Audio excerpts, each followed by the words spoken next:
I found myself standing in a strange amusement park. A cheerful voice echoed through the park speakers, introducing it as a dreamland for kids and adults alike. But despite the upbeat music, there weren't many visitors in sight, just a few scattered people dressed in outfits that didn't seem like they were here to have fun. I stayed alert, sensing something off about this place. The voice in the speakers continued, announcing that today's theme was Zombie Amusement Park. Suddenly, the sky turned blue, the sun came out, and a crowd appeared. Laughter filled the park until a scream broke the peace. I saw a man biting a woman's neck near the Ferris wheel, just like the voice had predicted. The chaos unfolded quickly, with people attacking each other, turning into zombies. I hid behind a tree, observing everything, knowing this wasn't just a regular amusement park. The sweet voice on the speakers became more twisted, warning everyone to be careful of the zombies and figure out their weak points. Then a jarring electronic noise pierced the air, followed by a robotic voice repeating, "Survive, survive, survive." It was overwhelming, and I covered my ears to block it out. As a trainee enforcer from the Space-Time Management Bureau, I knew this was no simple time warp. A small voice in my mind confirmed my suspicion I had been caught in a time-space disturbance caused by the Kaidi group. My job now was to survive and collect fragments of space essence to fix the chaos and find a way out. Great. I was supposed to be on a 5-day vacation, but now I had to deal with this mess. As a new mech, freshly bonded to my owner, my AI System 7 was extremely eager to complete tasks and earn points to level up. It wouldn't stop talking about it, explaining how this space was pieced together from various unfinished zombie novels. The Space-Time Bureau managed to connect with other citizens stuck here and, through a loophole, sent us a survival gift pack. 7 urged me to head to the park's Lucky House to draw weapons. I pulled up the map on my personal terminal and made my way there, carefully avoiding the crowds. When I reached the Lucky House, 3 others were already there. One of them, a young guy in a blue vest, recognized me and greeted me. It seemed we all shared a common bad luck, and we were surprisingly open with each other, despite the situation. The boy introduced himself as Jiang Shuyi, while the other 2 were Lu Feidong and Yaoi. After briefly introducing myself, I made my way to the display screen to claim my survival pack. The interface looked like a typical gacha game I'd played before, with a bright pink color scheme and floating hearts. I performed a mock prayer, closed my eyes, and hit the button for the 10-draw pack. After an explosion of pink hearts, I received 10 fire axes. The game mockingly congratulated me on my luck. I stared at the screen in disbelief. Jiang Shui awkwardly commented on how practical the axes were, while Lu Feidong clapped, joking about how I wouldn't lack zombie-killing weapons with my 10 axes.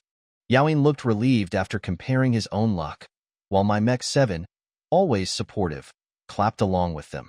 Trying to move on from the ridiculous draw, I changed the subject, mentioning the strange broadcasts we'd heard earlier about the Rules House and our task to survive. We all agreed that this space had its own set of rules and that we needed to be cautious.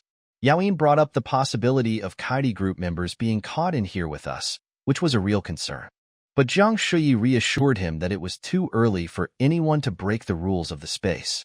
In the end, we decided to split up and search for the Rules House, staying close enough to help each other if needed.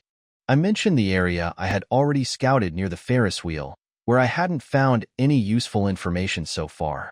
As we discussed where to explore next, none of us had found the so-called Rules House yet. I wasn't expecting much right away, but at least we were narrowing down the possibilities. Just as we were about to head south, another person walked into the Lucky House. He was tall and had sharp, handsome features, dressed casually in a gray t-shirt and pants. Lu Feidong immediately noticed him and was pretty much staring, even saying something about him being a handsome, cold-faced guy. When I looked over, my eyebrows furrowed as soon as I recognized him. Before I could say anything, he rushed over and hugged me tightly. It was my brother, Jiansu.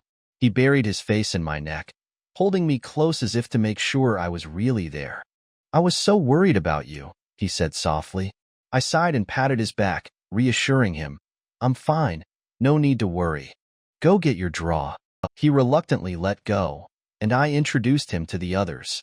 Lu Feidong clapped excitedly, and the others joined in with playful comments, making me feel a bit embarrassed. I quickly moved to the display screen and told Jean-Su to draw his survival pack so we could continue exploring. Without hesitation, Jean-Su pressed the button.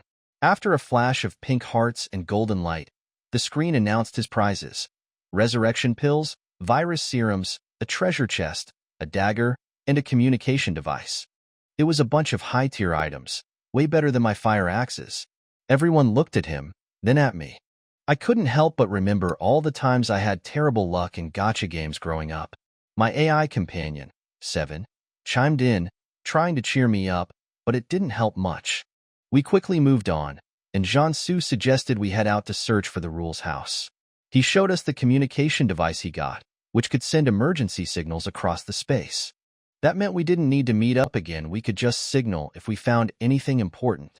Before leaving, Jean-Su reminded me to carry one of my axes in hand to avoid suspicion. I handed out the extra axes, but the others declined, saying they had better weapons from their own draws. We left the lucky house, gripping our weapons tightly, and cautiously began searching the park for clues, staying alert for any threats. I swung my fire axe and effortlessly took down a slow-moving D-class zombie, its head separating from its body as I muttered, "The weak point is the neck." Right after, I quickly dispatched another zombie sneaking up on Jean-Su.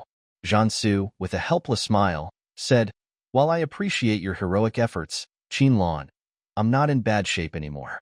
Let me show off a bit too." I shot him a skeptical look and dealt with the last zombie nearby.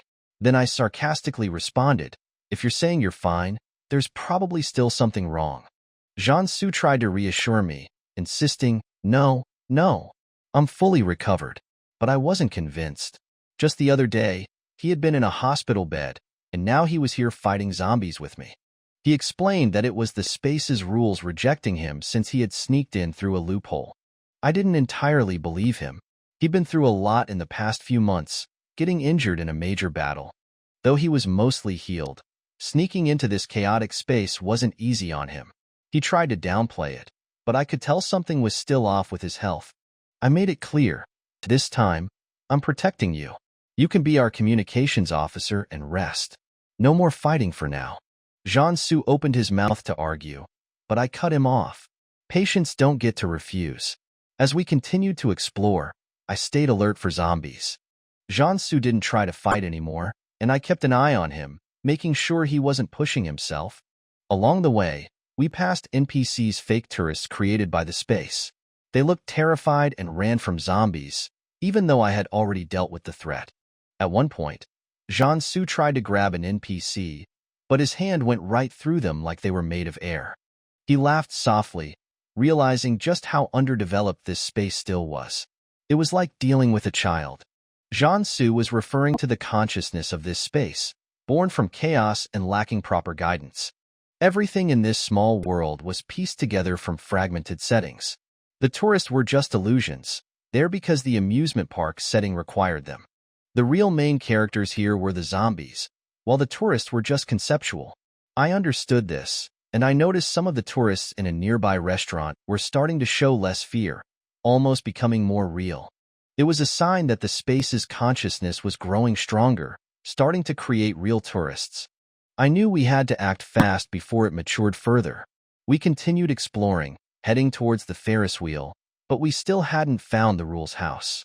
The temperature was rising, and despite the shade, we were both sweating. It was clear that the space was adapting quickly, which wasn't a good sign. The more it developed, the harder it would be to find the hidden fragments that would allow us to escape. Jean-Su, sensing my tension, grabbed my hand and led us towards a nearby fast food restaurant. He joked about not encountering zombie rats, trying to lighten the mood. I played along, saying how lucky I was to have him with me, as my usual bad luck might otherwise attract trouble. As we stepped into the restaurant, a blast of cool air greeted us. But before we could relax, the park's speakers blared again, announcing that someone had found the rules house. Suddenly, the restaurant screens changed, displaying a message. 4 players have entered the rules house, revealing the first rule. A small gift box appeared on the counter. Jean-Su and I exchanged a glance. He had managed to stumble upon the rules house, just like that. We couldn't help but laugh at his continued streak of good luck. He handed me the communication device to signal the others, while I jokingly insisted he open the gift since his luck was better than mine. Inside the box were 2 cards, a purple item card and a pink clue card. The clue warned, "Beware of darkness and death," while the item card turned out to be a powerful defense card, capable of protecting against strong zombie attacks.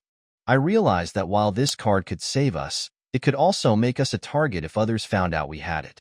As we prepared to leave, I noticed more people approaching the restaurant. Some were familiar, others not. I knew we had to be careful. Having this card was both a blessing and a curse. There are 10 identical meal pictures on the ordering screen. The text above the picture reads, "First day lunch special dish set. Boiled beef, saliva chicken, garlic white meat, stir-fried lotus root, tomato egg soup, white rice, limited to 10 servings today." The pictures of the meals all show the same 4 dishes, 1 soup and 1 bowl of rice.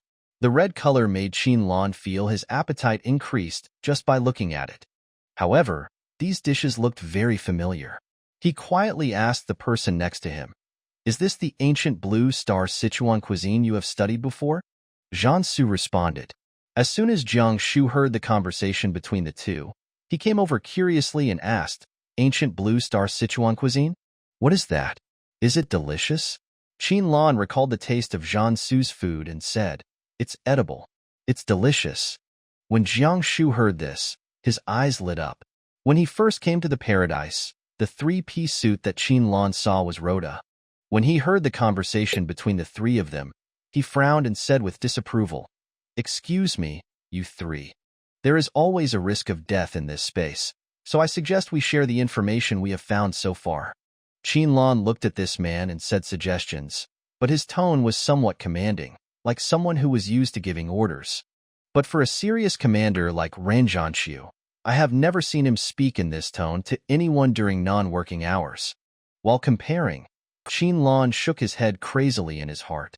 This kind of person is not a reliable manager at first glance. Thinking this in his heart, he did not follow the other party's idea of exchanging information directly. He only said, "It's the same thing," while eating and chatting. "You've been here for so long, and you're not hungry?" Having said that, Qianlong reached out and clicked on one of the food pictures on the screen. After the picture dimmed, the originally closed no. One dining outlet in the dining area opened, and a dinner plate contained the 4 dishes, 1 soup and 1 picture. The bowl of rice was sent out by the automatic conveyor belt and placed safely on the dining table, and the dining opening was also closed at this time. 6 small bowls with round mouths about 10 centimeters were filled to the brim. The hot oil was sprinkled on the boiled meat slices, and the chili noodles were sizzling and steaming. The aroma of cooked oil chili peppers was not there. It spreads in large fast food restaurants, and the smell makes people unconsciously swallow the saliva secreted automatically. At this time, the number 2 dining outlet also opened, and another identical set meal was delivered. It turned out that Zhang Su also ordered it later. The 2 looked at each other, smiled, took a few steps forward, went to the dining area to pick up their own plates, and then sat down opposite each other on the long table near the door on the other side of the glass wall, ready to start eating. Although in the era of the big universe, people have become more diversified in what they eat, with some specializing in the recipes left by the ancient Blue Star, and some pursuing innovative and highly nutritious interstellar dishes. For those who are traveling in time and space, the center of the city-state a few years ago Karasuma introduced by the Institute is the most popular. The black pellets, only 1 centimeter in diameter, melt in your mouth and can last for 3 days. It's a pity that no one will carry it with them, and no one will store this thing in a storage bag. After all, after leaving the space and time starway and landing safely, there are so many delicious foods to eat. Who is willing to only eat a small pill to fill his stomach? The citizens of the interstellar city-state are particularly fond of delicious food. Jiang Shi wiped the corner of his mouth fiercely. It smells so good. It's terrible. I have to order it quickly. After saying that, he clicked on the icon, and after the meal, he ran away like the wind. After serving it, he went to the table where the 2 people were already preparing to use their chopsticks. Lu Feidong and Yao Yin, who were on the side, also followed closely to order and pick up food. Rhoda watched with twitching eyes. He was used to others obeying orders, but after being involved in this space, several people were already fighting against him. He suppressed his anger and said, "In this kind of dangerous situation, you dare to eat the food provided in this place, and you won't even know how to die if you are careful." Qin Lan was amused and replied directly, "In such a dangerous place, you really dare to believe that there is a house with rules and dare to come. If you are careful, you don't even know how to die. You." Before Rhoda could continue to say some nonsense, Jiansu glanced over. The evil aura brought out from the battlefield directly shocked people to the spot. The subsequent words were as if they were stuck in the throat and could not be spit out. I even broke out in a little cold sweat. Jiansu then withdrew his gaze and said without emotion, "Following the rules of space is one of the most important means of saving your life.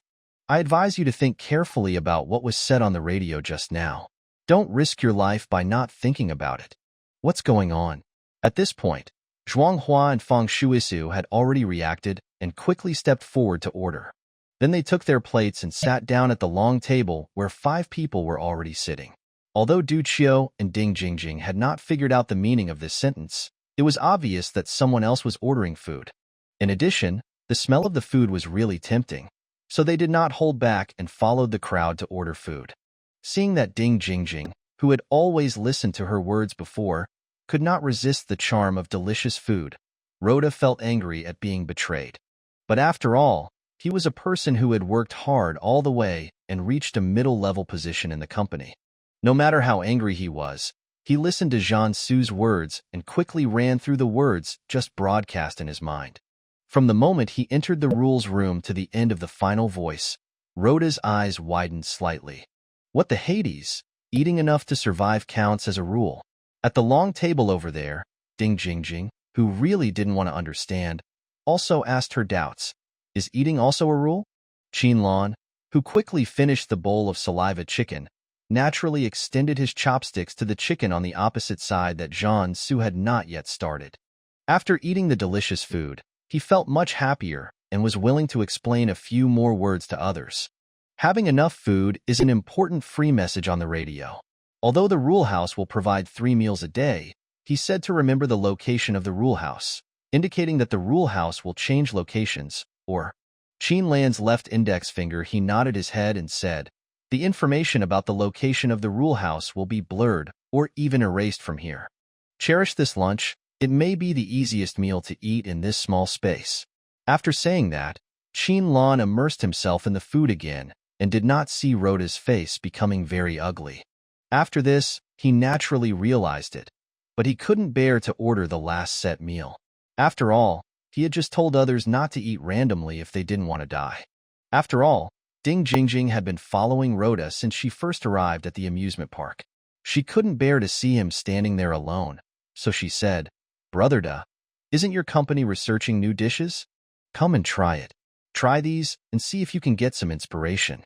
Someone gave him the steps, and Rhoda's face improved a little, so he climbed down. His anger at being betrayed also eased a lot, but he couldn't say anything else at the moment, so he could only say him and click on it. The last picture is still in color. Although Qin Lan said he was chatting while eating, after everyone had finished eating, no one spoke again. They were all focused on the lunch on the plate in front of them. The lunch provided by the Rules House was not small in portion and tasted good, but it was a pity that now was not the time to savor the delicious food. Everyone quickly finished their meal. After finishing his meal and putting down his chopsticks, Qin Lan took out a napkin on the table and wiped the corners of his mouth. He looked at the time in the lower left corner of the display where the rules were announced. It was 12:22 and said, "Since we've all finished eating, let's take advantage of this. Let's exchange information while it's absolutely safe." Naturally, everyone had no objections, and Rhoda, who had just had an unpleasant incident, did not say anything against it. Qin Lan took out the pink clue card, pinched the corner, and showed the side with the text to everyone. "This is the clue card I gave you when I first found the Rules House. It says beware of darkness and death. Combined with the second rule of the published rules, I speculate that it should correspond to the absolutely safe time, and there is also an absolutely dangerous time. Darkness refers to the night, but the specific time period it refers to is still unclear. Yaoin, who was sitting on the right side of Lu Feidong, pushed up his glasses and said, I have an idea, but it may not be correct. Qinlan looked over and said, It's okay. Let's talk about it. It's always an idea. The eyes of everyone present fell on Yaoin, which made him a little embarrassed and his face turned red, but he still tried his best to express his thoughts in a voice that everyone could hear. The direction I am studying in the college, it is a study of the history and literature of the ancient Blue Star Kyushu Kingdom. There is a classification of monsters, and it talks about zombie. Some literary works mention that zombies are afraid of the midday sun, so they rarely move around at noon, but after the sun goes down, their capabilities in all aspects will be significantly improved, and it will be difficult for humans to benefit from them if they encounter them at this time. People like Qinlan and Jiangsu, who have entered many lower time and space planes due to their studies, careers, etc., naturally know that many works that are now titled historical literature were in parallel planes thousands of years ago. Most of them are popular novels at that time. However, this small space is originally composed of a zombie background novel that died halfway, and the setting Yaoin mentioned is 80% likely to be consistent with this small space. There are very few people who have access to the Space-Time Management Bureau. People in the Management Bureau travel through the space-time stars to inspect lower planes, while ordinary people go to other planets through the space-time stars. There are even fewer people who have studied the state-owned ancient Blue Star Kyushu, and only a few people may have heard of it. Therefore, few people I met after that thought that what Yaoin said was worth reference. Qinlan said, Before we find any more clues, it is safer to use the rising and setting of the sun to correspond to day and night to predict the absolute dangerous time. Jianshu also mentioned something. The dinner rule house will also provide it. If there is an absolute dangerous time, it will most likely start after dinner and end before breakfast time. Jiang Shuyi was a little curious. Why do you say that? Jiansu smiled and said, Because the rules said it. Yeah. Jiang Shu pricked up his ears and listened carefully, but the other party stopped talking. No? Jiansu kept smiling and nodded. Think for yourself. You need to use your brain more. Lu Feidong couldn't bear to see Jiang Shui confused, so he reminded him. You can live better only if you have enough food. Jiang Shui suddenly realized, because the rules always remind us to eat enough and stay alive, but we are likely to die during the absolutely dangerous time. Therefore, in order to satisfy the requirement of staying alive, it is unlikely that breakfast and dinner will be eaten during the absolutely dangerous time. Qinlan nodded. That's right. And there is other information on this clue card. Everyone looked puzzled, but Qinlan did not rush to say anything to clear up the confusion. Instead, he handed the card with the clue side facing up to Jiang Shuyi, who was sitting on his right, motioning for him to take it. Just after solving one question, another question popped up. As a person who is not very good at this, Jiang Shuyi just wanted to eat more brains to make up for it. He reached out to take the card, but before he could spit out the question mark, the clue content on the card disappeared immediately after Qinlan touched it, and it became the same as the other side. Oh my god, what's going on? Jiang Shuyi turned the two sides of the card over and over, and the question mark above his head became bigger and bigger. This is the second letter. Qinlan was very calm. He took the card from Jiang Shuyi, and the clue text appeared again. Then he handed it to Jiansu, who was sitting opposite. After the other party took it, the displayed text disappeared again. Qinlan pointed at the card and continued. This kind of clue card should have a similar function to recognizing the owner, automatically confirming the first person who picks up the card as the holder of the card. Only when the holder holds it will the content on it be displayed. Ding Jingjing understood the explanation and was a little confused. Is there a purpose for setting up the cards like this? To prevent non-holders from knowing the contents of the cards, said Zhuang Hua, the man in field training uniform that Qinlan had seen when he first entered the park. When he saw the changes to the cards, his face darkened slightly. After listening to Ding Jingjing's question, he said, Let's guess worse. If the props mentioned in the rules are all in the form of cards, and the cards don't have the names of the holders, that means. Zhuang Hua glanced at everyone and didn't finish his last words. Jiansu had no scruples and directly took over the other party's unfinished words. The card may be transferred to another owner. Zhuang Hua nodded and chose to express his worries. If the number of props does not match the number of players, and props are necessary to survive, this is not good news for us. It's fine if the number of props is more than the number of players, but if it's less than, except for Qinlan and Jiangsu, everyone present who thought of this had a more or less solemn look on their faces. Qinlan glanced at these people, guessing which one might be from the Kaidi group. He didn't say what he was thinking, but just said, of course, these are just speculations so far. We need more clues to verify them. At least one thing is certain, we have to find the safe house before the sun sets. So, do you have any other clues? Zhang Shuyi, Lu Feidong, and Yaoin talked about their findings one by one, which were nothing more than the zombies' weaknesses and the fact that tourists were not entities.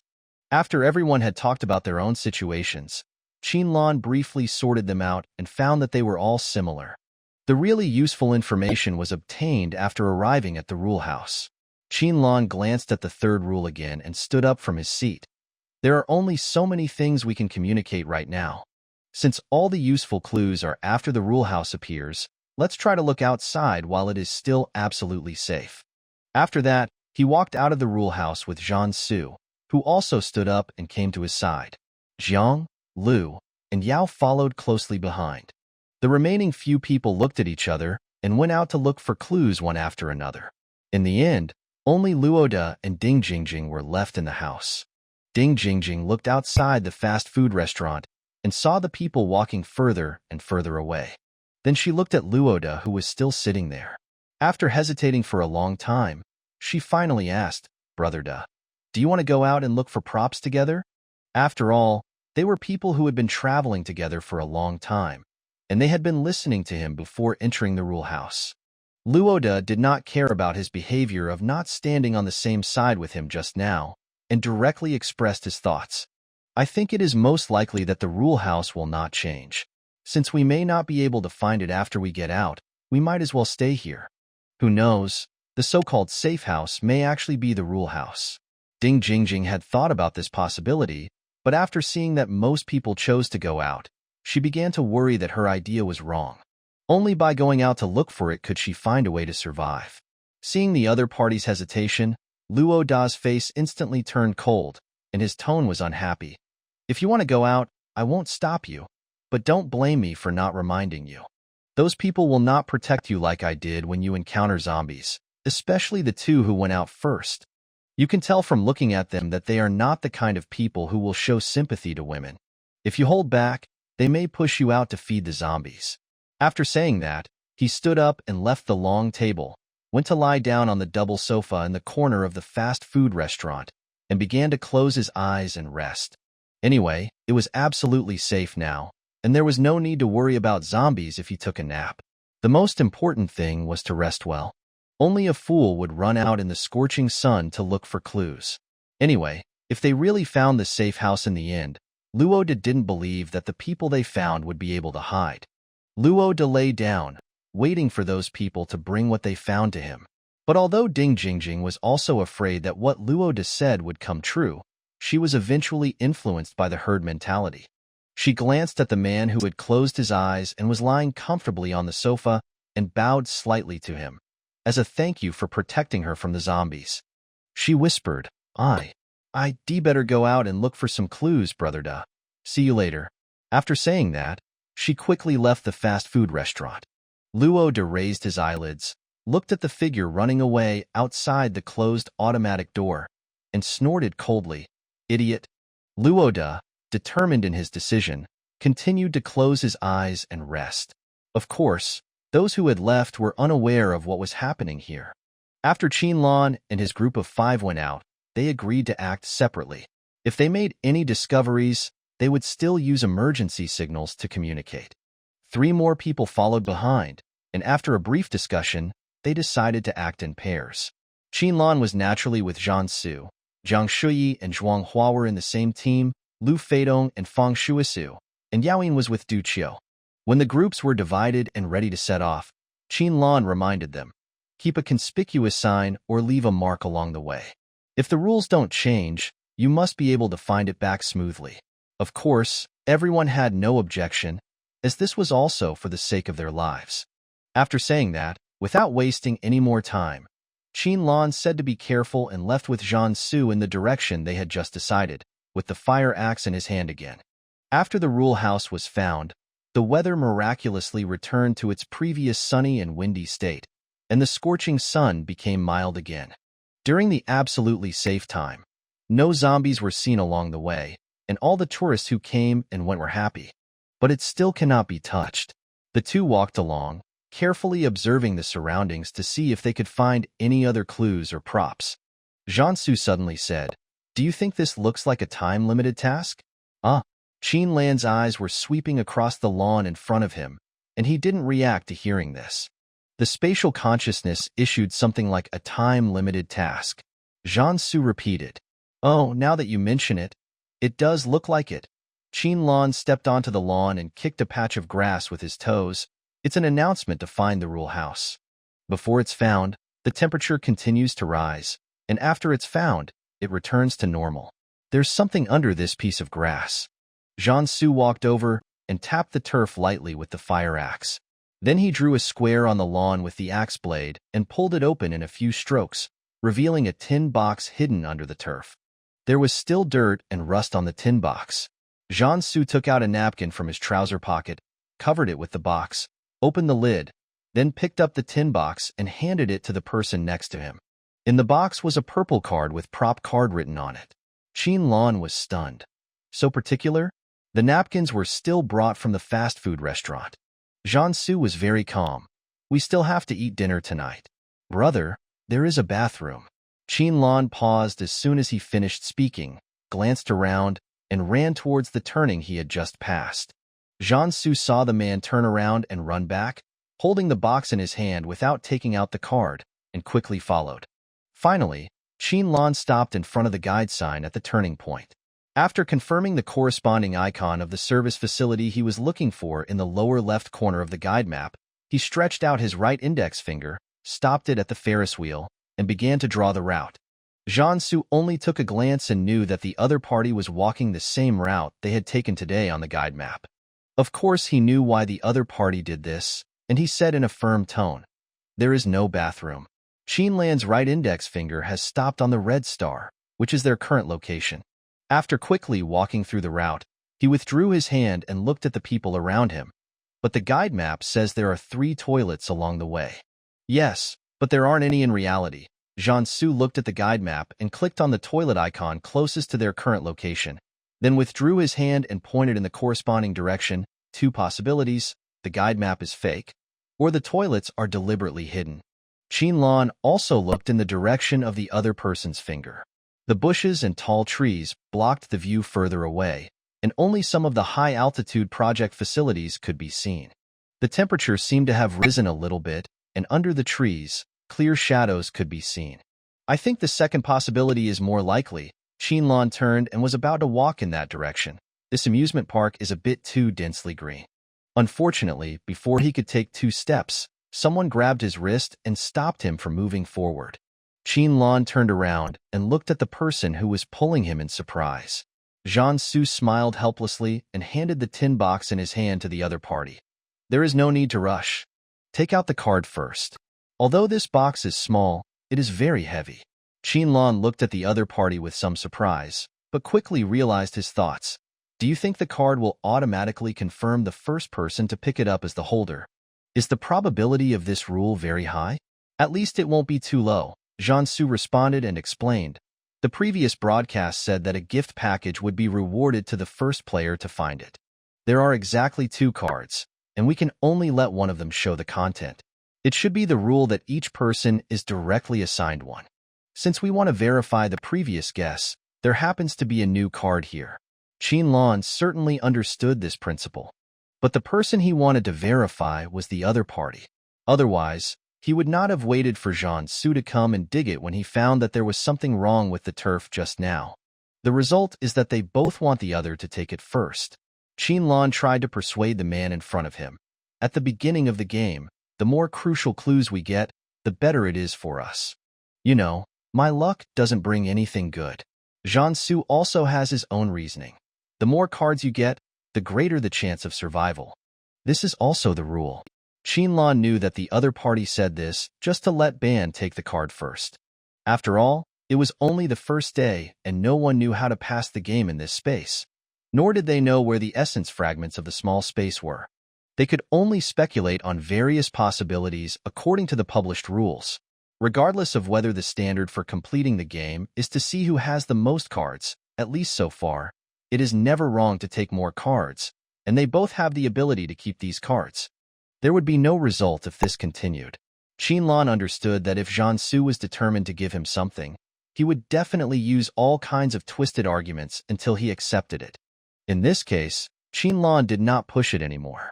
He directly reached out and picked up the purple card in the tin box, but he did not compromise. It's agreed that each person takes it once, and you will take the next card when you find it. Jiansu didn't agree directly, but only said, "Let's verify the previous guess first." Qinlan glared at him. "Brother, don't be willful." Jiansu just smiled and didn't respond to his words. He simply changed the subject. "There is something new." Qinlan looked down and saw that the purple color on the upward side had faded, and it turned into the same prop card as before, with a purple border, white background, an item icon, and a line of words underneath. Full body hardening. After use, the skin and flesh of the body will change, becoming as hard as steel, but it will not affect normal movement. It can resist the bite attacks of zombies below level A. The fatal point is the head. The duration is 10 seconds. It is a one-time item and can only be activated by the holder, but not by the object being used. After reading the explanation of the card, Jiansu's smile widened a lot. This card skill is very useful. Our Qin heir is very lucky. Qinlan, who had been worried that he wouldn't be able to produce anything good, now breathed a sigh of relief. If other people open this prop card, they might just think it was useless because it can only be used for 10 seconds and has a fatal weakness. If it is activated in an emergency, not everyone can guarantee that they can use these 10 seconds to keep themselves safe. But Qinlan could guarantee that even if he could not defeat the danger within 10 seconds, he could at least escape from it quickly. While studying at the Spacetime Academy, he took first place in the branch's short-distance running assessment every year, and was even ranked in the top 10 in his grade. These results were no mere show. However, Qinlan had not forgotten the conversation just now. "Now I also have something that can save my life. The next card is yours." "You still remember this?" Jiansu was a little amused. "Let's see if it automatically recognizes its master."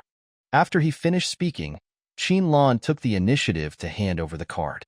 Jiansu naturally took it and saw that the original content displayed on it disappeared and returned to the previous purple card surface. After Jiansu handed the card back to Qinlan, the content reappeared in his mind. It seems that Qin heir really guessed it right. This card belongs to the first person who takes it. Now that it's confirmed, Qinlan hadn't finished speaking yet. Jiansu, who knew what he was going to say next, quickly shook his hand and led him towards the green shade ahead. Time waits for no one. Let's go verify the next hypothesis. Qinlan struggled but failed to break free. He wanted to continue persuading him, but was ruthlessly interrupted by the man again. "Be good." Jiansu raised his other hand and covered the other's head, ruthlessly rubbing it. Qinlan was deflated. He had also made up his mind that when he found the card again, he would definitely act quickly, hold Jiansu's hand and cover it directly to acknowledge the owner, and see how the other party would push him away, humph. In just 1 minute, the two reached their destination and stopped. The location of the bathroom shown on the guide map was actually a tall banyan tree in front of the two people. Ophiophagon japonicus was planted around the banyan tree, and extending to both sides with no end in sight were bushes formed by plants such as Nandina domestica, boxwood, and Photinia fraseri. Qinlan reached out and touched forward. "What did you touch?" Jiansu asked from the side. Qinlan withdrew his hand. "I touched a ball of air." Jiansu laughed and asked, "Take 2 more steps and see?" Qinlan nodded. "I think it's okay." Then, Jiansu held the hand tightly, stepped onto the Ophiophagon japonicus grass, and continued walking forward. Although the scenery around him had not changed, Qinlan clearly felt that the rising temperature seemed to have dropped a little. There was a light, cool breeze, and the noisy sounds of people playing seemed to be separated by something and sounded distant. and the huge banyan tree seemed to be attracting them, forward and forward. Jiansu stopped and looked at Qinlan, who had also stopped. The voice in his heart was still urging him, but the two of them didn't take another step forward. The voice urging them to move forward became more urgent, and they could even feel that the temperature around them seemed to be a little colder, with some whoosh sounds. Keep going forward? Jiansu asked again. Of course, Qinlan smiled at him, without hesitation. Now that we have come this far, whether it is a trap or a safe house, we will know after we break in. Is Brother Jean afraid? Don't be afraid. I am here to protect you. Jiansu knew that he was joking when he said he was afraid, but when he heard someone say that he was protecting himself, he felt warm in his heart, so he naturally agreed to the other party's words and said, I have our Qin heir to protect me, let's continue walking. After saying that, the two of them took another step, following the voices in their hearts, and walked towards the banyan tree step by step without any hesitation or stopping. Finally, they stopped in front of the banyan tree. No sound appeared in their ears, but they both knew what to do next, and the consciousness was directly given to their minds. Qinlan turned to look at the person beside him, and Jiansu also looked at him. The two looked at each other, then looked away, looking at the banyan tree in front of them, and raised their clenched hands together and placed them on the trunk at the same time. The moment the two hands touched the trunk, the surrounding scenery began to change.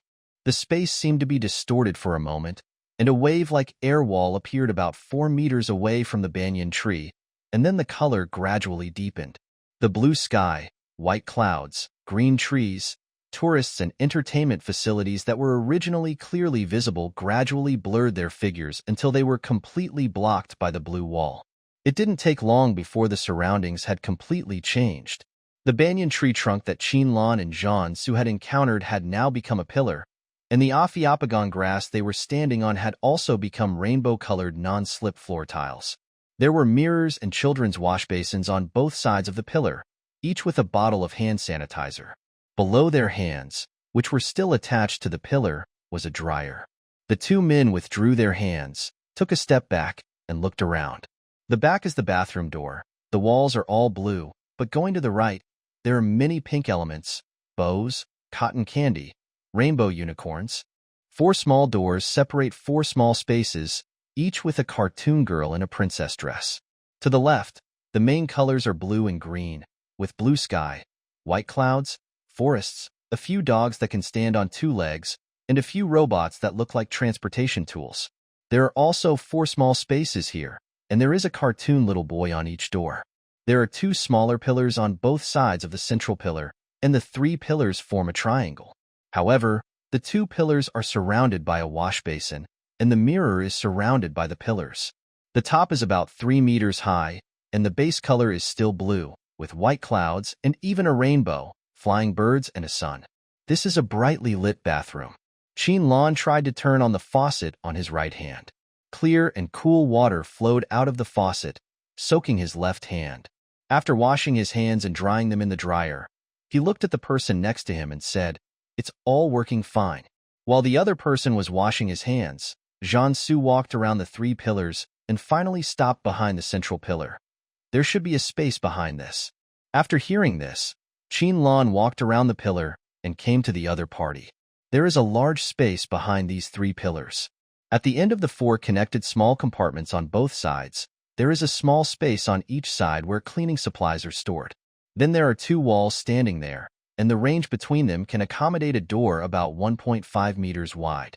Just now, because of the angle, Qinlan thought that the 4 small compartments were basically the end, but he didn't expect that there would be an additional 4 meters of depth. It's really strange to leave such a large area empty. I don't believe it's not a safe house. Qinlan looked around. According to the reminder to find the rule room when entering the fast food restaurant, we should have some triggering conditions that we haven't found yet. Jiansu nodded, thinking back to when he found the rule house, and said, "Let's go inside and take a look." Qinlan thought about it and agreed. Indeed, it is possible that we have not yet reached the real safe house. After that, the two continued to move forward, walking towards the empty space. When they had completely walked through the utility compartment and entered the space behind the 2 walls, The dim space that originally required the light from the bathroom outside to see the general outline suddenly lit up. In just a moment, the originally dark and empty place turned into a small room of about 20 square meters, and the empty space between the two walls really became a door. On the left, frosted glass separated a space of about 45 square meters, which was equipped with a shower room, toilet, and wash basin. A 42-inch TV was hung on the wall next to the compartment, and below it was a long wooden TV cabinet. To the right of the TV cabinet was a small refrigerator with some bottled drinking water in it. To the right, against the wall, there was a small round table and a chair. The 2-meter-long and wide window on the wall was wide open, sending some air into the room. Walking to the right, there is a 2-meter-long bed against the wall, with a sky blue 4-piece set neatly laid out. On the wall connected to the bathroom outside the amusement park, there is a 3-door wardrobe, and there is a dirty clothes basket underneath. Between the wardrobe and the bed, there is a beige fabric chaise longue. Qinlan looked around and came to a conclusion. It looks like the hotel I saw in the parallel space of Ancient Blue Star, but why is there only one bed? Jiansu was silent for a moment, then said, "Is there a possibility that this is a king-size bedroom in the hotel?" Qinlan. Before Qinlan could say anything else, the TV screen hanging on the wall suddenly lit up with blue light, and the ding-dong music of the radio started playing again. After the blue screen, the screen returns to black with white text displayed on it. Congratulations to the player for successfully finding Safe House B1. The B-Series Safe House can accommodate 2 people and is valid from the time the Safe House is found until 7 a.m. the next day. The Safe House will randomly update its address after 7 a.m. The next day. Please leave the Safe House before 7 a.m., otherwise you will be deemed to have automatically given up your player status in this game. Please cherish your player status and work hard to survive. As this text appeared, a mechanical female voice sounded on the radio. Good news, good news. A safe house has been successfully found. On the first day of the game, the number of safe houses that can be searched is 14. Players who have not found a safe house yet, please keep up the good work. I look forward to seeing you all again soon. Then the sound disappeared, along with the tinkling background music, leaving only the sounds of tourists laughing and playing in the distance, along with a little wind, blowing into the room through the wide open window. The text displayed on the TV screen also changed at this time. The system has detected 2 players entering the B1 safe house. Are they staying in this safe house together? Below this text, 2 button options appear, yes on the left and no on the right. Qinlan turned and looked at Jiansu. Jiansu raised his eyebrows. Qiner is abandoning me? His tone was not aggrieved at all. Qinlan immediately retracted his gaze, reached out and clicked the button on the left, and then said, if there are only 10 people entering this space, 15 safe houses are obviously too many, and the one we entered is a double room. Jiansu nodded and applauded. Yeah. Qinlan. Jiansu tilted his head in confusion. Qinlan's voice was filled with gritted teeth. Brother, don't tell me you don't know what I mean. The 2 of them have lived together for 20 years, and they have always had a tacit understanding. But now they suddenly have no tacit understanding. Who would believe it? Jiansu raised his eyebrows even higher. Is this the reason why you plan to abandon me? Qinlan felt powerless. His brother is good and strong, but the older he gets, the more clingy he becomes. He doesn't cling to his parents, but only to him. This situation has become more serious since Jiansu joined the Blue Star Army. Every time he comes back from vacation, he is so clingy that even Qinlan's parents want to kick them both out so that they won't be an eyesore at home. Over time, imperceptibly, when Jiansu was busy as a wretch, Qinlan was still talking about him every day. When the other person came back, he began to dislike him for being too clingy, but he never really drove the person away. Mrs. Qin commented on this. One is willing to fight and the other is willing to be beaten. Even a dog would shake its head when seeing this. Qinlan knew that the other party understood what he meant. Who said I was going to abandon you? See? It's confirmed. He pointed at the TV screen and spoke faster, trying to prevent the other party from interrupting. 15 safe houses. Either there are more than 10 players entering this space, or the space consciousness thinks that it is still the novice stage on the first day, so the game difficulty is not high. Jiansu had to wait for the other party to say that he had not abandoned them before he returned to his normal state. His raised eyebrows fell back into the distance and he said, "The latter is more likely. According to the route mentioned by the 3 people before, plus the 2 of us, we have basically walked the entire amusement park. We have already seen everyone we can meet in the rule house. Unless there are really people who are avoiding us all the way, but there can't be so many more." "That's right."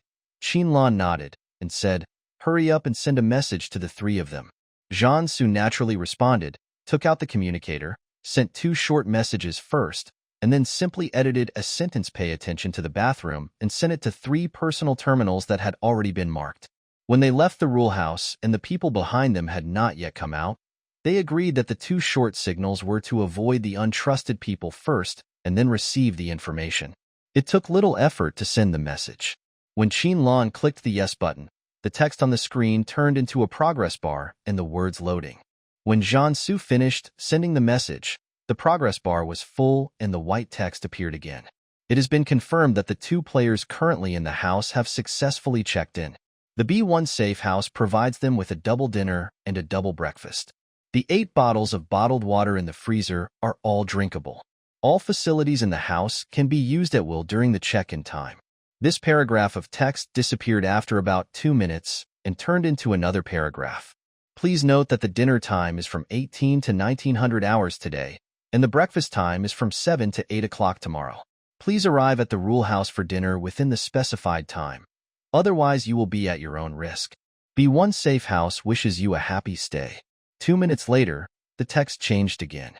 Introduction to B1 Safe House. 1. Only confirmed players can enter this house during the stay period. 2. The safe house will not be attacked by zombies. 3. After staying in this safe house for 10 hours, each person can randomly gain an enhancement in perception, vision, and hearing, which lasts until the next safe house is found. Please note that no matter which player successfully finds the safe house, the enhancement effects obtained by all players in the previous safe house will be invalid. This time, the text did not disappear.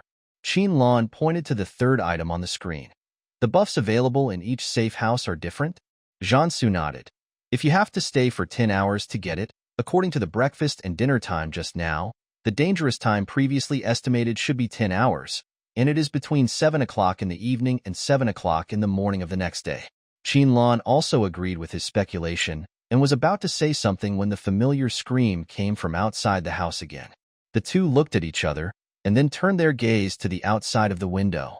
Through the wide-open window, they clearly saw that the tourists outside, who had originally returned to their normal state of laughing and playing, were running around in panic again, and all the zombies that had disappeared before appeared out of nowhere. Just like it disappeared from the same place before, it pops up again now. If there happen to be tourists nearby, they will just grab and bite them, leaving no place to hide. Unfortunately, wherever Qinlan and Jiansu could see, there was a tourist who could be easily captured next to almost every zombie that appeared out of nowhere. This also means that the zombie army is expanding again. The amusement park that originally brought happiness turned from a fairy tale paradise into a Hades on Earth. Some tourists who were bitten turned into zombies, while others became food for the zombies, either being eaten by one zombie or several zombies. Blood flowed from the wounds, and the wounds gradually increased, finally revealing the white bones and a pool of bright red underneath. Those people who were running around were crying and shouting for help. Qinlan quietly closed the window and drew the curtains.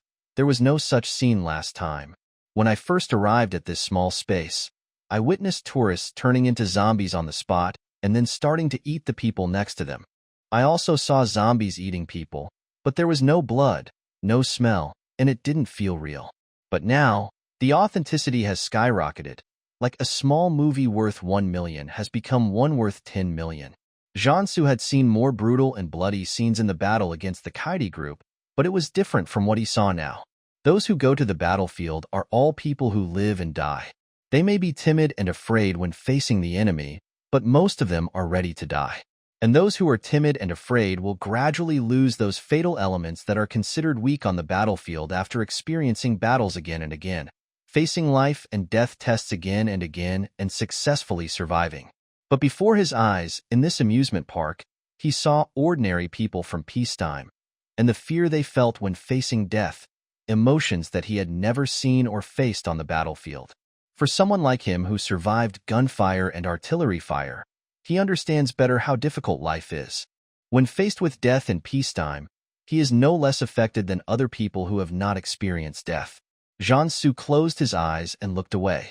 Perhaps every time a zombie disappears and reappears, it is a further development of spatial consciousness. Qinlan could sense that the other person was not in the right mood.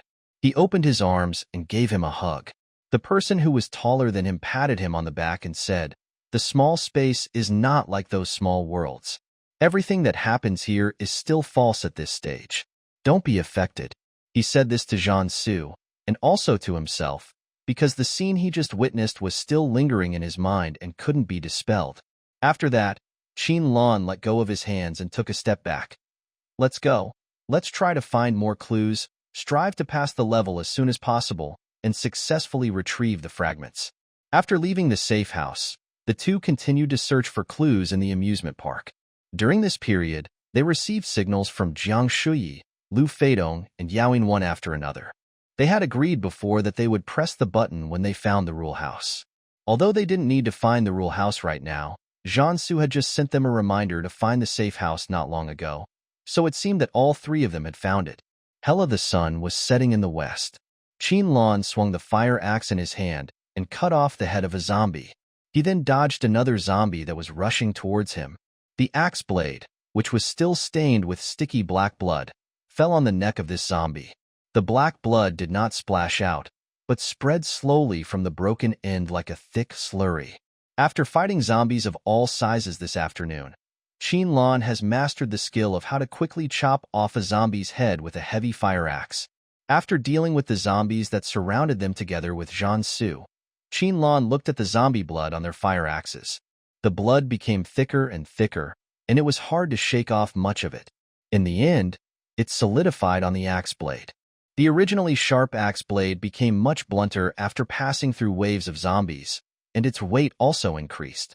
When the blood first coagulated, Qinlan had not yet realized the seriousness of the problem. When he encountered a zombie again and used the same force as before, but failed to separate the zombie's head and body at once, Qinlan was stunned for a moment, thinking that the zombie had completed the upgrade in such a short time. It was not until Jiansu immediately added another axe and told him to pay attention to the weight that he reacted.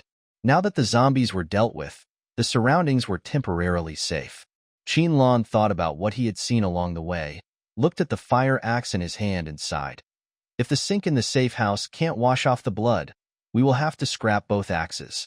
They had no other wash basins or pools for tourists to play in along the way.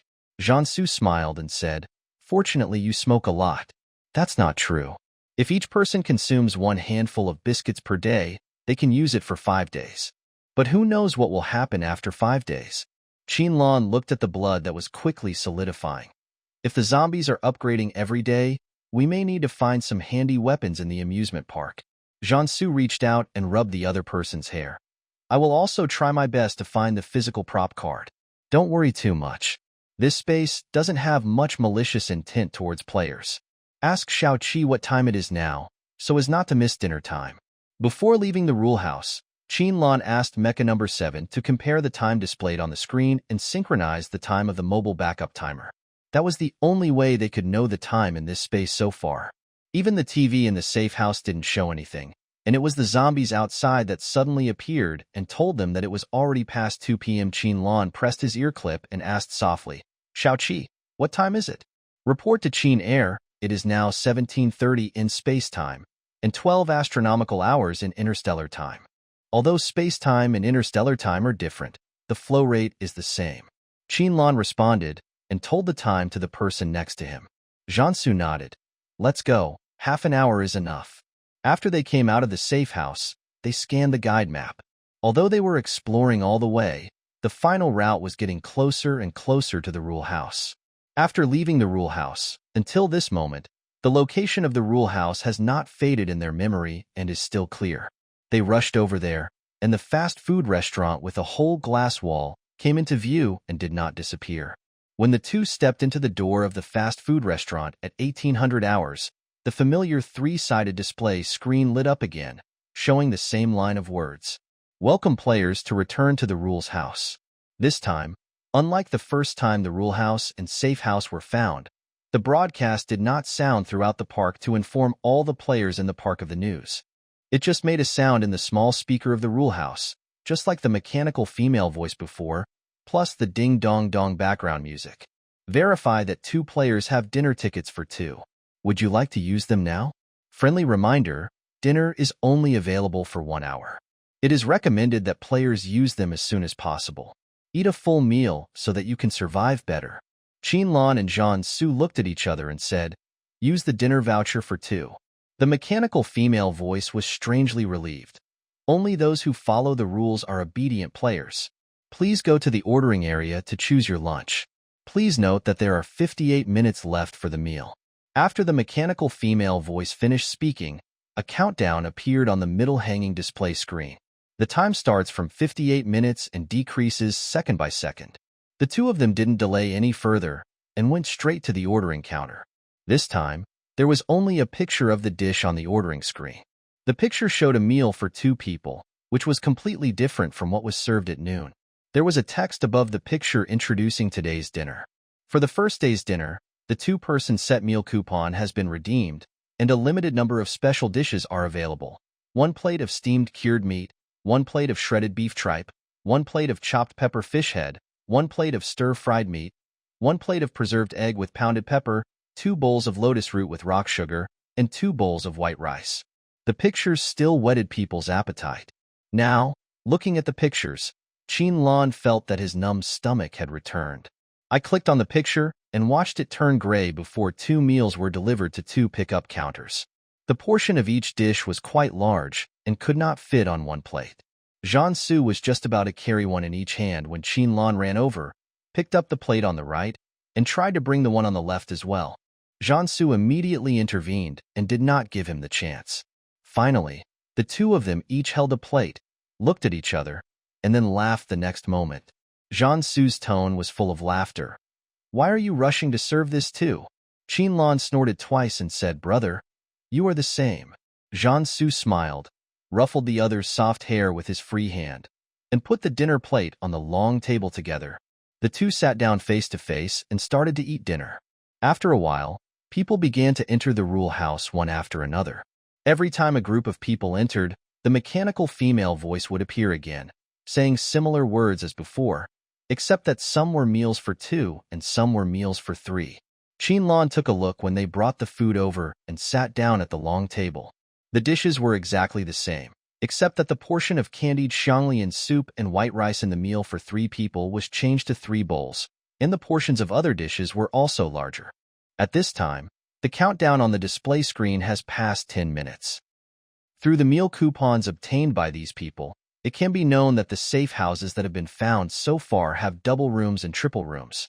Zhang Shuyi and Zhuang Hua found a double room, Lu Feidong and Ding Jingjing stayed in a double room, and Yao Yin, Du Qiu, and Fang Shuisu stayed in triple rooms respectively. Luo De, who had previously had an argument with Qinlan, has not appeared yet. Jiang Shu glanced at the people. 9. One more person is missing. Could it be that Luo De hasn't found the safe house yet? As he said this, there was no sign of worry on his face. He was struggling with the plate of chopped pepper fish head with his hands, thinking about where to start. This was the first time he had seen this kind of dish. He tried to follow the example of Qinlan next to him and picked up the whole fish head and put it in the bowl, but he didn't know where to start eating it. In the end, he just bit into the fish mouth and ended up eating a mouthful of chopped pepper. His Jiang Shu drank half a bowl of rock sugar xianglian, and then he regained some voice. Why is it so spicy? Qinlan shook his head, not wanting to watch, and turned to look at Lu Feidong and Yao Yin. Did you meet that person? Both of them said they didn't see it. Lu Feidong took a bite of the stir-fried pork and said, after we separated, Ding Jingjing caught up with us. Seeing that she was alone, she decided to join me and Fang Shuisu. After that, we found a safe house that could accommodate 2 people. Shuisu let the 2 girls stay there. We were planning to continue looking, but we ran into Yao Yin and Du Qiu. They found a room for 3 people, and Shuisu happened to go there. Yao Yin glanced at Ding Jingjing. She said that Luoda didn't want to leave the rule house, so she ran out to find us alone, and she didn't see this person along the way. Most of the meal had been eaten, and the countdown on the screen only showed 37 minutes left. There was still plenty of time, so everyone was not in a hurry to finish the meal, but instead chatted while eating. Seeing that most people were looking at her, Ding Jingjing put down her chopsticks, looked around, and then slowly said, "Before I left, I tried to persuade Dagu to go out with me, but he said he wanted to stay in the rule house because he felt that the rule house was a safe house." As she spoke, Ding Jingjing became a little uncertain. "Actually, when I came in just now, I saw that Dagu was not in here, so I wondered if he had finally gone out. Maybe he really hasn't found a safe house yet." She was actually thinking about whether she should go out to look for Luoda, but in the end she chose to continue sitting here. Ding Jingjing was not an ignorant person. Although she was not very brave and did not have much ability, she understood that Luoda had protected her from the beginning out of charity, thinking that if he saved a person, that person could be used by him. Following Lu Feidong, although he never protected her, she learned more. From the moment she successfully killed a zombie, she realized that the only one who could protect herself was herself. Even if Luoda really didn't find the safe house, or died at the hands of zombies, that would be his own problem. At this time, Feng Shuisu, who had said little along the way, spoke up. Luoda should not have left. Ding Jingjing didn't understand what this meant, and subconsciously retorted, "Ah? But there's no one here." Qinlan and Zhan Su, who arrived at the time for dinner, had already finished the meal for two in front of them. They put down their chopsticks and wiped their mouths. Qinlan even watched Zhan Su take out another stack of toilet paper and put it in his trouser pocket. He didn't know why the capacity of this man's trouser pocket was so large. He didn't look at him for long, only cast his eyes on Feng Shuisu. Like Du Qiu, he hardly spoke to anyone.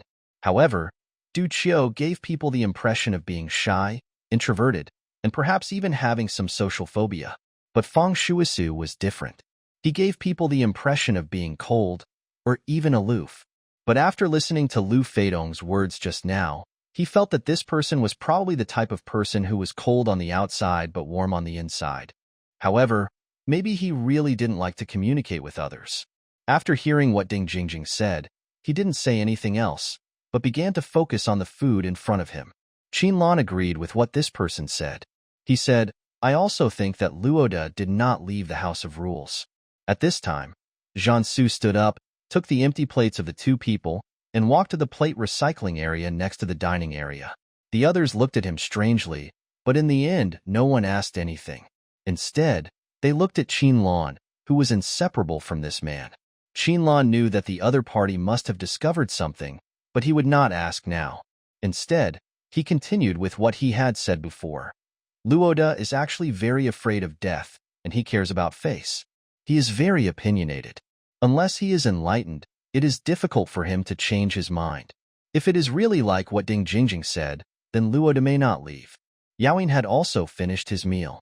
He put down his chopsticks, looked over and guessed, "So, you said Luoda had been in the rules room the whole time, but now he's not here.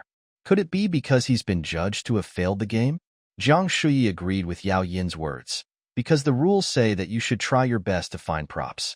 Luoda did not follow the rules, and there is a high possibility that he is no longer in this space. Before he finished speaking, Ding Jingjing, who had been silent and lowered her head, suddenly raised her head and looked straight at Jiang Shuyi. There seemed to be tears in her eyes, and there were also prayers, hopes, etc. She asked with a trembling voice, "He left the space. He is still alive, right?" Jiang Shu opened his mouth, but couldn't say anything else. The fast food restaurant fell into silence for a moment, and even the sound of chewing food was almost inaudible. Everyone present knew that their goal was to survive, as stated at the beginning of the game. If Luoda really disappeared, then his disappearance could only mean death. Ding Jingjing also understood.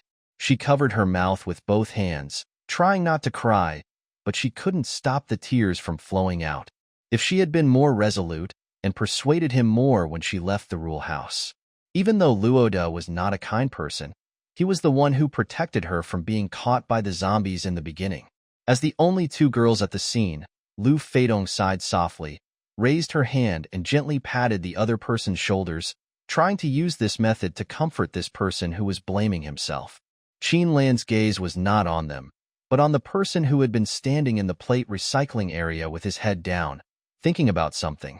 Jiangsu raised his head at this time, turned around and met Qin Lan's gaze, then smiled at him, tapped the back of his left hand with his right index finger, and said, "Luoda is still in this space." Qin Lan narrowed his eyes. In the interstellar city-state, those who are qualified to own mechas have their mechas bound to their personal terminals and can be transformed into anything you can see in daily life, making them easy to carry. High-level mechas also have the ability to hide. Qin Lan's ear clips and Jiangsu's invisible flower-shaped L-shaped tattoos are all transformed from their personal mechas. Because it is bound to a personal terminal, Jiangsu pointed to the position of his pattern, not the mecha, but the personal terminal. The communicator can contact the citizens of the interstellar city-state in space in a one-way manner, and whose personal terminals are in normal use. This is telling Qin Lan that he can contact Luoda. Luoda is indeed still in this space and has not disappeared. Ding Jingjing looked at the person who was speaking with tearful eyes, her lips opening and closing. But because she had been suppressing her tears before, she couldn't even find the sound of speaking. You mean, he went out? The voice sounded a little labored, and everyone looked over and saw the short and thin Duchio. After he finished speaking, he shrank his neck, and when everyone's eyes were focused on him, he almost buried his head in his bowl and began to regret why he couldn't control his curiosity and asked. Qin Lan then realized that the other party had never spoken in front of them, not only because he was introverted, but also because speaking was indeed a bit difficult for him. Because someone had already asked the question in their mind, several people who had the same doubts turned their attention back to the person standing in the plate recycling area, waiting for him to speak out and explain. Jiangsu didn't let everyone wait any longer and said, "No, he is in the rule room." Jiang Shuyi was a little confused, and then he realized what was going on. His eyes widened a lot, and his speech speed also increased. "You mean there are 2 rule rooms?" "At least so far, there have been 2. Jiangsu pointed to the plate recycling area sign on the wall next to him. Which wall on the left side of the recycling area was this sign posted on at noon today? He pointed to the recycling table again. There was no glass frame before, and then walked to the ordering table and picked up a small potted plant placed in front of the computer next to the ordering screen. It was a cactus at noon, and now it has become a cactus. After putting the potted plant back in place, he returned to his seat and continued, "This table is higher than before." Duchio quietly put down his feet from the chair's crossbars.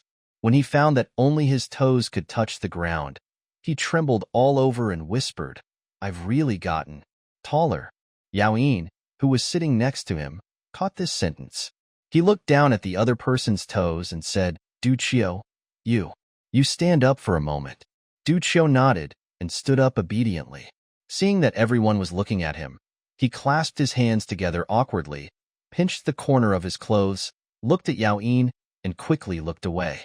Yaoi looked at the tabletop at the waist level. He remembered that when he saw Duchio carrying the meal tray over at noon, the tabletop was not at this level yet. "It's okay. Don't be afraid. Sit down." Yaoi lowered his voice, and after seeing the other party sit down, he said to everyone, "It is indeed higher than the table at noon." Lu Feidong also looked around the fast food restaurant. There were many small details that he had not paid much attention to before, but now it seemed that they were indeed different from what they were at noon. Perhaps this is the real meaning of the rules, remembering the location of the rule house. It's not that the address will change or fade in memory, but that we can discover the changes in the rule house. Jiang Shi touched his chin. "So, only those who find the safe house and get the meal voucher can reach the real rule house at present?" "That's right. The consciousness of this space has not told Wuyong the rules so far. Now the first day is not over yet. It depends on whether Luoda can find the problem. Only he can save himself." Qin Lan got up and walked around the fast food restaurant. He caught a glimpse of something hidden in the gap between the flower pot and the corner of the wall in the corner, so he walked quickly over there. Ding Jingjing's mood rose and fell with what these people said, and finally returned to silence. She knew that what Qin Lan said was right. If Luoda understood the rules, he would naturally leave the previous rule house and go outside to find a safe house, and then find the real rule house now. The safe house determines whether the player can survive the first day successfully. Now, the first day has not ended yet, so there is a high possibility that Luada is still alive in this space. But if he hadn't gone out, Ding Jingjing took a deep breath and didn't dare to think further. At this time, Qin Lan had walked to the corner, squatted down and took a closer look, then reached out and took out the small box stuck in the gap. Jiangsu followed behind and saw the other party sticking out his buttocks and touching something. As he got closer, he saw Qin Lan took out a small iron box and shook it towards him with a slightly proud look on his face. That afternoon, the two found a total of 4 cards, all of which were prop cards. Some, like the previous 2, were skill props, and some were physical props. But except for the first card that was hardened all over, the remaining 3 cards were all found by Jiangsu, and Qin Lan didn't find any more. This man was holding his breath, but he didn't expect to find it in the rule house when he turned around, so he couldn't help but feel proud. Jiangsu leaned down slightly and gently rubbed the other person's soft hair, with a hint of smile in his voice. Our Qin air is really amazing. He found another one. Qin Lan was in a good mood, and even took the initiative to rub the other's palm, which made Jiangsu's eyes darken a little, and his Adam's apple rolled up and down, forcibly suppressing the restlessness in his heart. The hand on the person's hair moved a little more gently, and then slid down to the back of the neck and gently pinched it. Qin Lan, who was already accustomed to being touched by others, did not have any uncomfortable reaction to this. He let the hand move around and focused on the small iron box in his hand and opened the lid. Zhang Shuyi and Lu Feidong, who were also curious about what Qin Lan saw, fell 2 steps behind Jiangsu and saw the interaction between the 2 people with their own eyes. They just wanted to cover their eyes and sighed how they could see couples in this small space. Those 2 didn't care what other people thought. One of them was concentrating on opening the lid and seeing what was inside, while the other was concentrating on watching the other's every move and expression, with his eyes glued to the other's face. Jiang Shui silently thought to himself, I wish there were fewer couples in the world who would set off flash bombs. At this time, Qin Lan took out the card. It was a pink card, which meant it was a clue card. The smile on Qin Lan's face grew even bigger. After searching for an entire afternoon, he finally found a clue. The font on the card has appeared, and it is still a short sentence. They will get stronger day by day. I wish you good luck. Qin Lan read out the sentence on the card. The 2 people, one who was squatting and the other who was leaning down, stood up straight. Not far behind, Jiang Shuyi and Lu Feidong heard these words and walked forward quickly. As soon as Jiang Shu saw the pink card, his funny expression disappeared. Is this a new clue? Qin Lan nodded and turned the side of the card showing the sentence towards the 2 of them so that they could see it clearly. Lu Feidong's face also showed a bit of solemnity. Does this mean that the zombies will upgrade every day? The fast food restaurant was not big, and the movements of the 4 people here had already attracted the attention of the people sitting at the long table over there. When they heard their conversation, they all stood up from their seats and walked to the corner. Qin Lan looked at the large group coming and simply placed the card against the wall, pressing the edge of the card with his fingers to ensure that everyone could see the text displayed on the card. The current rules will not tell useless information, Qin Lan said, looking at Lu Feidong. Maybe it really is a one-day upgrade. Yaoi listened to this, looked at the card in the other party's hand, read the words on it again and said, the zombies on the first day can still be easily dealt with, but I don't know what tomorrow will be like. Moreover, we don't know how long we will stay here, and to what extent the zombies will evolve as the days go by. The faces of the people following behind were not very good. Jiangsu said calmly, live here long enough to get the buffs given by the safe house. Not only zombies can evolve. His voice was not gentle, he just said it casually, but everyone seemed to be suddenly enlightened and realized that they also had a way to evolve. Qin Lan took the card back and put it in his pocket, pointing to the 3 display screens hanging not far away. It's not long before dinner is over. Jiangsu and I guess that the time of Xiao darkness should be between the end of dinner and the beginning of breakfast the next day.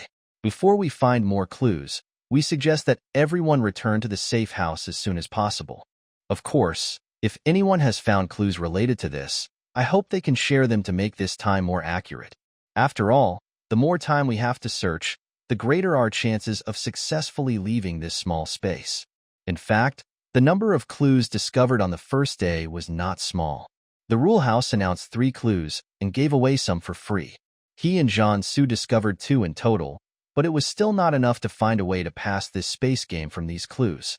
Moreover, their task is not only to clear the game, but also to find the fragments of space essence and make sure they are not taken away by the people of Kaidi Group. The essence fragments carry the purest energy of this space, and the space-time administration needs this energy to maintain the normal operation of each subordinate plane. The Kaidi Group wants to completely destroy the space, use the space to generate various negative factors, enter the essence fragments of the space, and turn the essence fragments into dark element storage boxes. The Kaidi Group believes that the universe originated from darkness and advocates the supremacy of dark elements. All their operations and capacity enhancements come from dark elements.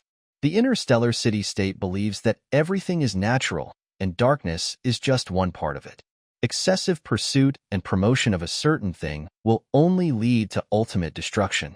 Qinlan and Jean-Su are both employees of the Space-Time Administration. The major social relations behind them are even to the point of being at war with the Kaidi Group. They must not let the people of the Kaidi Group in this space find the location of the space essence fragments first. If there is one more clue, the possibility of success will be greater. Unfortunately, everyone present said that they did not find the clue card, but everyone did find at least one prop card.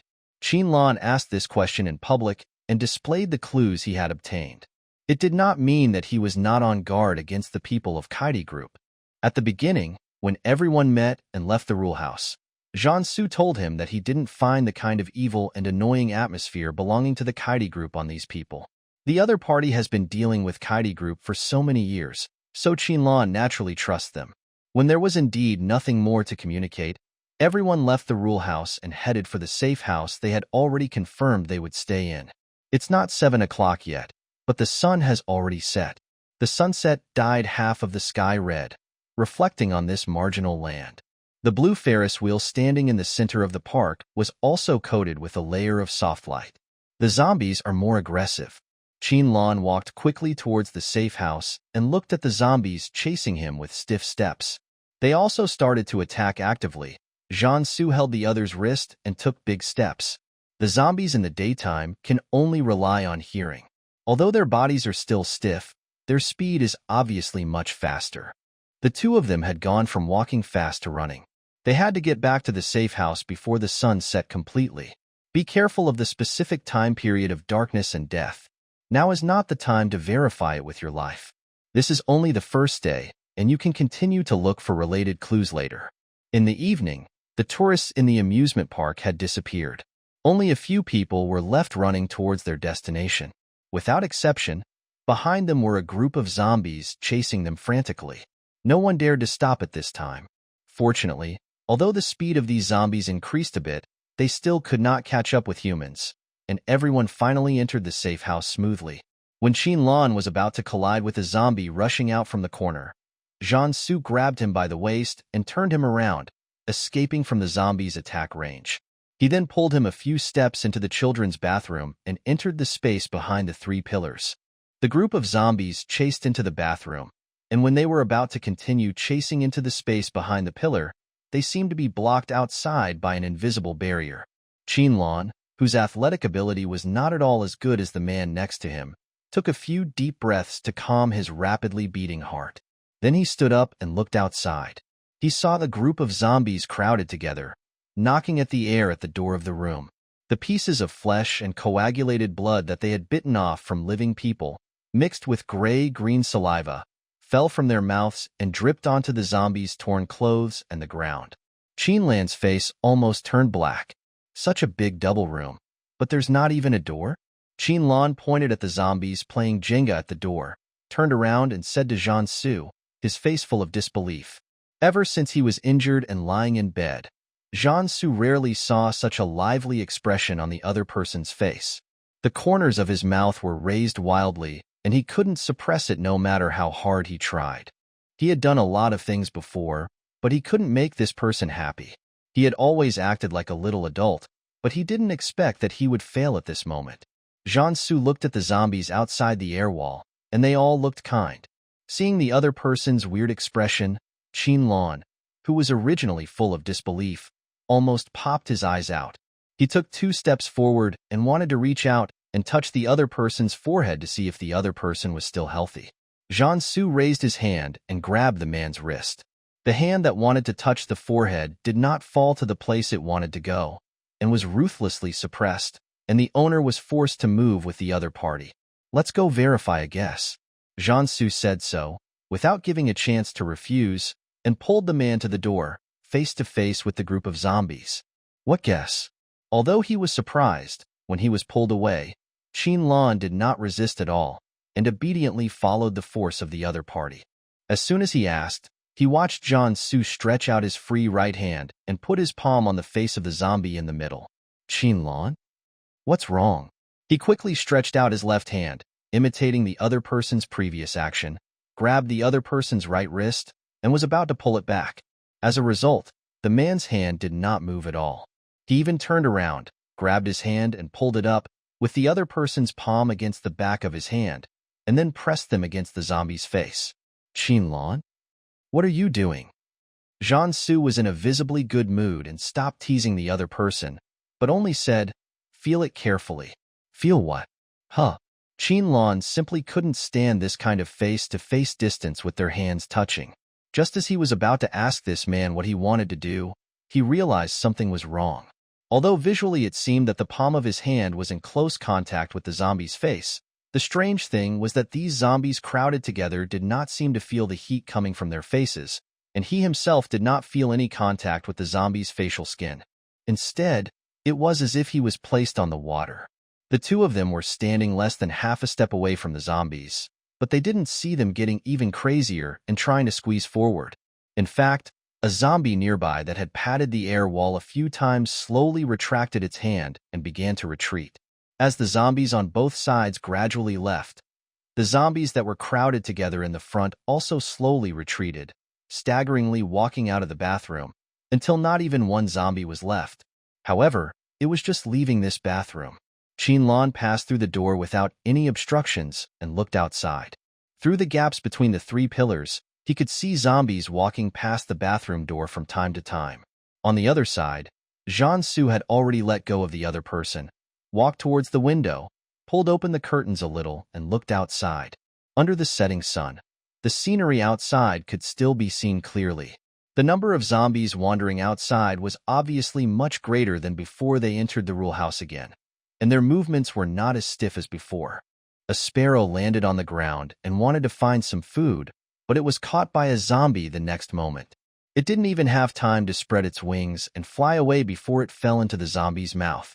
Jiansu retracted his gaze. Now any living thing can attract zombies. Huh. Lan walked from the door to the window, looked out through the gap, and saw another bird die in the mouth of a zombie. Zombies at night are indeed more dangerous. Even if birds flew low during the day, these zombies did not react at all. They all focused on catching tourists or players who were forced to get involved. Other living things did not arouse their interest at all. Or maybe it wasn't that they were not interested, but that their stiff movements hindered them, and before they could catch the animals, the nimble animals had already fled away quickly. Jiansu pulled the curtains back up, and the scenery outside became blurry. Didn't you say you were going to wash the fire axe? Now that the zombies have retreated, let's go to the nearest pillar and take a look. Lan certainly had no objection, and took out one of the 2 bloody fire axes that had been put away. Jiansu naturally took the fire axe from the other party, and was about to walk out of the house. Lan looked at his empty hands and wanted to take the thing back from the other party, but was avoided by Jiansu. "I'll wash you." Jiansu said so, and he had already walked out of the invisible door of the safe house. Lan followed closely behind him. He didn't dare to make any more noise for fear of attracting the attention of the zombies outside. After both of them came outside, they quickly walked to the nearest pillar. Jiansu turned on the faucet and turned the water flow to the minimum, then tried to turn it up slowly, and the sound of the water flow gradually increased. Lan hid behind the pillar, alert to the movement outside the bathroom door, and watched for zombies at any time. Jiansu finally adjusted the faucet to the appropriate position and began to rinse the blade of the fire axe under the water.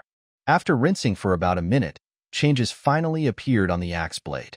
The black, coagulated blood slowly dripped into the pool with the flow of water, merged with the running water, became diluted and lighter, and finally changed from black to deep red. The stench from the zombie's blood filled this small space, making Qin feel dizzy.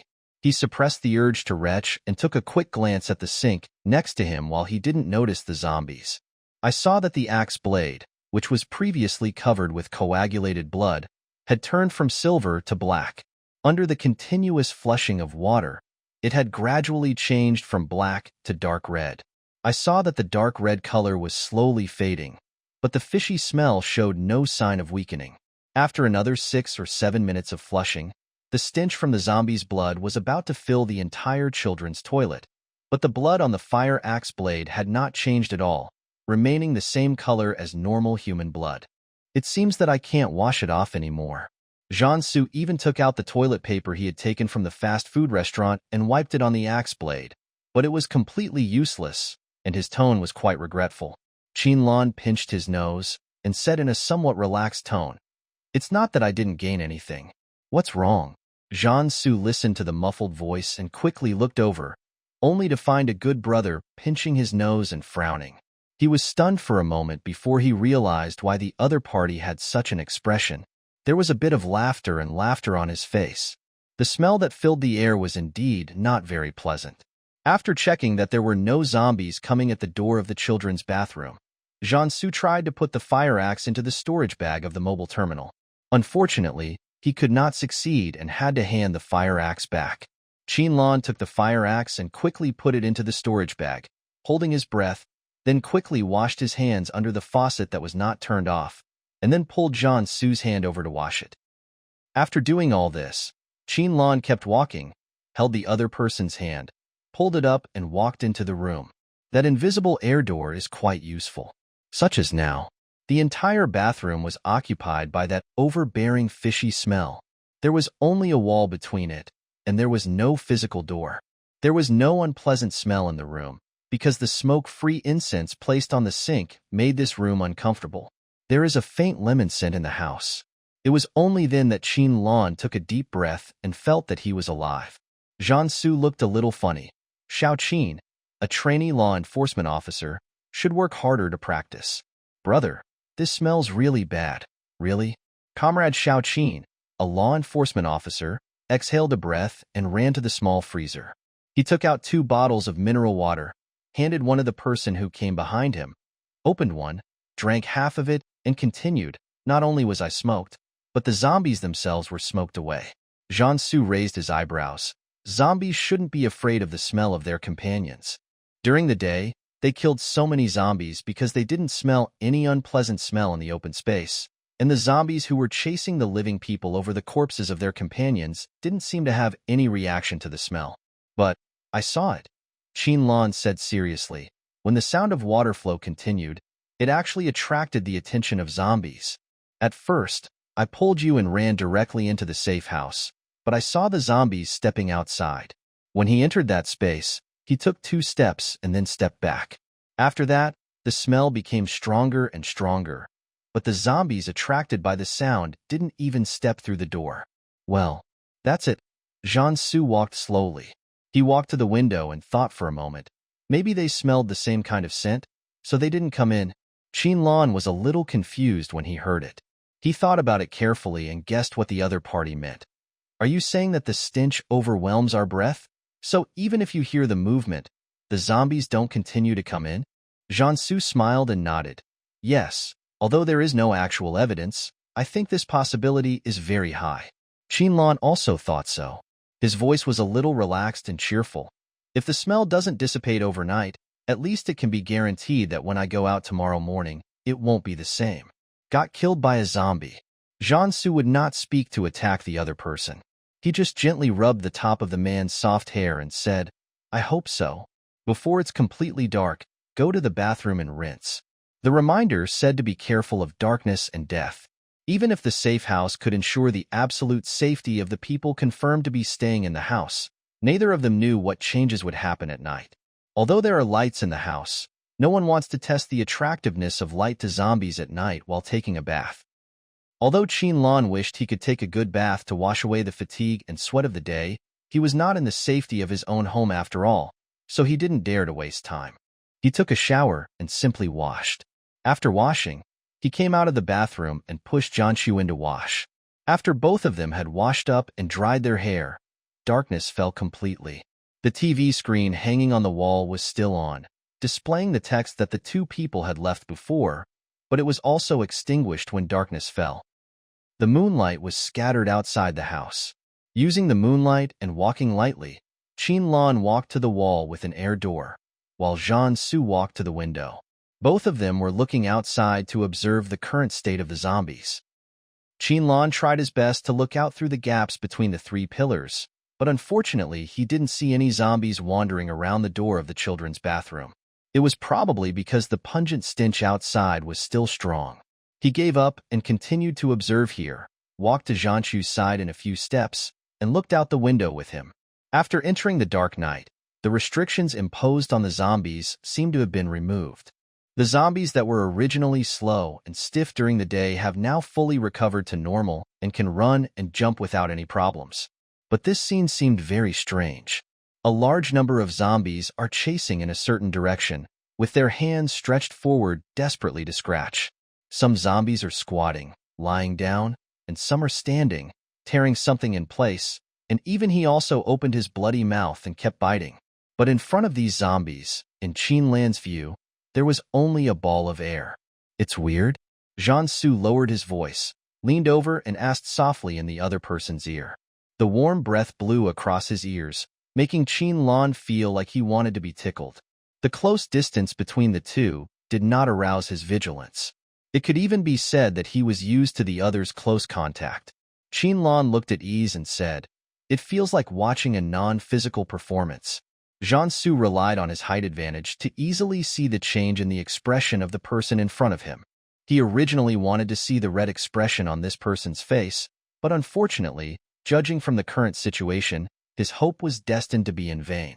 Obviously, when doing this in the past, Qiner would always blush habitually, and she would blush at first, especially to tell her brother not to be too clingy. Alas, I have indeed grown up now. Jianshu sighed crazily in his heart, but he didn't show it on his face. His eyes drifted back to the window and said, "If tourists appear here during the day, they will have something real. Really, what those zombies are chasing are living humans who are fatally attracted to them. Those who tear and bite are also humans. There are no tourists now. It is most likely that the consciousness of space rules has not grown to this point. He is just following the fragmentary settings, but it is obvious that he has not digested the contradictions by himself." Qin carefully watched the scenes unfolding outside and made guesses. There is no such thing as a night park in this amusement park, so when the park closes in the evening, the tourists disappear from the park. But if we follow the common settings in novels, the sudden change of zombies will bite each other and spread like a plague. Come on, the park has been in chaos for a long time. Who will remember that there is a closing time at this time? Besides, we just saw the group of people being chased by zombies and surrounded in the store in the morning. There may be more people, are also hidden in certain seemingly safe places in this paradise. They can't hide forever. They will always find a chance to come out. However, there is not a single tourist here. Jianshu nodded. Perhaps we can see tourists tomorrow night. Our awareness of space rules has been slowly growing. Qin also understood, and he sighed. I hope we can find the essence fragment before he completely grows up and matures, and successfully pass the game in this space. It will definitely be possible. Jianshu pulled the corner of the curtain and held it. He took the other person's hand and led him to the double bed. 10 men. Let us go alone. Tomorrow's zombies probably won't be as easy to deal with today. Go to bed and recuperate. We have to stay in this house for 10 hours. Qin followed the other person's pulling force and came to the bedside. He lay down with the other person very naturally. He even took the initiative to get into the other person's arms and rubbed around. After finally finding a comfortable position, he closed his eyes with peace of mind. When sleeping, there is no shame in avoiding suspicion. Jianshu is eager to get closer to the other person, and of course he will not push him away stupidly to be a serious and good brother. His dream is to get a marriage certificate with the person in his arms, and just sleep with him in his arms. This is where he is going. It's a pity that the other party still regards him as an older brother. Although boiling frogs in warm water has made Qinlan accustomed to his intimate behavior, Jiansu doesn't dare to do more. We can only wait for the right time to pierce the window paper one day. Qinlan's parents had adopted Jiansu for so many years. When they first found out what Jiansu was thinking about their child, they saw their silly baby holding him and laughing heartlessly. They didn't bother to say anything more and just let it go. This thing develops freely. What happens in the future is the two children's own business. Jiansu's parents and Qinlan's parents are not just close acquaintances. The four of them have a lifelong friendship with each other. From the four families when they were young to the two families when they grew up, they have witnessed each other's growth along the way, and each other's happiness. After Jianshu's parents were framed and both died in infamy, the Qin family's parents, regardless of the opposition of the family elders, resolutely took back the children who had been abandoned by both parents' families. In order to protect themselves, the two families, even when he publicly declared that he had nothing to do with the two people who surrendered to the enemy and died in Qingyan Fortress, he used all his connections to separate Jianshu's household genealogy. Later, through the unremitting efforts of the Qin family's parents, they combined with the old members of Jianshu's parents and found key evidence to vindicate the two people who had devoted their lives to their duties. From then on, Jianshu, who had his backbone poked all the way, finally got rid of his shackles and worked hard for the planet that his parents loved till death. Of course, he also wanted to have the ability to protect the three most important people in his life, Qinlan and the Qin family's parents. The parents of the Qin family knew that Jianshu, who was still a child back then, could become strong so quickly because of his own children. At that time, Jianshu regarded Qinlan as a kind of spiritual sustenance, and over time, it became a habit. They couldn't make Jianshu give up, so they could only say that Qinlan had to nod his head. In order to get Qinlan to agree as soon as possible, Jianshu showed his true heart and let the other party get used to everything about him. That night, Jianshu thought about many things in the past. In the end, listening to the steady and long breathing of the person in his arms, he closed his eyes and fell into a deep sleep. Have a good night's sleep. At dawn the next day, the biological clock woke up Jianshu from his deep sleep. He opened his eyes, but did not move immediately. Instead, he looked quietly at the person in his arms through the dim light from the window. A night's sleep gave Qinlan's chubby face a thin layer of blush, making him look much younger than his actual age. Jianshu just watched intently when he heard the faint roar of zombies outside the house. He frowned slightly and quickly stretched out his hand, using less force so as not to disturb the person in his arms, and covered the other's ears that were exposed outside the quilt. The person whose long and thick eyelashes trembled slightly returned to a peaceful and deep sleep. The person who woke up maintained this posture and did not look at the zombies outside the house to see what they had become after a night. He just covered the ears of the person in his arms to prevent them from being woken up by the noises, whether big or small. Jianshu just watched from the daybreak to the first rays of the morning light, until the morning glow shone into the house through the window, and then he felt something move in his arms and was about to wake up. He calmly took back the hand that was covering the other person's ears. When Qinlan opened his eyes, he met a pair of eyes that were gentle and as clear as glass and autumn water. Qinlan was still a little confused, but after seeing the other person clearly, he smiled brightly.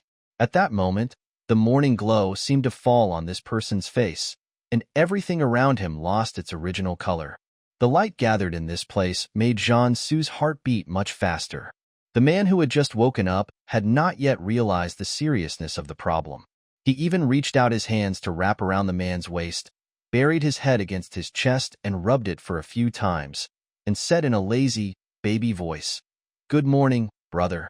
Jianshu suffered a critical blow at this moment. The usual reactions of men in the morning were particularly intense at this moment, but he didn't dare to do anything now and could only try his best to restrain his instincts. The person in his arms didn't get the response he wanted and uttered a somewhat dissatisfied sound. Jianshu's voice was a little hoarse because he was trying hard to suppress it. "Good morning, baby." As he spoke, his hands held the person in his arms even tighter. Qinlan finally woke up from his sleep and saw a person's chest. What happened just now when he was not particularly sober, and which had not been forgotten by his brain, was impacting him at this moment. Qin was so embarrassed that he almost turned into a boiled crayfish. Jiansu, whose eyes were always on the other person, naturally noticed the face that turned red quickly, and he knew what was wrong with this person without even thinking. I feel a lot better now. There was a smile in his voice that he couldn't hide. Don't let others know that Qiner acts like a kitten when he just wakes up. What little kitten? How embarrassing. Qin, who hadn't slept in the same bed with the other party since the other party joined the Blue Star Army and went a garrison in Qingyan Fortress, thought that those little bad habits he had since childhood had been cured, but he didn't expect. I didn't expect it. He now wished he could just faint here. Jiansu didn't dare to tease people too much, so he took it step by step. At least he knew now that even after 4 years, Qiner was still accustomed to everything about him, just as she was before he left the central city for Qingyan Fortress. Qin was too embarrassed to stay in the other's arms even for a moment, so he hurriedly withdrew and ran to the bathroom as if there was a wolf chasing him. He almost didn't pay attention to the road and bumped his head on the frosted glass. Jiansu, who was still lying down, watched the whole process with his own eyes, feeling both amused and distressed. Hearing the sound of water splashing in the bathroom, Jiansu also stood up. Instead of walking towards the bathroom, he came to the window, lifted the curtain a little, and looked out. The night had passed, and the zombies' movements became stiff again, no longer as agile and quick as they were last night. The tourists who had disappeared by evening also reappeared in this park. The faces of the tourists who appeared in the open area were filled with visible panic and numbness. Jiansu could now even clearly see the crowded people in the small lounge 200 or 300 meters away, as well as the people who were cautiously lying by the window of the lounge, looking out at the situation. Their faces also showed caution, worry, and fear. Further away, you can see some tourists being chased by zombies and fleeing towards an amusement facility. In fact, Jiansu's eyesight was not bad, but it was still not enough for him to see the facial expressions of people in the house through a window from 200 or 300 meters away. Now it seems that he may have gained the enhanced vision granted by the safe house. The sound of water in the bathroom stopped, and soon Qin walked out. He saw the person standing by the window. The blush that had been suppressed by the cold water showed signs of rising again. He quickly turned his eyes away, not daring to look at the other person, and only said, "Brother, go wash up and get ready to go back to the house for breakfast." Jiansu's good mood this morning had not disappeared. At this moment, the smile on his face widened a lot. While answering, he walked towards the bathroom and did not forget to say to the other party, "Okay, I'll go wash up now. I just found that I can see things farther. Pay attention to see if there are any changes in yourself." "Yeah." Qin responded quickly and hurried to the window. He didn't dare to look at the person who passed by him. Jiansu found it very funny, but after the fun, he started to worry about his own happy future. Sometimes this child is so shy that he doesn't even dare to tease her. When the time is right, if he confesses his feelings, will the other person be scared and run away and never come back? Alas, it's not easy to recognize it, Sai. Qin came to the window and took several deep breaths before he finally calmed down his pounding heart, and the blush also subsided along with his pounding heart. He was a little upset about his performance today. "I don't know why, but I felt so embarrassed that I blushed." Qin, who finally calmed down, looked outside through the window that Jiansu had opened a little before and found that his vision had not changed at all. He could see as far as he could yesterday. He listened to the noise outside and found that it was still the same. He sighed. Then, he suddenly stopped. I began to close my eyes and carefully sense my surroundings. When he calmed down and felt everything around him, Qin found himself in a very mysterious state. He could clearly feel the sound of water in the bathroom and Jiansu washing his face with water. Where the nearest zombies were to the safe house, and how the zombies were distributed within a circle of nearly 100 meters from him, where there were more and where there were fewer. Where the tourists in this range were they still safe, or were they fighting zombies, or had been bitten by zombies and couldn't break free? These are not heard by the ears or seen by the eyes, but are felt seriously after calming down. Perhaps it is the so-called enhanced perception. This kind of skill was the first time Qin encountered it. He was very curious and put more energy into it. At a certain moment, he could even feel the pulse beating under Zhan Su's explosive muscles and the breath of vigorous vitality emanating from his body in the bathroom. He couldn't help but want to reach out and touch that body to feel whether it was the same as what he perceived. Then, the next second, he heard the other party's puzzled voice. "Chiner?" Qinlan suddenly woke up and found himself still standing by the window. A few steps away, Zhan Su had just opened the frosted glass door of the bathroom and looked towards him. Qinlan was still a little confused after coming back to his senses from that state. He uttered one word blankly. "Ah?" Zhan Su noticed that the other person was in a strange state, so he quickly walked over, waved his hand up and down in front of his eyes, and then touched his forehead with his palm. "What's wrong?" Qinlan finally recovered to his normal state. He shook his head and explained to avoid worrying the other party. "I have gained the ability of enhanced perception. The perception range is about 100 meters around. But after entering this state, my understanding of my own situation seems to be weakened a lot. You called me just now, which allowed me to get out of that state. Originally, gaining abilities should be a good thing, but looking at Qinlan's current appearance, this ability seems to have side effects." However, Zhan Su quickly checked himself and did not find anything wrong with him. He even summoned Pajun to perform a body scan, but no problems were found. He pondered for a moment and could only guess. It might be a matter of proficiency. "What did you sense just now?" Qinlan thought about the things he had just sensed, and there were some unspeakable parts in them. The blush that had just disappeared came up again, but he didn't dare to tell the other party about this. He could only hide the part about the bathroom and told the other party everything he sensed outside the safe house without reservation. Zhan Su's brain worked very quickly. Seeing the other party's unnatural expression and the suspicious blush on his face, and considering that the other party could clearly sense where there were more zombies and tourists, and what states these zombies and tourists were in, he immediately guessed that the other party might have also sensed the bathroom. Otherwise, he couldn't explain why there was still a little shyness on his face. This guess made his already good mood even better. But Zhan Su didn't dare to show any abnormality, so he could only follow the other party's words and say, "It's possible that you use this ability to the maximum range for the first time. Just like a machine, it will stop working when it is overloaded. You should start with the range that will not affect your perception at all, and then slowly increase it after you get used to it. I'll be more careful." Qinlan naturally understood this truth. You can't become a big fat man in one breath. But after all, he had just acquired it and had no time to get familiar with it, so he didn't control the degree for a while. Zhan Su couldn't rest assured, because his perception of the surroundings was enhanced, but his own perception was reduced, which meant that the enemy would take advantage of this weakness and attack. He reminded him again. Before today's enhanced ability disappears, if you want to use it, you must have someone you trust by your side.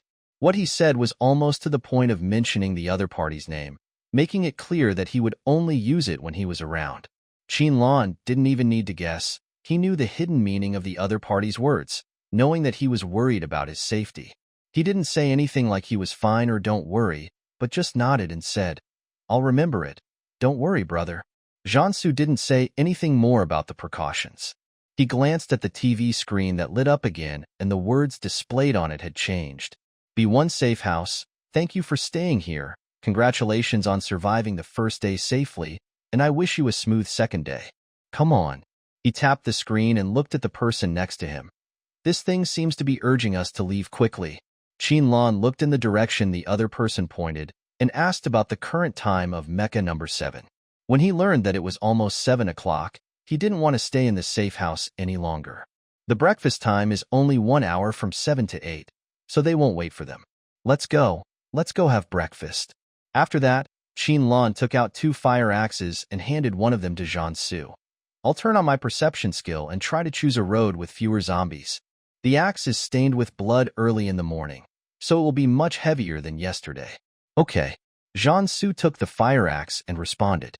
The two of them left the safe house together. After a night, when I passed through the air door and arrived at the children's bathroom, the fishy smell that filled the entire bathroom last night had basically dissipated. The two did not stay here for long. After Qinlan activated his perception skill, Zhan Su became more alert. As the other party led the way and hurried forward, he was alert to everything around him. Fortunately, Qinlan did not get carried away and kept his skills within the range that he could fully bear. He walked quickly towards the rule house with Jiansu. Occasionally, when there were one or two zombies wandering around aimlessly, he tried to avoid them as much as possible and did not bother them anymore. After all, at this point in time, eating is more important. Who knows what kind of trouble will happen in the rule house after lunchtime? When there was really no way to avoid it, Jiansu chopped the zombie's body apart with one axe, and then quickly rubbed the sticky blood on the zombie's still intact clothes. He didn't expect to wipe it clean, but just wiped off as much as he could before it solidified, so as to avoid being as inexperienced as yesterday and letting the blood dry up and accumulate, making it heavier and heavier. By the time the two arrived at the rule house, Zhang Shuyi, Zhuang Hua, Lu Feidong, and Ding Jingjing were already sitting at the long table and having breakfast. The three people in Yao Yin's room were nowhere to be seen. Zhang Shuyi was sitting facing the glass door and saw the two people coming from afar. When they just stepped into the door, he raised his left hand holding a cup of soy milk as a greeting, and then buried his head in his breakfast. Qinlan nodded to him, and then he went to the ordering counter with Jiansu and chose breakfast for two.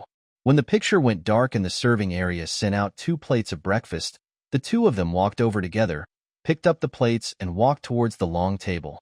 Today's breakfast seemed quite rich to Qinlan.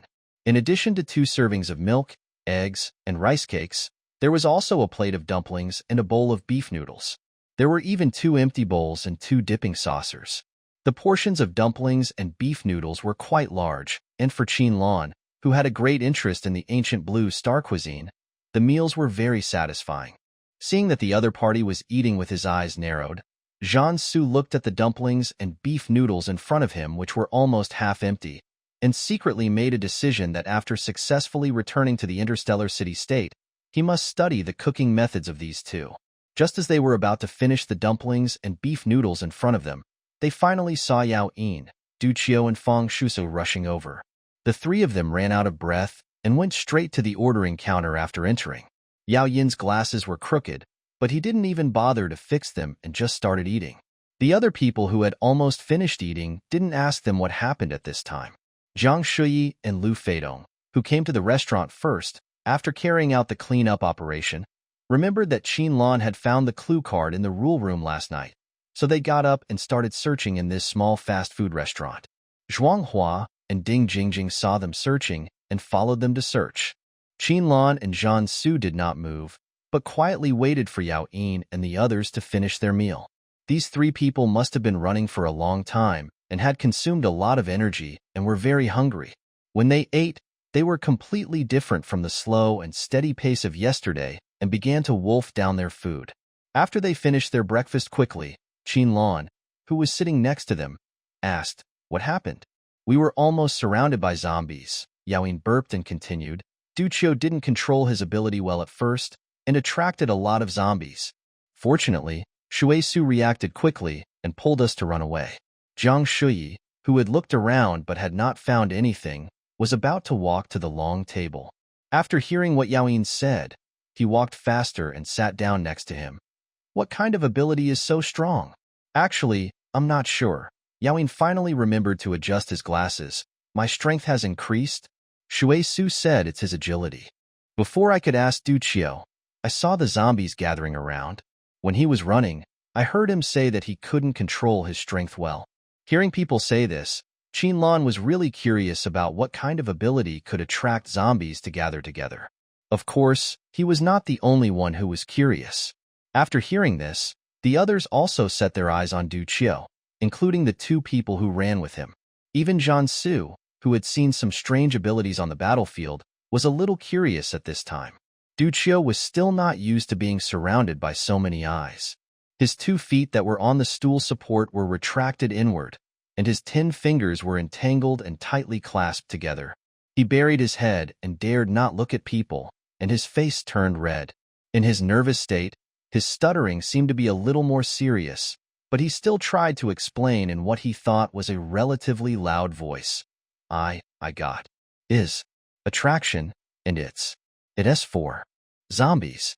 After waiting for him to finish, Ding Jingjing went over his words in her mind again and covered her mouth with her fingers in surprise. Then this, This is just a meat shield. Why would they give you this ability? After hearing this, Duchio lowered his head even lower. He opened his mouth and finally said in a somewhat depressed tone, "It is indeed not supposed to be given to a timid person like me." Ding Jingjing quickly collected her expression and tried to speak in a soft voice. "I'm sorry, that's not what I meant. If she is timid, how brave can she be?"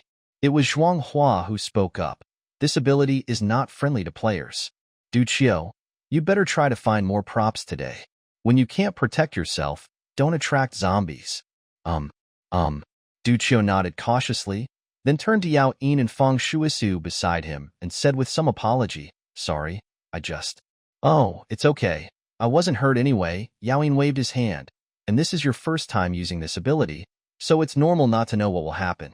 Several people chatted about the skill of attraction and told each other about the abilities they had acquired. During this time, Qinlan and Zhan Su had been looking at the three people who lived together last night without saying a word. Of course, the focus was always on Duchio. However, even if they were observing others, it did not prevent these two from joining in the conversation very naturally. After the information exchange was almost over, Qinlan stood up and said, "Breakfast time is almost over. Zhan Su and I will go out and continue looking for clues." After saying that, Zhan Su also stood up and walked out of the rule house with Qinlan. The remaining few people looked at the time on the display screen and got up and walked out, not wanting to stay here any longer. The two people who left the rule house first walked in the direction that they had not searched yesterday. After they were far enough away from the rule house and made sure that even people with enhanced hearing could not hear their conversation, the two began to talk. "When we were communicating just now, no one said that they had enhanced their hearing, but who knows if they were intentionally hiding it." Zhan Su looked back just now, and with his enhanced eyesight, he could clearly see that Duchio did not follow Yao Yin and the others today, but followed the two girls, Lu Feidong and Ding Jingjing. He retracted his gaze and continued walking forward. "You think there is something wrong with Duchio?" He said this to the person next to him, but his tone was stating a fact, not a question. Qinlan shrugged and smiled, and replied, "Brother, you are the same." Zhan Su also laughed. The two of them were secretly observing others just now. Although they dared to guarantee that they would not be discovered by others, they certainly could not hide it from the person who had lived with them for so many years. After all, they really know each other too well. "His ability is too strange," Zhan Su said. "Most of what we get is the enhancement of the five senses. Of course, there are also mental enhancements like you and Feng Shuisu, but even if there are side effects due to lack of proficiency when using it for the first time, as long as you master it, it will not pose a threat to your own safety." Qinlan was still within the tolerable range. He used his perception ability to lead people to search for prop cards in a route with relatively fewer zombies, and then continued with the other party's words. He is the only one who obtained the double-edged sword. According to his description, as long as the skill is activated, all zombies within 10 meters will be attracted. Even if he has the ability to protect himself and can use skills to attract zombies and then kill them, there are too many places in this amusement park that can hide zombies. How can he guarantee that the zombies attracted are not the 4 or 5 seen on the surface, but 40 or 50? That's right, Zhan Su nodded. Unless there are other people who are deliberately concealing their skills, but as of now, even if they are concealed, they are abilities that will not pose too much threat to themselves. So, in the final analysis, it's Duchio who has a problem, Qinlan said. Zhan Su turned his head and glanced at the person beside him and suddenly asked, "Do I need to remind those 3 people?" Qinlan reacted and realized that the other party was talking about Jiang Shuyi, Lu Feidong, and Yao Yin. After thinking for a while, he shook his head. The 3 of them are actually very vigilant. Before leaving just now, I saw Lu Feidong winking at Yao Yin. After hearing this, Zhan Su thought about the Duchio he had just seen changing his team and followed. It seemed that the 2 men had reached some consensus. He did not continue to mention this matter, but speculated and said, "The ability Duchio obtained should be directly related to zombies." Qinlan was also thinking back to the scene Yao Yin had just described. "I agree with your speculation, and it is very likely to be mind control or something like that. Maybe," Zhan Su mentioned a little more, "it is not ruled out that it is a prop card skill, but if that is the case, then his hidden true ability is even more curious." Before Qinlan could say anything, the long-lost ding-dong-dong music sounded again, echoing throughout the amusement park. After a few seconds, a mechanical female voice came from the amusement park broadcast, and the electric sound was mixed with a hint of playfulness and cuteness. But the players didn't like it. Jiang, congratulations on surviving the first day and starting the second day. That's great. Let me see. 1, 2, 3, 4, 5, 6, 7, 8, 9. Hey, why is there one player missing? Where did he go? Oh. It turns out that a player who didn't follow the rules was eliminated. Qinlan and Jiangsu stopped and looked at each other. They had previously speculated that there might be more than 10 players in the rule room, but now it seemed that only 10 of them were involved in this space. And Luoda from yesterday had been eliminated. The voice on the radio continued. Why don't you follow the rules? It's so sad.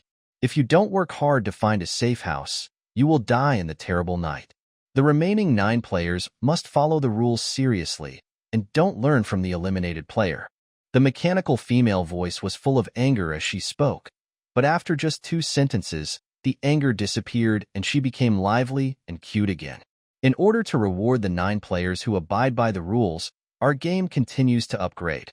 Ding ding ding on the second day, sea-level zombies have been refreshed. Today, let's work hard to survive. After saying this, the mechanical female voice and the ding-dong music disappeared together. The huge amusement park, which had seemed a little lively and even noisy because of the broadcast, suddenly became more desolate and lonely at this moment. The sounds of zombies and humans chasing each other in the distance made the amusement park even more desolate. Qinlan and Jiangsu did not stay there any longer and continued to walk forward. Because of his perception ability, Qinlan could clearly feel that after the broadcast ended, the zombies within his perception range moved much faster than before. Although they were still not as fast as normal humans, the slower zombies had successfully attacked so many humans before. Now that they are faster, they will probably attack more tourists. They are faster. Qinlan informed the man next to him of the news. Jiangsu looked around, his eyes deepened. Not only is it faster, it can also run, jump, and climb. Just now, while walking, he saw zombies running through the gap between the amusement facilities and the landscape greening in the distance. On the other side, there were zombies climbing over the not-so-high queuing railings, and a few zombies were climbing up the windows. There were terrified faces in that house. If the zombies upgrade once a day, Qinlan said with a serious look on his face, maybe after the upgrade tomorrow, they will act completely like normal people. What about the day after tomorrow? What abilities will they gain? Jiangsu naturally thought of this. While these zombies are not a big threat to us, we should take advantage of the time to explore more. After the zombies upgraded, Qinlan listened to Jiangsu's advice and did not try to avoid the large number of zombies. He walked along a road. After fighting twice, he knew what kind of strength he should use to chop off the zombies' heads today. After discovering that the zombies' weaknesses had not changed, Qinlan activated his ability again and walked towards relatively safer routes. I did gain something along the way and obtained 2 prop cards. When Mecha number 7 said it was already 11:30, the 2 stopped moving forward and started walking towards the rule house. They did not speed up their pace, but walked back while searching. When they saw the rule house, they found that the glass wall of the fast food restaurant, which was originally a glass wall that allowed them to see the things inside clearly, was now covered with a blackout curtain to block the view inside. What's going on? Qinlan looked a little strange. It is indeed that fast food restaurant. We are not in the wrong place. Jiangsu was sure of this. Qinlan has always been 100% confident in Jiangsu's observation ability. If he said it was the fast food restaurant they had been to before, then it must be correct. As for why the blackout curtains were drawn, Qinlan didn't think that it was because one of the 3 teams arrived first and drew the curtains. As for why the curtains were drawn on this wall, it seemed that the only way to find out was to rush over and take a look. Before the 2 of them could rush over, the familiar ding-dong-dong music sounded again, and the mechanical female voice followed. Ding-dong-dong, it's 12 o'clock noon, and now it's absolutely safe. After the exciting chase game, how do you feel? Do you think this issue's theme activity is a success? As the voice sounded, the zombies around seemed to have received some orders and began to gather in one direction. During the absolutely safe time, the zombies will no longer actively attack humans, but will choose to hide. Tourists, will you choose to recuperate during this time? Or will you choose to gather everyone's strength to fight the zombies together? There are so many choices, it's really curious. Within Qinlan's sight, he saw that those zombies that had already scratched or were eating and biting tourists stopped what they were doing, stood up, and followed the zombies. However, I want to remind the tourists who are participating in this zombie theme park that you must not think of catching all the zombies in an absolutely safe time. Because the zombies choose to hide, and they won't let you find them. Jiansu used his enhanced vision to see that direction. There were few obstructions around that direction, so he could see a little further. All the zombies I can see are gathering in that direction. This location should be the amusement park office building. As he spoke, the broadcast continued. At the end of this event, whichever side has more people will win. The winning side will receive a beautiful gift exclusively provided by the fantasy theme park. Hurry up and fight for your faction. Then the broadcast sound disappeared. Several groups of people estimated the time and started rushing towards the rule house. When they saw the fast food restaurant with the blackout curtains drawn, they were a little suspicious whether they had found the wrong place. But after seeing Qinlan and Jiansu, they all gathered towards them. After all, these two people had been almost in control of the past day. Now that they found that there seemed to be a problem with the rule house, they subconsciously came over. The zombies seemed to have lost interest in these people. Even when Duccio stumbled and almost came face to face with a zombie and froze in place, he didn't even look at the zombie and continued walking towards the direction where the large group was gathering. What happened just now made Duccio dare not make a sound until the zombies passed by him and walked away. When he felt that the danger was completely far away from him, he took a deep breath of fresh air, and his face turned pale with fright. Zhuanghua was not far from him.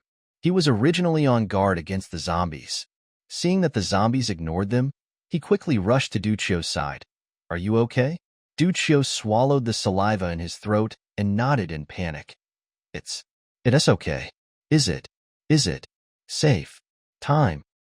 Well, don't worry. Zombies nowadays won't attack humans. Zhuanghua nodded, patted the other's shoulder, and half-supported the man whose calves were obviously still trembling as he walked towards Qinlan and the others. Qinlan saw people coming over, and without looking at Duccio for too long, he retracted the time and said, "It's 12 o'clock. Let's go to the rules room first and see what the updated rules are for today." Everyone expressed no objection and walked towards the rules house together. Qinlan and Jiansu took the lead. They had just walked to the door of the rule house, but before they stepped in, the automatic door sensed the presence of people. The glass doors slid open to the left and right, and the air conditioner hanging above the door blew out a cool breeze. But this time, the cool breeze was also carrying a strong smell of blood. The two stopped and looked at each other, each with a guess in their minds. Although the two of them were walking in the front, the other 7 people were not far behind and were following behind them. The moment the glass door opened, the smell wafting out was so strong that it could be easily smelled. So, when Qinlan and Jiansu stopped, they also smelled the scent and stopped as well. And at the moment when everyone stopped, all the blackout curtains that had been drawn were pulled up again. It only took a brief moment.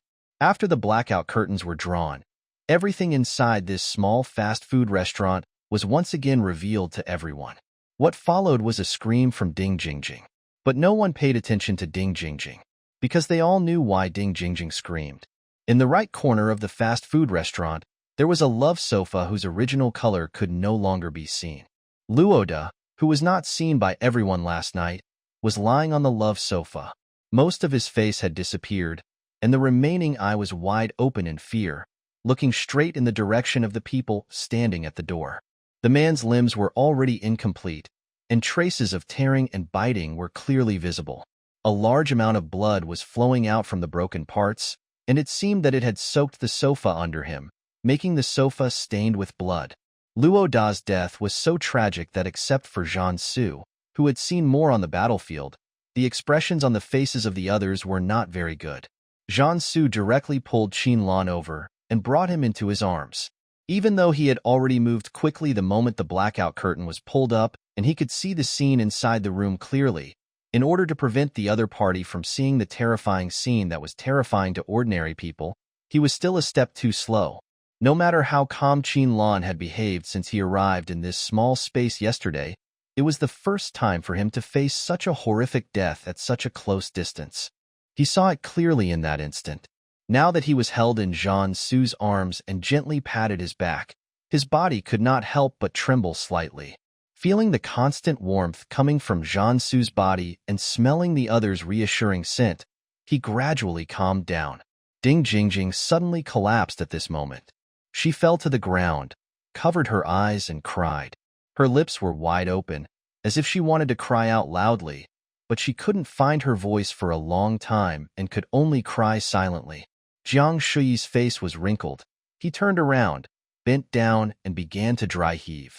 Zhuanghua and Feng Shuisu also felt nauseous and averted their eyes from looking at the scene in the room. They were afraid that if they looked at it any longer, they would lose control and join the retching crowd. Du Qiu was also trembling all over, just like Ding Jingjing, and he fell directly to the ground, his lips opening and closing, and in the end he just covered his mouth and stopped looking into the room. Qin-lan was gradually regaining his composure. His mind was still clear, and he was not dizzy from the shock of the scene in the fast food restaurant. He was held in Zhang Su's arms, facing the direction of Du Qiu, so he could naturally see everything about the other party.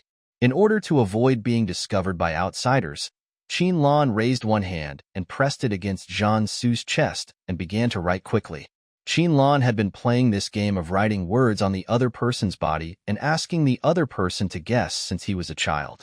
At first, he couldn't guess a single word, but later, Qin-lan wrote quickly and Zhang Su could guess it correctly without missing a single word. Now that he couldn't talk to the other person, Qin-lan could only choose this way to tell Zhang Su what he had just discovered. The current situation did not allow Qin-lan to write too many words, so he only wrote 4 words quickly. Du Qiu is not afraid. Zhang Su lowered his head slightly to look at the person in his arms. The other person wrote on his heart through the fabric with his fingertips. The friction between the fingertips and the fabric caused a slight itch, and the fingertips seemed to have an electric current, following the traces of writing and drawing and going straight to his heart. The self-control he had built up over the years was easily broken once he met this person. Zhang Su suppressed the urge to rub the person into his bones and blood, while also having to carefully feel what the other person had written. It was really a torture. Fortunately, Qin-lan wrote quickly and only wrote a few words, so the annoying feeling soon disappeared. Zhang Su secretly exhaled a breath of foul air. He patted Qin-lan's shoulder gently, indicating that he had received the message. Before everyone could react from the shock, the automatic door, which had been closed again because no one had entered, suddenly opened again. The wind from the air conditioner, carrying the stench of blood, blew on Qin-lan and Zhang Su, who were standing in the front row. Qin-lan's sense of smell is naturally superior to that of ordinary people. Even though he is still buried in Zhang Su's arms, the wind from the air conditioner blows straight into his nasal cavity and cannot be stopped. This smell is even more pungent than the smell of zombie blood in the room last night. Qin-lan is now truly in a state of pain. This time, after the automatic door opened, it never closed again. The 3 display screens that were originally black and hanging above the ordering counter opposite the entrance also lit up at this time. The ding-dong background music and the mechanical female voice that had just disappeared not long ago also sounded at this moment, but it was not through the broadcasting facilities of the entire amusement park, but from the small speakers in the fast food restaurant in front of them. Congratulations on finding the rule house for the 2nd day, but why don't you come in? Lunch is ready. Come in and eat. You can live better if you are full. The robotic female voice seemed to be genuinely distressed about the fact that no one came in for lunch, and her tone was filled with confusion. Jiang Shuyi heard this and turned his eyes to the corpse lying on the sofa in the corner. The corpse's limbs were broken, and looking at it for a second longer would bring back nightmares. The nausea he had just suppressed came back again. Lu Feidong really felt that her stomach was starting to sour, and she didn't even want to breathe in the air here anymore. Even Yao Yin couldn't help but swear. His voice was weaker after he finished spitting out, "Who can still eat in this environment?" The mechanical female voice on the speaker didn't know if it could hear Yao Yin's words, but it suddenly realized something and said, Are you concerned about the corpse? The mechanical female voice was a little regretful. This player is too disobedient. If you don't follow the rules in Zombieland, you will really lose your life. I originally wanted to let the players see it and understand the importance of following the rules. But now it seems that the player's psychological endurance is not good enough. Oh my, it really makes the system very distressed. What should I do? Qinlan hadn't gotten out of Zhang Su's arms yet. When he heard the mechanical female voice's words, he quickly wrote another sentence on his mind. Upgraded? Zhang Su lowered his voice and said softly, The mechanical female voice that has appeared so far is obviously different from yesterday. There are more modal particles, the emotions in the words are more diverse, and she has even begun to have a preliminary self-positioning. The zombies are getting stronger day by day, and their awareness of spatial rules is also growing day by day. The distress and regret in the mechanical female voice seem to exist only in this paragraph. After a pause of silence, she spoke again with a feeling of vitality. Forget it. Let this disobedient player rest in peace, and let you return to the familiar restaurant. You have to eat well at lunchtime. The next second after the voice fell, the body lying on the double sofa in the fast food restaurant disappeared without a trace. Along with it, the bloody smell lingering in people's noses and the large amount of bloodstains in the fast food restaurant also disappeared. The mechanical female voice and background music never appeared again. Zhang Su raised his eyes and quickly scanned the fast food restaurant, saying, "This is where we eat breakfast." In other words, Rhoda's body did not disappear suddenly, but the two rule houses were swapped at that moment. The scene that made everyone feel extremely uncomfortable just now actually existed in another rule house in this location. Qinlan had already stepped out of Zhang Su's arms. His chest seemed to still be filled with the smell of blood, but after he took a few deep breaths of fresh air, the smell was diluted a lot.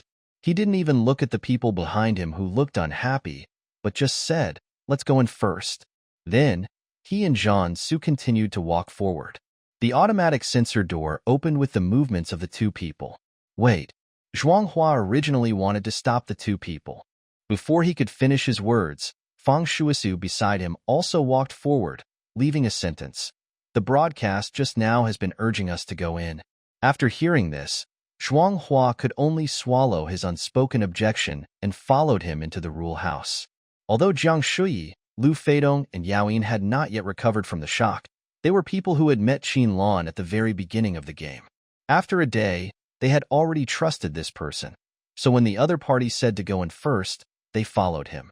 When Lu Feidong passed by Ding Jingjing, he patted her on the shoulder and half-supported and half-dragged the person, who was still in a state of collapse and trance, into the fast food restaurant.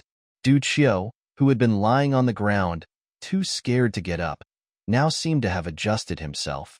He took the initiative to step forward to help Lu Feidong support Ding Jingjing on the other side. When Lu Feidong looked over, he gave him a weak smile.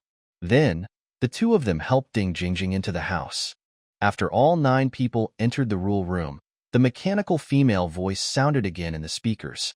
It is confirmed that the number of players entering the rule room has reached 9. 2 rules will be disclosed. Please read each rule carefully. Just like when the rules were announced yesterday, a sentence appeared on the first display screen on the left. Rule 1. Players who are caught by zombies will also be transformed into zombies and become the same kind as them. When players are completely transformed into zombies, they will lose their player status and stay here forever. This time, no white text appeared on the middle display screen, but a sentence began to appear on the right display screen. Rule 2. From 8 p.m. to 6 a.m. the next day, it is the dark time of Zombie Park. During this time, if a player leaves the safe house without a life-saving prop, he will surely die, and no props can harm the zombies. After these 2 rules were announced, the display screen in the middle lit up, and the current time was indeed displayed in the center of the screen. 12:15. The second hand continues to move forward. The voice on the speakers sounded again. The rules have been announced. So much time has been wasted. Players, hurry up and have lunch. Eating a full meal is the most important thing. I look forward to seeing you again. The sound disappeared, and the screen in the ordering area lit up. The rules of the space have been repeatedly emphasizing the importance of eating and abiding by the rules. Several people no longer stood there stupidly, but walked towards the ordering area. After clicking on the identical pictures of dishes on the ordering screen one by one, they went to the dining area, carrying their plates and sat down at the long table. Today's lunch is still the specialties of the ancient Blue Star Kyushu Kingdom. Braised prawns, sea cucumber with scallions, fried crispy dumplings, for happiness meatballs, and first-class tofu. Each dish is delicious and fragrant. When ordinary interstellar people see it, they will definitely want to take a bite of it. Unfortunately, after what happened just now, except for Jian-su who had seen many corpses, everyone else had a hard time eating. Even Qin-lan, looking at the mouth-watering food on the plate in front of him, lost all desire to enjoy the food. This was the first time in Qin-lan's 22 years of life that he felt the food tasted bland while eating something as delicious as chewing wax. This time, everyone ate much faster than before. Most of them wanted to finish quickly, leave quickly, and suffer less. If there really is a chef who cooks these dishes in this small space, after seeing the way these people eat, he will probably be so angry that he throws the spatula and walks away. Whoever is the chef who cooks for these people can be the chef. The food was prepared so quickly that in less than 10 minutes, everyone's plates were almost empty. It's not about the awareness of not wasting food, or that the food is so delicious that you have to lick the plate. For many people nowadays, what gives them the energy to finish their meals is the repeated mention of eat enough and obey the rules. It's so hard to hold. After finishing the meal, Jiang-shu glanced at the identical double fabric sofa in the corner, then quickly retracted his gaze, trying to get rid of the miserable state of Luoda that appeared in his mind again, and said, "Let's get out of here quickly after eating. We don't want to stay here for even a second longer."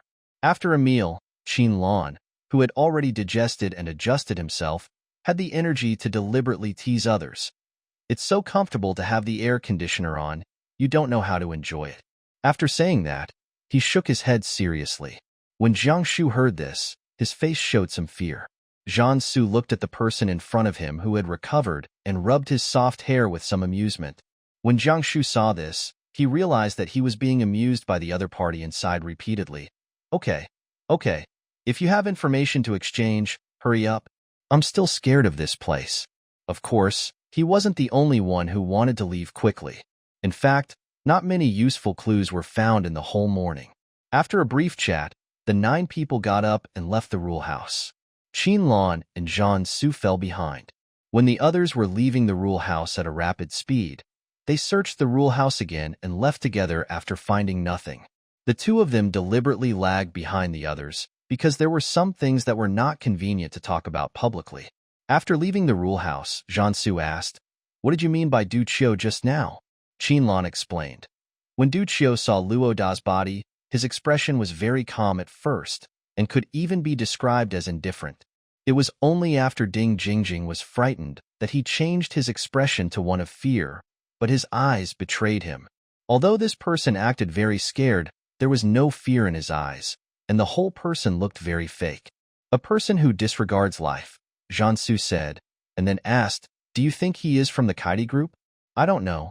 Qin-lan shook his head, but his voice did not drop.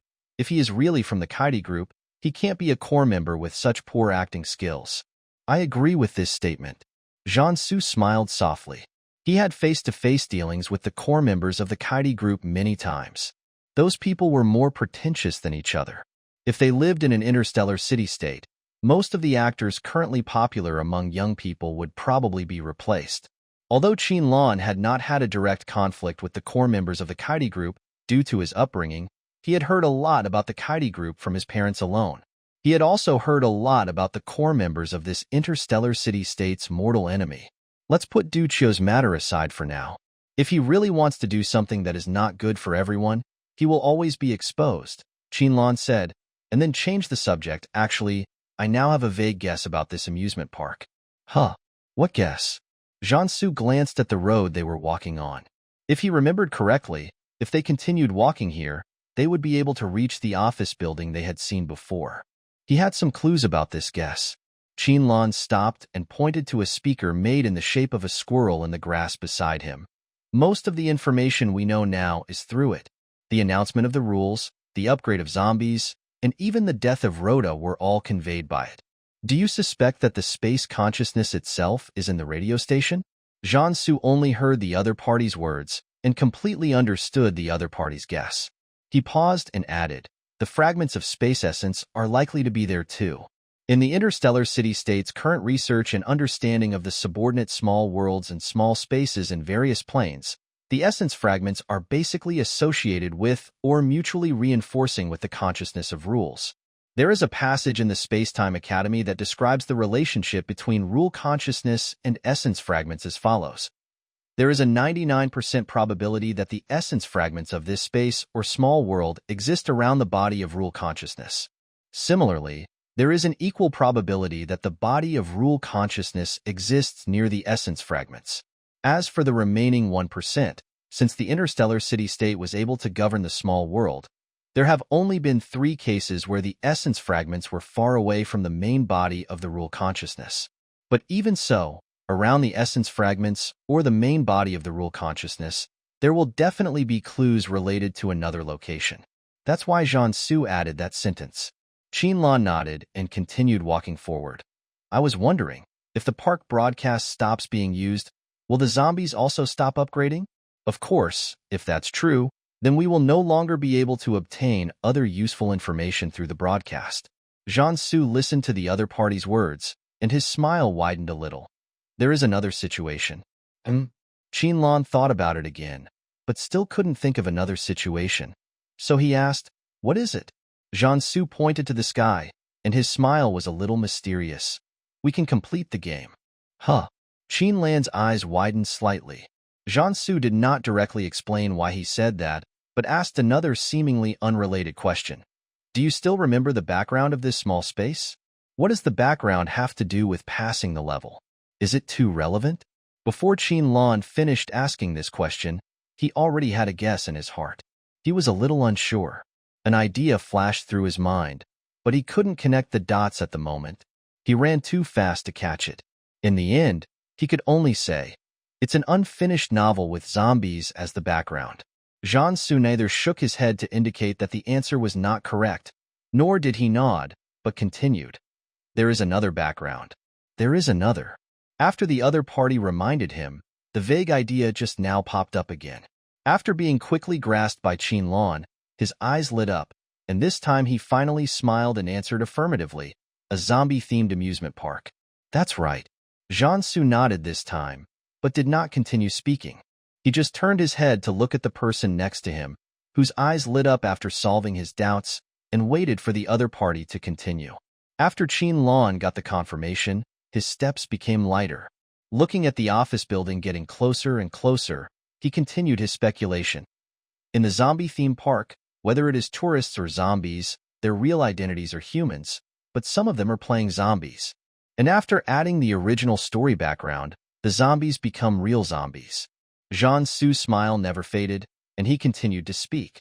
But because it is a small space made up of fragmented settings, the rules of this space will mix the zombie novel settings with the zombie-themed park when it is in operation, which also leads to the final fusion of the female voice representing the host of the park game and the electronic synthesized sound belonging to the rules.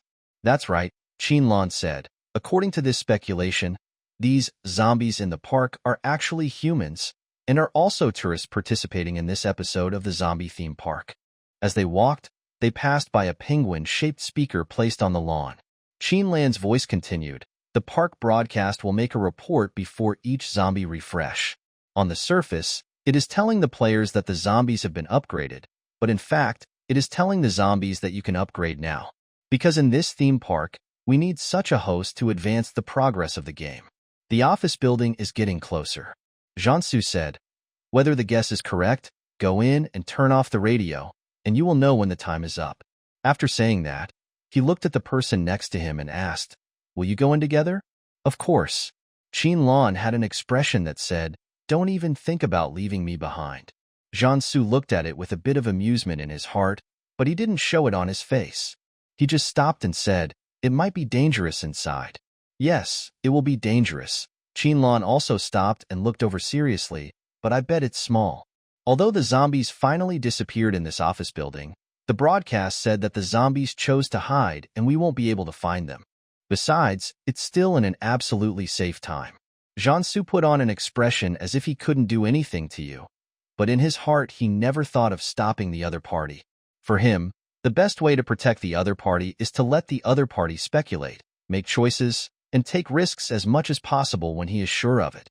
Qinlan will be exposed to more work in the law enforcement department of the Spacetime Administration in the future. Blindly protecting people under his wings will make them stay where they are and unable to grow. So, Jiansu said, let us go in together. Since they had decided to enter the office building to explore, the two did not waste any more time there. Instead, they quickened their pace and walked towards the light blue building not far away. The building is only 3 stories high and doesn't look too big from the outside.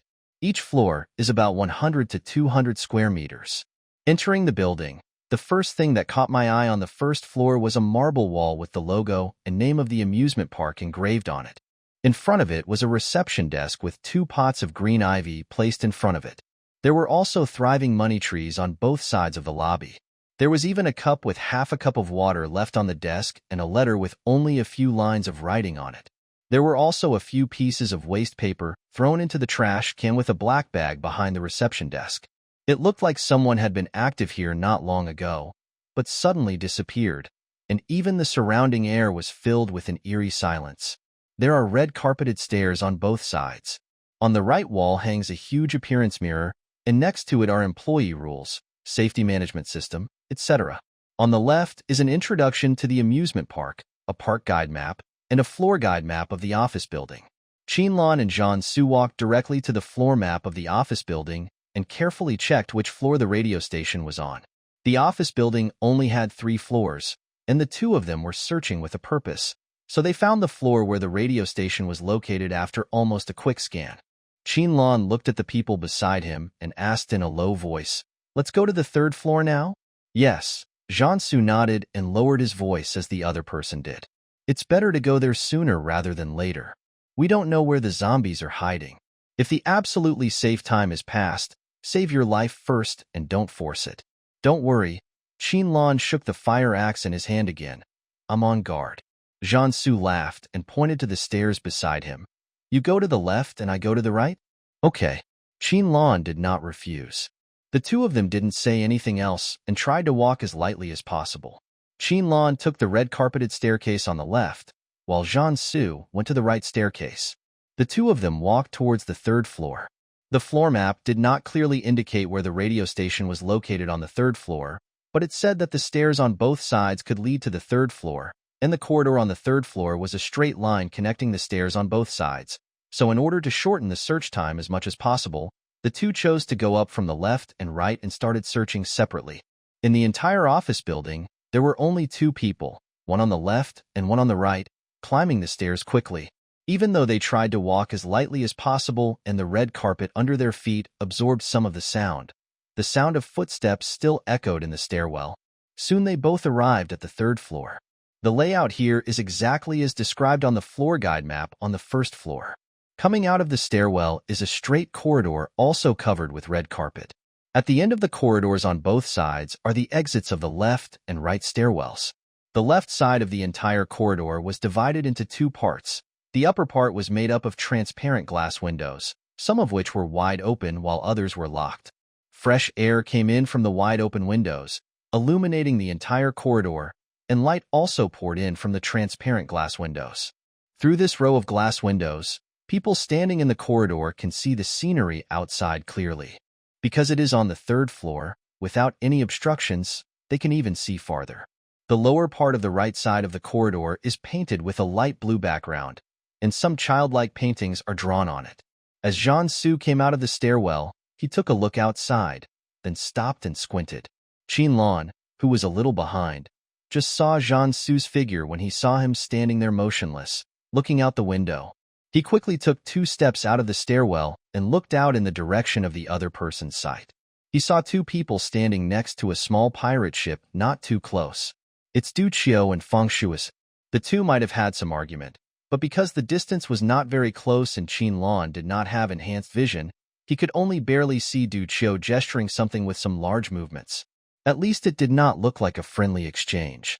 Moreover, Judging from their previous interactions, Duchio's personality doesn't seem like the kind of person who would make such large gestures with his hands in front of someone he doesn't know well. Qinlan and Jian-Su didn't suggest to hide aside and look again. There were some tall trees coming from the direction of the pirate ship. They were on the third floor and had an advantage in their position, so they could see the scenery over there. But they couldn't see the office building clearly because of the trees. However, the two people who were secretly observing did not have too much time. After Fang Shuisu made some action, Duchio seemed to calm down a little, and then the two of them left the place together. However, they did not walk together, but walked in different directions. Since the people had already left, the two did not stay there any longer, but started to move forward to find the specific location of the radio station. On the right side of the corridor are offices one after another. The name of the office is posted on the door of each room.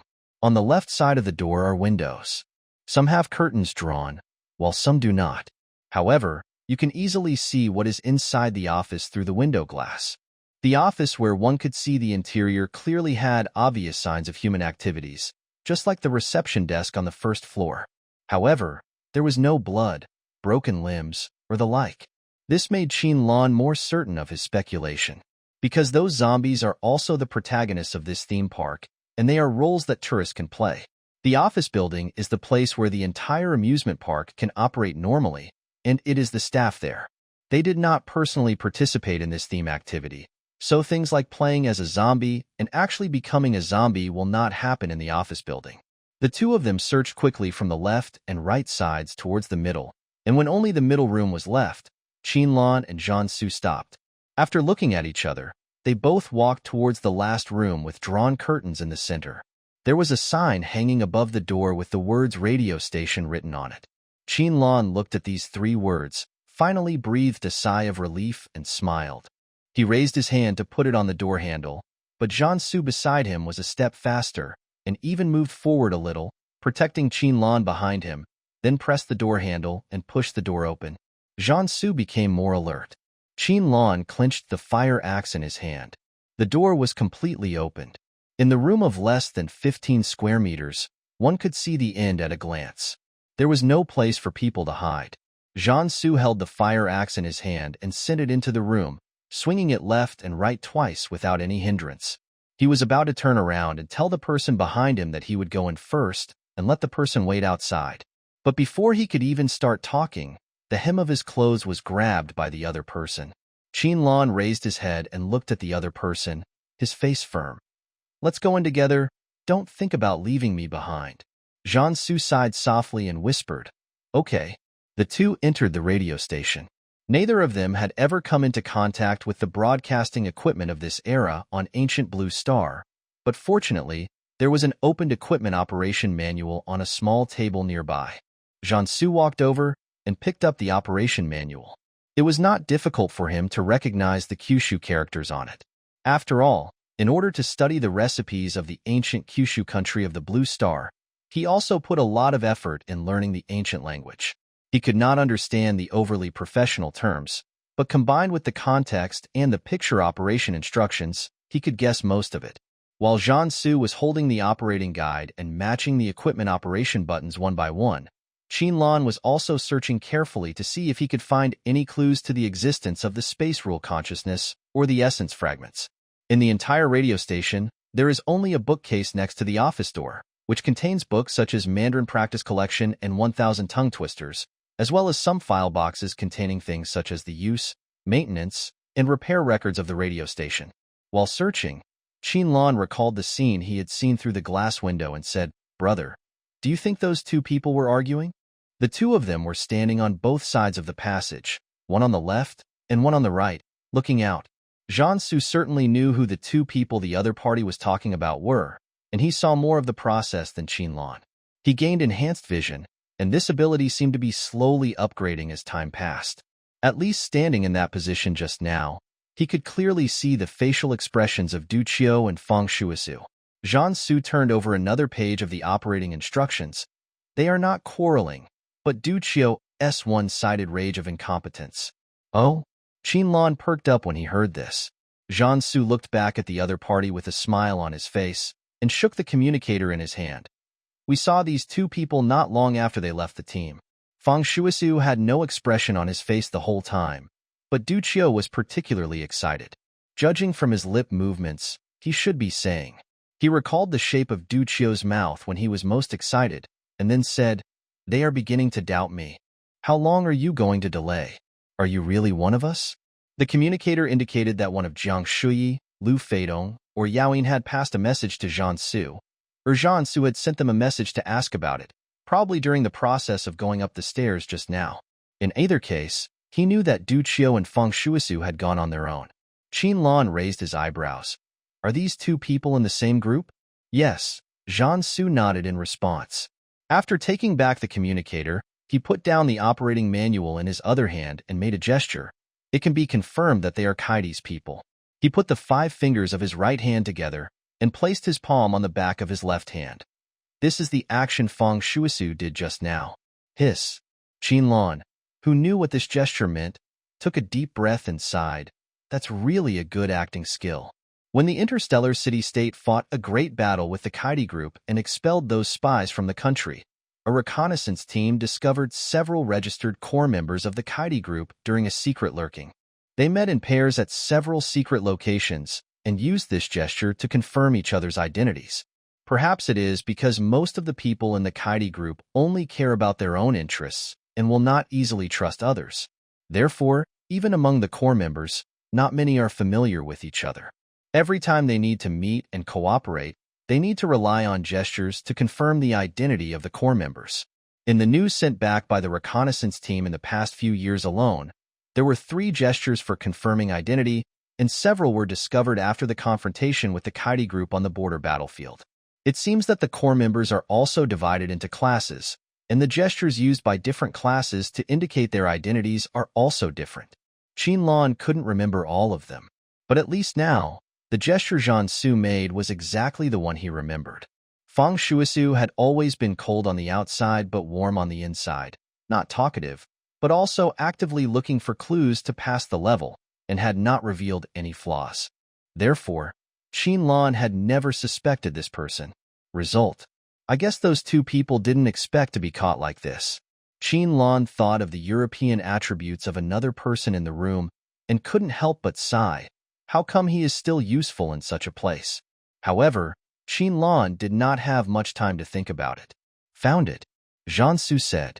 Qin Lan put down the several open notebooks at hand, walked towards the other person, stopped in front of the control console, and saw the man press the red button on the upper left corner of the middle controller. After pressing it, the red button lit up. Within a few seconds, 3 green lights lit up in the upper left corners of the 3 controllers placed on the console, and a slight buzzing sound was heard as the equipment started running. Qin Lan, who knew nothing about these things, didn't dare to speak loudly, for fear that his voice would be heard throughout the entire amusement park through the speakers in the park. He moved closer to Zhan Su, and after they were close together, he whispered in his ear, "Did it start successfully?" Zhan Su's eyes fell on the microphone in front of the console, where the indicator light was not on. He said in a low voice with a little joy, "Yes, that was the master start button just now. However, to activate the microphone, you need to press the start button on the microphone once." But Zhan Su didn't say this. He was happy to be talked to so close by the other party, and he felt very happy with the feeling of every breath falling on him. Just like at this moment, in this world, Qin Lan only has Zhan Su, the person he can completely trust and rely on. Unfortunately, in such a small space with many unknown factors, this moment is destined not to last long. Less than a minute had passed since Zhan Su finished saying this when the 20-30-inch display screen in front of the central control console lit up. The sudden blue light scared Qin Lan, who was still clinging to the person next to him. Although he calmed down quickly, the person next to him still keenly noticed the uncontrollable tremor just now. Zhan Su silently stretched out his right hand and firmly grasped the hand that was still tightly grasping the corner of his clothes. He turned his head slightly and tapped the other's soft hair with his chin, indicating not to be afraid. He was here. Qin Lan, who had calmed down, was comforted by this man as he was before when he was scared. He felt the endless warmth coming from the hand that was holding him tightly. He felt a little dizzy and did not struggle. He just let the other person hold his hand. The blue light from the lit screen had dimmed and finally turned black. A pair of eyes outlined in white appeared, looking straight at the two people standing in front of the console. The switch button below the display kept flashing a faint red light. Almost at the moment when the outline of the eyes took shape and looked at them, Qinlan and Jiansu were able to confirm that this display screen was the body of the spatial rules consciousness. It was a very mysterious feeling, as if one was really being watched by a living creature. In the past, when the space-time administration was controlling subordinate planes, it was discovered that humans eventually became rule-conscious beings in some mid- and high-level planes. Therefore, later, a definition of quasi-living creatures was given to rule consciousness. Then the eyes blinked again, and a dot and a short horizontal line appeared on the screen, like a nose and a mouth, forming the face of a character. Then, the short horizontal line began to turn into a horizontal line, then a rectangle, a square, and even a triangle, just like a real mouth. The mechanical female voice that the two people in the room were used to hearing also sounded in the radio station as the lines of the mouth changed. The voice was a little surprised and incredible at first. I didn't expect that a player could find this place. How could it be possible? Neither Qinlan nor Jiansu answered. The mechanical female voice became a little depressed and unhappy again. I haven't had enough fun yet. The voice changed again, as if it had calmed down, put aside those unhappy emotions, and returned to its previous lively spirit. Okay, the rules must be followed. Well, congratulations on finding the key to pass the game. Yes, it's in this room. You are very close. Come on. After saying that, his mouth turned back into a horizontal line again, and his eyes seemed to be filled with some curiosity, looking left and right, but not disappearing, as if he wanted to see how these two people would find the key clues. Unfortunately, both Jiansu and Qinlan just stood there motionless. The rule consciousness waited for a long time and found that the two players did not make any moves. A big question mark appeared in the upper right corner of the display screen, showing his current confusion. Jiansu smiled at him, a very faint smile, without any emotion in his eyes. He glanced at the person next to him, and with the index finger of the hand holding the other person's, he slid quickly and wrote 2 words on the back of Qinlan's hand. Qinlan suddenly realized and smiled. Rule Sense looked at the players' expressions, and 2 more question marks appeared in the upper right corner. It was at this time that the two of them took action. The moment Jiansu let go of that hand, Qinlan rushed to the bookcase by the door in 2 steps and opened a small cover embedded in the wall. Jiansu also quickly moved and pressed the lit red button on the central control console. It was not until Jiansu's finger touched the button that the rule consciousness understood what they were going to do. The question mark in the upper right corner turned into a series of exclamation marks, and the horizontal line of the mouth turned into a large equilateral triangle. Then, the red button on the central control device that was originally lit dimmed. The green lights of the 3 control devices also went out, the sound of the equipment running disappeared, and the display screen went completely dark. At this moment, all the equipment in the radio station stopped running. The computers and printers that were originally on, the water dispenser that was boiling hot water, and the air conditioner that was working diligently to cool everything, all stopped working. Qinlan took his hand off the main switch, smiled brightly at Jiansu, and shook the object in his hand that was emitting a faint red light. Done. There is an unexpected reward. Infected by the other person's emotions, Jiansu couldn't help but smile. He walked a few steps towards the door and took a closer look at what the other person was holding. It was a crystal that glowed by itself, only 3 or 4 centimeters in diameter, but judging by the energy it emitted, it was indeed a fragment of the essence.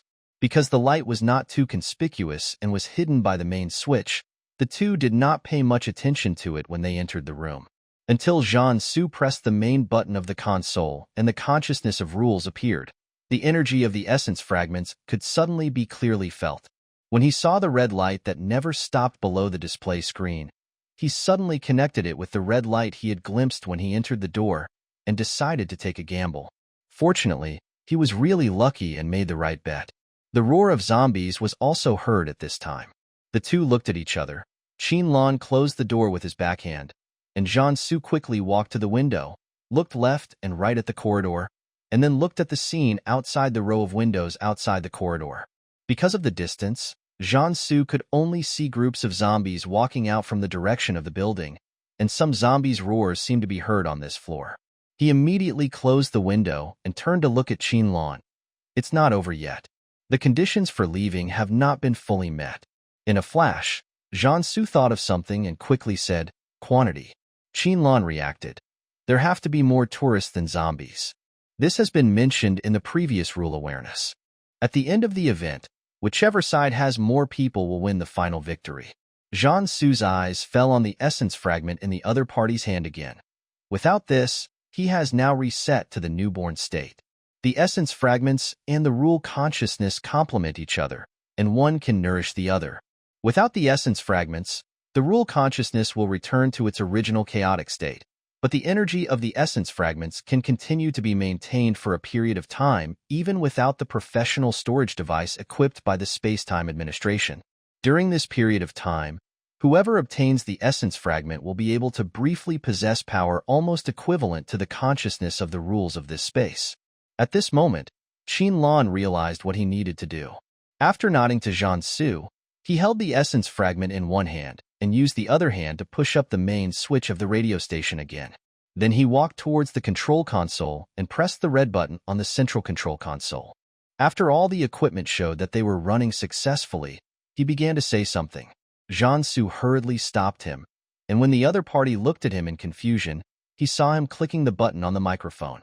Qinlan narrowed his eyes, obviously remembering that he was afraid that his voice would spread throughout the amusement park, so he got very close. But this person didn't say anything at all, and he had to turn on the microphone before his voice could be heard. But he appears calm now. Jian-Su looked at the other person's expression and knew that he was remembering it in his heart, but what could he do? It was really his fault, alas. Qinlan had already pressed the button on the microphone, and the red light indicating normal operation came on. He moved closer to the microphone, and the sound came through this small microphone and came out from every speaker in the amusement park that was connected to the radio station. He imitated the lively tone of the mechanical female voice. Time flies so fast. It's almost time for this theme event to end. At 2 p.m. today, a tourist found a purification tool and chose to use it in the air purifier at the reception desk on the first floor of the office building. The duration was 1 hour. Therefore, all the zombies that passed by the reception desk on the first floor of the office building during this time were purified and completely restored to normal humans. At this moment, in the amusement park, several other players who were walking and scattered in different places were almost stunned and stopped when they heard a familiar male voice on the radio. After hearing the first sentence, Fang Shuisu suddenly reacted, turned around abruptly, and ran towards the office building. The others watched the zombies gradually approaching. As Qinlan finished speaking, the zombies' blue-gray skin and the somewhat stiff walking, running and jumping postures were shed, and they turned into real humans. While Qinlan was speaking, Jian-Su had already come to the window again and witnessed the zombies transforming into humans on the spot. Of course, with his enhanced eyesight that had not yet disappeared, he also saw Fang Shuisu moving quickly towards the office building. He lowered his voice and said quickly, "It's time to end it." Because of the distance and the fact that he was deliberately lowering his voice was not picked up by the microphone. But Qinlan could hear it, so the radio broadcast another voice. "I declare that the zombie theme event of this fantasy theme park has come to an end. According to statistics, the number of tourists far exceeds the number of zombies. Congratulations to the tourist camp for winning this event." After his voice fell, the tourists in the amusement park burst into cheers that were louder than the last, while the 9 players in the park suddenly felt dizzy. At that moment, Jian-Su and Qinlan rushed towards each other quickly. The moment Jian-Su hugged Qinlan, both of them went dark and lost consciousness. In the park, Fang Shuisu, who was still rushing towards the office building, felt his body getting heavier and heavier. At the moment he completely lost his balance and fell down. He glared fiercely in the direction of the office building. When Qinlan regained consciousness, he found himself in the hibernation cabin of the Manxing cruise spacecraft. The hibernation capsule recognized that the bound user had awakened and automatically opened the hatch. He sat up from the hibernation capsule and was stunned by the scene in front of him. He raised his left hand and pressed the ear clip. He called out twice in his heart, but got no response from Mecha number 7. He glanced at the surrounding scenery again and was secretly on guard. This was not the interior of the Manxing he was familiar with. The entire space was not small, and Qinlan's hibernation capsule only occupied a very small part of it. All around him, at intervals, there was a hibernation capsule of various shapes, sizes, and colors. After counting, there were a total of 9 rows and 9 columns, with 81 hibernation capsules. In addition to the white wall facing the front, there are 3 other walls covered with display screens. On each small screen, there are several lines that are either zigzag or straight, and the colors are red or green. Some screens are all red straight lines, some are all green zigzag lines, and more often, red, green, zigzag lines, and straight lines are arranged in a staggered manner. It's so dazzling that just one look at it can make people dizzy. Qinlan closed his eyes, turned his attention away from the screens, and began to observe the hibernation capsules again. The doors of several hibernation capsules had been opened, and there was still nutrient solution left inside. They must have woken up not long ago, just like him. When Qinlan was about to come out of the hibernation capsule to continue observing, the white wall facing him suddenly turned light blue. In just a moment, a crack appeared in the center, and in just 2 seconds, it opened to both sides like an automatic door. A group of men and women in white uniforms came in. The first one saw the person sitting in the hibernation capsule and said quickly, "Lie down quickly, don't get up yet," and then said to the person next to him, "Go check him." When Qinlan saw the door appear, he had already prepared to attack, but after seeing this group of people, he felt relieved. The white uniforms they wore had a dark red flower-shaped badge above the chest, which was standard equipment in the medical department of the Space-Time Administration. This was the first time Qinlan had seen so many medical staff since he became a trainee law enforcement officer in the Law Enforcement Department of the Space-Time Administration. He followed the instructions of the man in front and lay down obediently. Then he saw 2 doctors following him. One of them held a palm-sized instrument and scanned his whole body. The other doctor opened the bracelet and began to record his condition. Life index is normal, physical index is normal, mental index is normal. Comprehensive examination, everything is normal. The doctor finished recording. The one holding the instrument also took it back. Among the group of medical department members who followed, there were small cheers of surprise. The doctor who had asked Qinlan to lie down quickly came forward after the examination and said, "Congratulations on your successful awakening. You can leave the hibernation capsule now." Qinlan then crawled out of the hibernation capsule, thanked the doctors, and asked with some curiosity, "Are those the ones who have not yet successfully awakened?" The doctor glanced at the hibernation capsules around him, his face showing a bit of sadness. That's a part of them. There are also some people who will never be able to wake up successfully. It was also because Qinlan was also working for the Space-Time Administration. Although they were not in the same department and he was still an intern, he could be considered a half-colleague, so the doctor told him the truth. The atmosphere, which was originally quite excited and lively because another person had been successfully awakened, became a little colder at this moment, with a bit of depression in it. At this moment, Qinlan thought of Luo Da's body in the small space, and suddenly connected it with the red straight line that filled the entire screen he had just seen. Those screens with all red straight lines may mean that the person has been left in the chaotic space forever and can never return to reality. Qinlan's voice also lowered a little. "Excuse me. How long have I been unconscious?" 1 week. Qinlan widened his eyes slightly. In the zombie paradise, Shao-Chi had told him that the speed of time in that small space was exactly the same as that in the interstellar city-state. In other words, he had spent less than 2 days in the space, and in reality, it was actually less than 2 days. But a week has passed now. If we count from the time he was dragged into the zombie paradise space, 5 days have passed since he finished the game and woke up now. With the current medical level of the interstellar city-state, it is a terrible thing for someone to be in a coma for more than 3 days. It's no wonder that the members of the medical department were so excited when they heard that all their indicators were normal and confirmed that they had successfully awakened. Of course, the purpose of the medical department is to value life and be grateful for life, which is just one of the points. The doctor patted Qinlan's shoulder gently and said, "Your colleagues in the law enforcement department don't know that you have successfully woken up. Go over and tell them the good news. Your mecha is over there now. The doctor then curved his eyes again and said, perhaps you would like to see Deputy Director Jean more now.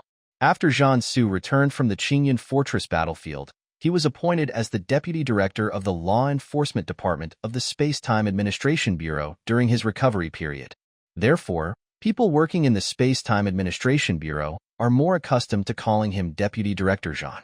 When I heard the doctor mention this person, I thought he should be in the Law Enforcement Department, but now I am not so sure. Qin Lan's heart inexplicably rose to his throat, and he asked carefully, is he in the medical department now? Yes, said the doctor. Deputy Director Jean and the members of the law enforcement team forcibly broke through the barrier and entered the chaotic space. Although they also took advantage of the loopholes in the rules, they did not really establish a connection with the chaotic space, so there will be more or less negative indexes that affect their physical recovery. The doctor's tone was a little ambiguous as he spoke. The law enforcement department stipulated that these people must receive a full 72 hours of thorough rehabilitation treatment, but Deputy Director Jean was concerned about you and argued with the directors for a long time. In the end, in addition to the mandatory 9 hours of rehabilitation treatment every day, the rest of the time was spent guarding you outside that door. The doctor pointed to the door behind him. In recent years, Qin's parents have been spending most of their time in other galaxies due to their positions. On their most recent mission, one of them had to travel for half a year, and the other had to go for about 5 months. When Qin Lan successfully graduated and became an intern at the Space-Time Administration, the two of them only had virtual projection calls with him and could not really appear by his side. Therefore, Qin Lan subconsciously believed that Jean Su was guarding him like this because, as an elder brother, he took on the responsibility that his parents could not stay with his younger brother. But even though I was thinking this, another voice in my heart was saying, it's not this reason. There are more than just this reason. But he didn't want to go into it further. He just wanted to see that person as soon as possible. Is he receiving rehabilitation treatment now? Qin Lan asked. The doctor nodded and told him the location of the rehabilitation room. After Qin Lan thanked him again, he disappeared in a flash. The doctor was stunned for a moment, shook his head and laughed, then looked at the red, green, and yellow lines on the screen again. He asked the members of the medical department to start the mental system connection program again. The connection target was the hibernation capsule that was still in a closed state. He hoped to do his best to wake up some more people. Qin Lan ran wildly in the medical department's building. Passers-by saw him and were so scared that they quickly avoided him, and then looked at the man who was rushing past like the wind with surprise. I was complaining in my heart. What era is this and still people are running in a hurry? A man in a white uniform sat on a hoverboard and walked side by side with Qin Lan. Hey brother, can I lend you my bike? Qin Lan was stunned for a moment, then he tapped his forehead before reacting. He quickly said thank you, got on the suspended induction bike, selected the location of the rehabilitation room he wanted to go to, and then the suspended induction bike started and quickly moved towards the destination. The suspension car in the medical department building is small and flexible and can only accommodate one person. Like ordinary suspension cars, it can automatically adjust speed according to the flow of people, avoid pedestrians, and automatically navigate. At present, almost all large venues are equipped with it. In Qin Lan's mind, he had just come out of a small space, and he was also nervous about Jean Su's situation. He inexplicably wanted to see the other party quickly, and he was still a little slow to react. When Qin Lan arrived at the rehabilitation room, he had just got off the suspension car when the door of the room was already opened, and the person he was anxious to see also came out of the room.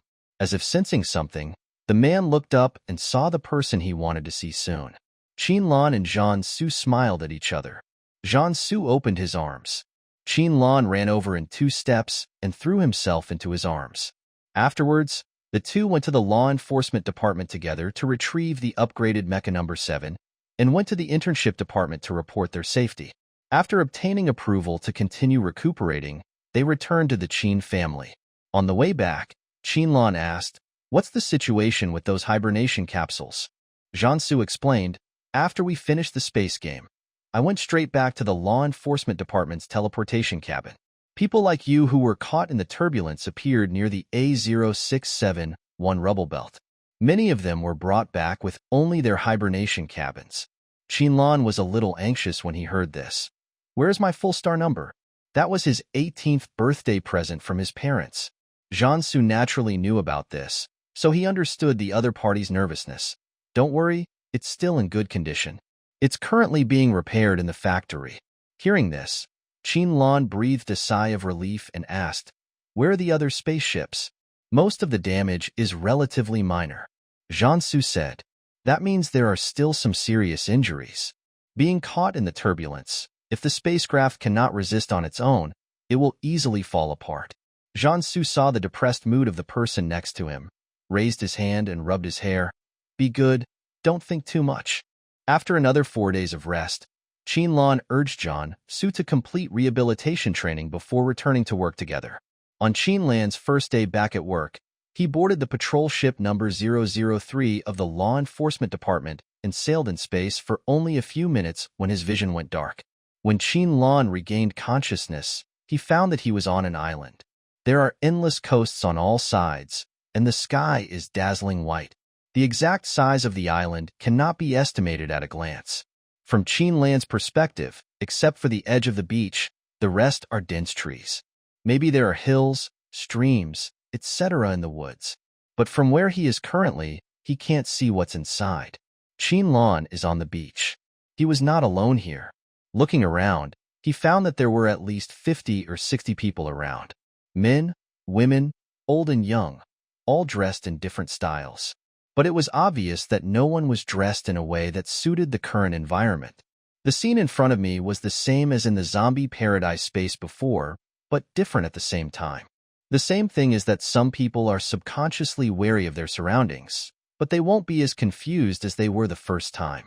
The difference is, Qinlan glanced at those people. More people are nervous and apprehensive, and a small number of people are determined to win. What's more, they have the smell of blood on them. Qinlan narrowed his eyes. Perhaps he has entered a small space again, and those people who obviously feel different should be their own characters in the background of this space, just like the tourists in the zombie paradise. However, because the awareness of the rules of the zombie park has not yet grown up, the appearance of those tourists needs an opportunity. But the awareness of rules in this space now is much more mature than that in the previous space. Indeed, just as he thought, the voice of Mecha number 7 appeared in his mind. Cheaner, you re-involved in a small space again. Once alive, twice familiar. Qinlan was particularly calm this time. I can see it. Moreover, he could probably guess a little bit about the reason why he was drawn into a small space again. Because he is sailing on the star path. I had never done anything wrong before. I had just entered space navigation, and now I have entered it again. How could such a coincidence happen? The Space and Time Administration has positioned itself in this space. It is a jungle escape comic with only an outline and some detailed settings. The background is that people who are in urgent need of money for various reasons suddenly receive an invitation letter one day, saying that as long as they participate if you win a jungle chase game, you will receive a reward of $50 million, and as long as you read this invitation letter, you will be deemed to have agreed to participate. Qinlan raised his eyebrows. $50 million? Mecha 7 explained in his mind. In this background era, $50 million is very valuable. Well, Cheener, imagine that the Bard of the Wanderer won 50 million interstellar coins by playing a game. As we all know, the Bard on the wandering ship is both poor and addicted to poverty. He will lose every bet. It is said that the senior officials on the wandering ship are discussing how to banish him. Qinlan was silent for a moment. That is indeed quite valuable.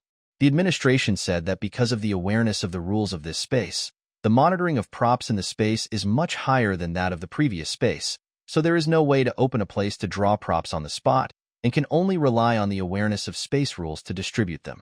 When you get the first item, you can open it. Qinlan responded, Okay, I understand.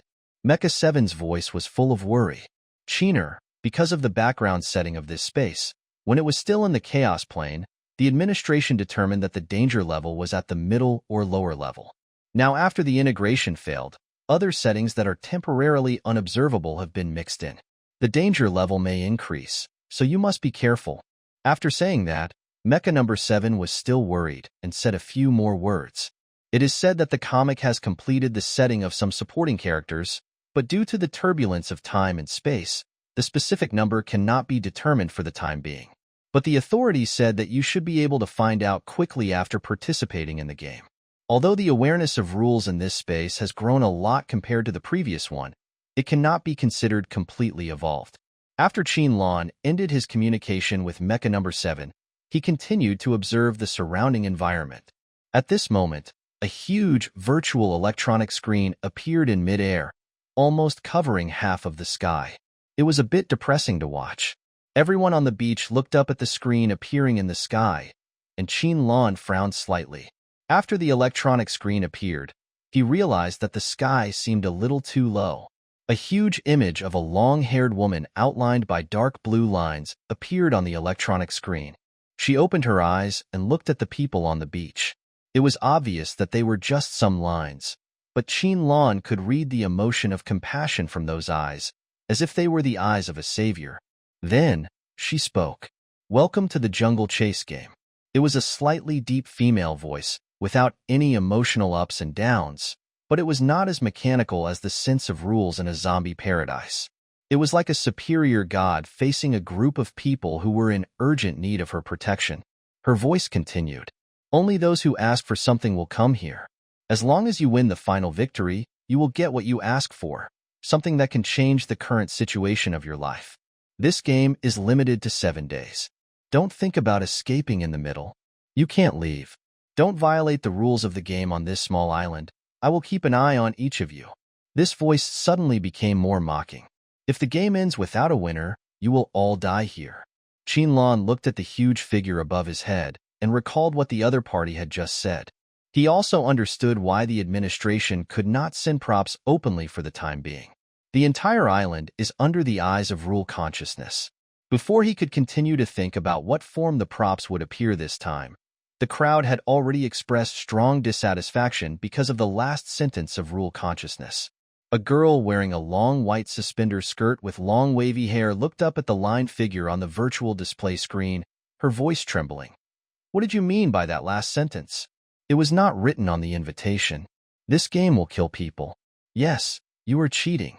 Let us get out of here, or I will call the police." Standing next to the girl, wearing an ill-fitting white shirt and black trousers, the man said so. "Once someone gets started, things get out of hand." "That's right. The game hasn't started yet. I want to quit. Whoever wants to risk their lives to make money can go. I want to leave here. It is not my choice to participate in this game." "That's right. We are forced. Call the police. Call the police quickly." Because of the various sounds, the crowd became a little chaotic. But there were more people watching silently than those clamoring to leave. Some people have already been incited and ran towards the sea.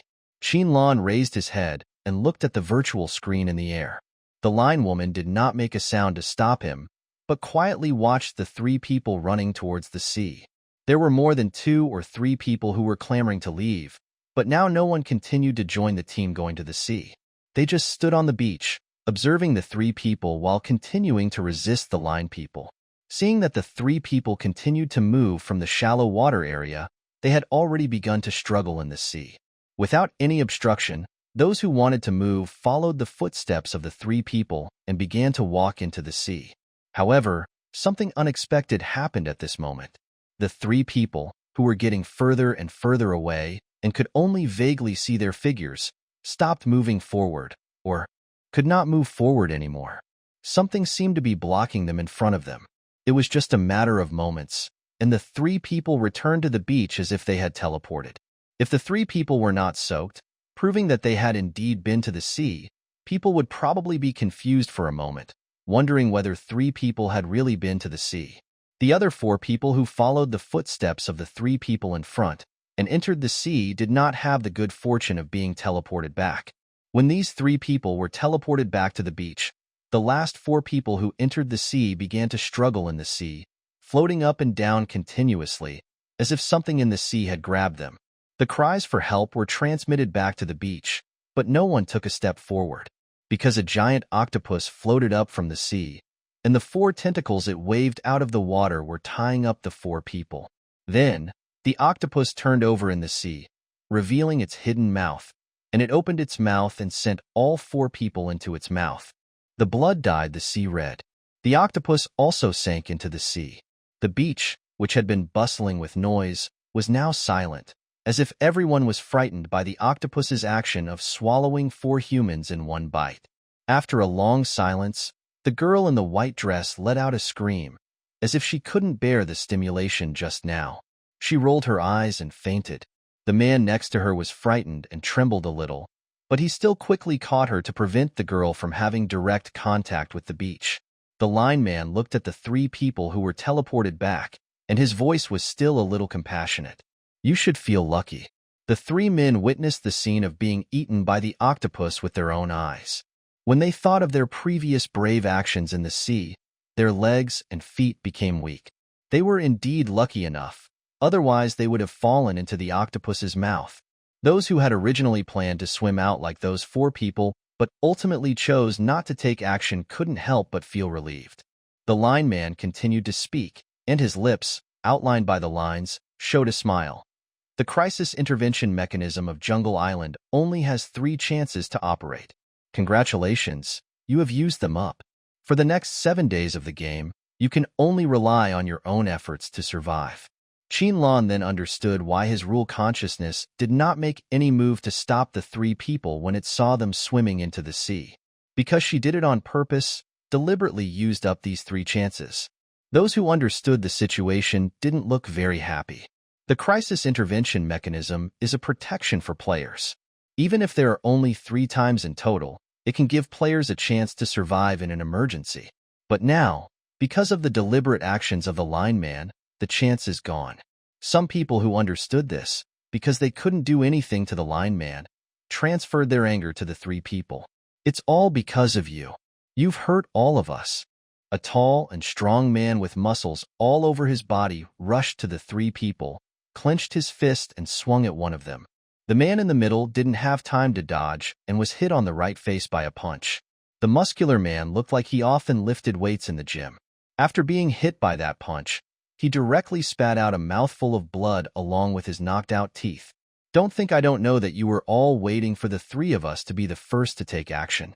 Why didn't you stop us from the beginning? What's the point of yelling and screaming here now? The muscular man felt a sense of crisis for the first time when the kick came. Relying on the thought of saving his life that suddenly popped up in his mind, he dodged to the side. Although his posture was a little awkward, at least he managed to save his 2 tails of flesh. His facial muscles twitched, his mouth opened and closed, but finally he chose to shut it.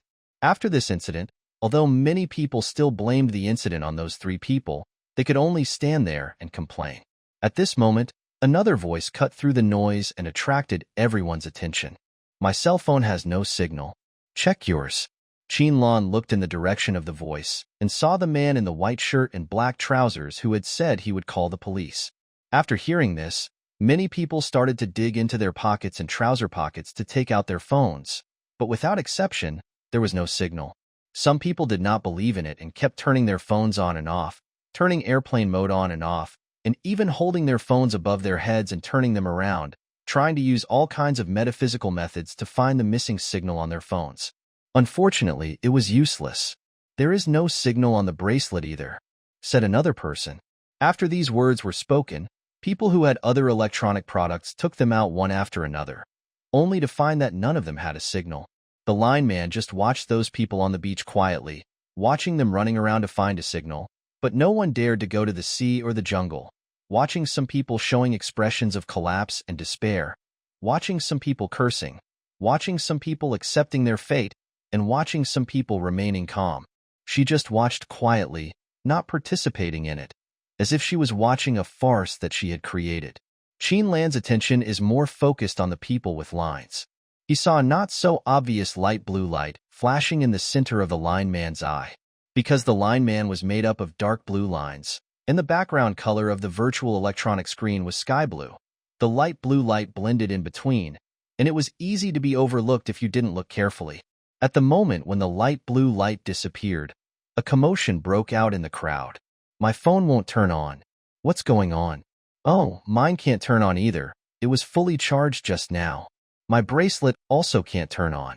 My tablet can't turn on either. What the Hades is going on? Me too. Then the voice gradually died down.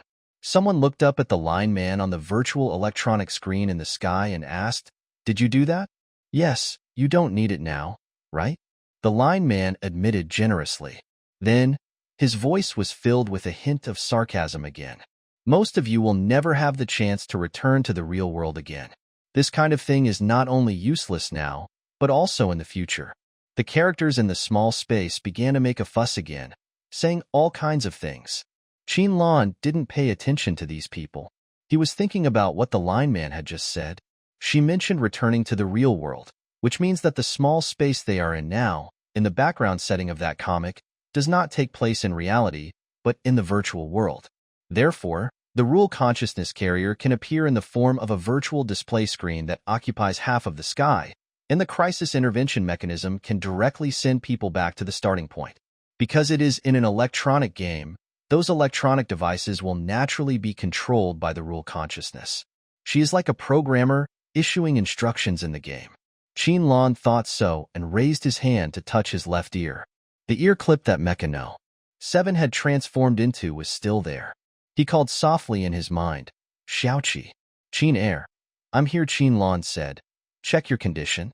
Report, everything is fine. Except that I cannot use my abilities and show my true form in this small space." "Okay." Qin is satisfied.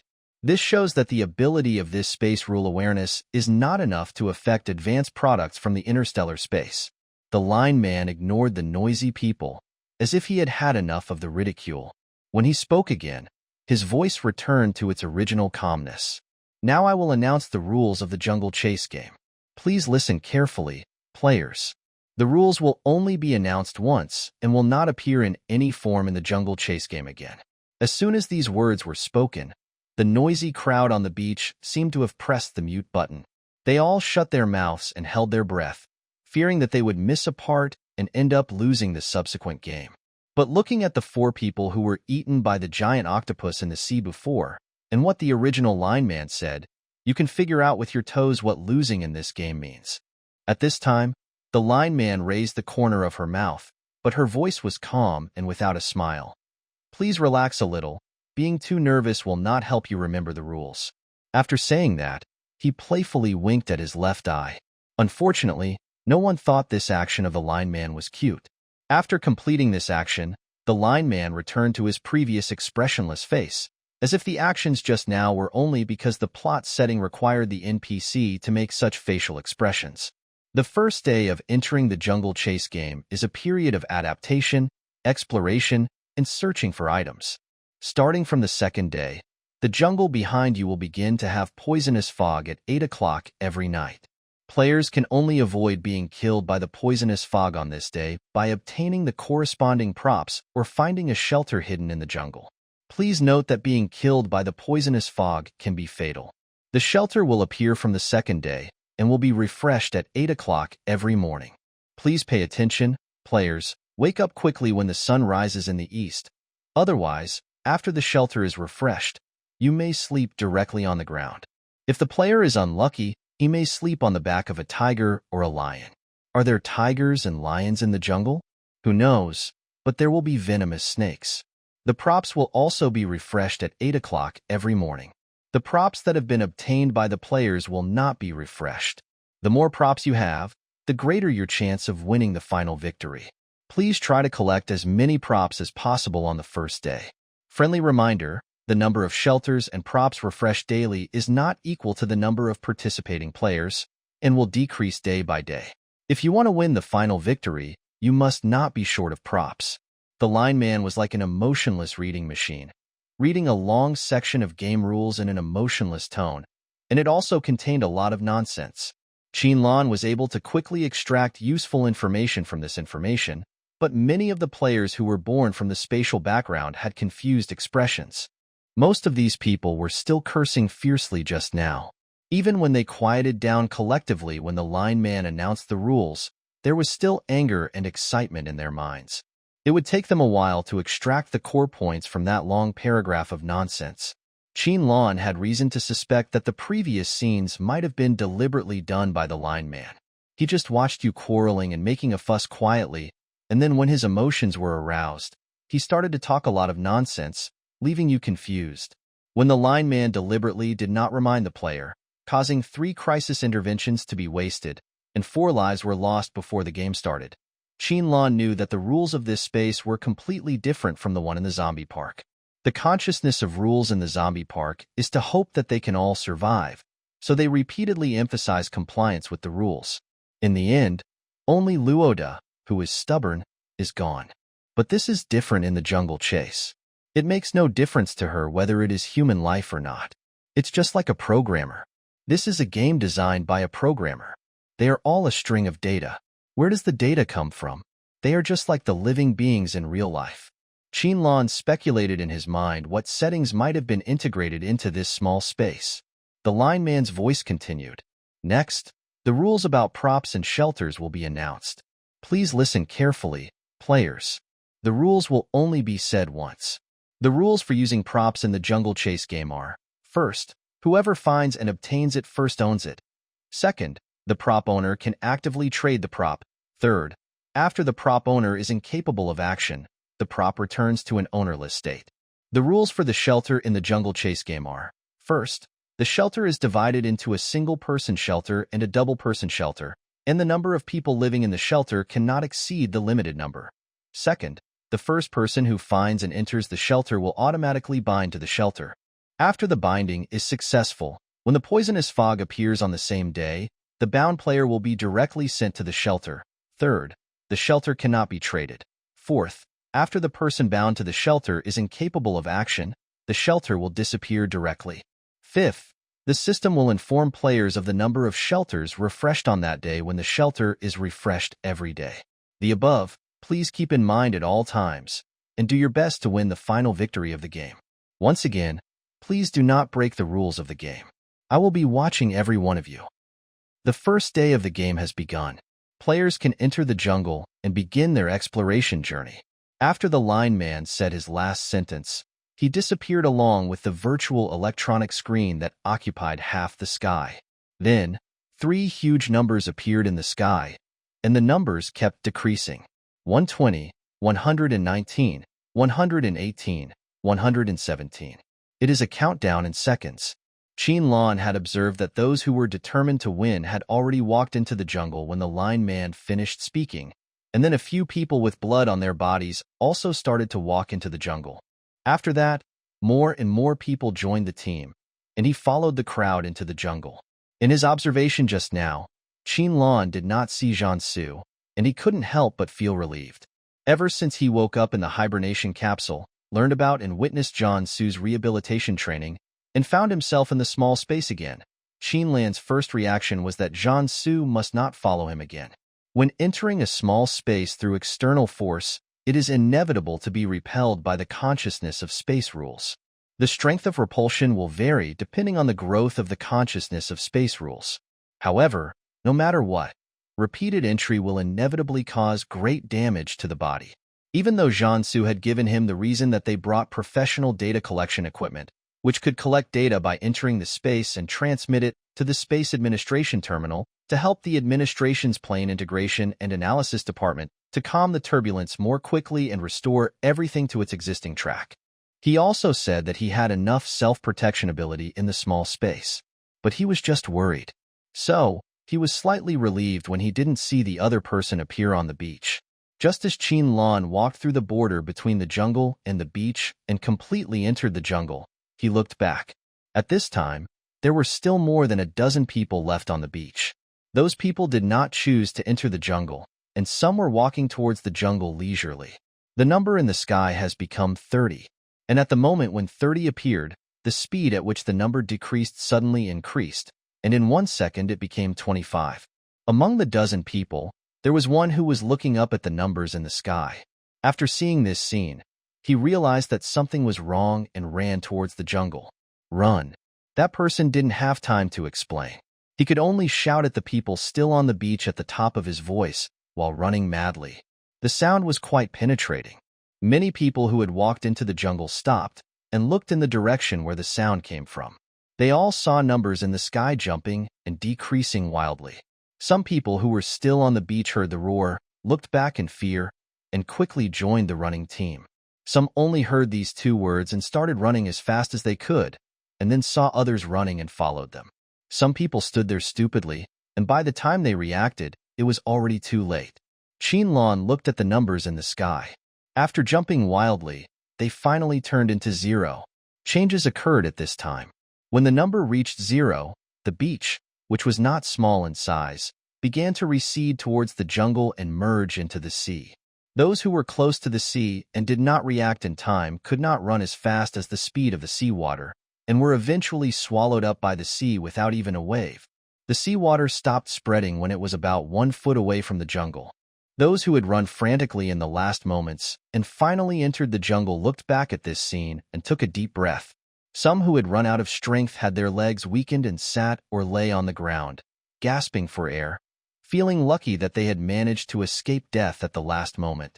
Qinlan recalled the scene when the seawater spread rapidly just now, and his face was not very good.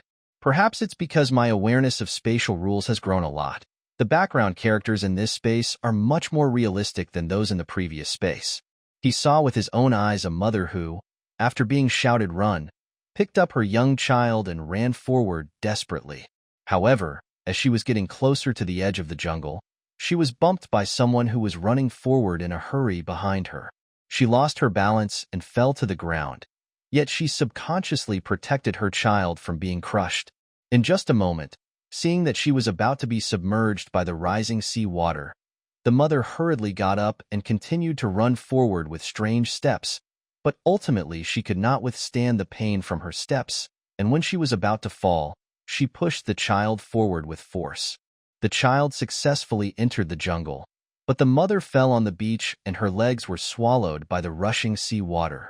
Something seemed to be dragging her away quickly in the sea, and her upper body completely disappeared on the beach.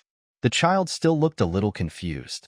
By the time he realized what was happening, he had completely lost his mother.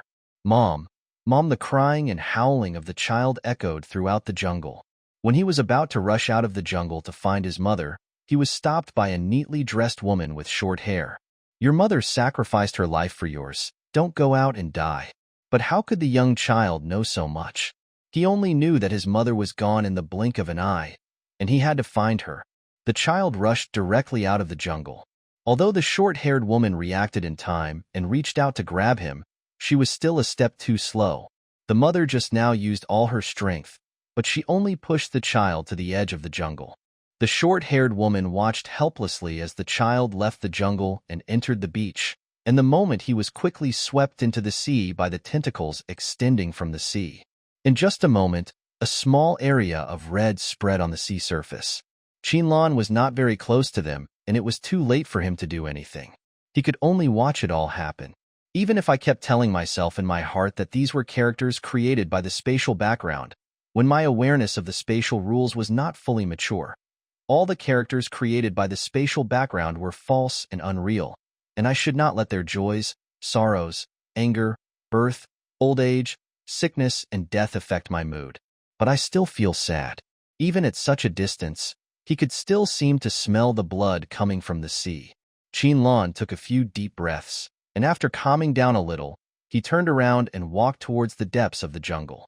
The game has already begun, and he has to find the essence fragments of the small space and complete the game before his awareness of the rules matures. He raised his hand and gently pressed his left ear, and called out in his heart, "Xiaoqi, I'm here, Qiner. I'm here." Hearing the voice of Mecha number 7, he breathed a sigh of relief. Fortunately, even after entering the jungle, the connection with Mecha number 7 had not been disconnected. Qinlan looked at the jungles that looked similar all around and asked, "Can you determine the map coordinates of this jungle now?" Mecha number 7 spoke after more than 10 seconds, but his voice was a little low. "Xiaoqi, there's nothing we can do."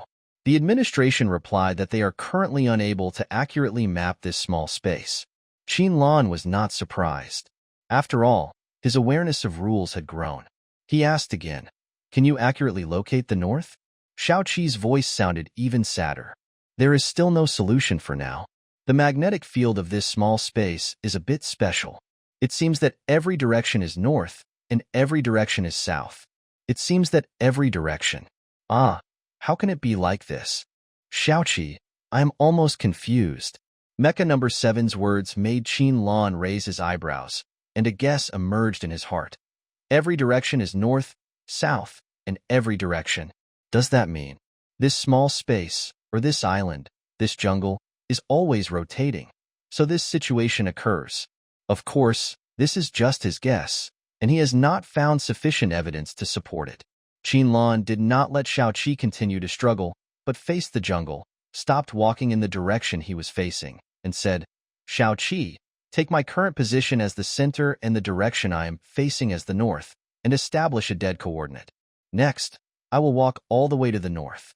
If I find that my position is offset, please remind me in time.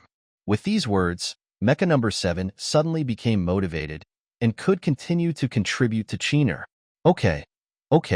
Report to Qiner, the coordinates have been successfully established, and we can start the action. However, it was only a brief pause so as not to attract the attention of the people moving forward around.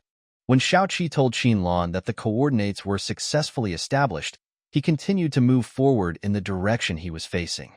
Sunlight shines through the gaps between the trees, allowing you to see the surroundings clearly. Occasionally, there are broken branches on the ground, covered with moss. The lineman has said before that there might be snakes in the jungle. After entering the jungle, you will find that the jungle is much larger than what you saw on the beach. At first, there were many people walking in the same direction as Qin Lan, but as they walked, they scattered. It is easiest to get lost in the jungle. It has just begun. If the previously speculated jungle rotation is true, Qin Lan does not know what impact this rotation will have on the players participating in the game. Judging from the fact that he has not heard any reminder from Mecha number 7 yet, it should not have had any impact on him yet. Qin Lan still kept walking straight ahead. At this time, there were only 2 people left around him, and they were moving in the same direction as him. One of them was the short-haired woman seen at the edge of the jungle, and the other was a man wearing sportswear and a buzz cut. The man had communicated with the short-haired woman several times along the way, and Qin Lan guessed that they might be acquaintances. The short-haired woman came a little closer to Qin Lan at this time, still moving forward, and asked directly, "Are you willing to form a temporary team with us?" After asking this question, the short-haired woman said, "My name is Tong Yin, from Luoqing, and this is Yu Bufan, from the capital. The people who come here should have the same goal. Even if they will become opponents in the future, I think it won't be a big loss to have one more teammate at this stage." She had a good grasp of her tone and attitude, neither too close nor too arrogant, which made people feel a little less wary. This was the first time that Qin Lan was invited to form a team in a small space by a character created by the background of the space. The place named Luoqing does not exist in the interstellar space, and there has never been a same or similar name in the historical data files that Qin Lan studied. One can only speculate that this background is completely fictional. He naturally couldn't guess which cities existed in this space background setting, so he could only pick the safest ones. Qin Lan, now he has settled in the capital, he smiled at the 2 of them to show his friendliness. Happy teaming. Qin Lan also saw clearly the scene at the edge of the jungle. The rest of the situation of this short-haired woman is not clear for the time being, but at least her reaction ability is sufficient. A temporary team of 3 people was formed. Tong Yin also considered a lot. She is always determined to get the final bonus, and believes that everyone who comes here is in urgent need of the money. After having a clear goal, she will observe the surroundings to see who may become her opponent on the road to victory. There were a few people who remained calm throughout, so she naturally took them to heart. But Tong Yin didn't expect that someone would really die. Everything that happened afterwards was beyond her expectations, so after the lineman announced the rules, she gave up the idea of fighting alone and began to look for temporary teammates from among the people she had previously chosen. Gathering clues on the first day is particularly important because starting from the second day, the danger will increase, and no one knows whether they can explore freely like today. Tong Yin was thinking about information sharing. 3 people equaled 3 clues. Yu Bufan and Qin Lan had the same idea. Yu Bufan and Tong Yin had collaborated on a project before and had some understanding of the character of this project partner. He believed that the other party would not do anything detrimental to their common development on the first day. As for Qinlan, he simply didn't believe that these two seemingly smart and capable people would do anything tricky on the first day of cooperation. As for small actions, maybe he did more of them himself. Since the three of them had preliminarily reached an agreement on forming a team, Tong Yin felt that in order to create a harmonious and friendly atmosphere for this temporary team on the first day, they should set some rules. So, Tong Yin spoke up. Since we have decided to form a team, let's make a few agreements first. Qinlan and Yu Bufan had no objection to this. Tong Yin continued, first, the clues we find must be shared within the team.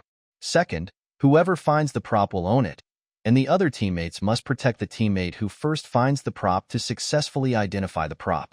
Team members cannot snatch each other's props. Third, teammates must take care of each other and successfully get through the first day. The above is limited to the time when our three-person team confirms cooperation, and any one of them can propose to disband. Qinlan and Yu Bufan listened and still expressed no objection. So Tong Yin made the decision and stretched out her right fist forward. Yu Bufan also clenched his right fist, stretched it forward, bumped fists with Tong Yin, and said, "Happy cooperation." Qinlan understood what the two were doing, so he also stretched out his fist and bumped it with the others. After making the agreement, the three set off again. With the coordinates Xiao Qi had established earlier, even though he had deviated from the direction of north due to walking when talking to the two people just now, Qinlan set out again. He took 2 steps forward casually and returned to the coordinates. All the way north. Qinlan observed the surroundings. In this green jungle, apart from the three of them, there was no one else in sight. Qin slowed down, looked up and frowned. Just now, he vaguely heard something passing by overhead quickly, making a sound, which almost merged with the sound of the three people's feet, making him wonder if he had heard it wrongly. But when he looked up, he saw nothing except the branches of the trees that were crowded together and the white sky that could be seen through the gaps.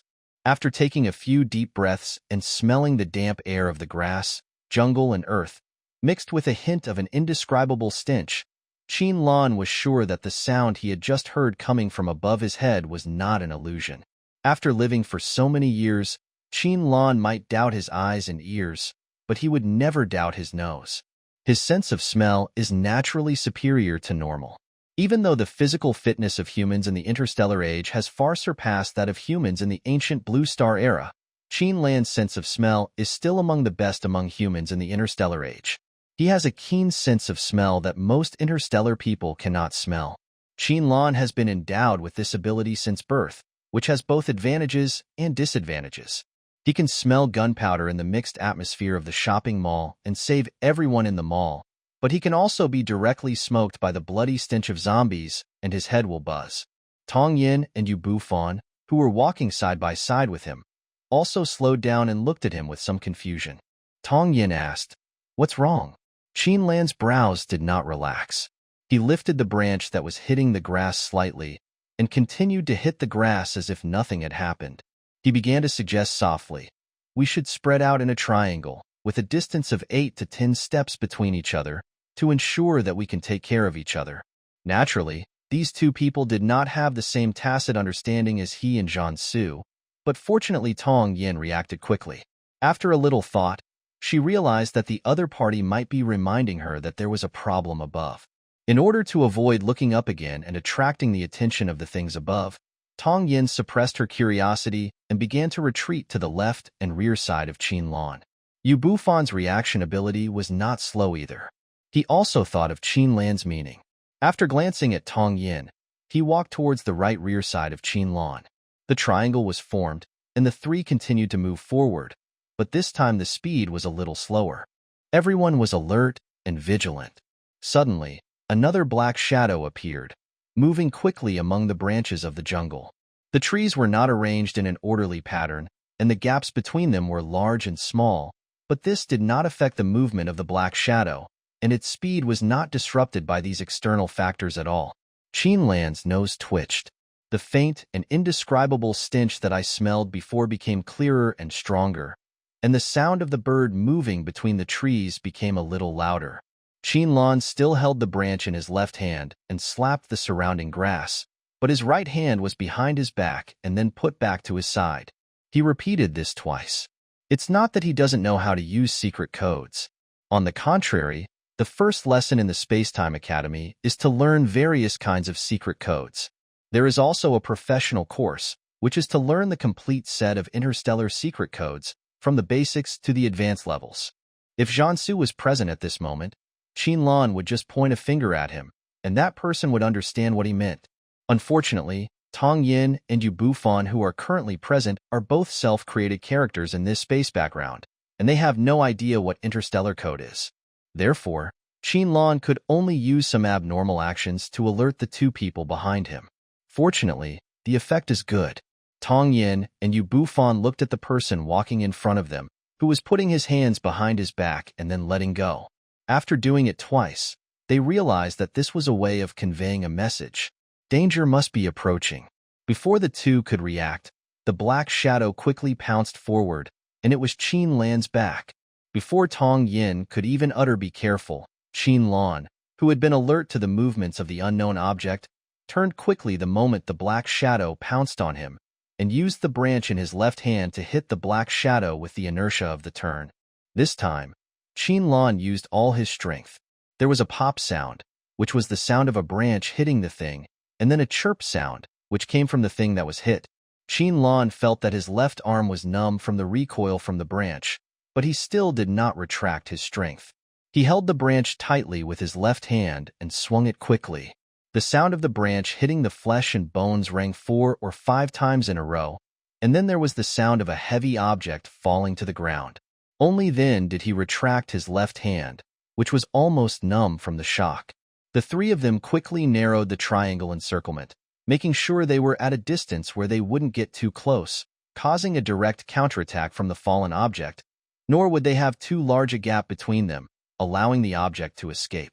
After the black shadow fell to the ground, it was still twitching, but it was not moving significantly, and there was no sign of it turning over and fighting back.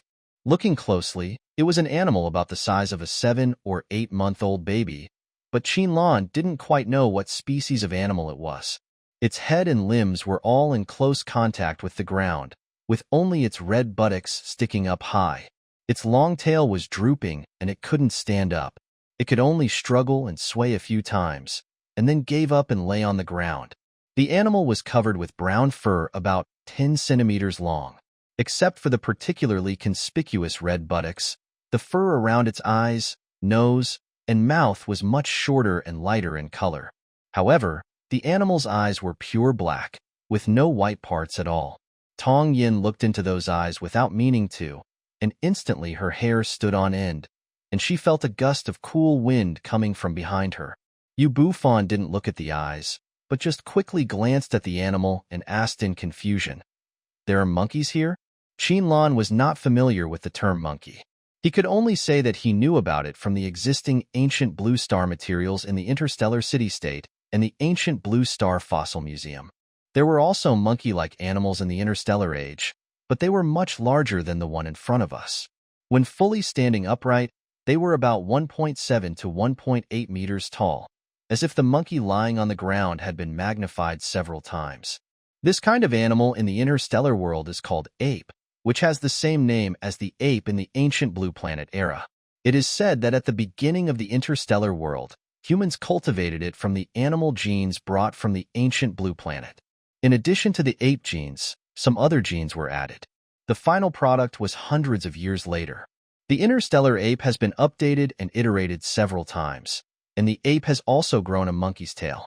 In the history of interstellar animal evolution, it was mentioned that interstellar biologists had bred apes and monkeys, but unfortunately no one has yet figured out what went wrong.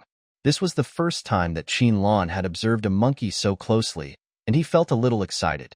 He called out in his heart, "Xiaoqi, Xiaoqi." Xiaoqi Mecha number 7 responded quickly. Here. Lan's eyes were fixed on the monkey. "Let's see if we can scan the monkey's entire body, take a picture, create a data map, and send it back to the management bureau. I need to let my brother Sue and the others see what the real monkeys of ancient blue star look like." "Yes, that's good." Mecha number 7 was strangely silent for a moment, and then began to scan obediently without mentioning a word about the message just sent by the administration. In fact, it's not a big problem. The person Cheener was talking about just now is already on his way to enter this space. A good mecha must learn to create some surprises for its owner. Mecha number 7 thought so. Qin Lan was still here marveling at the monkey's appearance when Tong Yin beside him said, "No." Qin Lan was a little confused and looked over. Before he could ask anything, he heard the other party say, "Its eyes are very strange, too dark. Look quickly." Yu Bufan was shocked and hurriedly looked carefully at the monkey's eyes. It is not a big deal that you can't see the whites of monkeys' eyes, but it doesn't mean that monkeys don't have whites of their eyes. It's just that the color of their whites of their eyes is different from that of humans. It's brown, which is difficult to distinguish from black. But even though Yu Bufan had seen many monkeys with black eyes, none of them was like the one in front of him. A voice sounded in Yu Bufan's mind, constantly urging him. At this moment, his body seemed to no longer belong to him. He opened his lips and uttered, "Look." Qin Lan noticed that something was wrong with the two people beside him. After these two people looked into the monkey's eyes, they never looked away and didn't even blink. Tong Yin and Yu Bufan kept saying the words "look," and their voices were getting faster and faster. These two words kept circling in his ears. Qin Lan tried his best to control himself and fight against this seemingly magical voice. He did not look into the monkey's eyes and focused his gaze elsewhere, seeing the monkey squirming twice, as if it was gradually regaining the strength to get up. Qin Lan quickly raised the branch in his hand and hit it hard on the head. This is the ultimate move he learned from the zombie paradise space. While knocking, Qin Lan also shouted, "Come back to your senses." The monkey's head hit the branch, and a shrill chi-chi sound came out of its mouth.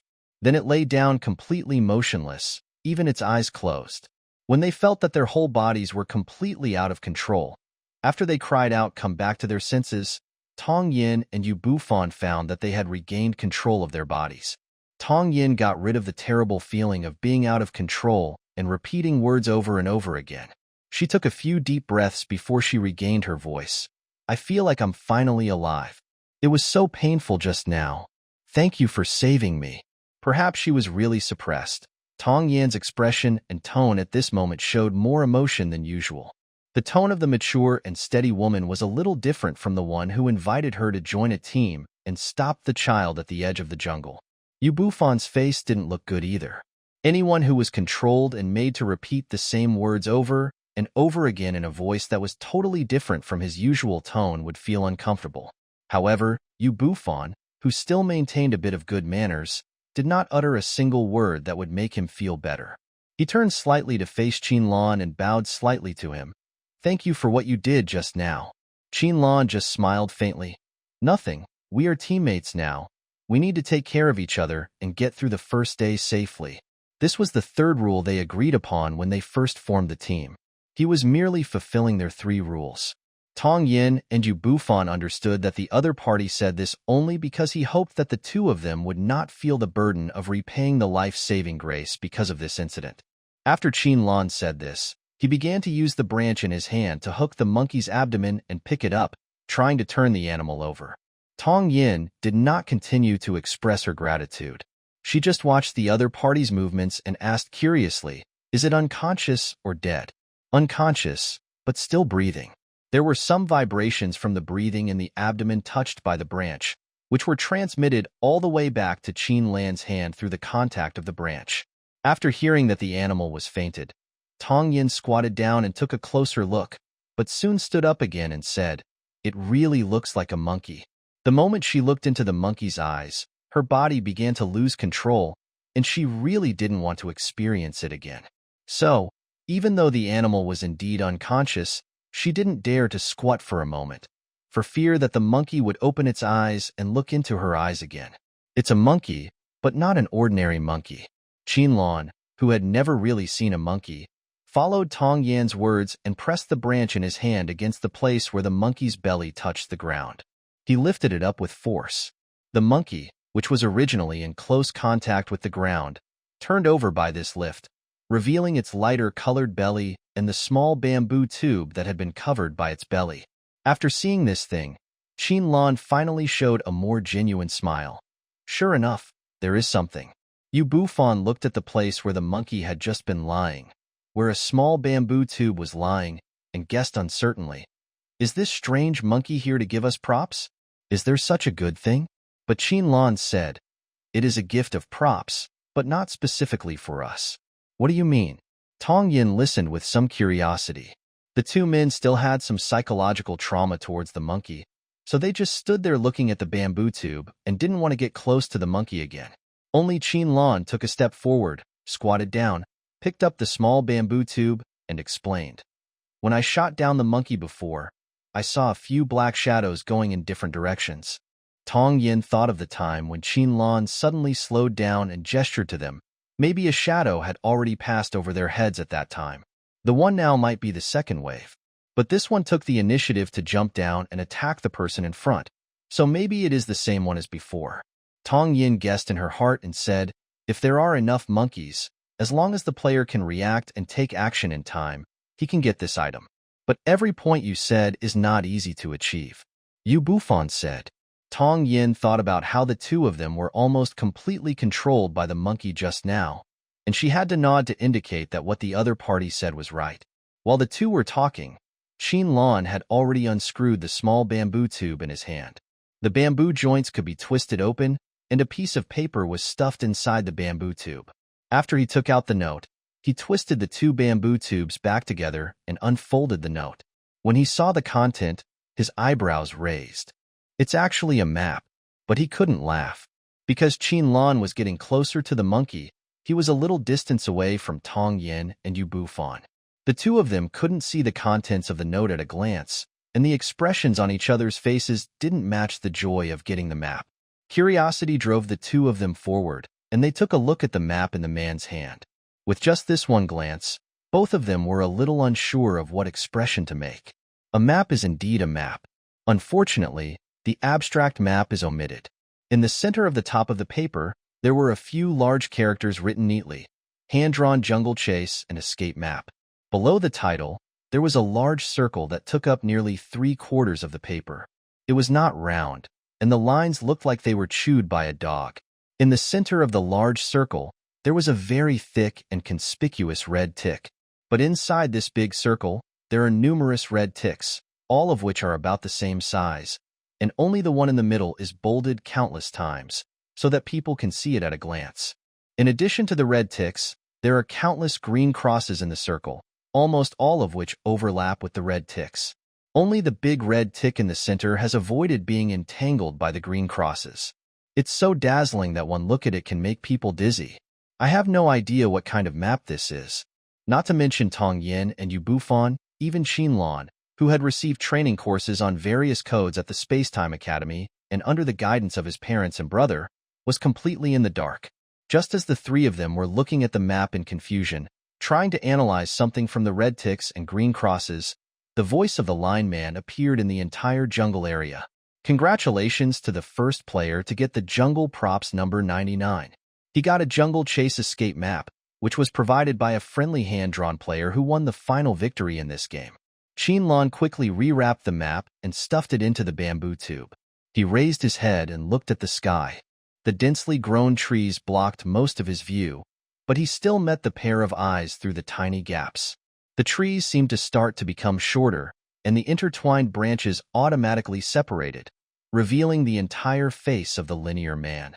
Then, Qinlan saw a malicious smile on the face of the line man.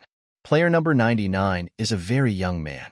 The trees returned to their original appearance, and the line man left his last words and disappeared. Find this player, and maybe you can also have this map. Qinlan's face darkened for a moment, and he knew that his luck was still too bad. If he couldn't solve the puzzle on this map, it would be just a piece of waste paper. And now, this piece of waste paper was like a sharp knife, sticking up above his head. Although to him, the only information provided by the person behind the line was young and male, but who knows whether he will continue to release information related to him in the future. At least from what happened so far, Qinlan felt that this line man was treating the players as a joke. Because of the crisis intervention mechanism, He did not try to stop the players who wanted to leave through the sea, just to use up the 3 chances. And now, she announced the information of the player who got the first item, as well as the information of this item, just to see the players start to fight for it. Rule 2. Props can change hands. Qinlan had no intention of staying where he was. Let's leave here first. After saying that, he quickly headed towards the north direction that had been determined previously. Tong Yin and Yu Bufan didn't ask any questions. They followed Qinlan's footsteps, returned to the previous triangular formation, and continued to move forward. The appearance of the lineman just now and the words he said not only made Qinlan's face darken, but also made the two of them realize that this so-called system is actually not friendly to them, the players who participate in the game. Not long after the 3 of them left the previous place, the voice of the lineman was heard again in the sky. Congratulations to the second player who got the Jungle Props number 120. He also got a Jungle Chase Escape map, which was also provided by the friendly hand-drawn player who won the final victory in this game. Qinlan paused for a moment, then continued forward. The lineman's voice continued, and to Qinlan, it sounded a bit like gloating. Player number 120 is also a very young man, wearing black clothes. Find this player, and maybe you can also get the map. But, can you confirm which map is real and which is fake? The one in his hand, or the one in the first player's hand? After saying this, the lineman said nothing else. Qinlan's speed gradually slowed down, and finally he was just taking a leisurely walk. He was thinking about the meaning of the lineman's last sentence.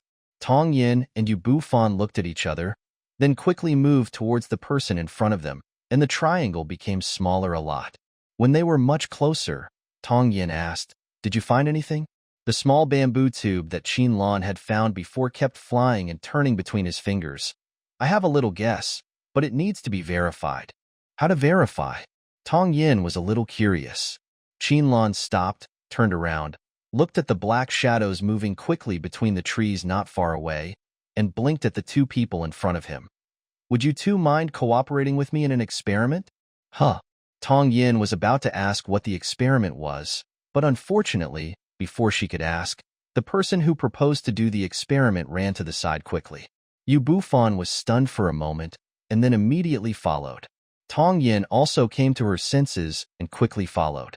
Qinlan quickly ran to a big tree, stepped on the ground with his right foot and jumped up, then stepped on the tree trunk with his left foot to gain leverage and jumped up a bit. In this way, he used his hands and feet to climb up the big tree that was so thick that 4 people had to hug it. The 2 people who had followed couldn't help but stop and stared at the scene in front of them in amazement. Yu Bufan's voice became much quieter, and he asked the person next to him, "When you were planning to invite him, did you ever think about this person? Does he have such good physical fitness?" Tong Yin was also stunned. When she heard the other party ask this, she could only say, "Who would have thought of this?" But Tong Yin's expression was a little solemn. When she sent out the invitation, she only thought that with 1 more person, she could search for more clues on the first day, which would lay a foundation for her to win the game in the end. But now, she might have to think about how to beat this person called Qinlan. This person has a quick mind and reaction ability, and is even more agile. It is actually a little hard for her to imagine why such a person would receive an invitation to the game. When everyone was still on the beach, Tong Yin had already communicated with many people, so she was sure that those who received the invitation were those who were extremely short of money at the moment. Her company was on the verge of bankruptcy due to her father's wrong decision, and she urgently needed a large amount of funds for turnover. If she could get this $50 million reward, it would not only bring the company back to life, but also allow it to reach a higher level. Yu Bufan was also tricked by his rivals. He made a bad investment when the company was transforming. He lost all his wealth on this investment and even had a lot of debt. The company's original wages of nearly 200 employees have been in arrears for almost 3 months. Just when he was about to go bankrupt, he received an invitation to play the game. The same thing happened to the mother and son who were buried on the beach before. The husband was a bus driver. He ran a red light due to fatigue. It was rush hour.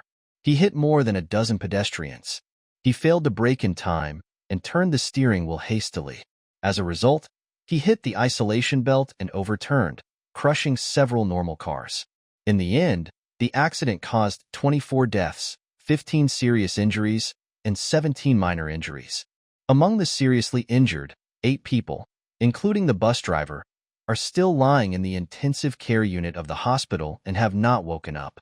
The public opinion and the huge medical compensation expenses weighed heavily on the mother. She used to have a considerable income from teaching in a private school, but because of this incident, she even lost her job.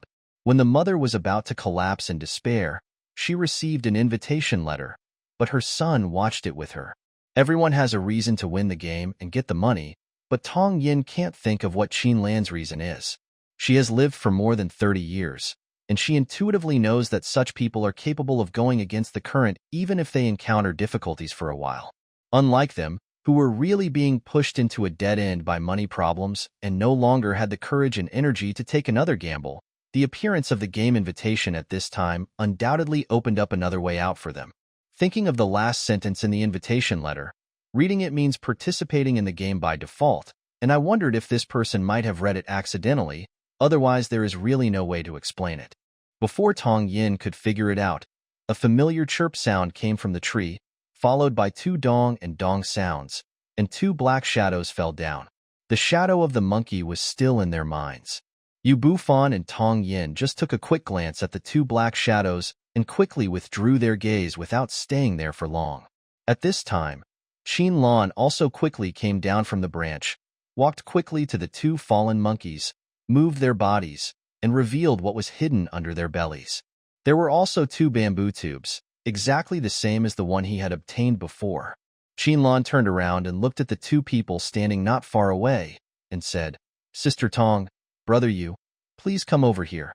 Those 2 people were older than Qin Lan, so it was inappropriate for him to call them by their names, so he could only call them brother or sister. The 2 men responded and walked over quickly. When they got closer, Qin Lan pointed at the bellies of the 2 monkeys with the branch in his hand. "Take one of these 2 bamboo tubes and try to open them." After thinking for a while, Qin Lan added, "Let's open them together." Qin Lan had said before that he had a guess that needed to be verified.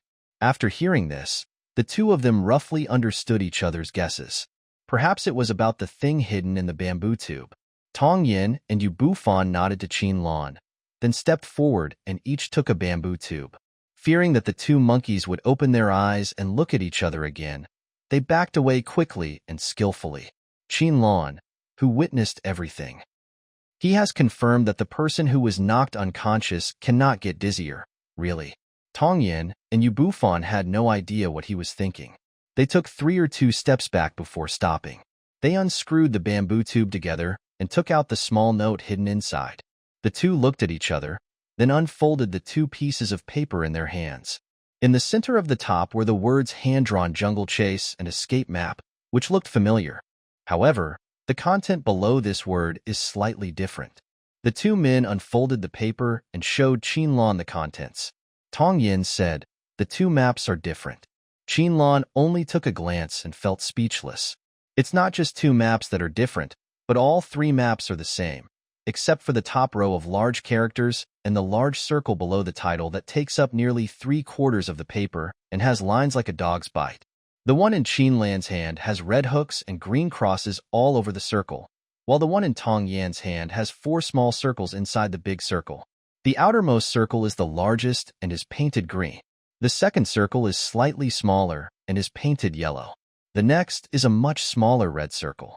The last one is in the center and has the smallest area. The colors are red and green mixed together. It is hard to tell which color was painted first, or if both colors were painted at the same time. The picture in Yu Bufan's hand actually has a little more map flavor. In the circle, there were several trees drawn in green, unevenly distributed in the circle, and there were also river-like lines drawn in blue, but they only appeared in the center of the circle. But that was all. There was nothing else on the note. At this time, the voice of the line man in the sky appeared again. "Congratulations to the 3rd place. No, it's the 2 players who tied for 3rd place and received the jungle props number 10 and number 13. They also received a jungle chase escape map. Yes, that's right. It was also provided by the player who won the final victory in this game." At this time, the trees above the 3 people's heads became shorter again, revealing the electronic screen in the sky and the linear man inside. The lineman's eyes were fixed on the three people below him. When he looked at Qinlan, his eyes were somewhat meaningful. It seems that some players have discovered a new way to obtain props. Player number 99 is really a surprise. Qinlan met the gaze of the man with lines and raised his eyebrows. One of his guesses was confirmed. The voice of the lineman continued. The player who won the item this time is a young woman wearing black and white clothes, and the player is a young man wearing white and gray clothes. If you find these two players, you will also have a chance to own the map. But, can you confirm which of the 4 maps that have appeared so far is real and which is fake? The trees grew taller, covering the sky again, and the lineman disappeared. Qinlan's other guess was also confirmed. When the lineman announced that the item obtained by the second player was still a jungle map, and then which one was true and which one was false, he was thinking about how many such hand-drawn maps there were in this entire jungle. As he moved away from his original position and continued to move forward, he saw several black shadows quickly passing through the trees, but none of them came down and attacked him like the monkey did before. Qinlan was just wondering whether these monkeys were attacking a specific target. They had never received props before, so the monkeys responsible for delivering props would actively attack them. But when he received a prop and the 3 of them were traveling together, it was assumed that they all had the props, so no monkeys continued to actively attack them. However, this speculation was quickly overturned by Qinlan himself, because it's wrong and doesn't conform to the rules. In the prop rules previously announced by the lineman, the first rule states that only the first person who discovers and takes the prop will be automatically bound as the owner of the prop.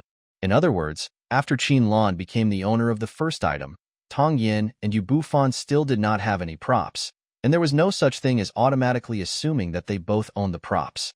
Then, there is only one other possibility. The monkey that initially attacked them was actually part of the clue, reminding them that they could attack, even if it was dangerous, but they could get props from the monkey. Moreover, when the second player who obtained the item appeared and the lineman announced the news, from Qinlan's perspective, the surrounding trees did not change at all. However, when Qinlan, Tong Yin, and Yu Bufan obtained the item, because the 3 of them were in one place, they could see that the trees changed again. That may mean that the original statement of the lineman, "I will watch each of you," actually contained some water in it, because she needed to make the trees smaller in order to see who got the props. Another speculation is about the announcement of the player's identity. Qinlan was the first player to get the item, and the clues announced to all players who participated in the game were a very young man, a very broad range. When it came to the second player to get the item, the clues announced became a very young man and wearing black clothes. When it was Tong Yin and Yu Bufan's turn, because they unscrewed the bamboo tube and took out the paper inside at the same time, the clues were considered to be the third players to obtain the props, and the clues announced became a young woman in black and white clothes and a young man in white and gray clothes. Initially, only the approximate age and gender were given. The second time, one more piece of information was added, which was the color of the clothes. By the third time, 4 pieces of information were published: age, gender, color of clothes, and color of pants. This means that for every additional player who finds the item, the lineman will publish one more piece of information. Up to now, only the colors of the clothes have been announced. Tong Yin and Yu Bufan are relatively lucky. Qinlan had observed the crowd on the beach before, and there were quite a few young men and women among them. There were also quite a few young women in black and white clothes, and young men in white and gray clothes, so they were not eye-catching. If you encounter only 2 or 3 people wearing this kind of clothes, they can be quickly identified.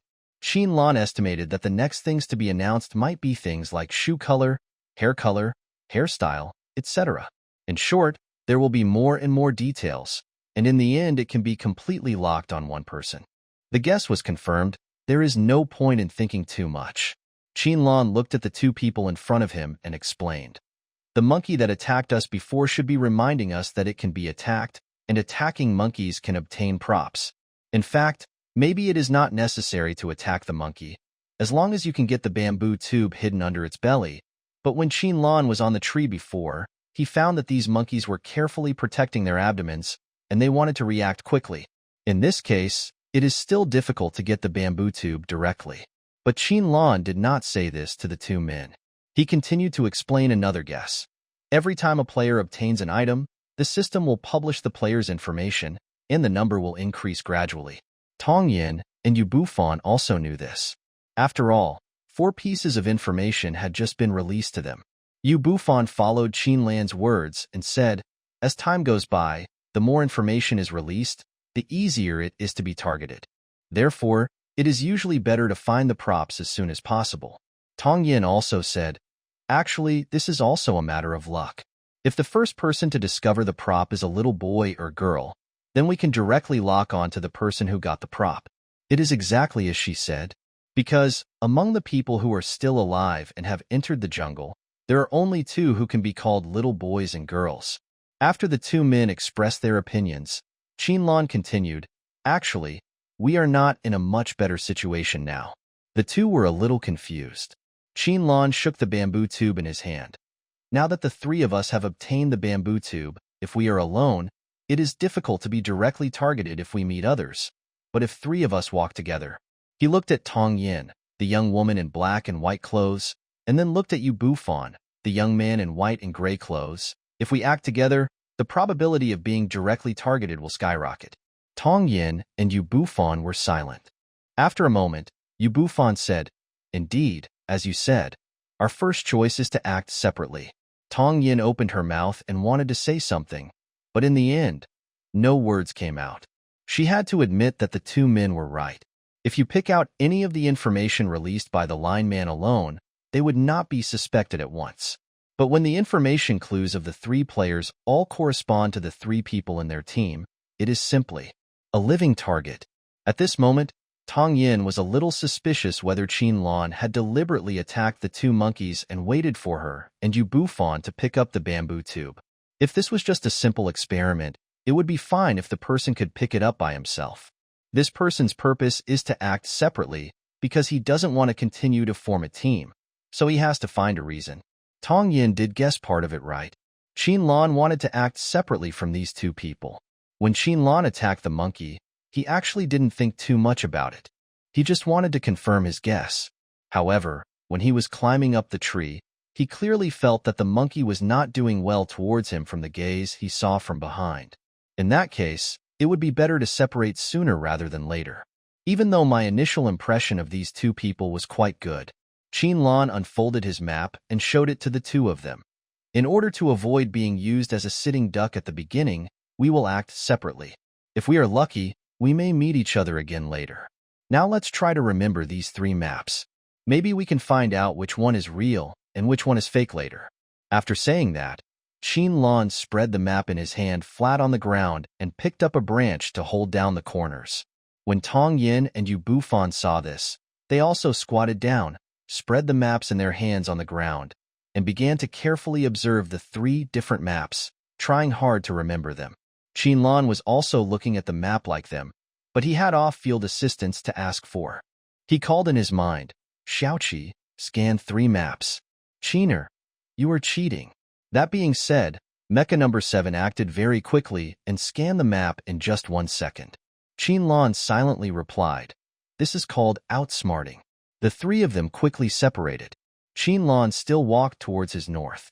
When he was completely out of sight of the 2 men, he took out the bamboo tube again. After unscrewing the bamboo tube, he took out the rolled-up map and put it in his pocket. He turned the bamboo tube over and shook it in his palm, and a small silver button about 1 centimeter in diameter came out. The voice of Mecha number 7 sounded in my mind at this moment. Congratulations to Chinger for winning a gift pack of 10 draws from the administration. Click the button quickly to draw your life-saving gift pack. Qin Lan. He pinched his eyebrows and said, Xiaoqi, be normal. I'm scared. Xiaoqi is so sad. Wouldn't this make me look cuter? Qin Lan silently replied, be good. You are already very cute. After that, he pressed the button in his hand. Not far away, the grass about half a person's height moved, and a fat white rabbit jumped out of the grass. It squatted on the ground, looked at Qin Lan, then turned around and ran away quickly. After watching the rabbit go away, Qin Lan walked to the place where it had just come out. He used the branch he had used to hit the monkey to push aside the grass, revealing a wooden box of considerable size. He squatted down and opened the lid of the wooden box. Inside the box was a black backpack filled with some things. Qinlan was stunned and asked, Xiaoqi, can this thing be put into the mobile storage bag? He could imagine that he would become a sitting duck after carrying this backpack. In his previous observations on the beach, no one was carrying a backpack. Even if someone had never carefully observed others, if they suddenly met someone with a backpack, they would probably subconsciously think that there were props inside. He asked this question because the things drawn in the previous space were directly sent to the mobile storage bag, which made it convenient for him to take them out and use them later. Unfortunately, it is destined to be disappointment. You can't do that this time. The Management Bureau said that the rule consciousness of this space monitors the props in this space much more strongly than the previous one. If you put foreign props in the storage bag and take them out of the storage bag later, they will be easily captured by the rule consciousness. If the spatial rule consciousness is allowed to sense the control of external forces, a chain reaction may occur out of control, so the things drawn out 10 times will always exist as real objects and cannot be put back into the storage bag.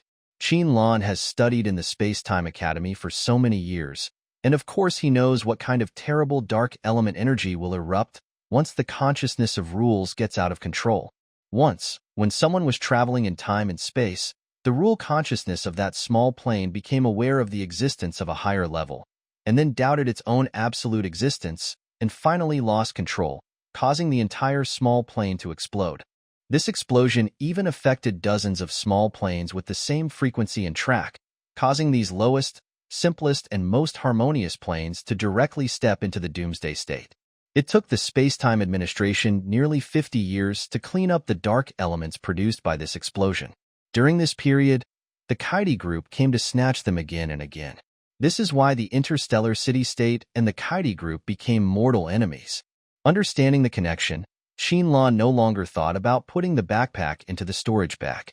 He was always confident in his unlucky physique, and even dared to bet that among the other citizens of the interstellar city-state who were drawn into this space, there was at least an 80% chance that he was the only one who drew the backpack. Haha. Qinlan opened the backpack and saw what the remaining 9 things were. It couldn't be that the same 10 fire axes as in the previous space, so there were 10 identical black backpacks in this space, right? When the backpack was opened, 7 550 milliliters bottles of purified water were seen. Okay, this thing is quite useful, but it is a bit useless to carry it on his back. After taking out the 7 bottles of water one by one, there were 2 portable water filtration devices underneath. Qinlan held a water filtration device in one hand and looked at the 7 bottles of purified water neatly placed next to him. He then understood. Last time he had a fight with a fire axe. This time he had a fight with water, which is good. The non-chief's power continues to be exerted. Qinlan silently stuffed all the things back into the backpack, zipped it up, lifted the backpack to check it, and after making sure it was sturdy enough, he put the double backpack on his back. After asking Xiaoqi to call up the coordinate map, we continued walking north. On the way, we saw a squirrel climbing a tree not far away. Qinlan slowed down his pace for a moment, and the next moment he walked quickly towards the direction of the squirrel. Xiaoqi was observing the coordinates when he saw the little red, belonging to his Qin heir. It deviated 75 degrees from the spot. He was so scared that he quickly called out to remind him and directly started a full body scan of Qinlan, fearing that the other party was controlled by something. Qiner, you're going the wrong way. It's not that way. Qinlan's voice of reply was exceptionally calm. Well, I know, don't worry, I just suddenly thought of something and want to verify it. Oh, that's good. Qiner, don't worry. Xiaoqi, I just checked your body and everything is normal. Qinlan listened to the lively little boy's voice and laughed twice. Oh, okay. Thank you, dear. You and percent. Xiaoqi was so excited by the call of good boy that the whole mecha felt a little dizzy, and it felt like the terminal was about to explode. That's great. He calls me good boy. He has never called me Jiansu like that. I am more important than Jiansu. Great. Qinlan was a little puzzled by the various strange symbols that suddenly floated in his mind. What were they? Ever since he went out of the last space and took back the upgraded mecha number 7 from the law enforcement department, he always felt that this mecha was a lot more lively. It seems that I need to ask my colleagues to take a closer look at me after I go out this time, to make sure I am not too lively. The squirrel that Qinlan targeted seemed to be several beats slow to react. It did not quickly dodge when the human approached quickly. Instead, it sat on the lowest branch, holding a pine cone that was almost as tall as itself and was found from somewhere, and gnawed on it with great effort.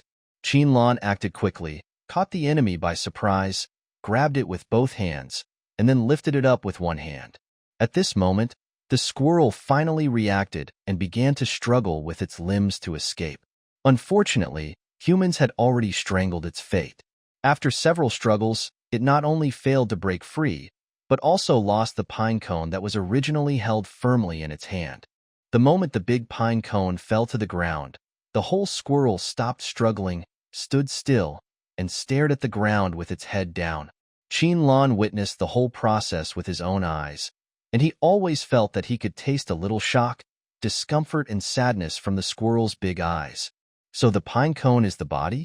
Qinlan was a little speechless. He wasn't going to catch the squirrel for no reason. As he continued to move forward, he was actually thinking about what form the props in this space would take. He thought of the first time he got the hand-drawn map from a monkey, and then he thought of what Mecha Number 7 said to him on the beach before. The life-saving gift package of 10 draws, sent by the administration this time, could only be distributed based on the awareness of spatial rules. After he pressed the button, taken out of the bamboo tube, the gift package of 10 draws actually appeared in the half-man high grass and was blocked. He was able to notice something was wrong with the grass at the first moment because a fat white rabbit came out of the grass. When Qinlan saw another squirrel, he suddenly had a guess.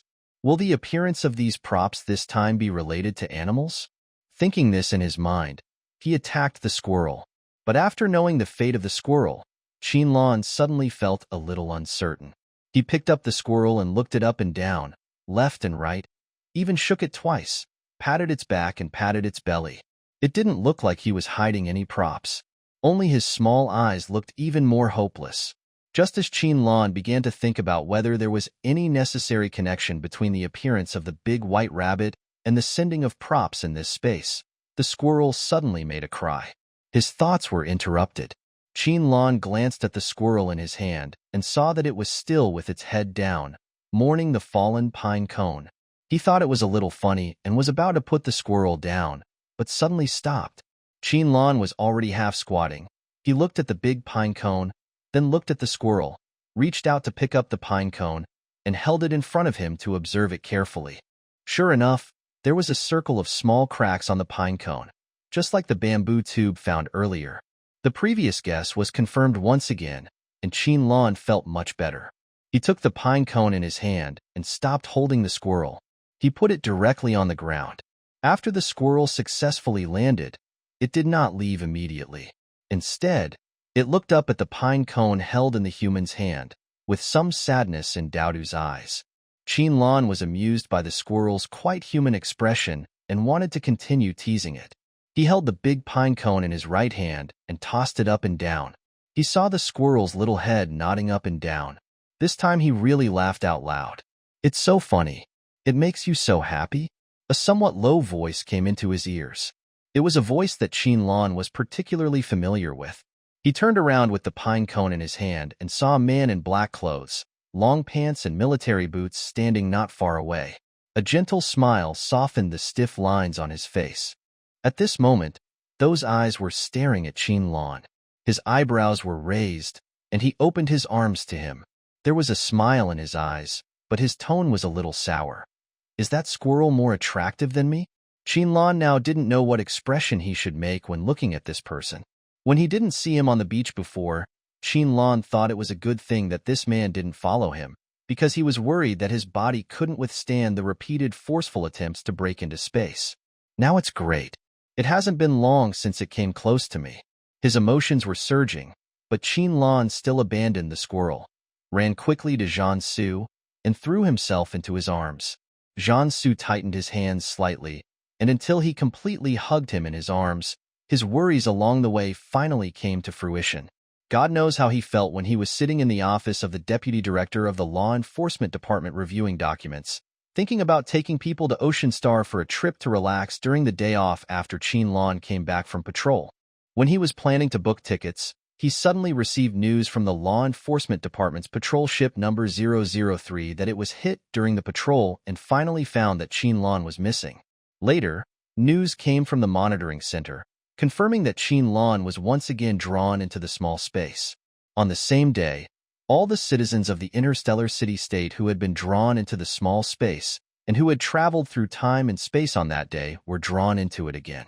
The Lord of the Space-Time Administration Bureau issued an order to take the initiative into his own hands, find the time pattern of the appearance of small spaces, and so on, and finally completely locate these small spaces that have not been recovered and take the initiative to attack. At the same time, the Space Administration also informed the citizens of the interstellar city-state who had successfully returned from the first small space and had not yet been pulled into space again of the seriousness of the problem, and recommended that they avoid space travel unless necessary in the short term. Although there are no mandatory requirements, citizens who have experienced it have expressed their cooperation and understanding.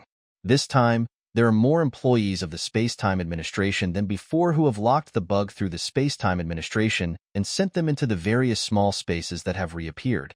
However, Jiansu did not tell Qinlan about these things. Anyway, after they got out, the other party, as an intern employee of the Space-Time Administration, would be able to learn something about it.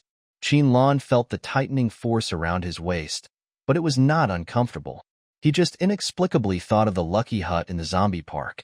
When he saw Jiansu appear, the other party held him in his arms in the same way. He could clearly feel the worry and uneasiness conveyed by the other party from that embrace. Just like before, Qinlan gently patted the other person's shoulders and whispered, "Don't worry. I'm fine now. I'm not injured." Jiansu buried his head in the person's neck, wanting to open his mouth and bite it to leave his own mark, but his lips opened slightly and finally closed again. At this moment, he didn't dare to put the impulse in his heart into action. He could only try his best to suppress it and hugged her more forcefully. "It's okay. Wait a little longer. Wait a little longer.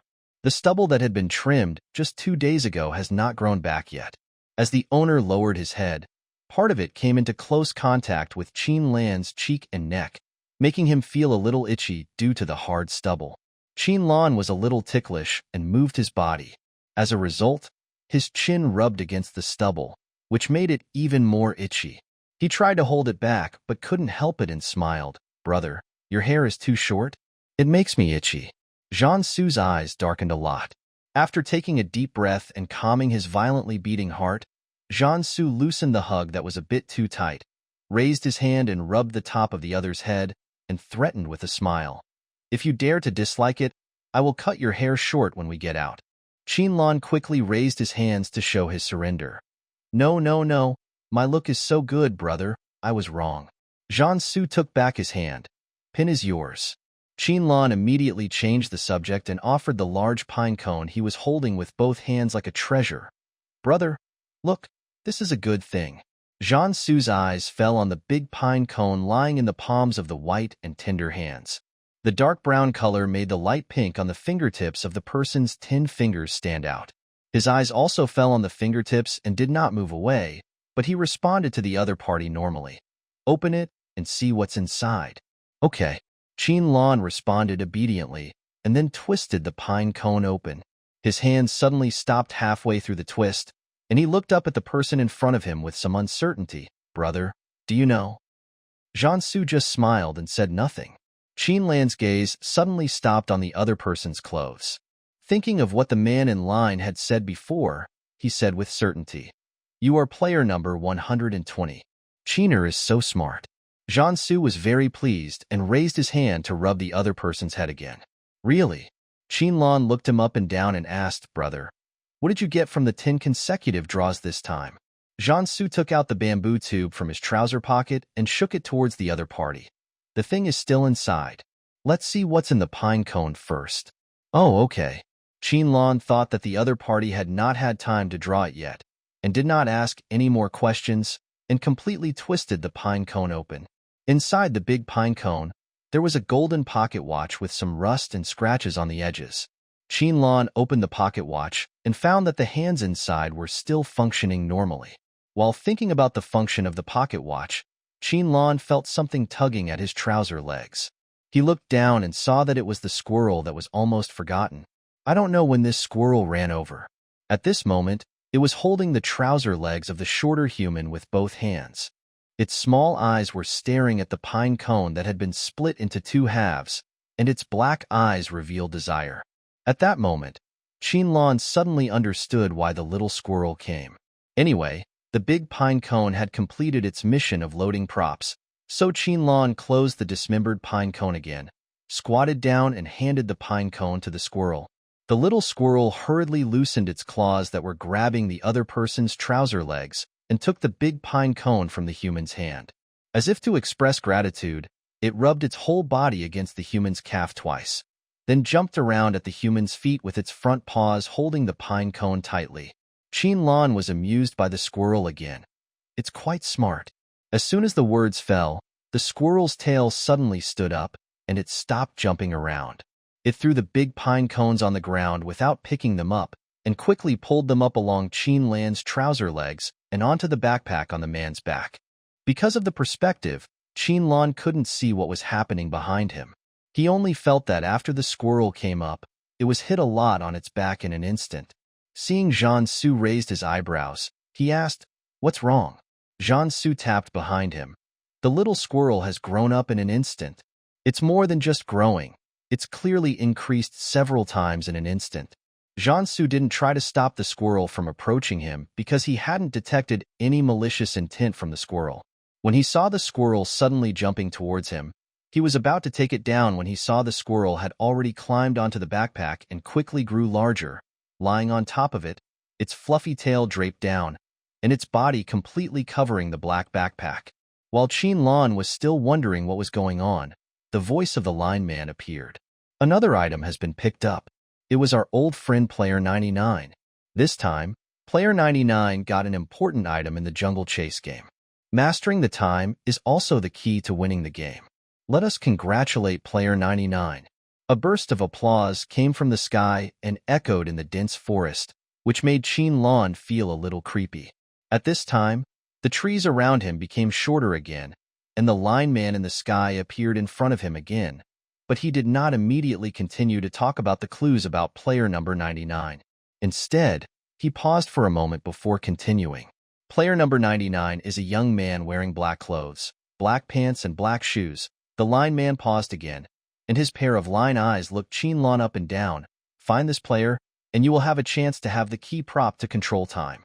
The trees that had shrunk all around grew taller again, returning to their original state. Before the lineman disappeared, Qinlan heard her say one more sentence. I'll give you another piece of information. Player number 99's clothes are very unique. Qinlan frowned in surprise, looked down at himself dressed in black from head to toe, confused, and looked up at the person standing in front of him. What does the last sentence mean? Jiansu fixed his eyes on the squirrel on his backpack, which was shrinking rapidly. Maybe we can ask it. Who? Before Qinlan could react, he felt his back suddenly become a lot lighter. Then he saw Jiansu reach out and grab the squirrel, which had returned to its original size, in front of him. Qinlan was stunned. Ask it? Jiansu nodded. Qinlan thought about the sudden weight on his back and the other person's words that the little squirrel had grown bigger. So he really asked the squirrel, "Do you know what that means?" The little squirrel actually answered, but not with words, but with actions. As soon as he asked the question, the squirrel started gesturing with its limbs, looking at Qinlan with its bright eyes. Qinlan, who didn't understand what he meant at all. After realizing that the human couldn't understand it at all, the squirrel began to point frantically at the big pine cone lying quietly on the ground with its claws, and then pointed at the backpack Qinlan was carrying. Qinlan looked confused. Despair was visible in the little squirrel's big eyes. Qinlan finally understood the despair and said to the man who was still holding the squirrel, "Brother, why don't you put it down and take a look?" Jiansu didn't understand what the squirrel meant by its random gestures, but he knew the squirrel had no ill intentions, so he put it on the ground. The little squirrel, who has regained its freedom, understands that there is a communication barrier between it and humans. It can no longer try to make the other party understand what it means through gestures, but can only use other actions. The squirrel once again pulled up its trouser legs and climbed onto Qin Lan's shoulders. It squatted on the human's shoulder, patted him through the strap, and pointed at the ground. Qin Lan still didn't understand what he meant. Hello? The squirrel froze in place.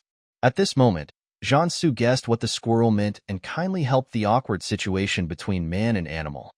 I guess it means that you should put your backpack on the ground. Huh. Qin Lan was stunned, but still put the backpack on the ground obediently. The squirrel had already jumped from his shoulder to the ground at this time. While putting the backpack down, he could still see the little squirrel looking at Jiansu with eyes full of gratitude. Qin Lan sighed sincerely. My brother is really amazing. He can even understand animal language. Jiansu. No, I'm just guessing. After the backpack was placed on the ground, the little squirrel began to move. It first picked up the big pine cone, held it in its paws, showed it to the two humans, then hugged the pine cone tightly, and its entire body began to expand rapidly until it almost reached Qin Lan's waist. This was the first time Qin Lan had witnessed the whole process of a little squirrel growing bigger. It was quite novel. The originally cute little squirrel suddenly wasn't cute anymore after it was enlarged several times. The big squirrel did not stop its movements. It picked up the relatively small pine cone with its two paws, showed it to the two humans, and then held it tightly in its arms. The two humans didn't understand what its actions meant, but the big squirrel didn't care because its show was not over yet. The squirrel returned to its original size, put the big pine cone on the ground, and climbed onto the backpack. It stood on the backpack and patted it, and after making sure that the two humans were still looking at it, it retracted its gaze and began to grow again instantly. Its body expanded to a size that covered the backpack when it was on Qin Lan's back. A magical scene happened at this moment. Qin Lan and Jiansu watched the black backpack with only two straps left, and the part covered by the squirrel's body seemed to disappear out of thin air. At this time, the giant squirrel's figure gradually faded, until finally, the backpack part that was covered disappeared in front of the two humans. But it didn't disappear for too long. After only a dozen seconds, the squirrel reappeared, quickly shrank to its original size, climbed down from the backpack, and looked at the two humans with its small eyes. Its eyes clearly said, "Do you understand what I mean?" Because of the perspective, Jiansu could only see that the giant squirrel's entire body was covering the backpack, and he couldn't see the changes under the coverage. It was not until this moment that the two understood why the man in line said, "Player number 99's clothes are very distinctive." If the squirrel disappeared and all they saw were the two straps, which is what the linear man saw, then the two large black bags hanging on Qin Lan's black clothes were indeed quite distinctive. Jiansu looked at the little squirrel who had recovered and picked up the big pine cone again, and asked, "I didn't see your body disappear just now. Did you deliberately let me see it?" The squirrel nodded vigorously while holding the big pine cone. Jiansu began to try to guess what the little squirrel's previous actions meant to convey to them. "Are you trying to tell us that you have the ability to make external props escape detection?" As he spoke, he pointed his finger to the sky. The little squirrel's eyes lit up even brighter, and it nodded frantically, indicating that the other party was right. But the next second, the little squirrel stopped moving because it saw the human narrow his eyes, and there was danger in his eyes. The human said, "You know that's an alien prop." Although the voice was flat and emotionless, and it was not a question but an affirmative sentence, the little squirrel still felt a threat and murderous intent from it. The little squirrel turned around in panic and finally fell to its knees, with its two paws raised high, not even holding the pine cone. Its small eyes were filled with tears, to show that it posed no threat to them. Qin Lan, who had watched the whole process, couldn't help but burst out laughing. Even Jiansu, who initiated the threat, was almost amused by the little squirrel's series of actions. Jiansu's sensitivity to crisis is much higher than that of ordinary people.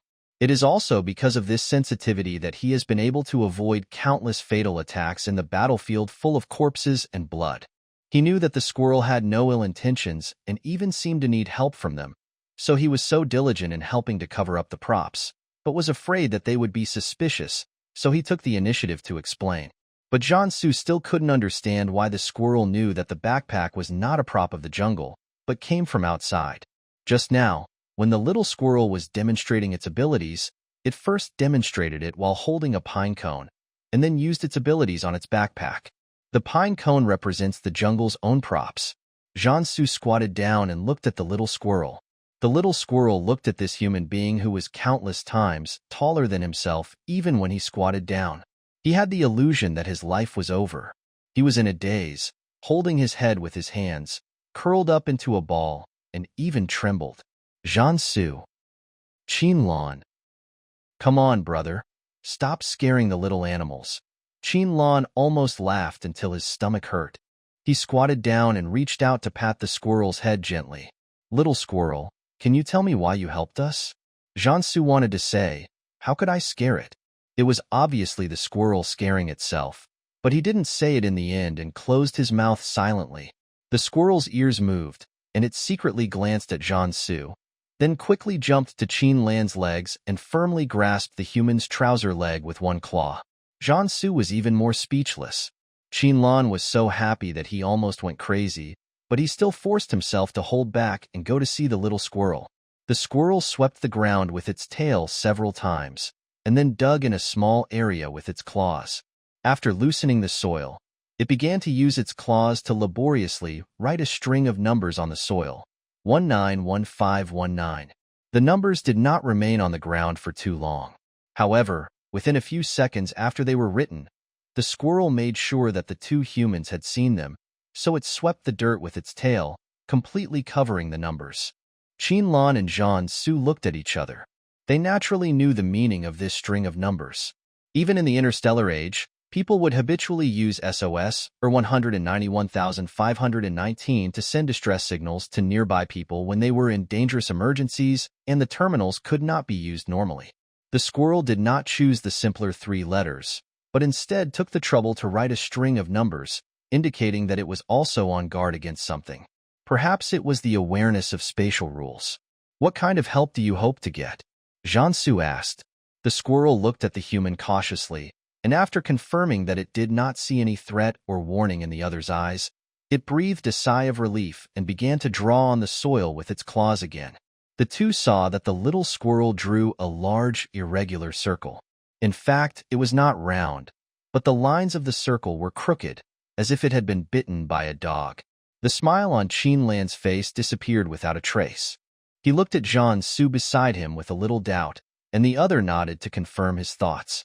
Qinlan put on a serious expression, took out the bamboo tube he had put away before, twisted it open, took out the paper, spread it out, and compared the map on the paper with the circle drawn by the squirrel. The same dog gnawed lines. At this time, the little squirrel, who was still concentrating on painting, tapped the center of the circle with his paw and made a check mark. As soon as he looked up, he saw the human who had been so gentle to him before, with a serious face, put a large piece of paper next to the small circle he had drawn, tap the paper, and then tap the circle. Explain it, Qinlan said. Did you draw the map? The little squirrel tucked its paws in and stayed there for a while. Then it nodded as if it had lost its temper, pointed at the map drawn on the paper, and then pointed at itself, to tell the two humans that the hand-drawn map was indeed made by it. Jiansu took out the map he had obtained earlier from his pocket and spread it on the ground in front of the little squirrel. Although he had some guesses in his mind, he still asked, "Did you draw this one too?" The little squirrel nodded again, looked at the two humans, and then buried his head in the circle drawn on the soil and wrote another all. Qinlan raised his eyebrows. Even though he already knew the answer, he was still a little surprised. Are you the player who won the final victory in the jungle chase game? The little squirrel nodded and then shook his head. Yes and no. The little squirrel couldn't speak now, so it could only inform the other party in this way, and then patted the big, not-so-round circle it had drawn on the ground. Qinlan glanced at the 3 maps on the ground and asked, "Do you want us to take you to the center of the map?" The little squirrel nodded and even bowed deeply to the 2 of them. What's in the center? Qinlan continued to ask. The little squirrel looked at him, tried to put its paw on its mouth, and then shook its head. I see ants say. Jiansu asked again. Can you tell me when we get there? This time the little squirrel definitely nodded. The 2 looked at each other and were both curious about what was in the center of the jungle. Both sides saw the same idea in each other's eyes. Qinlan said, Okay, We'll take you there, but can you protect yourself? If you encounter a crisis, we may not be able to take care of you in time. When the little squirrel heard this, it turned around and disappeared. When it reappeared, it had run from Qin Lan's feet to behind Jiansu. Qin and Jian. Okay, being invisible and running away when encountering danger is indeed a very good life-saving ability. If that thing appears on the road later, remember to continue to use your ability to block it. Jiansu decided to make full use of the value of the poor squirrel. As he spoke, he bent over to pick up the 2 paper maps. When he overlapped the 2 maps, Jiansu took a look, suddenly paused, then stood up and looked carefully at the 2 overlapping maps. The paper used to draw this map was not very thick. When you pick up one sheet, you can still see some of the obscured scenery through the paper. At this moment, the 2 maps were accidentally put together by Jiansu, and the dog-chewed circles on the 2 maps overlapped perfectly. Qin Lan saw that the man's eyes were fixed on the map, and he knew that the other party might have discovered something. So he took 2 steps to stand beside the other party and looked at the map. At one glance, I could see the problem. The outermost dog-gnawed circle overlaps too perfectly. Even the slightest curvature is exactly the same. Qin Lan hurriedly called out, Xiaoqi, overlap the 3 maps you scanned before and see if the outer circles on the maps completely overlap. Okay, Qiner, Xiaoqi will start working now. After Mecha number 7 responded, it immediately retrieved the 3 maps from the previous 3 seconds from the database, then overlapped them and compared the degree of overlap. Qiner, the overlap of the big circle is 100%. 100% overlap rate. Qin Lan turned his gaze to the little squirrel again and asked, Did you draw these maps by hand? The little squirrel didn't quite understand why the human asked a similar question again, but now it had something to ask of the human, so it had the self-consciousness to answer every question. The little squirrel nodded in affirmation. Hand-painted? Qin Lan raised his eyebrows and asked the key question again. The little squirrel was a little confused by the repeated questioning, but he continued to nod obediently. Qin Lan turned his head and said to Jiansu, The outer circles of the 4 hand-drawn maps are exactly the same, from the scale to the curvature of the details, and the overlap is 100%. I'm afraid that even those masters who claim to be able to perfectly reproduce their own works can't achieve this level of accuracy, right? Jiansu did not ask where the 4 maps came from, but just followed what the other party said. After scanning and comparing, the highest degree of overlap among those who reproduced their past works was only 99.2%. Although it is not a 100% perfect reproduction, this degree of overlap is already impossible to distinguish with the naked eye. So there are still many fans who buy it. Qin Lan shook his head and said, If Little Squirrel were allowed to do this business, he would definitely make a lot of money. Jiansu laughed. Maybe it will be hacked all over the internet, with the title being The Man Who Sells Paintings by Copying and Pasting and claims that they are perfect replicas of his own paintings, can really think of anything to make money. Like that? Qin Lan suddenly found it difficult to laugh. Jiansu said this not because he paid much attention to the dynamics of the Star Network, but because he had seen too much when he was young, so he had a deep memory. Qin Lan knew. As far as he could remember, he had seen Jiansu reading some news about Zhan's parents. Those vicious words were too unfamiliar to him, who was still in kindergarten. But when he saw the tears in Jiansu's eyes, he stretched out his 2 little hands and tried to hug the big brother who looked very sad. Afterwards, he was held in Jiansu's arms, and his shoulders soon became wet. Later, Qin Lan learned that when Jiansu was 7 years old, news came from Qingyan Fortress on the border of the interstellar city-state that his parents had both died on the battlefield, and rumors followed. Initially, it was said that because the top leaders of the interstellar city-state provided the Kaidi Group with the deployment information of the Qingyan Fortress, the Kaidi Group was able to seize half of the Qingyan Fortress territory in the battle, and tens of thousands of soldiers from the interstellar city-state died in this war. The person who provided this top-secret information was Jiansu's parents, who were then generals of the Blue Star Group Army and diplomats of the interstellar city-state. Jiansu is the only bloodline left in the Zhan family. Thanks to the efforts of Qin Lan's parents, he was not taken to the execution ground and executed in front of tens of thousands of people on the charge of treason when he was only 7 years old. As the only surviving member of the Zhan family, he was not, but after that, Jiansu was accompanied by the 10-year-long infamy that his parents had to bear. Outsiders who did not know the truth, relying solely on the so-called evidence that was full of loopholes at the time, imposed all the failures of the war on Jiansu's parents and also on Jiansu himself. Those years were the darkest time for Jiansu. The Qin family, Qin's parents, and Qin Lan were the light that illuminated the darkness and allowed him to move forward. That light was bright but not dazzling, firm and gentle, adding many warm memories to his youth that he could not bear to look back on. Jiansu still remembered that when he was first taken to the Qin family, Qin's father asked him whether he also thought that his parents had betrayed the interstellar city-state. Jiansu replied at that time, "I don't know how those people define my parents' betrayal. I only know that they have been proud of their contributions to the interstellar city-state all their lives. They are doing their best to make the place where we live a better place. They are heroes, and heroes should not bear those rumors." Later, through 10 years of unremitting efforts by Qin's parents, Jiansu's parents were finally vindicated, and the truth of that year was made public. To the ordinary people in the interstellar city-state, it was just a long-lost memory being dug up and mentioned again. But to Jiansu, it was the time for him to bid farewell to the past completely. Qin Lan remembered that day. He saw Jiansu secretly wiping away tears in the grove in the backyard with his own eyes.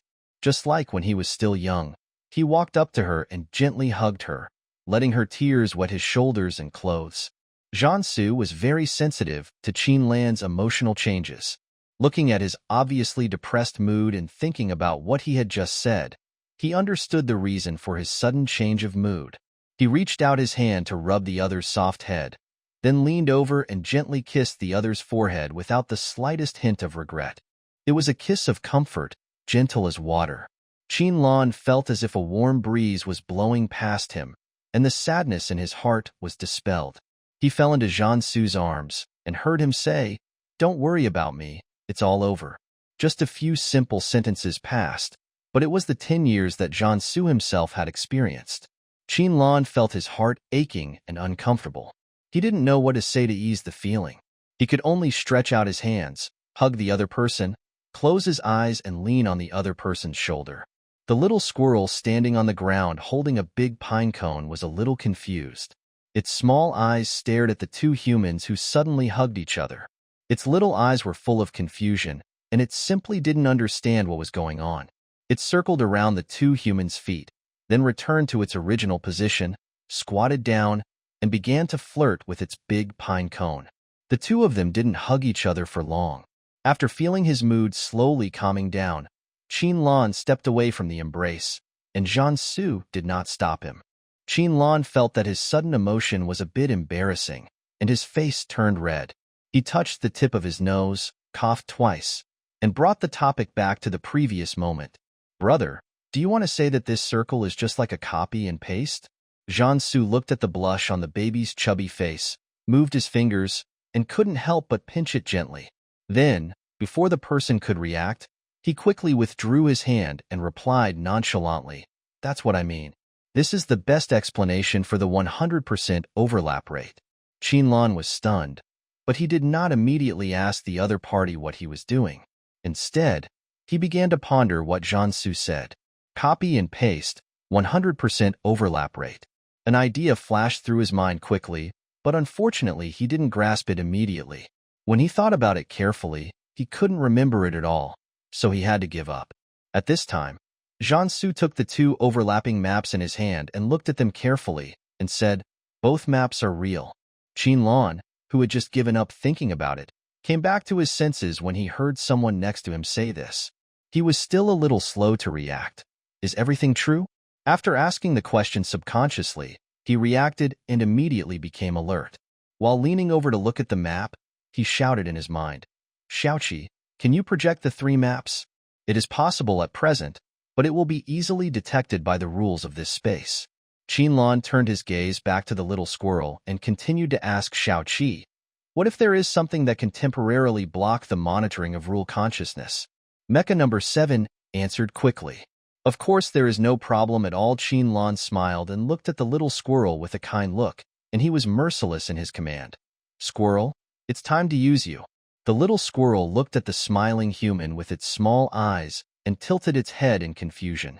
Qin Lan's smile remained unchanged. I will project a few maps onto your furry body later. Yes, projection, but because it is using external equipment, it may be monitored. Can you help block the monitoring of that thing? The little squirrel thought about it and felt that there was no problem, so he nodded at the human and then began to expand his body several times. He stopped when it reached the height of the human's waist and looked at the other party with questioning eyes that had grown several times larger. Qin Lan understood the question, looked up and down and nodded with satisfaction. Enough, enough. I'm going to project the screen. Come here, little squirrel. Lie down on the ground and show your belly. The little squirrel was a little confused, but he still lay down obediently with his limbs facing the sky. Then Qin Lan squatted down and called Mecha number 7. Xiaoqi, throw the map into its belly. Okay. After the 3 maps were overlapped, Mecha number 7 placed them on the belly of the little squirrel. Afraid that the fur would affect Qin's reading of the map, it was considerate enough to adjust the background color of the map to white. Qin Lan looked carefully at the 3 maps that were superimposed onto one. At this time, Jiansu also squatted down and handed the map he had obtained earlier to the person next to him. Ask Xiaoqi to scan this one and overlap it. Qin Lan nodded, took the map, called Xiaoqi to scan it, and put it out again. The map that Jiansu obtained had words written in the big circle. Qin Lan looked at the neatly typed words, and the vague thoughts that had previously occurred to him flashed through his mind. But he still failed to catch them in time. The map had been rescanned by Mecha 7 and projected onto the little squirrel's belly. The 4 maps overlapped to form a more complete map.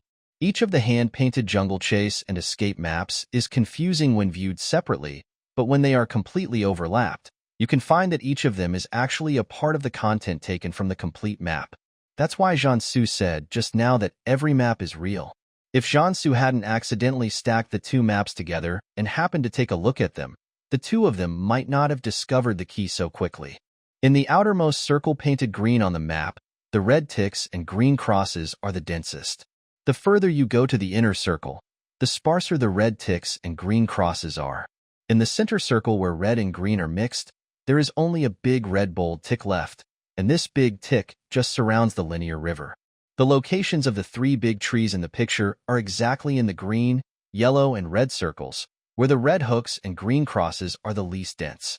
The text on the map in Jiansu's hand just happened to mark these trees and rivers. In the lower right corner of the 3 big trees, the same sentence is written. The key to rotation, and above the river, it is written. This is the root of everything. The very center of this map represents the root of everything and is also the squirrel's destination. The idea that had been vague and that he had failed to grasp several times before popped up again, and this time, Qin Lan finally grasped it successfully. He moved his eyes away from the map and looked at the squirrel, which lay with its limbs facing the sky and dared not move. He said with certainty, "You are the real." Before he could finish his words, the squirrel, which had grown bigger after being frightened, turned over and struggled, jumping to cover Qin Lan's mouth. Seeing the squirrel's big reaction, Qin Lan didn't even need to ask any more questions to confirm his guess. Unfortunately, the big squirrel failed to jump up successfully. Just when it was about to turn over, Jiansu quickly made a move and grabbed it under the neck, strangling its throat again. It was so frightened that it dared not move and continued to lie flat like a sculpture. Then, the sculpture nodded slowly, its small eyes revealing a bit of sadness, and even a tear slipped out. Qin Lan glanced at the squirrel's expression. Okay, that seems like there's quite a story to this. Although he had already guessed the answer, Qin Lan still asked again. Really? The squirrel closed his eyes and nodded again. Qin Lan showed no empathy. Wow, you are doing really badly. The squirrel opened his eyes, and the sadness in his eyes became more obvious. The little expression he looked at Qin Lan was as if he was looking at some kind of scumbag. Before the person being stared at could say anything, the one holding the squirrel's fate by the throat had already spoken. Close your eyes. The squirrel, who had never suffered such an injustice in his life, had to endure it obediently. The squirrel had to bow its head under the eaves. Who made it need help from these 2 humans? Qin Lan wanted to ask the squirrel if it was the real spatial rules consciousness, But the squirrel was obviously worried that Qin would really say those words, and hurriedly tried to stop him. In the end, those words were not spoken, but the two people and the squirrel still understood what the hidden words were. The squirrel nodded and gave what he guessed was the correct answer. The squirrel is the one that truly understands the rules of space. This squirrel can grow bigger or smaller at will. Not only can it make itself invisible, it also has the ability to block the line man's monitoring of external props. The map lines it draws by hand can be 100% overlapped, and the words it writes are the same as those typed by a machine. Combined with Zhang Su's words like copy and paste, Qin speculated that perhaps for the machine, if there is a set program, it can perfectly replicate the exact same assembly line work by following the program instructions. Moreover, the most important point is that when Zhang Su mentioned the foreign props before, the squirrel did not show any surprise, which means that it already knew that this prop was not a prop that was naturally generated in this space. The Space-Time Administration Bureau probably can't detect it so quickly. The rule consciousness that currently appears in front of everyone in this space is not the real one. So when they sent the props, they just took advantage of a bug to avoid the detection of the line man. The true consciousness of rules in this space was not taken into account by the Space-Time Administration because it was usurped by someone else. And because of this, the squirrel was able to quickly discover props from outside the space. Qin, the person who possessed the foreign props, was also selected as a target by the squirrel. Therefore, when the human approached to catch it, the squirrel did not resist at all and obediently allowed the other party to catch it. It has not found a suitable reason to actively approach the chosen human being, so it can only do so in this way. Fortunately, no matter how tragic the process is, at least its goal has been achieved. These two humans look very reliable at first glance. After getting the answer and observing the map, the two people prepared to pack up and get back on the road. The squirrel had also returned to its original size. Zhang Su picked up Qin's backpack and put it on his back. He looked at him and asked, "Let's go find the tree on the outermost circle first." There is a big tree in each of the 3 circles represented by different colors outside the map, and it is marked as the key to rotation. This is a guide for players who have discovered the secret of the map. It guides you from where to start and how to go through this jungle game. I agree, but there is a problem now, Qin said. When I first entered the jungle, I planned to go all the way north, so I asked Xiao Qi to locate which direction was north, but Xiao Qi said that every direction was north. The jungle is turning. Zhang Su came to this conclusion when the person next to him finished speaking, and then said, "And the key to the turning is the big tree." Qin sighed helplessly. It's like an endless loop. The jungle keeps spinning. We can't accurately find the location of the tree in the green circle with just these 4 maps. Zhang Su lowered his head and looked at the little squirrel standing on the ground. "Are there any similar ones among the maps you drew?" The little squirrel nodded. Zhang Su asked again, "How many different types are there?" The little squirrel stretched out its paws and scratched the ground a few times, writing a number 6. Qin glanced at the number. "We are only 2 maps away from completing the collection. Maybe we can solve the problem of determining the location." "It doesn't matter. We have a living map now," Zhang Su said. "Brother, you're right." Qin fixed his eyes on the little squirrel and had to admit that what the other party said was indeed reasonable. The real living map is right in front of them. With the real sense of space rules, if they can still get lost in this rotating jungle, then they can only dismiss this little squirrel as a person with real sense of rules. Although the poor thing has indeed been deprived of its identity by an unknown thing. "Show the way," Zhang Su said to the squirrel. "Go to the first tree in the outermost circle you drew." After saying that, Zhang Su stretched out his hand and picked up the squirrel that was trying to climb onto Qin's shoulder. He shook it a few times to get rid of the dirt on its claws, then threw it on the black backpack behind him and said ruthlessly, "Lie down and provide cover behind you. You still want to run and lie on my brother's shoulder. What are you dreaming about?" The little squirrel now understood completely that this taller human didn't want him to touch the boy next to him at all. TSK, the terrible possessiveness of human beings. "I don't have any virus. It's so annoying." The squirrel, whose mind was full of activity, weakly raised its paw and pointed in one direction. Qin suppressed his laughter and said, "Brother, let's go." The squirrel has pointed the way. Zhang Su, who couldn't see the squirrel's claws at all because the squirrel was lying on the backpack on his back, nodded silently. Okay. The two of them set off together in the direction the squirrel pointed. As Qinlan walked, he called out Mecha number 7 in his mind. Xiaoqi, record our route on the map. Okay, Qiner. Xiaoqi will start recording now, letting Mecha know. 7 record the route doesn't mean that Qinlan doesn't trust this squirrel. The poor squirrel with true rule consciousness still had to rely on him and Jiangsu to take it to the center of the jungle. Moreover, Jiangsu had hinted to him before that the squirrel had no ill will towards them, so he believed that the little squirrel would not do anything to deceive them at this moment.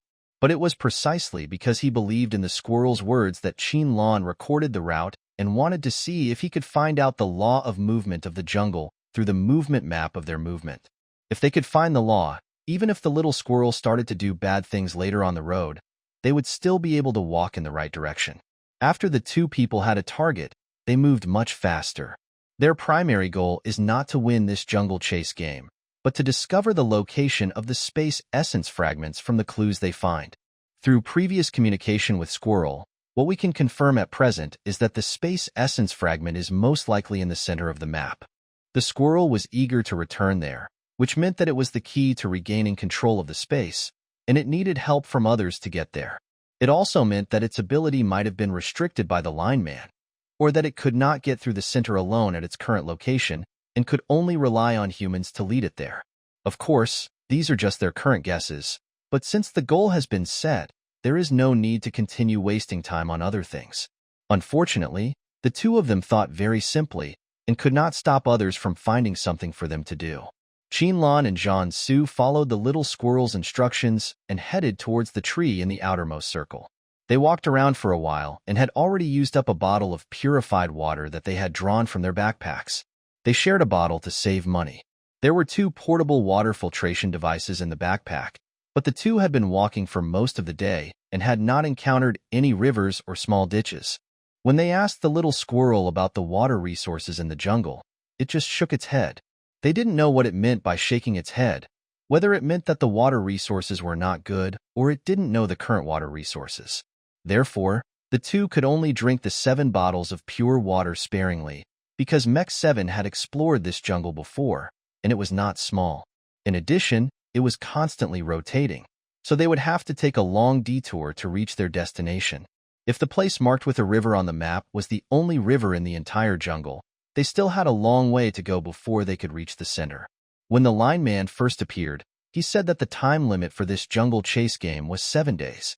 If they found the essence fragments and passed the game on the 7th day, the 7 bottles of pure water in the backpack would not be enough. Jiangsu closed the empty bottle of purified water and asked Qinlan, who was walking beside him, to put it back into his backpack. He said, "There are so many edible things in this jungle that can fill our stomachs." Qinlan patted the squirrel lying on the backpack and said, "I'm asking you, do you have a lot of stuff?" The squirrel nodded. Qinlan started asking again, "Do you know where they are distributed?" The squirrel shook his head. Qinlan rubbed his chin in annoyance. "It's over, brother. We don't even know what's edible and non-toxic here. It's completely different from what we have there." After all, the two were from the interstellar era.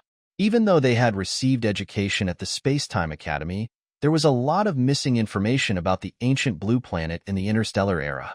It was only after the establishment of the Space-Time Administration Bureau, which had the ability to govern and command lower-level planes, that a lot of relevant historical materials were gradually added. However, it was still incomplete. The key point is that the original background of this space is a comic book. The comic book is very imaginative and can create anything.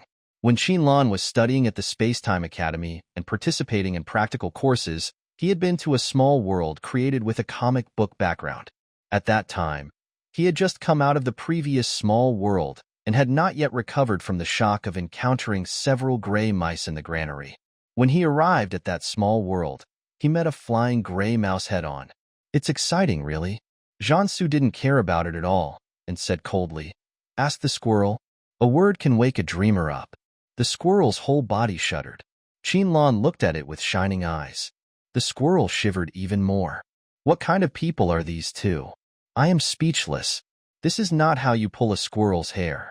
I am devastated. speechless. Not to mention, Qinlan really likes to tease the little squirrel like this now. Even after knowing that it is the rule consciousness of this space, he still has to tease it.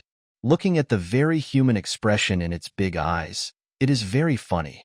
The squirrel weakly raised its hand and slapped Zhan Su's shoulder with a slap, and then the whole squirrel shook with fear. In fact, there was no sound. The squirrel's strength was so light that it could be ignored, but the person who was hit by his claws had stopped moving forward. The little squirrel thought that his claws were too powerful and that the human was going to cause trouble for him. The squirrel was scared, helpless, and panicked.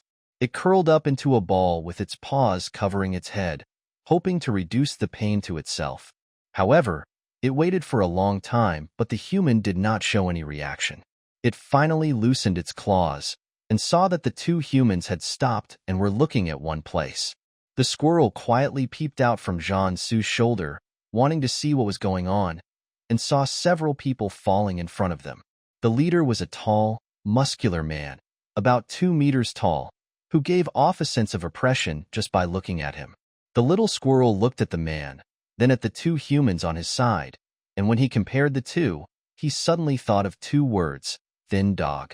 The muscular man had a scar on his face, a fierce look in his eyes, and even tattoos on his arms. He looked like someone who was not someone he was going to mess with. There were 4 men following him. All of them were covered in tendons and holding daggers and clubs in their hands. They all looked fierce. 2 of them, wearing light-colored clothes and trousers, were still stained with blood that had not yet dried.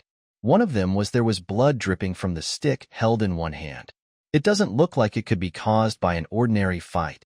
Qinlan and Zhan Su stopped where they were, looking at the 5 people walking towards them. They didn't dodge or turn around and run away. They just stood there and looked at the coming people calmly. They both acted calmly, but the little squirrel was extremely nervous. It originally thought that these 2 people must be very capable if they can bring props in from the outside, and as the rule consciousness of this space, the little squirrel's intuition told it that these 2 people are very strong, and if it follows them, it will surely be able to go back to the center of the jungle and get what is yours. But now, it is one thing to tell intuitively, but it is another thing to see the comparative damage with your own eyes. The little squirrel was so anxious that it circled on the backpack, but the 2 humans still stood there motionless. In fact, the 2 of them had already been secretly on guard. Just when Zhan Su capped the bottle and asked Qinlan to put it back in his backpack, he had already tapped the other person's hand gently and quickly twice to signal him to be alert. After that, the conversation between the 2 of them was lowered than before, so as not to be overheard by those who were approaching secretly. The 5 people had already approached, stopped 3 steps away, and semi-surrounded the 2 people. The muscular man in the lead looked at the 2 of them up and down, his eyes filled with perseverance. He thought that the 2 people who ran away without turning around after seeing them were already frightened to the point of weakness and did not dare to move where they were. He raised his chin and did not want to say too much. He only said, "Things stay, people can leave." Although he said that he could leave, the 4 people on the left and right sides of the strong man all tightened their weapons. The man with the dagger in his hand threw the blade out and shook it with a smile on his face. Threatening. Qinlan also imitated the other party's behavior and pretended. He also raised his chin and raised his eyebrows, letting the unyielding look show on his face. When he opened his mouth, he sneered and said, "If I say no, woolen cloth." In fact, I am very excited. I have lived for more than 20 years, and I have never met someone who threatens me like this. Zhan Su held back his laughter and used it as a backdrop. He could see the little man representing Qinlan spinning happily in midair. Neither of them took the threat of the 5 people opposite them seriously, and even found it quite amusing. This attitude succeeded in irritating the person on the other side. The muscular man cracked his wrists, moved his shoulders and elbows twice, and said, "If you don't eat the toast, you will be punished with a drink, so do it." After the words fell, the strong man clenched his right hand into a fist, stepped forward, and attacked the person who made the rude words. The other 4 people also raised their weapons and attacked together. 5 against 2. A strong man against a thin dog, a weapon in hand against bare hands. The little squirrel couldn't bear to look at it anymore. It covered its beady eyes with two paws and huddled up on the backpack. Its tail was still tightly wrapped around the shoulder strap of the backpack to prevent it from falling. It doesn't dare to use too much power now to make these 5 people disappear on the spot. In that case, the one who took away its position will definitely find its whereabouts soon. It finally escaped. The little squirrel could only pray silently in his heart. The little squirrel curled up into a ball, so naturally it was not seen. It originally thought it would be a very brutal one-sided group fight, but in fact it was considered a group fight, but the target of the beating was changed. The fist swung by the muscular man was about to reach Qin Lan, and was caught by another one with a slight lift, or even just a slight push. All the power of the attack came from the tip of the fist. After giving feedback, the whole arm twitched backwards uncontrollably, and there was a crisp sound, and the bones of the muscular man's arm cracked. He didn't even react yet. Jiansu had already kicked the dagger away from the hand of the man who was attacking from the side, and there was a sound of his wrist breaking. He stretched out his free left hand and held the flying dagger in his hand. His right hand, which was still holding the muscular man's fist, clasped it tightly. He pulled it back lightly and pulled the tall, strong muscular man's entire body. Bringing it in front of him, he held the dagger in his left hand and stabbed and turned the strong man on the shoulder without any hesitation, then lifted it up, then pulled hard to his side with his right hand, and also exerted force on his feet to move towards the strong man's shoulder. Han was kicked hard in the stomach. The whole process didn't even take a minute. The muscular man took several steps back and stood still. He looked at the man who had just attacked him and threw the entire broken arm into the grass beside him. He was stunned again. He looked down at his right hand. It was empty there, and there was nothing under the bloody shoulders. It took his whole body to react, and the pain in his body reached his brain. The muscular man let out a shrill scream and covered his broken arm with his left hand. The severe pain from his abdomen prevented him from attacking any further. After one step of selling, he fell to the ground in pain and kept wailing. It's a pity that his 4 men have no way to run over and help him up at this moment. When Jiansu threw away the severed arm in his hand, he held the dagger in his left hand like chopping vegetables. With one backhand, he stabbed the dagger into the right wrist of another man who was holding an iron rod and preparing to attack him from behind.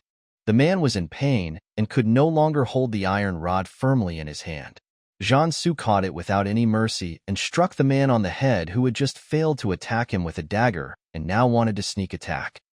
The muffled sound of the iron rod hitting the head fell, and the attacker's eyes darkened and he fell to the ground. The iron rod held by Jiansu's right hand hit the shoulder of the person whose wrist was still stabbed with a dagger. The man cried out in pain, which was worse than the sound of killing a pig. Jiansu pulled the dagger out of the flesh and blood. Blood sprayed from his wrist, and his entire arm could no longer be lifted due to the heavy blow to his shoulder. He held his bleeding wrist and took several steps back. Looking at Jiansu with fear in his eyes, he stumbled away and ran away, completely ignoring Shang's other companions who were still here. Jiansu solved 3 people here in minutes, and the 2 people who faced Qin Lan over there were able to fight back and forth in a 2-on-1 fight at first. Unfortunately, the 2 people had no tacit understanding of cooperation at all, and they fought each other. After the 2 of them witnessed with their own eyes, another man tore off their boss's arm, and the attack on his hand became even more chaotic, reaching the point of being completely disorganized. Spotting the gap between the 2 of them, when Jiansu snatched the iron rod over there, Qin Lan also successfully grabbed the dagger to use as a weapon. After grabbing the dagger, he threw the dagger quickly.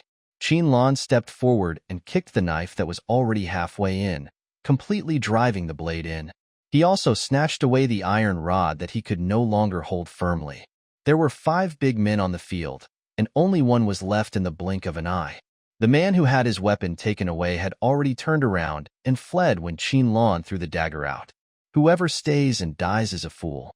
This person finally understood that the reason why the 2 people did not run or hide before was not because they were scared and their legs were weak, but because they were fully capable of dealing with the 5 of them. Therefore, there is no need to run or hide, so I dare to talk to the boss directly. The troublemaker ran away, and Qin Lan didn't chase him. He let the other party run further and further away, turning into a black spot, and finally completely disappeared from sight.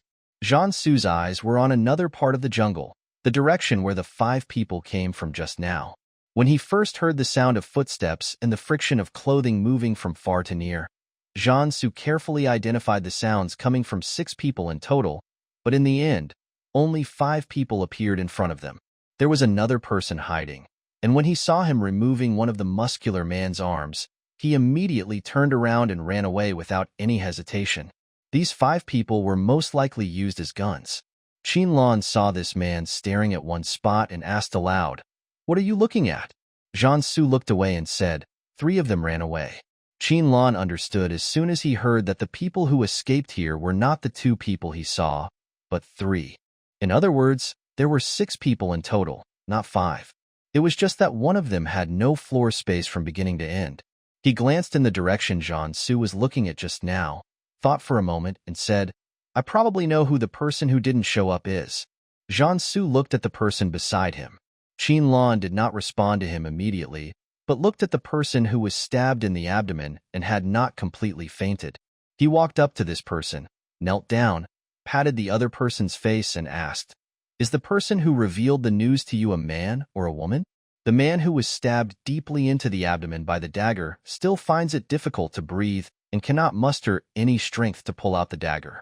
He endures the constant pain and finds it extremely difficult to even speak. He opened and closed his lips for a long time before one word came out, "Male." Qinlan asked again, "Are you wearing white clothes and gray pants?" The man nodded and felt his eyes gradually darken. At this time, Jiansu took out a small bottle from the side pocket of his backpack and threw it in front of the man. "Hemostatic medicine. If you don't want to die too quickly, just apply it yourself." After that, he looked at Qinlan, who was still squatting on the ground. "Qiner, let's go." Qinlan took a look at the bottle that had no label.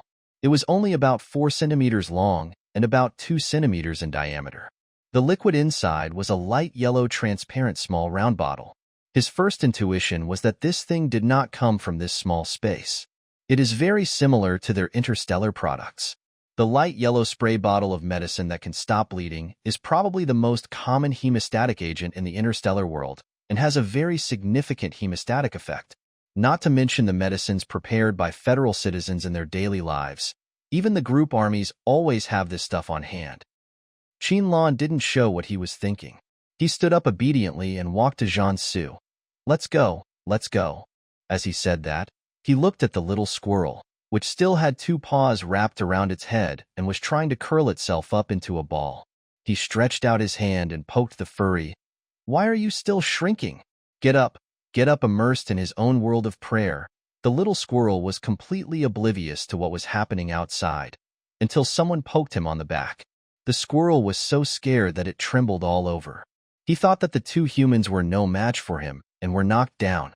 Now, that group of people who looked like they could fight well were going to attack him.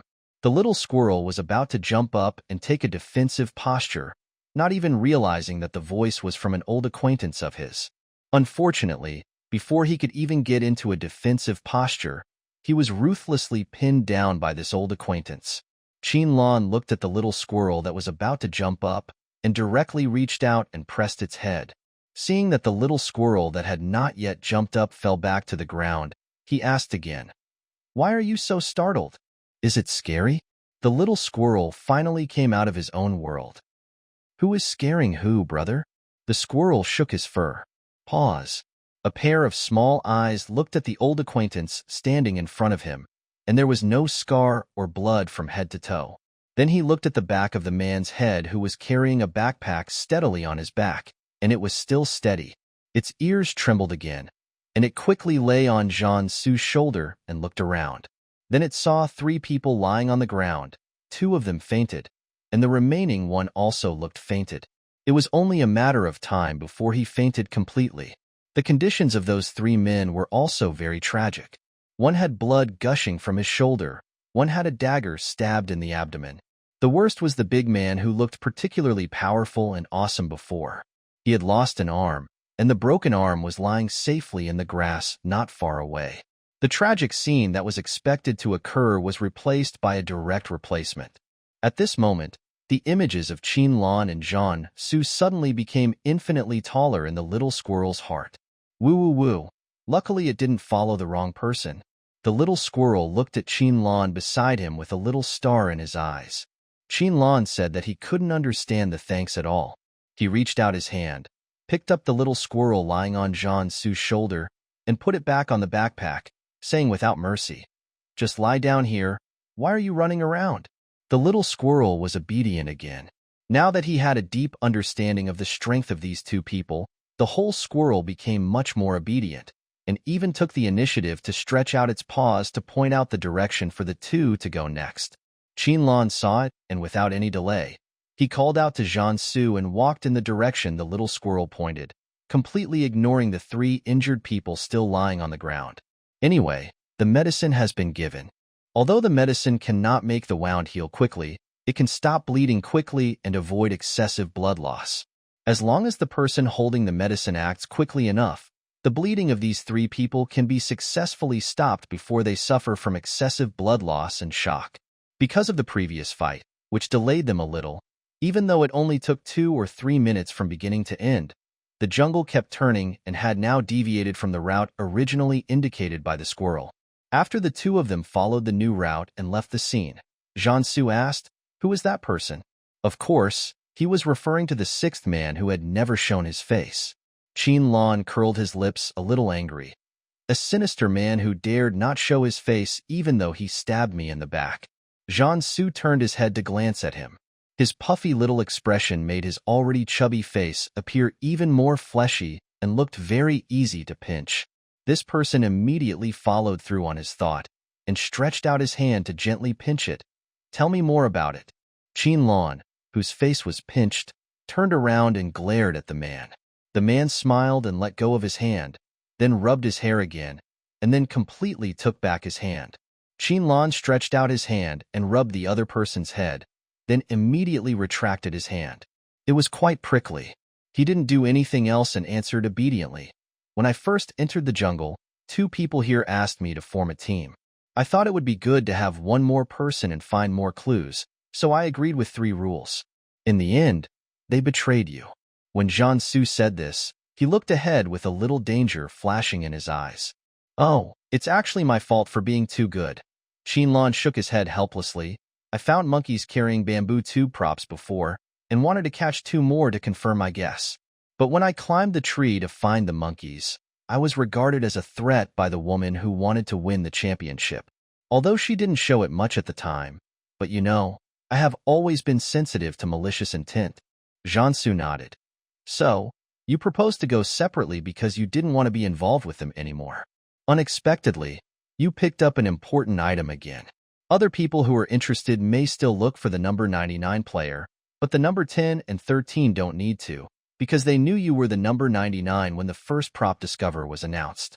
When important props were discovered before, the line people would appear and give some hints about the identity of the discoverer. So Zhan Su naturally knew which 2 numbers were in Qin Lan's team." Qin Lan sighed. "Alas, I have been stabbed in the back all my life. It's all because I am too good." Zhan Su was both angry and amused, and finally just gave a warning. "No matter which of the 2 people you meet in the future, be careful. Number 13 has the ability to instigate others to block you, and number 10 may not be incapable of doing such a thing. Don't worry, brother, I understand." Qin Lan began to comfort his worried brother.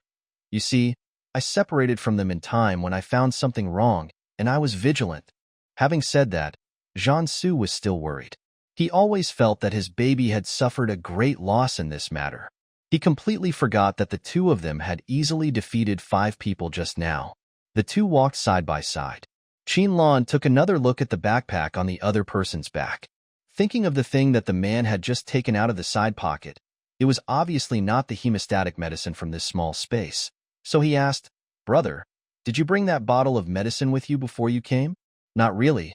Zhan Su shook his head and did not hide it from the man next to him, explaining that bottle of hemostatic medicine was taken out of the treasure box drawn in the zombie paradise. "Huh." Qin Lan was surprised. "So it can be used here?"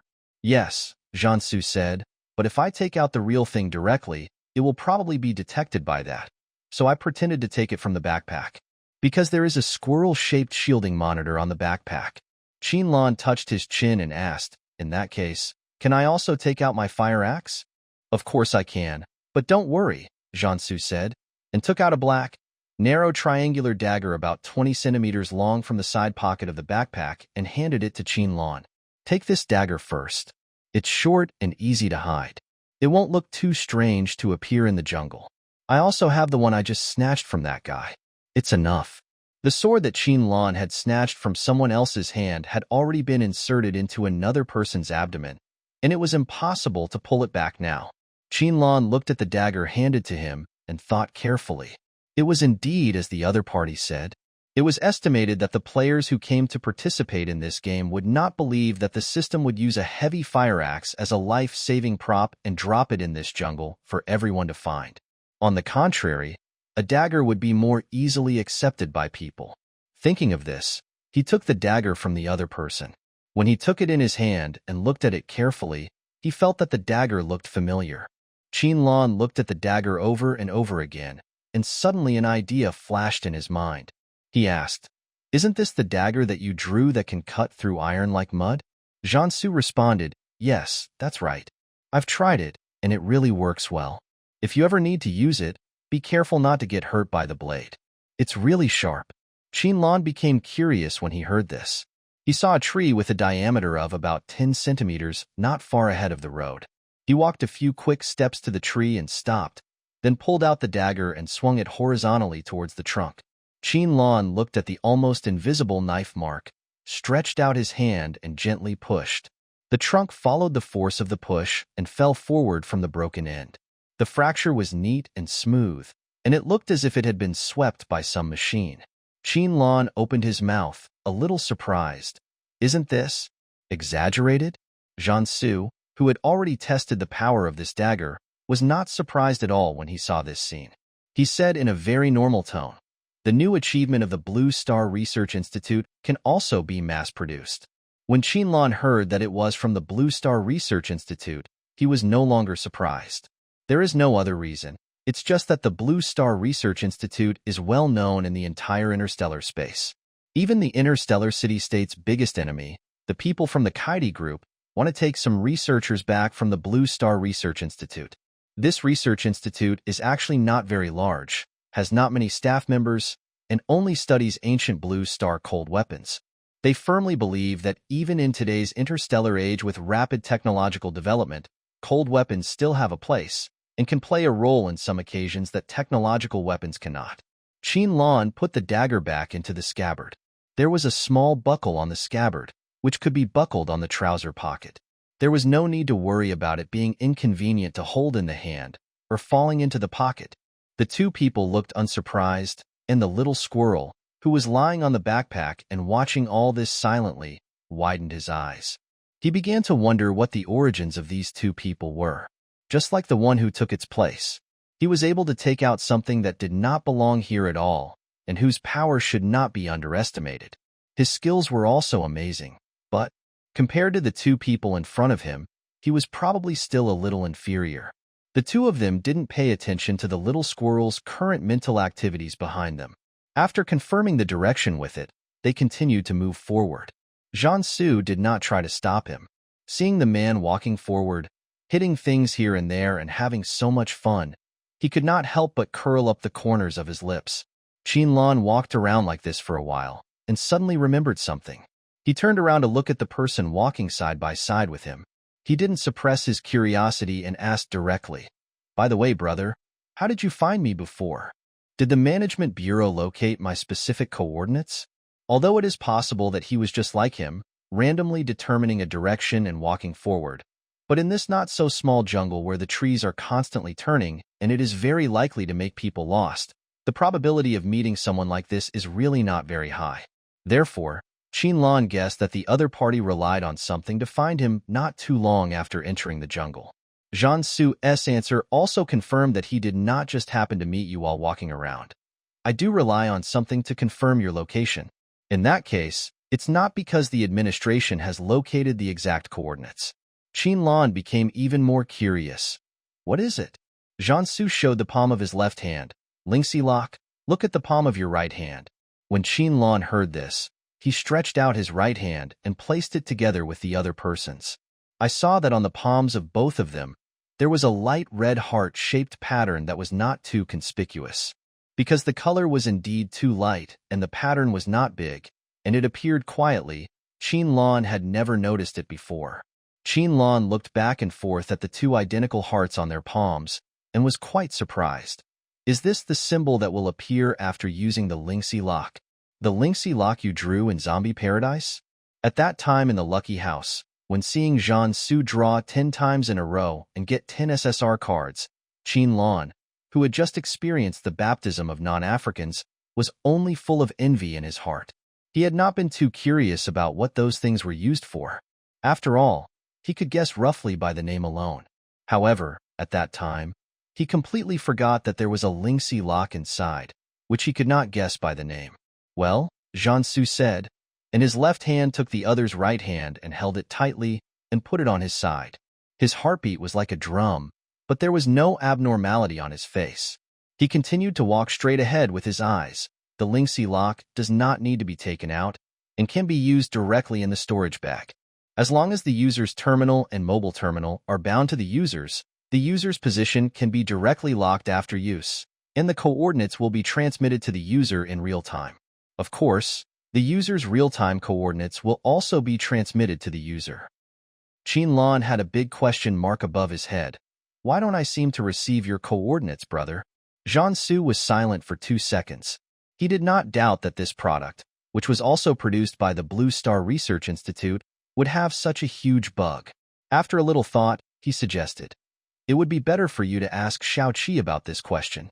Qinlan was a little confused when he heard this, but he still went to call out Xiaoqi obediently. Cheesy, have you received Jiansu's coordinates before? Less than a minute after Jiansu arrived at this space, Mecha number 7 received a pop-up real-time coordinate, and the name of the person located at the coordinate was Jiansu.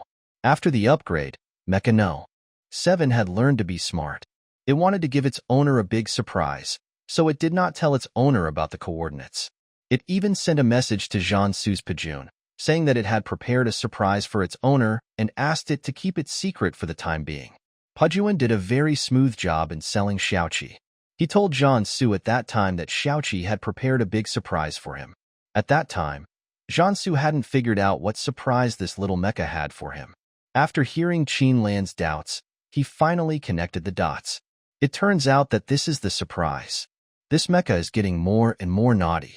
Qinlan called out to Xiaoqi in his mind, but received a strange silence.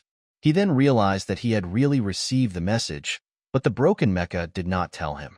Qinlan said in a calm tone, Xiaoqi, I think it would be better to demote you when we return. Jiansu glanced at the person next to him and could guess what he was communicating with Mecha No. 7, so he comforted him. You have only been bound to Mecha number 7 for a short time, and there are still many things that need to be adjusted. It is also the latest batch developed by the Central City. Although it has just been upgraded, there is no guarantee that there will not be some program problems.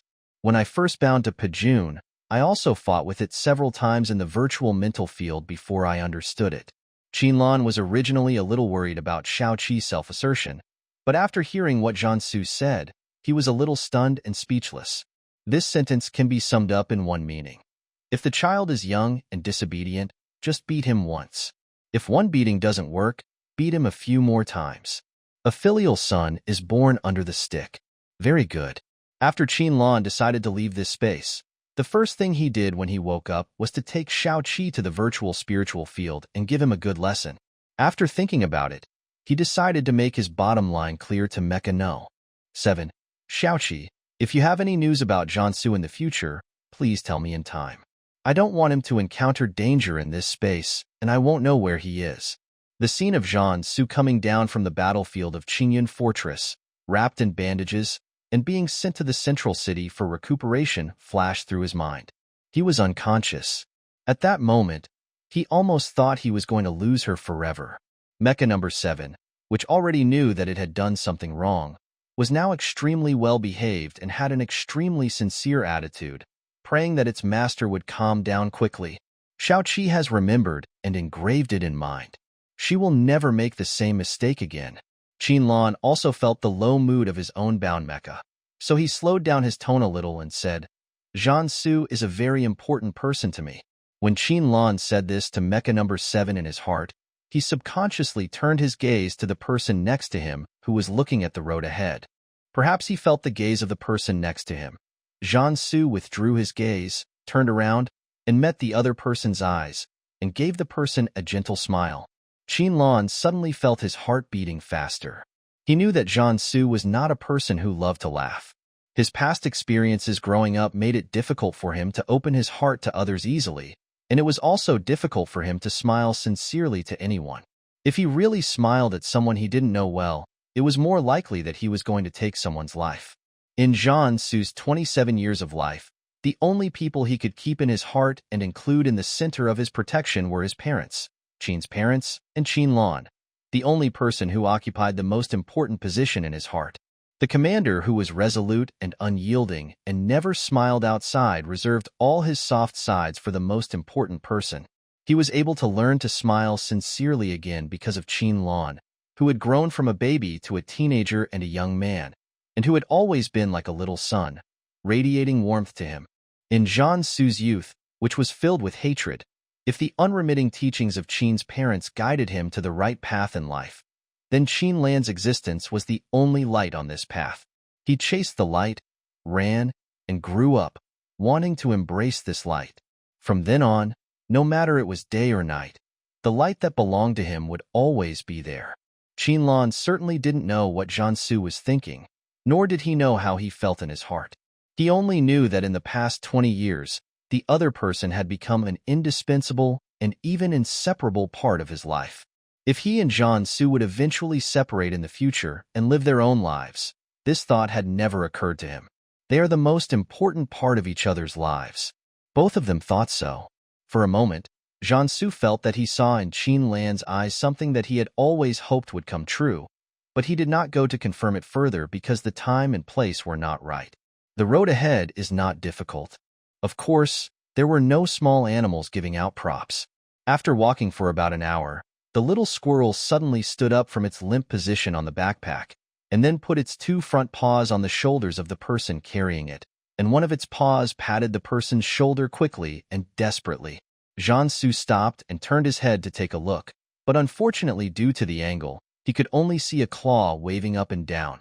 Qinlan felt the person next to him stop, so he stopped too. When he turned around, he saw the little squirrel patting the person's shoulder. He asked, "What's wrong?" The little squirrel didn't even look at him with its small eyes. It just stopped patting the other person's shoulder, stretched out its paw, and tried to point in a direction. Qinlan looked in the direction the squirrel pointed and squinted his eyes, trying to see more clearly. The trees in that direction were much denser than where they were standing at the moment, and there seemed to be a little mist lingering around, which blocked people's vision and made it impossible to see farther. Although he couldn't see the little squirrel's movements, Zhan Su could see Qinlan. He knew that the other party had received some clues from the little squirrel, so he also looked in that direction. Zhan Su's eyesight is better than Qinlan's, and thanks to his past deliberate training, even if there is some fog in front of him and the trees do not grow in regular rows, he can still see through the gaps between the trees and see a tall tree in the distance that is completely different from the ones in front of him. He looked away and said, "We are almost there." Qinlan was still trying to look in that direction, and when he heard this, he asked Squirrel, "How long will it take?" Squirrel thought about the pace of the 2 people and patted Zhan Su's shoulder firmly. Qinlan raised his eyebrows in surprise. 1 minute? So fast? He tried again to look at the big tree that only took 1 minute to walk to, but he could not see its shadow at all. The squirrel shook his head, stretched out his claws to pull Qinlan's sleeve, and waited until the human's eyes were back on him before he raised his claws again and patted Zhan Su's shoulder 10 times quickly. After he finished, he turned his head to look at the human, with a question clearly written in his eyes. "Do you understand?" Qinlan, who hadn't counted at all, said, The squirrel instantly revealed an expression of disappointment and was about to raise its paw to slap the shoulder of the human carrying the bag again. Jiansu finally spoke up at this time. It said 10 minutes. In fact, when the little squirrel patted his shoulder for the first time, he estimated the distance from them to the tree and guessed what the little squirrel's pat represented. The little squirrel raised half of its paw and paused, then retracted it and nodded obediently, with its big eyes full of approval. When it looked at Qinlan again, the approval turned into one sentence. "Look and learn from me." Qinlan was very surprised to understand the emotion in the little squirrel's eyes. "That's all. I won't bother with the squirrel." Qinlan raised his eyes and looked at his brother. "Brother, let's go. If we speed up, it may not take more than 10 minutes. Okay." Jiansu responded and was about to continue walking towards the tree with Qinlan when the sky suddenly darkened and darkness appeared before their eyes. When Qinlan subconsciously moved closer to the person next to him, Jiansu also reached out his hand, put his arm around the other person's waist, and brought the person back into his defense range. The jungle that was originally filled with sunshine fell into darkness at this moment, as if the sun was directly blocked by something and could not cast a single ray of light. There was pure darkness all around. Even if Jiansu tried hard to use his eyes to see the surroundings clearly, it was in vain in the absence of any light. Deep in the darkness, the surroundings were silent, so quiet that only the sound of each other's breathing could be heard, and the sound of a squirrel standing up from the backpack and climbing onto his shoulder. Jiansu's whole body tensed up, and he was 100% alert. Qinlan also took off the dagger on his waist and held it tightly in his hand. Jiansu was extremely cautious and took Qinlan with him, moving lightly and slowly towards the direction they had just determined. The unknown is the most challenging thing. This sudden darkness and silence magnified the unknown infinitely. In the moment before it became clear, no one knew whether it represented danger or opportunity. Fortunately, this darkness did not last too long. The two had only moved a few steps towards their destination when the surrounding scene appeared in front of them again, but it was completely incomparable to the previous brightness. This time it was the moonlight that illuminated the jungle. Qinlan looked up at the sky above the jungle. A full moon was hanging high in the sky where the towering trees did not block the view. The moonlight sprinkled on the jungle. It was not as bright as the sunlight, but it was still enough for travelers to see the direction ahead clearly. Everything in this jungle has changed from the previous warm tones to the current cool tones. Jiansu also glanced at the full moon and said, "The alternation between day and night here is very abrupt, as if there are only two words, day and night, but no specific concepts." Qinlan did not look up again and continued to focus on the road ahead. After being able to see the surrounding scenery clearly, he felt a little joking. "It's like I haven't evolved the consciousness of morning and evening. I only rely on the understanding of white and black. From this point of view, I am indeed not mature enough." Just like the rules of the previous small space, the tourists who suddenly appeared on the first day and the zombies who suddenly turned into zombies were just because the plot required such a scene. The plot required the appearance of tourists, and the amusement park closed in the evening, so there would be no more tourists after the evening. Jiansu had a different idea from Qinlan. He said, "Maybe it's not just because of immaturity." Qinlan hadn't thought of any other possibilities yet, so he asked, "Are there any other reasons?" Jiansu only had a rough idea, but he was not sure yet. In response to the question from the people around him, he only said, "We should be able to find the clue to solve the problem at the first big tree. Then let's go over there quickly." As Qinlan was about to quicken his pace, Jiansu suddenly thought of something and changed the subject. "Qinair, take out your pocket watch and check the time." Qinlan didn't quicken his pace when he heard this. He took out his pocket watch and looked at it in the moonlight. The hour hand pointed to the 8 o'clock area. It's past 8 o'clock in the evening. As soon as he said that, Qinlan suddenly understood the significance of the pocket watch item. He turned to look at the person next to him and shook the pocket watch in his hand. It was mentioned in the previous rule introduction that starting from the second day, poisonous fog will appear in the jungle at 8 o'clock every night. Only by obtaining the corresponding props or finding a shelter hidden in the jungle can you survive. And at 8 o'clock every morning, the shelter and props will be refreshed. The line man only said that when the shelter is updated every day, the number of shelters refreshed that day will be announced, and the appearance of poisonous fog can only be controlled by the players themselves. Jiansu listened and nodded. So, the line people would say that mastering time is the key to victory. Hearing Qin calling that thing that had occupied the magpie's nest like that, Jiansu also started to do it. It turned out that it was quite consistent with the image of that thing. It was indeed a straight line man. Because there are no timing props produced by this space, in the future, if the day and night are transformed directly without any transition like before, then it will be difficult for players in the game to calculate exactly 8 o'clock in the evening. Jiansu had thought of this just now, which was why he asked Qin to take out the pocket watch and take a look. After thinking for a while, Jiansu said, "Let Xiao Qi compare the speed of time flow." Qin responded and went to call Mecha number 7. "Xiao Qi, is the time there the same as here?" Mecha number 7 saw the time on the pocket watch in Qin's hand through the consciousness connection. "It's completely different. It's 12 o'clock noon in the interstellar space now. The flow of time here is not only faster than that in the interstellar space, but also twice as fast as that in similar small worlds." Qin listened, put away his pocket watch and stuffed it into the side pocket of the backpack that Jiansu was carrying. "It's twice as fast here as outside." He said outside instead of where we are, which was to convey a message to Jiansu. Interstellar time is completely different from here, and the time here flows twice as fast as that in the small world with a high degree of analog overlap. Fortunately, these two people have a good understanding of each other. Otherwise, even if someone else who also comes from the interstellar era said this, he probably wouldn't be able to immediately react to the meaning and would just think that the outside refers to the interstellar. As the moonlight illuminated the road ahead, the two men were worried that something might happen again. So they quickened their pace and walked towards the big tree. When they entered the denser woods, Jiansu paused, immediately grasped Qin's hand, and said quickly, "Squirrel, show me the way." The moment Qin stepped into the dense forest, he felt dizzy and the scene in front of his eyes blurred for a moment. He was about to fall to the ground in a daze.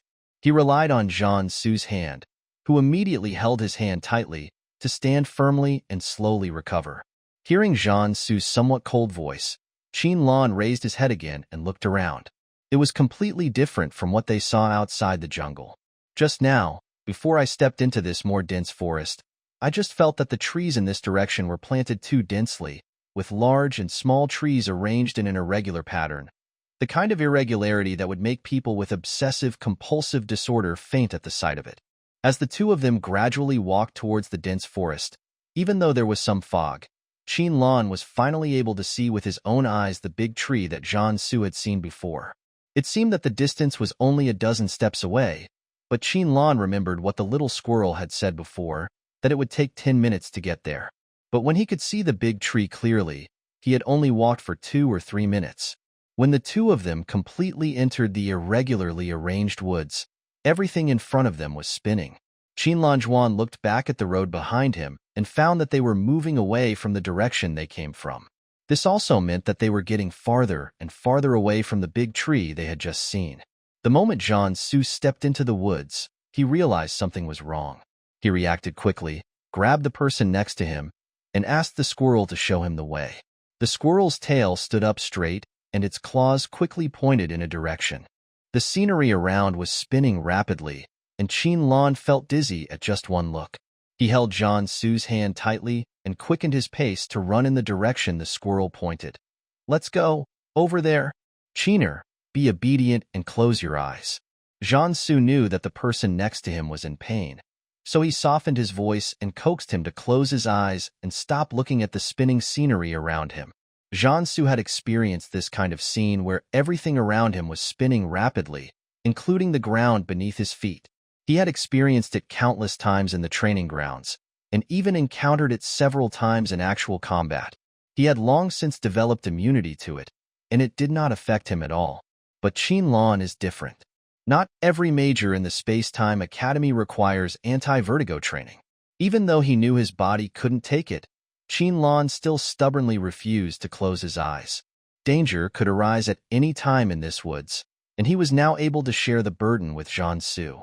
He closed his eyes. Perhaps it would really help alleviate his dizziness, but after closing his eyes, the burden of leading and protecting him would fall entirely on Jiansu. Now, at least he could still lead the way. Jiansu looked at it and was about to say something else, but suddenly stopped, and the words on his lips became another sentence. Squirrel, lead the way. As soon as the words fell, the squirrel jumped in front of the two of them, got on all fours, and led the two humans to run wildly in one direction. Qinlan turned around, and when he focused his eyes on one person, the dizziness seemed to ease a little, but he didn't care about that now and just said, Brother, backpack. Jiansu put aside some of his worries at this moment and squeezed their clasped hands. Don't worry, this is the home court of the squirrels. Qinlan then realized something was wrong and opened his eyes wide in surprise. The squirrel running in front and leading the way had no tail. Its big furry tail had grown bigger and was now resting safely on the backpack on Jiansu's back. Even when he was running, it did not fall off, as if it was completely sewn on. The running squirrel also changed a bit. In addition to losing its tail, its body became a little bigger and even emitted a faint blue light. The light was not very bright. In the dark night, it could only illuminate the path under the squirrel's feet. At this time, Jiansu continued to explain. Just now I heard the squirrel say that it can use more abilities here. The scenery in front of him continued to rotate. Looking at it for one more time made him feel dizzy and nauseous. Qinlan bit the tip of his tongue and forced himself to suppress the discomfort. He was in the mood to joke. Is the ability to only have one tail? Jiansu kept walking, following the footsteps of the squirrel in front of him, and smiled. His voice sounded gentle, but his tone contained an irresistible tone. It is also very useful. Now you need to close your eyes and let them rest. Qinlan finally closed his eyes obediently. After closing his eyes, he completely entrusted his future to the person who held his hand tightly, no matter what the road ahead was. But Qinlan completely trusted this person.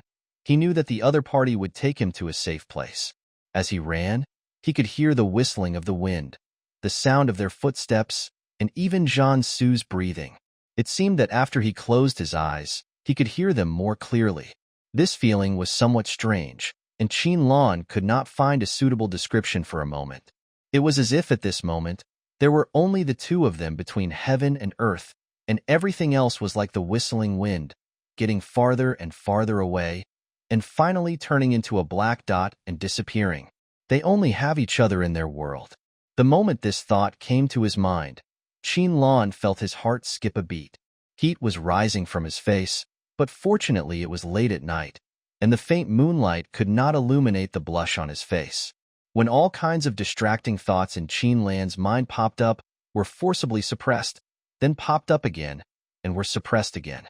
When he began to wonder in his heart whether Jiansu was really just a family member and a brother to him, his steps stopped. Jiansu's gentle voice sounded beside his ears. We're here. Qinlan opened his eyes. The time estimated by the little squirrel was indeed correct. Adding the few minutes that the two of them spent running, it actually took 10 minutes.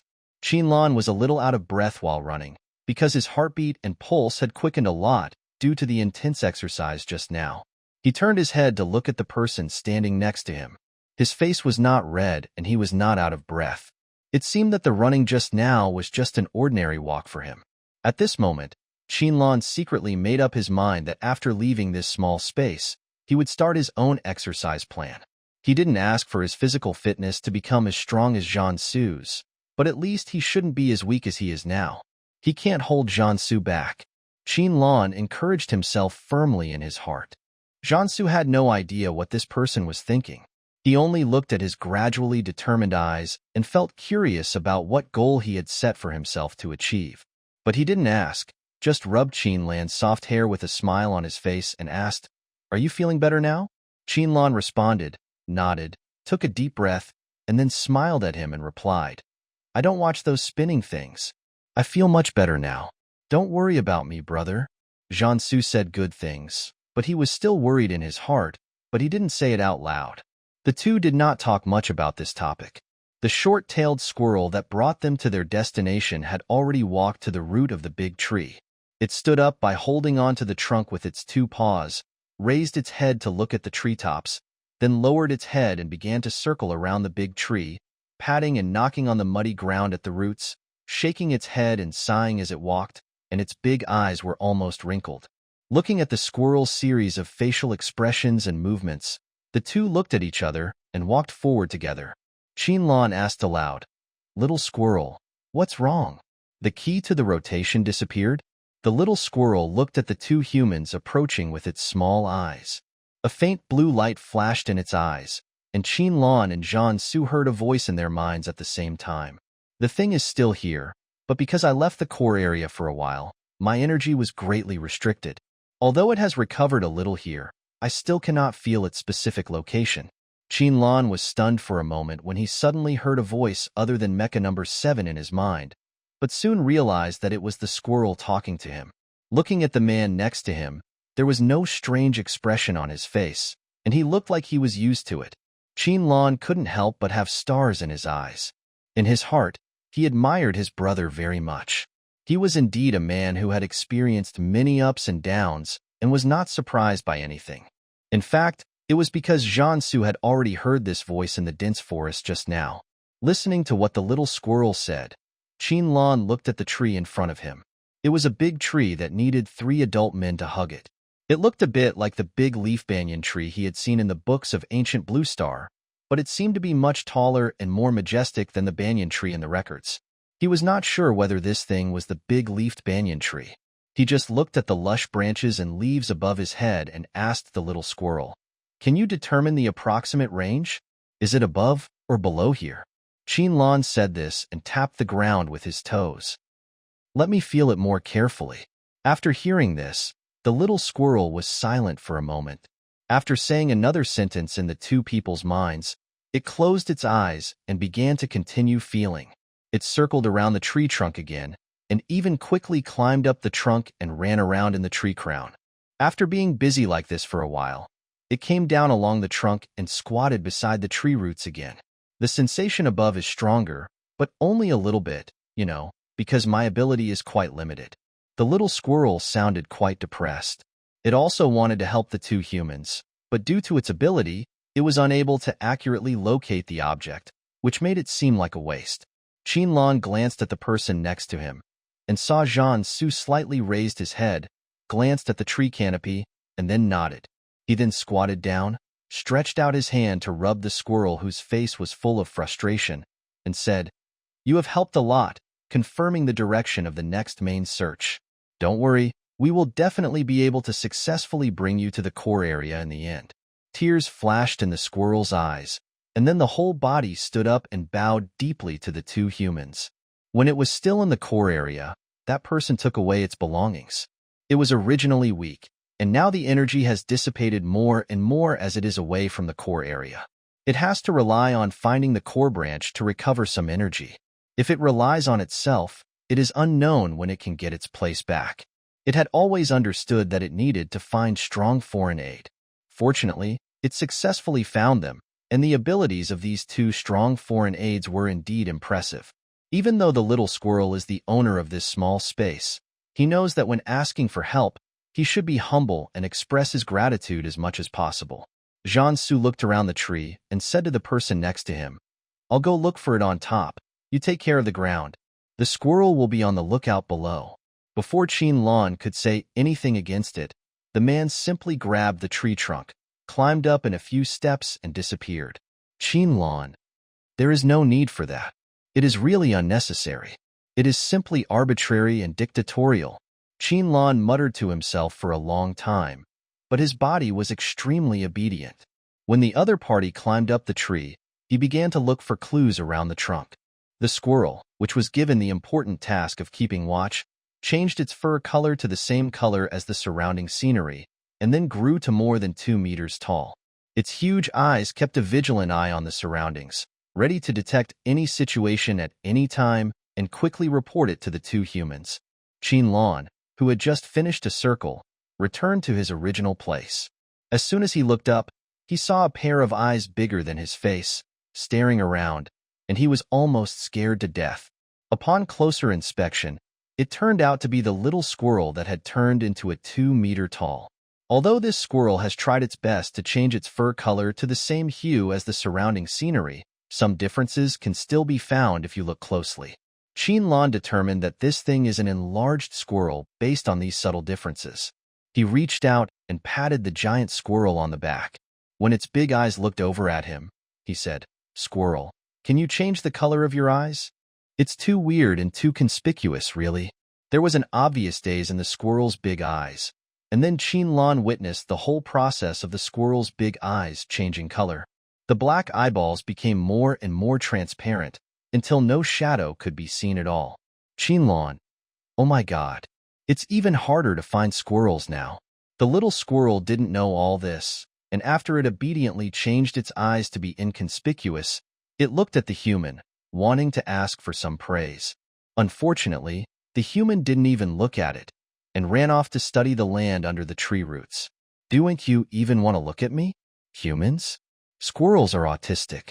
Qinlan didn't care. If he couldn't see, he would give up and try hard to see.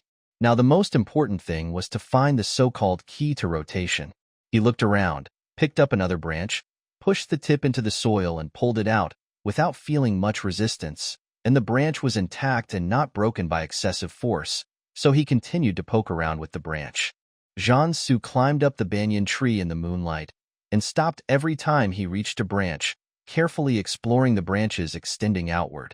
Ordinary people's vision at night is not as good as that in the daytime, and climbing trees is also dangerous. Jiangsu was worried about that person, so he didn't give him a chance to refuse.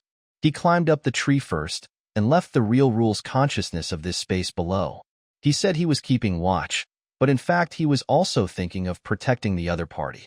Qinlan's eyesight was not as good as Jiangsu's. That is, it was only a little better than that of ordinary people who had not received relevant training, but compared with Jiangsu, it was still not good enough.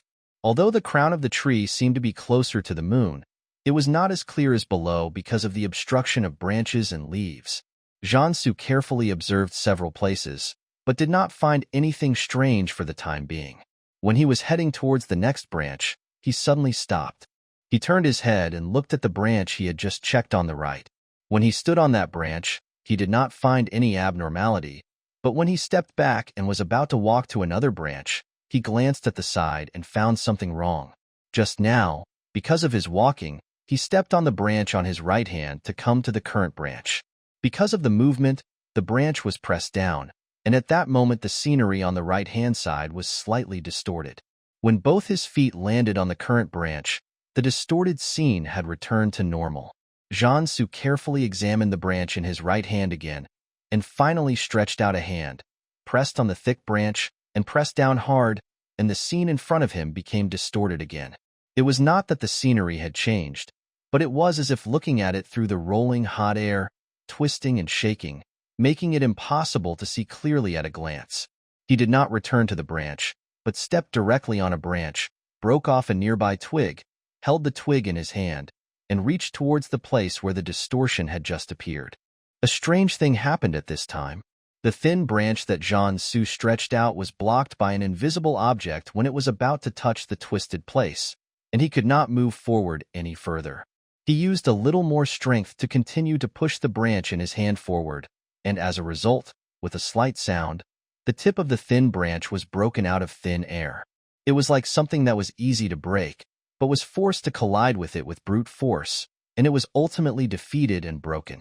He did not continue to test carefully, but shouted to the person standing on the ground, "Chiner, move aside."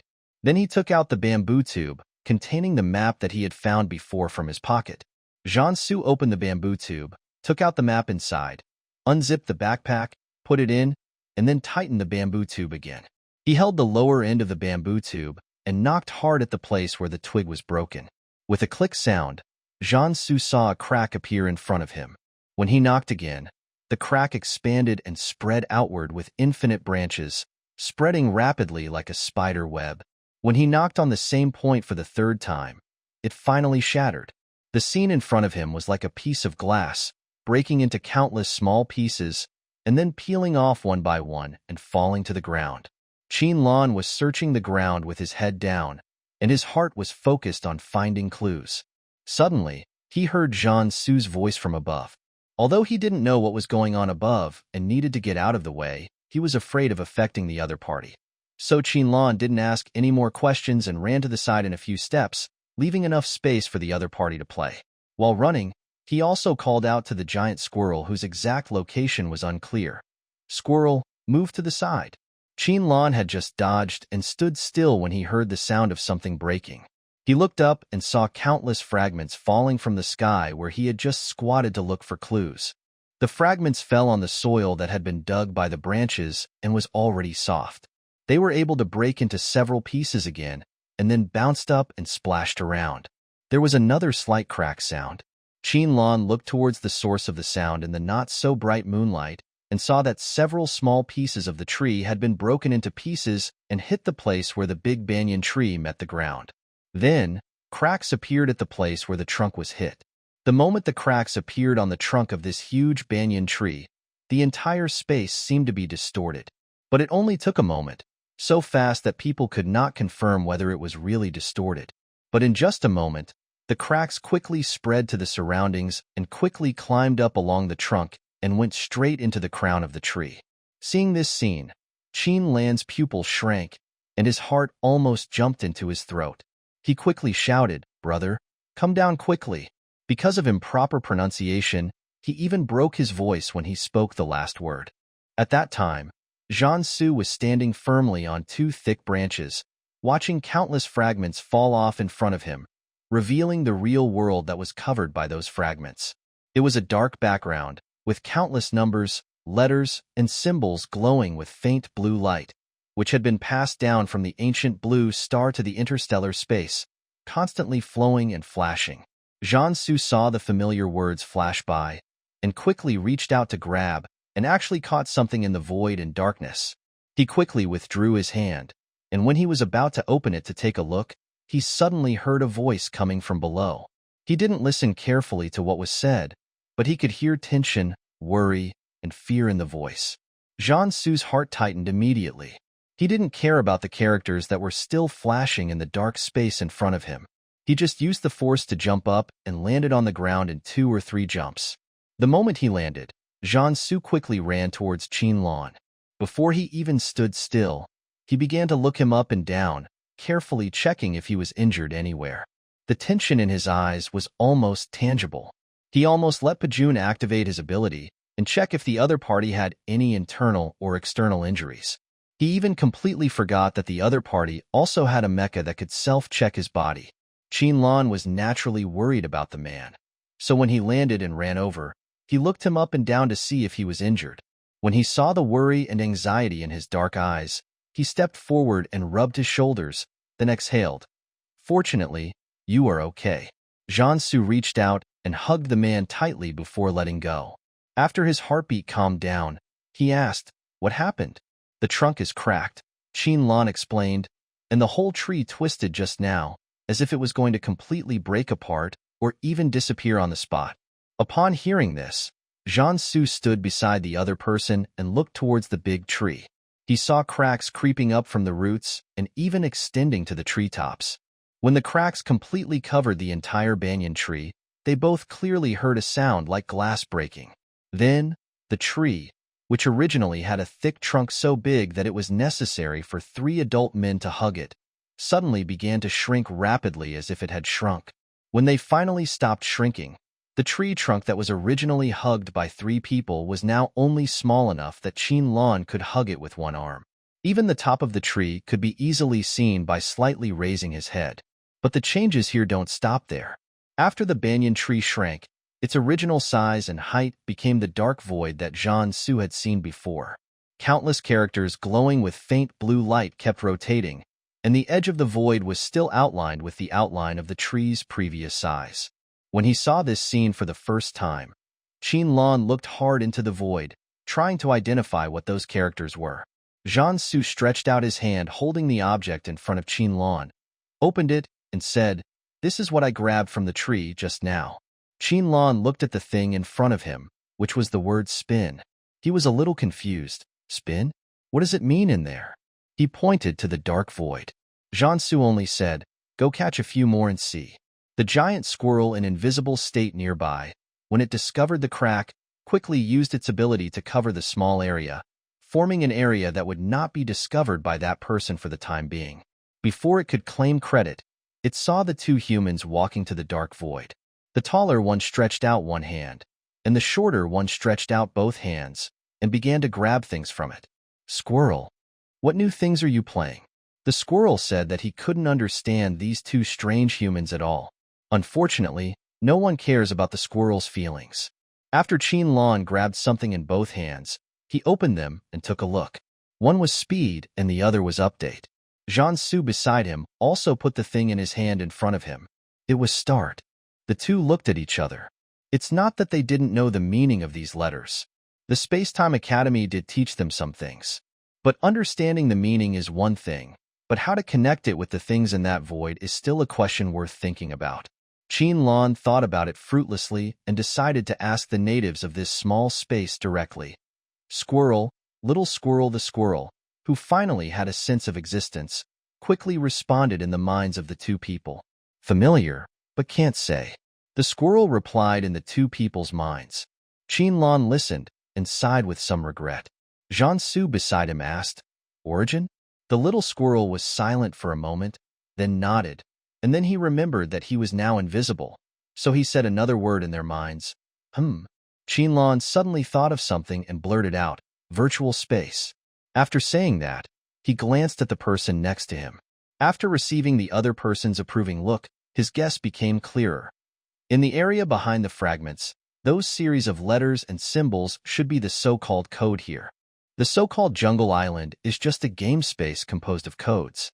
The squirrel is the core of the game operating system, and it also serves as the game administrator. Jiansu nodded, without commenting on the other party's guess, but from his smiling eyes, it can be seen that this person completely agrees with the other party's guess. He only asked another question. What do you think about the line man? Qin thought for a moment, then fixed his gaze on the dark area and said, It could be the virus here, or it could be our old friend. He turned to look at the person next to him and blinked at him. I think it's more likely to be from an old friend. Jiansu looked at the other person's playful and lively expression, and his hands itched a little. After holding the letters in one hand, he raised his other hand to rub the natural curls a few times, and there was a hint of laughter in his voice. I totally agree. We have to go see our old friends soon. There is no reason to occupy something that does not belong to you. Qin also imitated the other person's tone and said, I totally agree. But what should I do about this thing now? Throw it back? He shook the letters in his hands. Jiansu glanced at the area that appeared after the big banyan tree became shorter, and then looked down at the spin and start in his left hand. After thinking for a while, he took start in his right hand and clenched it tightly. There was a crisp click sound, and when he opened his hand again, the letters that were originally shining with a faint blue light had now become completely broken. When he opened his palm, some of them even turned into powder and were blown away by the late wind and were forced to drift away. Qin blinked. This thing can actually be crushed? Yeah. Jiansu's voice did not reveal any surprise, but he said, I just knew that this thing can be broken. After that, he shook his right hand lightly, and the letters that had turned into shattered debris fell down during the shaking, and eventually dissipated in the wind or merged into the soil. Qin was curious and wanted to try what it felt like to pinch this thing. He looked at the person next to him with shining eyes. Jiansu was stared at by such eager eyes, and he could guess what the person in front of him was thinking at a glance. He looked at the things in the other person's hand, but did not stop him. Instead, he was a little amused. If you want to try it. You can pinch both at the same time. In fact, Qin was also afraid that if he got itchy hands and pinched the two things in his hands that were actually very useful, he didn't know if he could grab the same thing again in that void. So he looked at the person next to him, wanting him to help him come up with an idea. After getting the answer from the other party, Qin, who had wanted to give it a try for a long time, no longer cared about other things. However, he did not listen to Jiansu and really pinched both of them. He looked at his left and right hands, and finally squeezed his left hand hard. The familiar click sound was heard, and the hard object in his hand, which originally had some edges and corners, could be clearly felt to have changed shape. He opened his left hand, and the original update was like the previous start, flying away with the evening wind, blending into the dust, and could no longer be found. The blue light that originally existed also disappeared when it turned into powder. While Qin was still thinking about whether he should pinch the corner of speed again, the squirrel's somewhat resentful voice came into his mind. Adults, please don't pinch me anymore. I feel very uncomfortable, not only resentful, but also a little weak. After hearing what the squirrel said, the two went to look for the now invisible squirrel. They saw that the color next to the banyan tree, which had become much smaller, began to distort. Sometimes the squirrel's skin color appeared, and sometimes it became a color that completely blended into the surrounding scenery. The pair of huge eyes that had been invisible also showed their original color, but it only took a moment for them to return to the invisible state. Qinlan looked at him in surprise. Are you running out of energy? The squirrel was forced to switch between invisibility and visibility several times, and finally stabilized back to its invisible state, and its voice seemed a little weak. The key energy that supports rotation comes from the center, and I also come from the center. This was not actually said explicitly, mainly because of restrictions. Some things could not be said explicitly before reaching the center.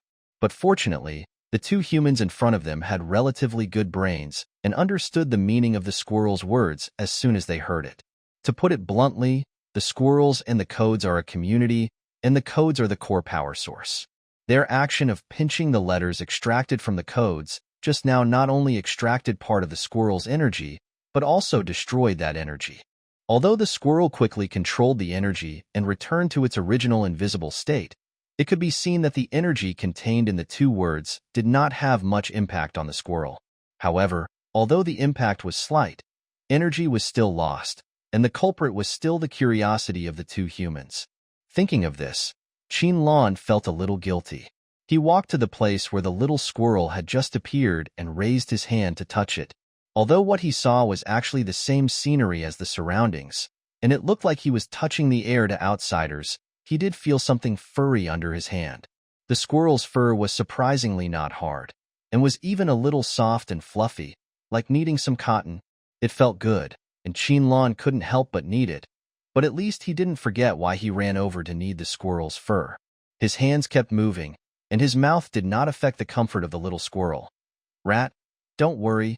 Don't be sad, believe us. We will be able to return to the center soon and be on top of the world again. The squirrel's big eyes, which had become invisible, silently stared at the human's hands that had been rubbing its fur.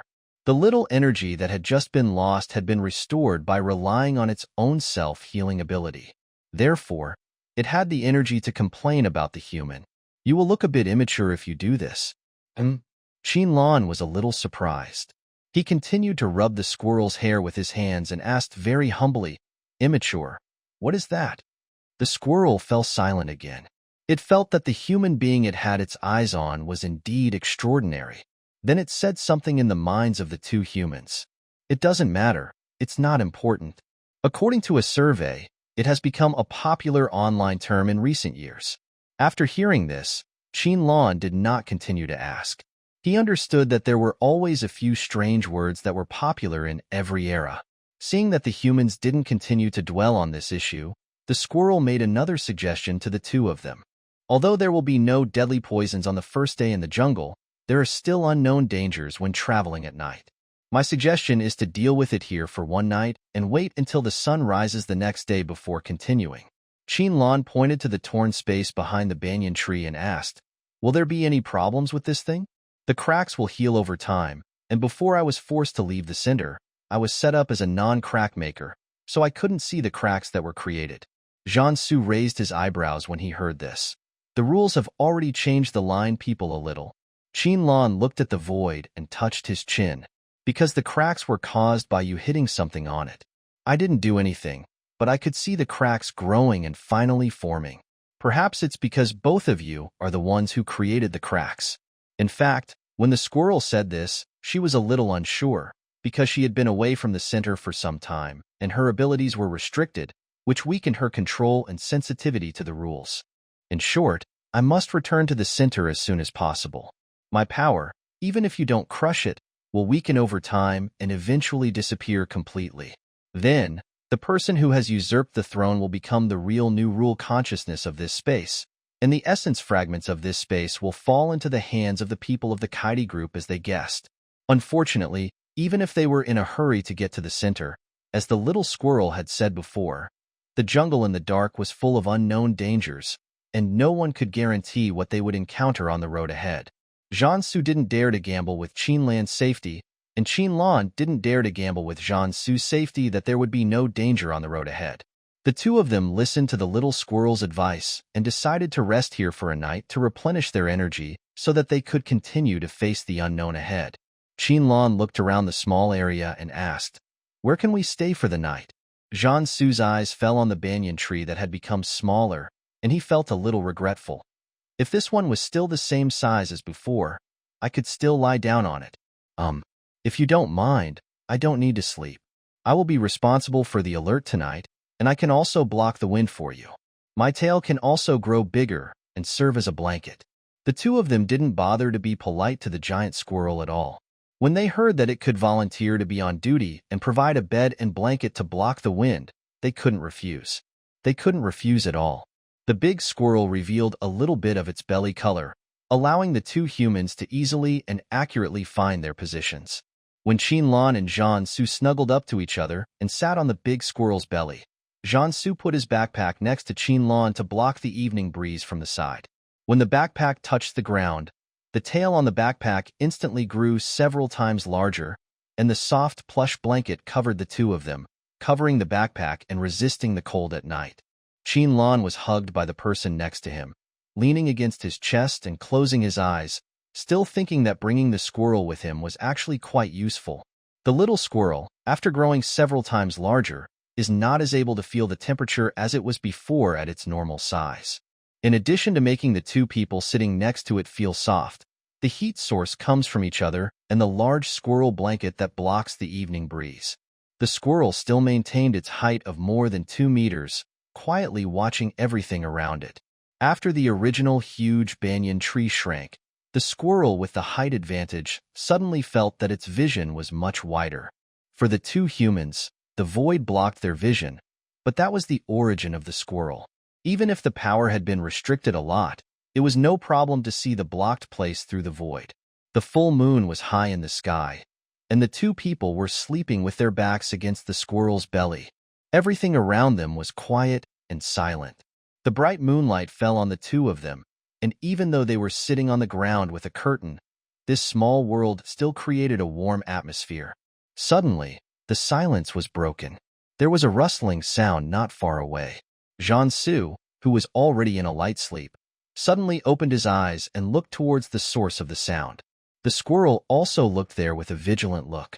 It was originally looking for an opportunity to approach the two sleeping humans, but unfortunately, the green snake just exposed its front half and stopped where it was, with its entire front half standing up, its tongue spitting out, its pupils staring at its target, but it didn't dare to move forward. The animal's instinct for danger told it that it couldn't move forward, otherwise it might be in danger of death. Jiansu and the squirrel both fixed their eyes on the green snake. The cold-blooded animals felt a chill in that instant and couldn't even shrink back or leave the place quickly. They could only stand frozen in place. There were some small stones at hand. Jiansu held one of them. Without disturbing the person who was still sleeping beside him, he moved his fingers slightly, and a small stone quickly attacked the green snake like an arrow. In just a few seconds, the green snake, which was originally half upright, fell to the ground and fainted. At the moment of falling to the ground, the snake's mouth opened, and a round ball fell from the snake's mouth to the ground and continued to roll forward nearly 1 meter. Jiansu took a look at the small ball, patted the little squirrel behind him, and lowered his voice. "Is there any way to pick it up?" The little squirrel looked down at the human and wanted to ask, "Can't you just walk over there?" But he had just witnessed how the other person subdued the green snake with a stone, and the scene of him tearing off someone's arm during the day began to circle in his mind again. That's it. He can't win at all. The little squirrel made one of its paws grow longer and picked up the small ball that had fallen on the ground.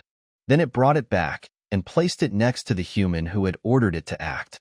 The person who was still sleeping beside him had not woken up yet. Jiansu had one arm resting on this person's head.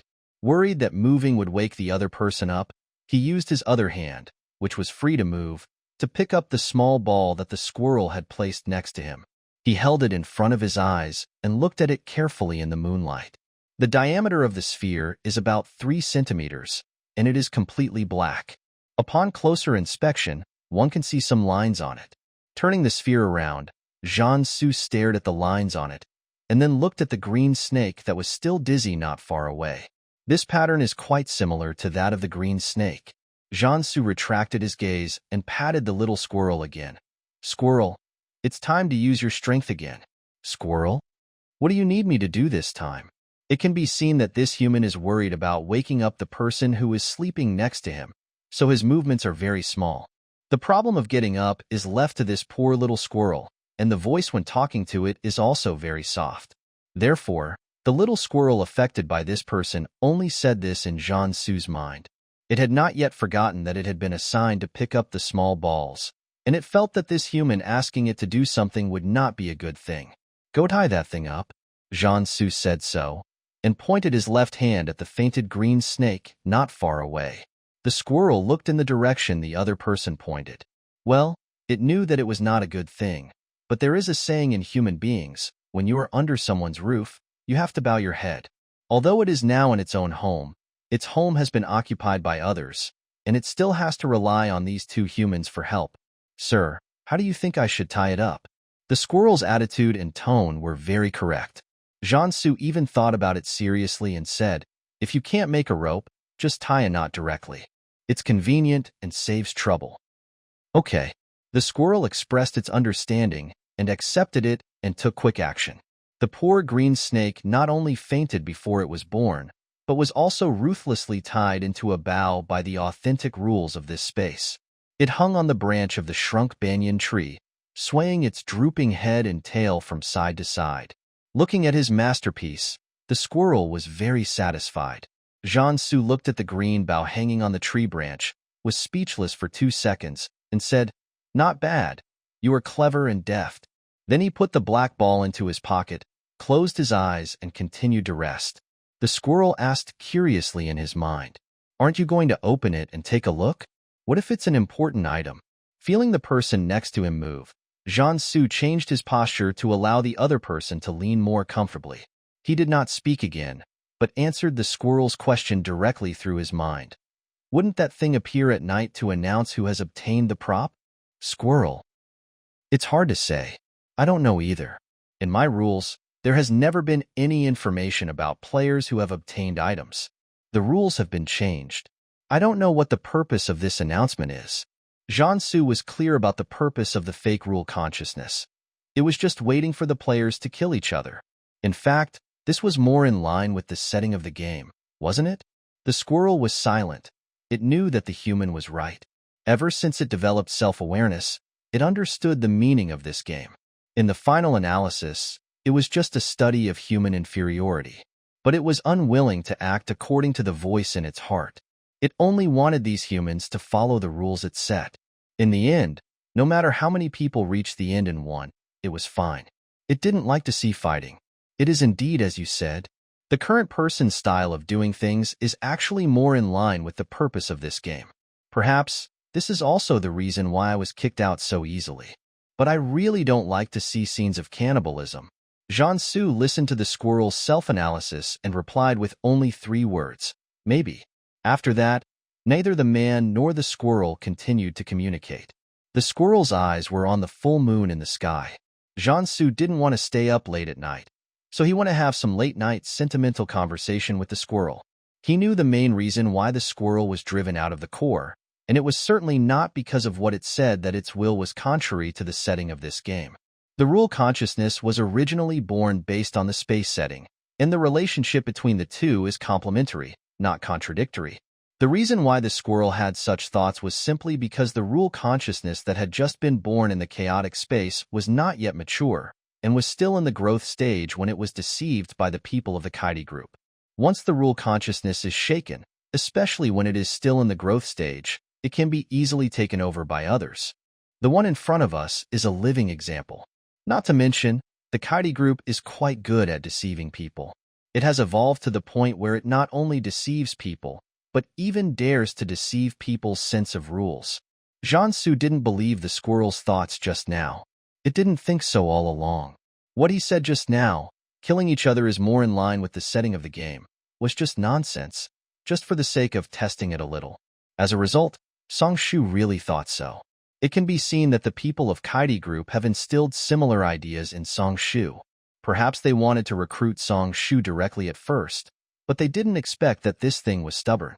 In the end, they could only choose to shake the self-cognition problem of the rule consciousness.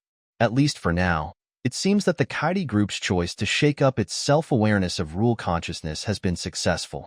The longer the true space rule consciousness is away from the core, the more its original power will gradually dissipate. The Kaidi Group, which occupies the core, will gradually possess all the power of the rule consciousness. At that time, it will be much more difficult to recover the fragments of space essence. Even though Jiansu is not afraid of difficulties and obstacles, and may solve the problem when it is relatively easy, no one is willing to wait until the problem becomes complicated before taking action. Jiansu planned the next day's action plan in his mind and fell into a light sleep. When the sky fell into complete darkness, Jiansu woke up but did not open his eyes immediately. He had a premonition that if he waited a little longer, the sky might suddenly become bright, so he prepared to wait until his eyes adjusted to the light before opening them. Sure enough, within a minute, I could clearly feel the brightness all around me with my eyes closed. Qin Lan, who was lying in the arms of a man, was dazzled by the light. He slowly opened his eyes and saw a green snake tied into a bough, hanging on a tree branch and floating in the wind. Oh my God, what is that? The green snake, which had been knocked unconscious by a stone and had been unconscious for a whole night, now slowly woke up, spit out its tongue at the human staring at it, wagged its tail, and made an attacking gesture towards the human, ready to give the human a surprise. As a result, after struggling for a long time, I couldn't move at all. Qin Lan, who had just woken up, rubbed his eyes and finally woke up completely. He took a closer look and found that it was a green snake tied with a bough. He didn't know how the bough was tied. Anyway, the poor green snake struggled for a long time but couldn't untie the knot by itself. With just one look, Qin Lan could guess that this was probably Jiansu's idea, and Song Shu was the one who carried it out. He slept soundly all night last night, and it must have been thanks to the man next to him. Whenever this man got up and moved, he would wake up. When the other person opened his eyes and looked at the green snake hanging on the tree, Jiansu also opened his eyes, turned his head, and gently touched the other person's forehead with his lips. Before the man could react, he moved away as if nothing had happened and said, "Good morning." Qin Lan only felt his forehead was instantly warm, and he never thought that he was kissed by the person in front of him. He even smiled brightly at the other person foolishly. "Good morning, brother." The squirrel that was watching the whole process above their heads said, "Do you human lovers have to press your heads and feed each other candy early in the morning?" The green snake tied into a bough. "Is there anyone who can take care of me?" So far, of course, no one has taken care of it. Jiansu had already taken out the pocket watch that Qin Lan had installed yesterday. He checked the time and saw that it was almost time for the lineman to appear and announce the number of shelters. He put away the pocket watch and quickly asked, "Squirrel, is there a way for the two of us to avoid that search?" "Yes, but you need a real cover and can only hide for 2 minutes." Jiansu quickly glanced around. After the big banyan tree shrunk, this area seemed a little empty compared to other places. If he wanted to find a place with shelter, he had to walk towards an area with lush trees. At this time, the voice of the lineman came from the sky. "Congratulations, everyone. You have successfully survived to the second day." Qin Lan and Jiansu had stood up and started to move their hands and feet. The squirrel had returned to its original size and was no longer invisible.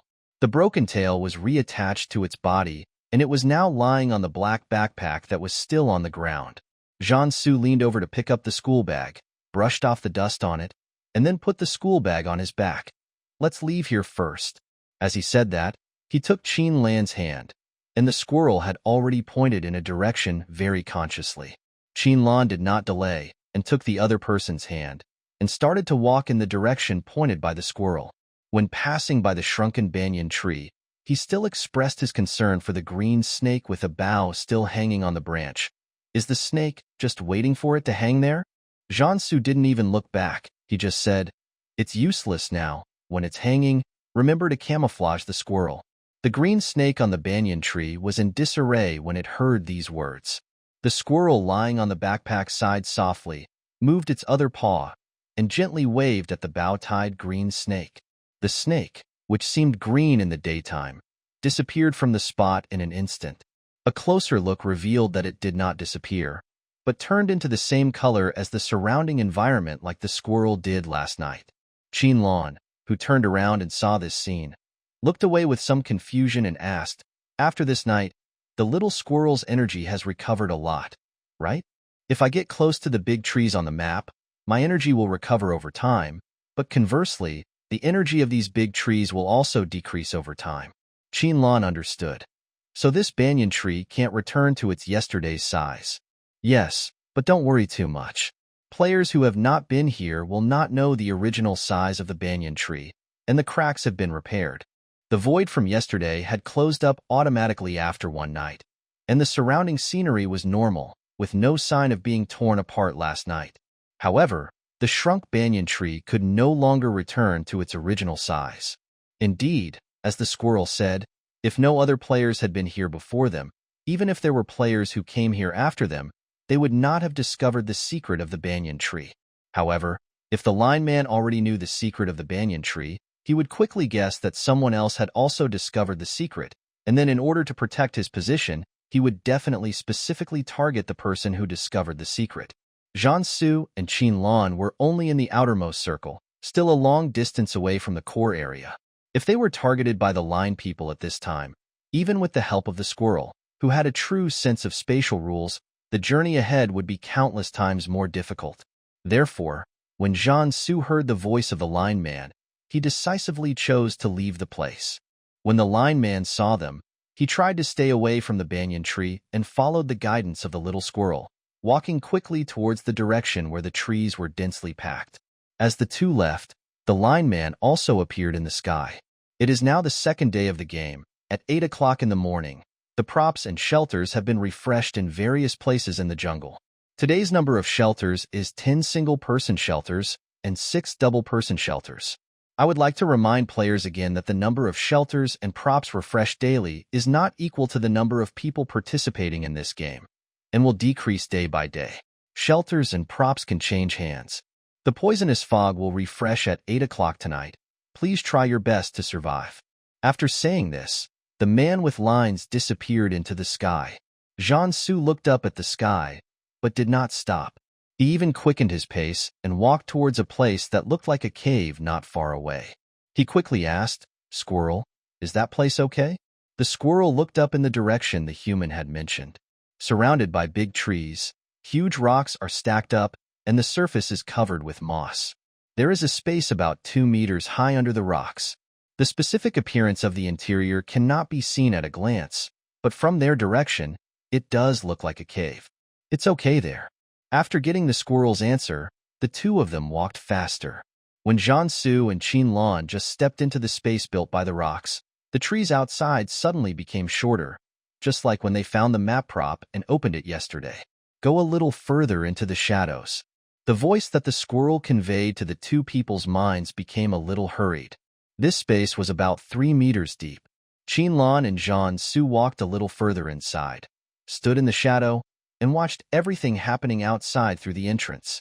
The dense forest that covered the sky was half a meter shorter, and the light falling into the jungle increased a lot. The two looked at the electronic screen and the linear man that appeared in the air. Qinlan found that the linear man seemed to be a little bigger than yesterday. He leaned close to Jiansu's ear and whispered, "It seems that the line man has absorbed a lot of power from the space essence fragments."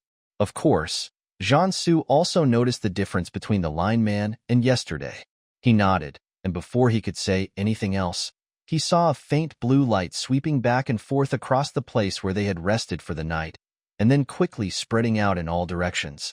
Qinlan, who also saw this scene, even breathed a little lighter. The two watched the faint blue light getting closer and closer until it passed over the land beneath their feet, and the blue light did not stop. But they did not relax. After all, no one knew whether the squirrel's recovered strength was enough to fight against the line man whose energy had been enhanced. Fortunately, the squirrel's 2 minutes were indeed reliable. After a while, the faint blue light that had passed by swept back again, without stopping, and returned to the shrunken banyan tree, and then disappeared. The voice of the lineman sounded again. It seems that some players have discovered the secret of this game. But be careful not to get caught. The words became more and more threatening as they were spoken. The man with the lines carefully observed the area around the banyan tree, and then disappeared into the sky along with the electronic screen. Qinlan, who had been observing the lineman, raised his eyebrows. "Brother, why do I see reluctance in lineman's eyes?" Jiansu retracted his gaze and smiled faintly. After one night, he has indeed grown a little, but unfortunately that little bit is not enough for the lines to be manipulated as people wish.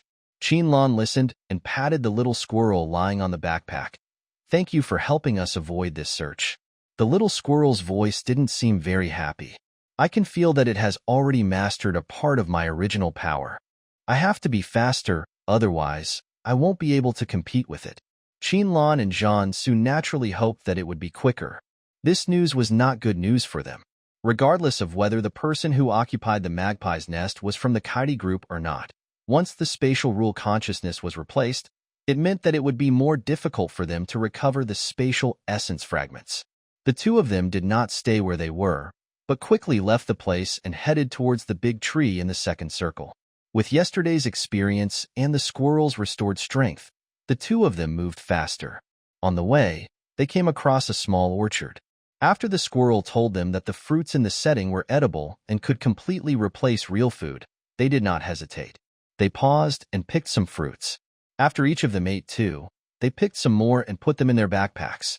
Qinlan had picked 3 and didn't plan to continue, worried that the backpack, which already carried several bottles of water, would become heavier and tire the person next to him. Jiansu just smiled and stuffed some more into the backpack, saying that they were going to travel later, so it's better to be prepared.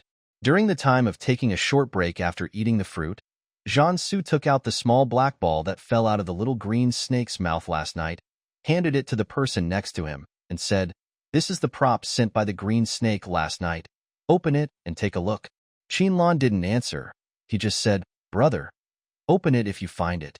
The first rule of the props is that whoever discovers and holds it first will be the owner of the prop. Judging from the map and pocket watch they found yesterday, the so-called holding it in hand means that one has to remove the outer disguise of the prop before truly obtaining the prop. Although the owner of the props can actively trade the props, Qinlan still feels that since the item was discovered by the other party, it should belong to the other party. Jiansu didn't say anything more and chose to take direct action. He stuffed the small ball in his hand into Qinlan's right hand, and then covered the back of the other's right hand with his dry and warm big hand. He used force to force the other's hand to clench tightly, and the small black ball shattered in Qinlan's hand. After confirming that the disguised shell was crushed, Jiansu withdrew his hand as if nothing had happened, and even ruffled the other person's hair, saying, "Be obedient and see what it is." Qinlan was shocked by the other party's action. He had never expected it to be like this. He was stunned for a long time, but he still opened his right hand obediently. There was a pile of black debris in the palm of his hand, and in the middle of the debris was a small black ball with a diameter of only about 1 centimeter. He raised his hand and brought it to the tip of his nose to sniff. There was a faint herbal smell, which smelled quite bitter. Jiansu looked at the miniature ball and asked the real spatial consciousness lying on his back, "Squirrel, what is this prop? I am not an encyclopedia." The little squirrel first said this in the minds of the two people. Qinlan listened and looked at the little squirrel lying on the backpack with some surprise, thinking that the other party had recovered some abilities and became tougher. As a result, he heard another sentence popping up in his mind the next second. "It's a snake venom pill. It's not rare but still useful. Using 1/3 of it at a time can cure snake venom. It can cure any snake venom in the jungle game. The only limitation is that it only works on the owner of the item. The shell debris is completely useless and can be thrown away directly." Qinlan withdrew his gaze. It seems that there is a bit of hardness, but not much, and it is all on the mouth. After Qinlan held the detoxification pill between his thumb and index finger and looked at it several times, the electronic screen and the figure of the lineman had not appeared in the sky. He looked up at the sky, feeling a little strange. Why didn't I see the lineman come out? When they obtained the map and pocket watch yesterday, the line man appeared in the sky as soon as the props were taken out without disguise, and began to announce to the players which player had obtained which prop, and provided the players with some information about the prop recipients. But ever since the two of them obtained the pocket watch, until now, when they obtained another prop, there has been no news from the line man about who has obtained what prop. As a little squirrel with a true sense of spatial rules, it actually doesn't quite understand the reason. The main reason is that in its self-awareness, there is no announcement about what props the player has obtained. Jiansu had a little guess, perhaps because the items found were not important, so they will not be announced. Qinlan thought about it carefully and found that this person's guess was quite likely correct. Important props are the key to the success of the game, and they are also the most likely to cause competition among players. The availability of non-important props is not necessarily high. Take the snake venom pill he has now, for example. Although the line man had said before entering the jungle that there might be snakes in the jungle, at least so far, Qinlan and his team have only encountered one, and it was a snake that came to deliver props. Even if the snake venom pill can dissolve all the snake venom encountered in the jungle, it is only effective for the owner of the prop after all, and is far less important than the critical time and map. Soon, Jiansu's guess was confirmed. Just as the two of them rested and continued to move towards the second yellow circle on the map, the long-lost electronic screen and line man appeared in the sky, announcing that another player had obtained an important item. I have good news for everyone. After the shelter was refreshed on the second day of this game, a player found and bound a two-person shelter at this moment. How lucky! Qinlan and Jiansu looked at each other. It seemed that this person only announced the important things. The two did not stop and continued to walk forward, and the voice of the line man continued. Finding the shelter is the key to avoiding being killed by the poisonous fog at night. Let us congratulate the first player who is bound to the shelter number 42. Player number 42 is a young girl wearing a pink shirt, white skirt, white shoes, and short hair. This shelter can accommodate one more person. Which player will be lucky enough to get the second right to stay? It's really exciting. After announcing the relevant information of player number 42, the line man said one last sentence. The number of unbound shelters currently remaining is 10 single rooms and 5 double rooms. I wish the players good luck. Then he disappeared into the sky along with the electronic screen. After the line man disappeared, Qinlan said, among the players who entered the jungle yesterday, only one had the right appearance and dress. If that girl had the ability to protect herself, it would be good. Qinlan did not say the rest of the words, but the people listening beside him understood what he had not finished. In this jungle game, under the competitive atmosphere deliberately created by the linemen, if you want to keep the important props and shelters you have obtained, you must rely on your strength. The muscular men who came to snatch the props yesterday are the best proof of this. They came to Qinlan and Jiansu with a smell of blood. The blood dripping from the long sticks proved that they had hurt other players before. If these two were not stronger than them, perhaps the blood on the long sticks would also be from these two people. Jiansu didn't say anything, but raised his hand to rub the other person's soft hair. Qinlan didn't say anything else, but just silently hoped in his heart that the girl was able to protect herself. The two of them didn't say anything, but the little squirrel suddenly said something in their minds at this time. The snake venom pill is bound to the two of you. Qinlan was still thinking about the incident in the shelter when he heard this. He didn't react to the situation for a moment and was stunned. What? Jiansu understood what he said and asked, is it because I held his hand? That should be the reason. I can't be sure, but there is some connection between me and the jungle props. I just sensed that the snake venom pill is connected to both of you. Qinlan now understood what the little squirrel meant. Next time I find a prop, I'll try it and I'll know if this is the reason. He had already made up his mind that next time he found a prop, he would take the initiative. He went to wrap Jiansu's hand and open it. Even if the prop was bound to two people at the same time, it was not because they opened it together. At least the owner of the prop was Jiansu. After all, the only prop this person had obtained so far was the map, and even the dagger that could cut through iron like mud brought from the previous space was given to him. Suddenly, Qinlan paused. Jiansu just looked over in surprise and wanted to ask what was wrong, but he heard the other party ask first, "Brother, why didn't you use those 10 draws before?" So it was because of this matter. Jiansu laughed a little. Before, it was because I didn't need it for the time being, and it didn't matter to me whether I drew it or not. Now I still have a dagger to use. This life-saving tin-pull combo was originally prepared by the Space-Time Administration for those federal citizens who were accidentally caught in the chaotic space, so that these ordinary people could have more chances of survival in the chaotic space with an unknown degree of danger. But it is indeed, as Jiansu said, for ordinary citizens, foreign props that are of great use are indeed of little use to him, and at most they can be regarded as icing on the cake. As the most outstanding young commander of the interstellar city-state, Jiansu is most praised for his intelligence and high military strength, as well as his ability to use local materials as weapons to kill enemies. In a battle that was included in the textbooks of the Space-Time Academy, it was mentioned that Commander Jean broke off a branch to make an arrow and pierce the enemy's chest. Qinlan also knew this, but having something better is better than having nothing at all. He looked at the man beside him with a firm gaze. Brother, you have to know that there is a saying that it is better to have something than nothing. For this kind of life-saving prop, the more the better. Jiansu didn't say anything else, just said, okay. Remember to block the squirrel. After that, he pressed the button he took out of the bamboo tube yesterday.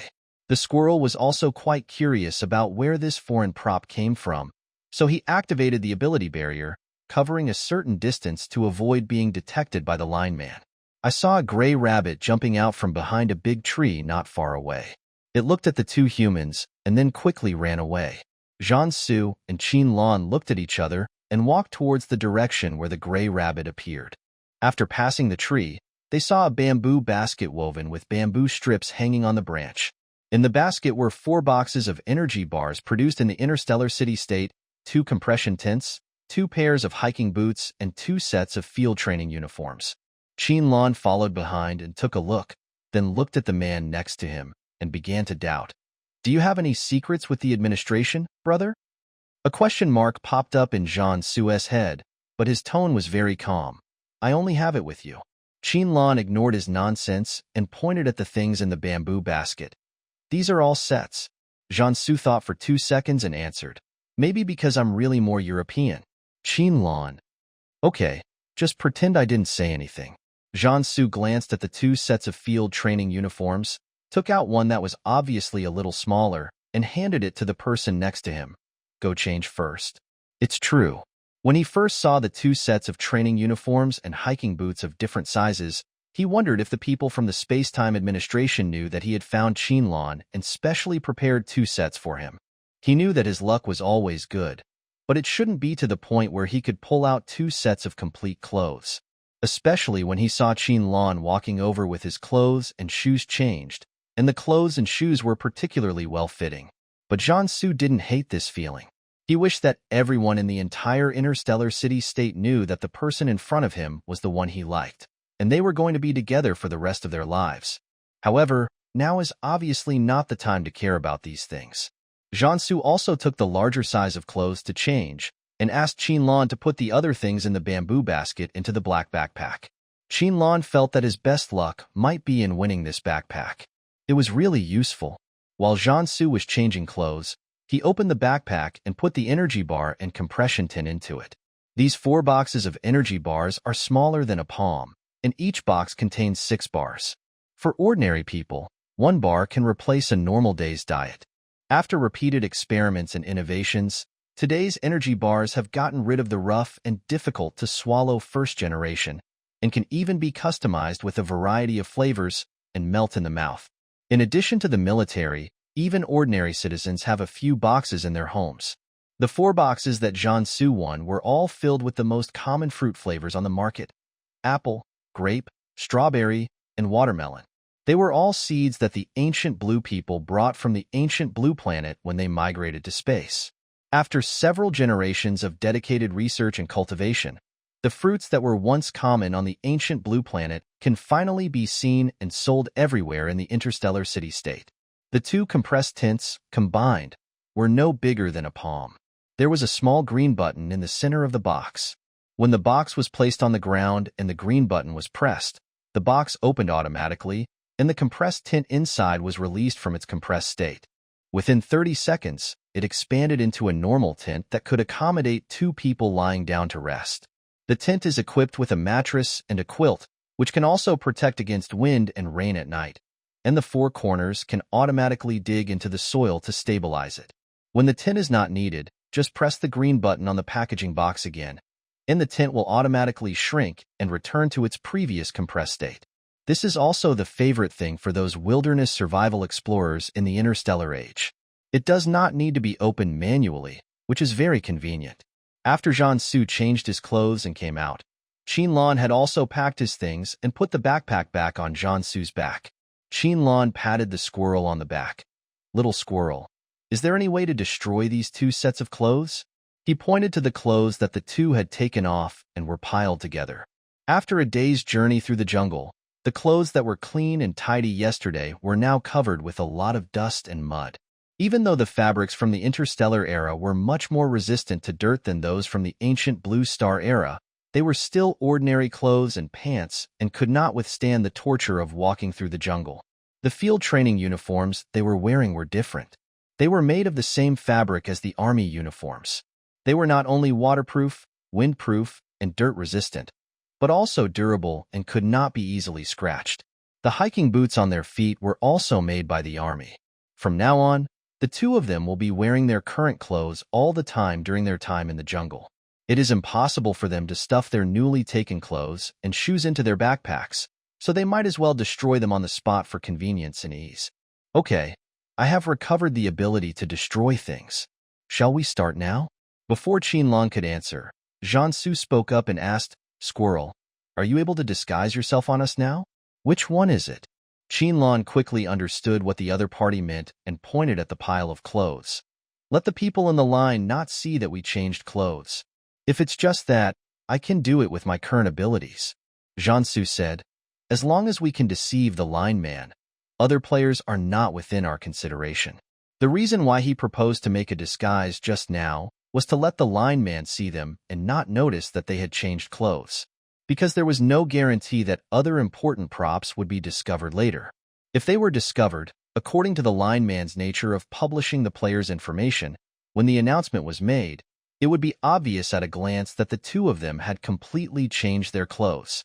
Before at the banyan tree, the line man already knew that a player had discovered the origin secret of the jungle chase game, and would definitely increase the intensity of the investigation of players. And every time a player found an important prop, the line man appeared in the air and announced the detailed information of that player. That was when she started the search. Yesterday, number 99 had been given special care by the line man. If the line man discovered that number 99's clothes and shoes had changed today, he would probably guess that they were the ones who discovered the secret. And if it was indeed as the 2 had guessed before, the line man was from the Kaidi group, and it was likely that he would not let them off easily.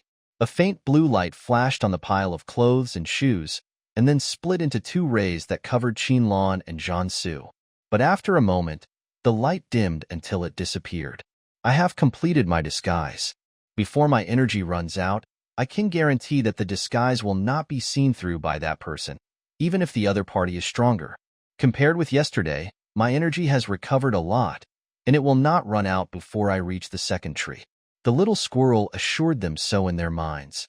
After hearing what the little squirrel said, the 2 of them felt relieved. As long as the big tree in the second circle is found, the little squirrel's energy will be replenished again, and before that, its energy will not be exhausted, which is enough. "Thank you for your trouble," Qinlan said to the little squirrel. "Will the destruction of those clothes affect the camouflage?" "No." As the little squirrel was speaking, another faint blue light appeared on the pile of clothes. Then, Qinlan and Jiansu watched the pile of clothes quickly turn into ashes from the top to the bottom, and finally disappeared without a trace. The 2 did not stay there for long. After confirming that their clothes and shoes were destroyed, they continued on their way. According to the pocket watch, the time was 2:30 in the afternoon when they stopped. It was not because they encountered someone blocking the way again. They had been on the road since dawn today and had not met any other players. The reason they stopped was because they reached the border. It was not the border of the jungle, but the junction of the outermost green circle on the map and the yellow circle on the second layer. The main reason why they could distinguish it so clearly was that it was really too easy to distinguish. They were still on a flatland surrounded by trees, but not far ahead was an open area, and further ahead were two high mountains. If the outermost circle is a real jungle, then the second circle is more appropriately called a mountain forest, and it is a mountain forest after autumn. The outermost circle is lush green all the way, and is almost flat. At most, there are a few hills formed by small mounds of earth, or some high ground built up by large rocks. When they reached the second circle, they saw real high mountains. Because of the viewing angle, they couldn't even judge how many cliffs were stacked behind the two mountains in front of them. These two visible mountains are almost covered in yellow at first glance, but if you look closely, you can find that the yellow is only the main color, mixed with green and red, as if the mountains and forests were splashed with various paints, colorful. It can indeed be described as such a beautiful scenery and such a picturesque scenery. But the two people who saw this beautiful scenery did not dare to let down their guard. Coming to the second circle proved that they were one step closer to the core area, which also meant that the risk had increased a lot. If the color of each circle marked on the map simply represents the main color of the circle, then it is fine. But if it represents the degree of danger, then it is not so wonderful. Even so, Qinlan and Jiansu did not stop. Their destination was originally the core area, and it was impossible for them to stop because of the various dangers ahead. The two walked quickly through the woods and came to an open area between the plains and the mountains. Without the trees blocking the view, the light around me became much brighter. Under my feet, there was some malnourished, sparsely growing unknown grass. At a glance, wherever I looked, it seemed that all the grass on this flat ground was of the same species. Moreover, it was sparse and a little withered. Qinlan leaned over and carefully observed the grass in front of him, and then summed it up to the person next to him. It's just like copy and paste. As he spoke, he walked around in a small area and confirmed it further, saying, "It is exactly the same as this piece of land." Qinlan just walked around and marked out a piece of land that was about 3 meters long and wide. After careful observation, he found that the surrounding grass could be divided into countless 3-meter-long and 3-meter-wide blocks. Every inch of grass and land in these blocks was exactly the same degree of yellowing, the same planting gaps, the same soil potholes, and even the positions of some small stones were exactly the same. The two had previously guessed that this was a gaming space, and now this has only confirmed their guess. Jiansu's eyes swept across the malnourished grass. It proves our previous guess again, doesn't it? Indeed. Qinlan stood up and nodded, then returned to Jiansu's side. It's not a well-made game. When these two people discovered the origin secret of this space last night, they speculated that the jungle chase game in this space was just a game from the virtual world, and the players participating in the game were really just a string of data. As for what Mecha Number 7 said at the beginning, the background of this space is actually a jungle chase comic. Perhaps a part of the core is still a comic, but it should have been integrated into the setting of the virtual game. Otherwise, it cannot explain why such an element as code exists. Of course, it is not ruled out that the author of this comic originally set this jungle chase game to take place in a virtual game space. Qinlan asked the little squirrel lying on the backpack, its tail swinging back and forth. "Squirrel, which direction should we go next?" The squirrel raised its paw and pointed in a direction. The two men stopped studying this open flat land formed by infinite copying and pasting and walked directly in the direction the squirrel pointed. It was pointing to the nearest mountain right in front of the two of them. The mountain didn't seem to be far away, but following the squirrel's guidance, it was just a flat and empty road, but it was made to be extremely rugged and winding. If someone who didn't know saw it, they would definitely think that these two people might not be very smart and were not walking in a straight line. Qinlan didn't notice the mountain in front of him moving. He checked the time and realized that he had been walking on the flat road for more than an hour. He was still a little surprised and asked, "Are there any traps on the road?" The squirrel did not hide anything from the two of them, but answered their questions directly in their minds. The correct way to enter the second circle is not a straight line. When the two heard this, they understood that going from the first circle to the second circle was also a test in the game. Only by finding the correct passage could they pass this test. Although he understood, Qinlan was even more confused. I didn't find any clues along the way. Does it mean I have to rely on luck and intuition to find the right path? As he spoke, Qinlan glanced at Zhan Su and saw the same doubt in the other's eyes. Although they were both following the squirrel's instructions, they did not choose to give up, but observed as they walked. But they really did not find any relevant clues. Qinlan was still thinking that if he was the only one who did not find it, it must be because he did not observe carefully enough. But the current situation was that the other party did not find it either. Fortunately, the squirrel solved the problem again. That's because it's not time yet. Huh.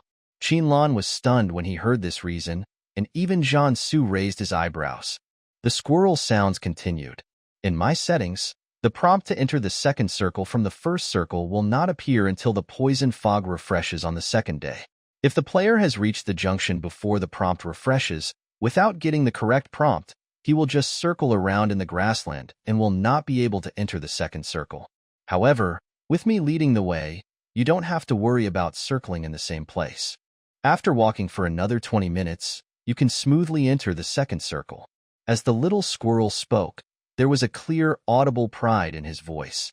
Qinlan didn't compliment him at all.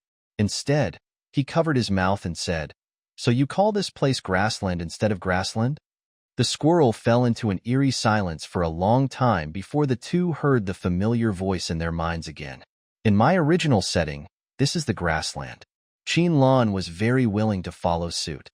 Okay, it's the grassland, it's beautiful, but a little malnourished. Squirrel. I am so fed up with this human. The magnanimous squirrel did not choose to take revenge. He said it would take 20 minutes, and he really did it within 20 minutes, and successfully brought the two humans into the second circle.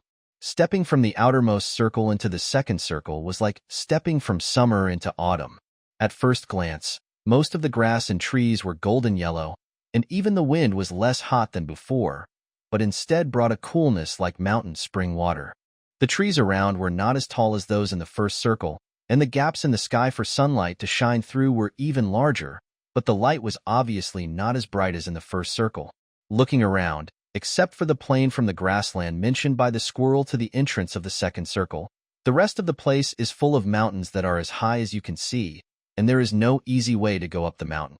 There are no built roads, and no roads trampled by humans. It is completely original, uncultivated, and rarely visited by people. Qinlan looked around and didn't know where to start. Little squirrel, what do you say? Where should we go next? This time the little squirrel did not answer the question in either man's mind immediately.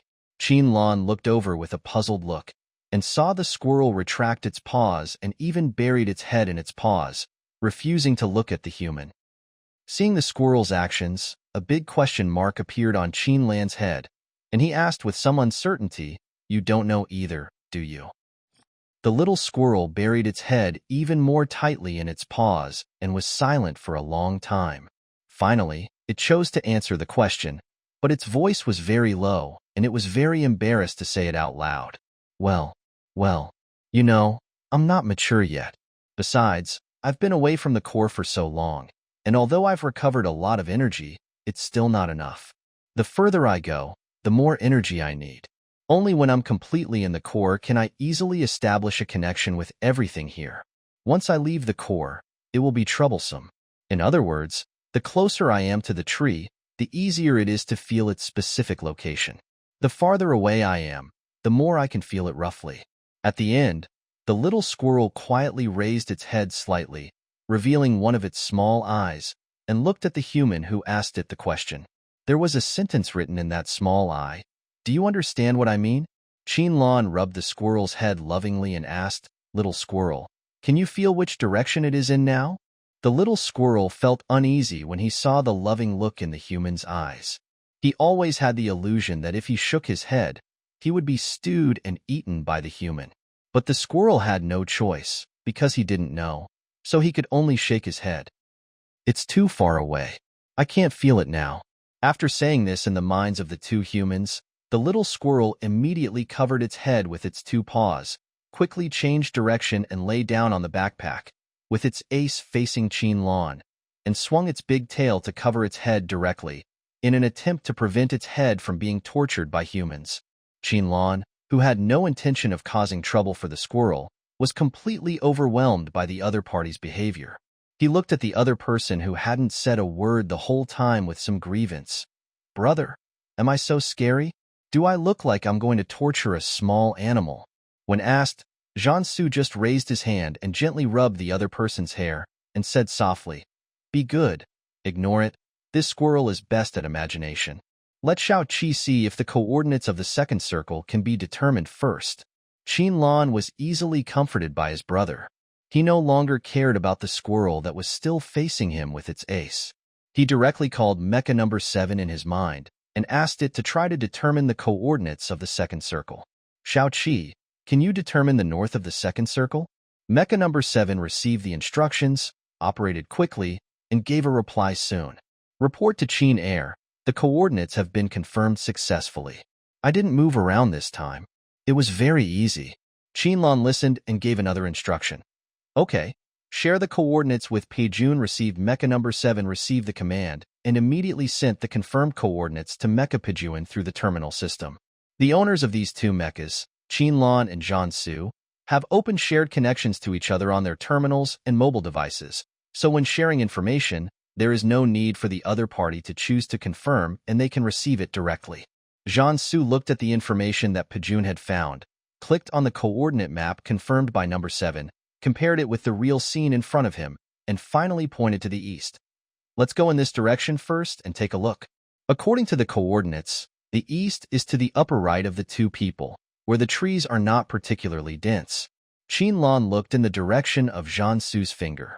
Compared with the large tracts of golden color in this direction, it is more in the stage of transition from yellow to green, like the process of summer entering autumn. "Let's go. Brother has made a decision. We will set off immediately," Qin Lan said, and took a step and walked towards the east. Jiansu naturally followed immediately, walking in front of the other party to clear the way, saying, "Slow down, watch your step." "Don't worry, brother. I'm watching." Qin Lan said this and obeyed his orders. He slowed down his pace a little, observed the surrounding situation, and asked, "Will the props for the second round also be delivered by those animals?" Before Jiansu could answer, the little squirrel perked up when he heard Qin Lan's question. He stopped looking at people with his ace and immediately turned over and lay down on the backpack, looking at the human who had fallen behind. "I know this, it won't happen." Qin Lan looked at the squirrel with some amusement. It was just lying there with its head down. Qin Lan thought that the rules and consciousness of this space had been autistic because of it. Now it seems that it might have been autistic for a short while, and when it encountered a question that it knew the answer to, it immediately revived on the spot. Seeing the other party's completely erected appearance, Qin Lan asked, "What form will the prop appear in?" As soon as he asked this question, Qin Lan watched the squirrel lie down again, still pointing its ace towards people, once again acting autistic and unwilling to face others. Qin Lan. Okay, fine. He understood. Maybe he felt that it was a bit too cowardly to just lie down directly, so the little squirrel began to weakly defend himself in the minds of the two people. "It's not that I didn't know on purpose. It's just that, as you know, I left home before I was fully grown up. My home was occupied by robbers, and the robbers also changed some of the rules I set. So, I really don't know." Jiansu listened to the little squirrel's words and suddenly asked, "What are the changes to the rules, including what form the props in the second round will appear in?" "Yes, but only the form of appearance has been changed, and nothing else has changed. I haven't fully mastered the core ability yet. I've only touched on the edge." Qin Lan listened to the conversation between the man and the squirrel, thought about it, and asked another question. "In your original setting of the rules, in what form should the props in the second circle appear?" "Just the same as the outermost circle." Qin Lan was silent for a moment, then said, "For those who pursue the fun of the game, it is indeed very likely that the format will be changed. After all, the original format is too boring." The little squirrel always felt that this human's words were saying that it had no originality or creativity, but it still had to defend itself. "In my original setting, all props appear in the same form. The various animals that players encounter are actually the carriers of the props they have been looking for. Players who discover this secret can get more props. Isn't this setting very interesting?" Qinlan couldn't define whether this was interesting or not, so he could only reply to the little squirrel. Maybe. After that, they did not discuss the appearance of the props. Mountain climbing is a physically demanding sport, and the little squirrel knew that it was not easy to climb up, so he did not say anything more to distract the two from the conversation. Qinlan and Zhan Su also walked eastward while observing the surroundings to see if they could find any props or clues about the shelter. The speed of time in this space is much faster than that in the outside world. Although it is still afternoon, who knows if the speed of time will speed up or slow down again after entering the second circle. When the time may reach 8 o'clock in the evening at any time. When the poisonous fog appears, in addition to looking for props and big trees, they also need to find a shelter to spend the night smoothly. Moreover, it needs to be a double shelter, or 2 single shelters. In the entire forest, only the rustling sound of the clothes rubbing against the grass and leaves when the two of them walked made a sound. The wind here was more frequent than in the outermost circle, but not too strong. The wind made the leaves sway, and the shadows cast by the light through the branches also swayed. Suddenly, the wind became stronger, causing some twigs and tree trunks to sway with the wind. Those that were relatively close to each other might have collided with each other, knocking some leaves off the ground. He just pulled up his collar and was about to move closer to the man who was walking half a step in front of him, when he saw that the man had stopped. He was a little confused, but he also stopped and stood shoulder to shoulder with the man. Before the other party could ask, Zhan Su had already raised his chin, motioning him to look in the shadow ahead, and spoke in a very soft voice, as if he was afraid of disturbing something. There is something on the tree. Qinlan looked in the direction Zhan Su pointed, and saw a mass of something that was obviously not a tree shadow in the shadow cast by the tree above. Its shape was constantly changing, sometimes round, sometimes square. The outer line shape was not smooth, and it obviously had a wavy arc. In the short time when the two were talking, it changed into a triangle, and was still slowly changing towards the shape of a 5-pointed star. The two carefully observed the shadow and found that only the shape was changing, and the size and area did not change. Qinlan listened carefully around him and did not find any strange sounds, and the smell around him did not change. Qinlan gently touched the arm of the person next to him with his shoulder, raised his head slightly to indicate the position above, and lowered his voice and said, "Call it down and take a look." Zhan Su reached out from his trouser pocket and took out a red fruit. It was picked by the two of them in the outermost orchard. He still had a lot of red fruits in his trouser pocket. After taking one out, he whispered, "Go forward a few steps, or push back a little." After hearing this, Qinlan immediately pretended as if nothing had happened. He slowly walked forward a few steps and began to look around. In fact, his attention was focused on Zhan Su behind him, and he also saw the fruit in the other's hand. Qinlan picked the sweet, crisp, and delicious fruits in the orchard and put them into his backpack. When Zhan Su was helping to pick them, he found several short trees with small round red fruits with a maximum diameter of no more than 2 centimeters. He asked the little squirrel and learned that this kind of fruit cannot be eaten because it is harder than stone, but it is actually very light and will explode directly after a strong collision with a hard enough object. He picked some and put them in the side pocket of the backpack, intending to use them as weapons later. After changing into the field training uniform he had drawn, Zhan Su put all the red fruits in the side pocket of his backpack into his trouser pocket, which would make it easier for him to take them out. At this moment, the man held the red fruit between his fingertips, took 2 steps back, raised his head, shook his wrist, and the red fruit in his hand flew out like an arrow from a bow, attacking the black body that was still changing on the big tree in front. When the red fruit hit the black body, there was no explosion, nor was it bounced off after hitting something. Instead, it was as if it had hit some liquid or gas and was completely swallowed up by the black body. The black body that swallowed the red fruit also seemed to have grown a little bigger. When Zhan Su threw the red fruit with force, Qinlan had already taken a few steps and looked up to carefully examine the constantly changing shadow projected on the ground that the two had just seen. It was a black object that was constantly changing, rolling and changing between the trunk and the forked branches, but the black shadow did not fall down. It stayed steadily at the intersection of the trunk and the branches. When both of them looked up at it, it did not change at all. Just as the red fruit was swallowed by the black ball without any collision or explosion, and the black ball grew a little bigger, Qinlan was about to say something and walked towards Jiansu. He had only taken half a step when Jiansu immediately stopped him. "Back off." Jiansu's voice was so quick and urgent that Qinlan didn't have time to ask any more questions. He just obeyed and took several steps away from the shadow. When Jiansu told Qinlan to step back, he also quickly stepped back a few steps. After swallowing the red fruit and growing a little, the black ball suddenly stopped changing, and then quickly expanded in the next moment, with the arc of the outermost edge becoming larger and larger. Just as the two people quickly stepped back a few steps and stood still, there was a sudden bang and the black ball exploded, and the branch it was attached to also exploded with a loud bang and fell off. The black mass was blown into countless pieces and scattered. When it left the shadow and came into contact with the sunlight shining into the mountains and forests, it turned into countless tiny powders and was blown away by the cool wind. Some red water drops fell from the sky to the ground, dyeing a small area of land under the tree red. Qinlan squatted down and looked carefully at the small red that fell on the ground, and found that it was the red fruit that Jiansu had thrown out before. He casually broke off a small branch from the exploded branch nearby, picked up the red dots on the ground, and took up a small piece to show it to another person.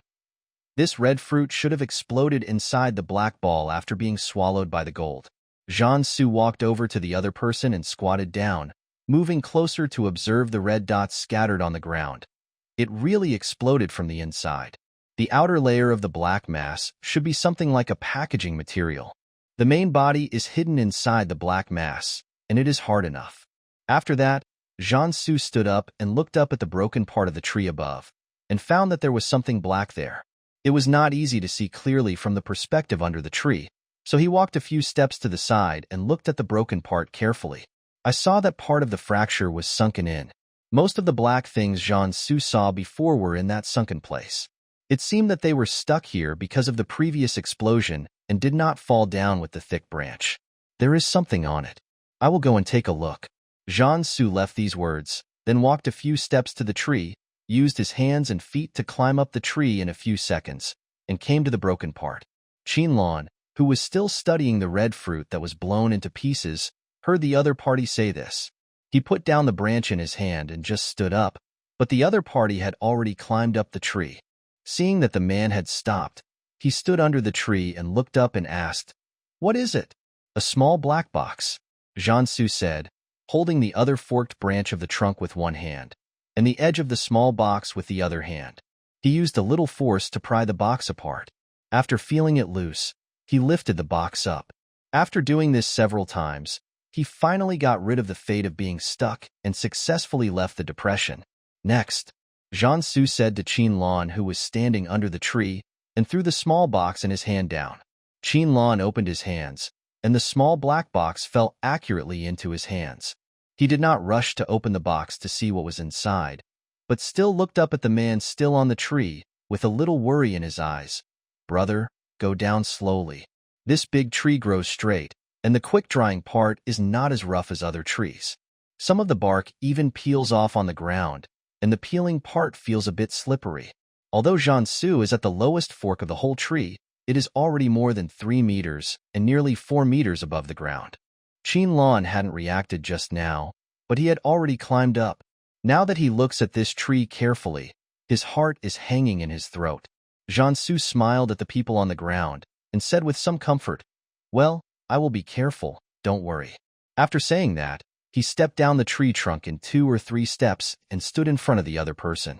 He looked at the dirt on his hands from the tree trunk. In the end, he did not raise his hands to rub the other person's hair.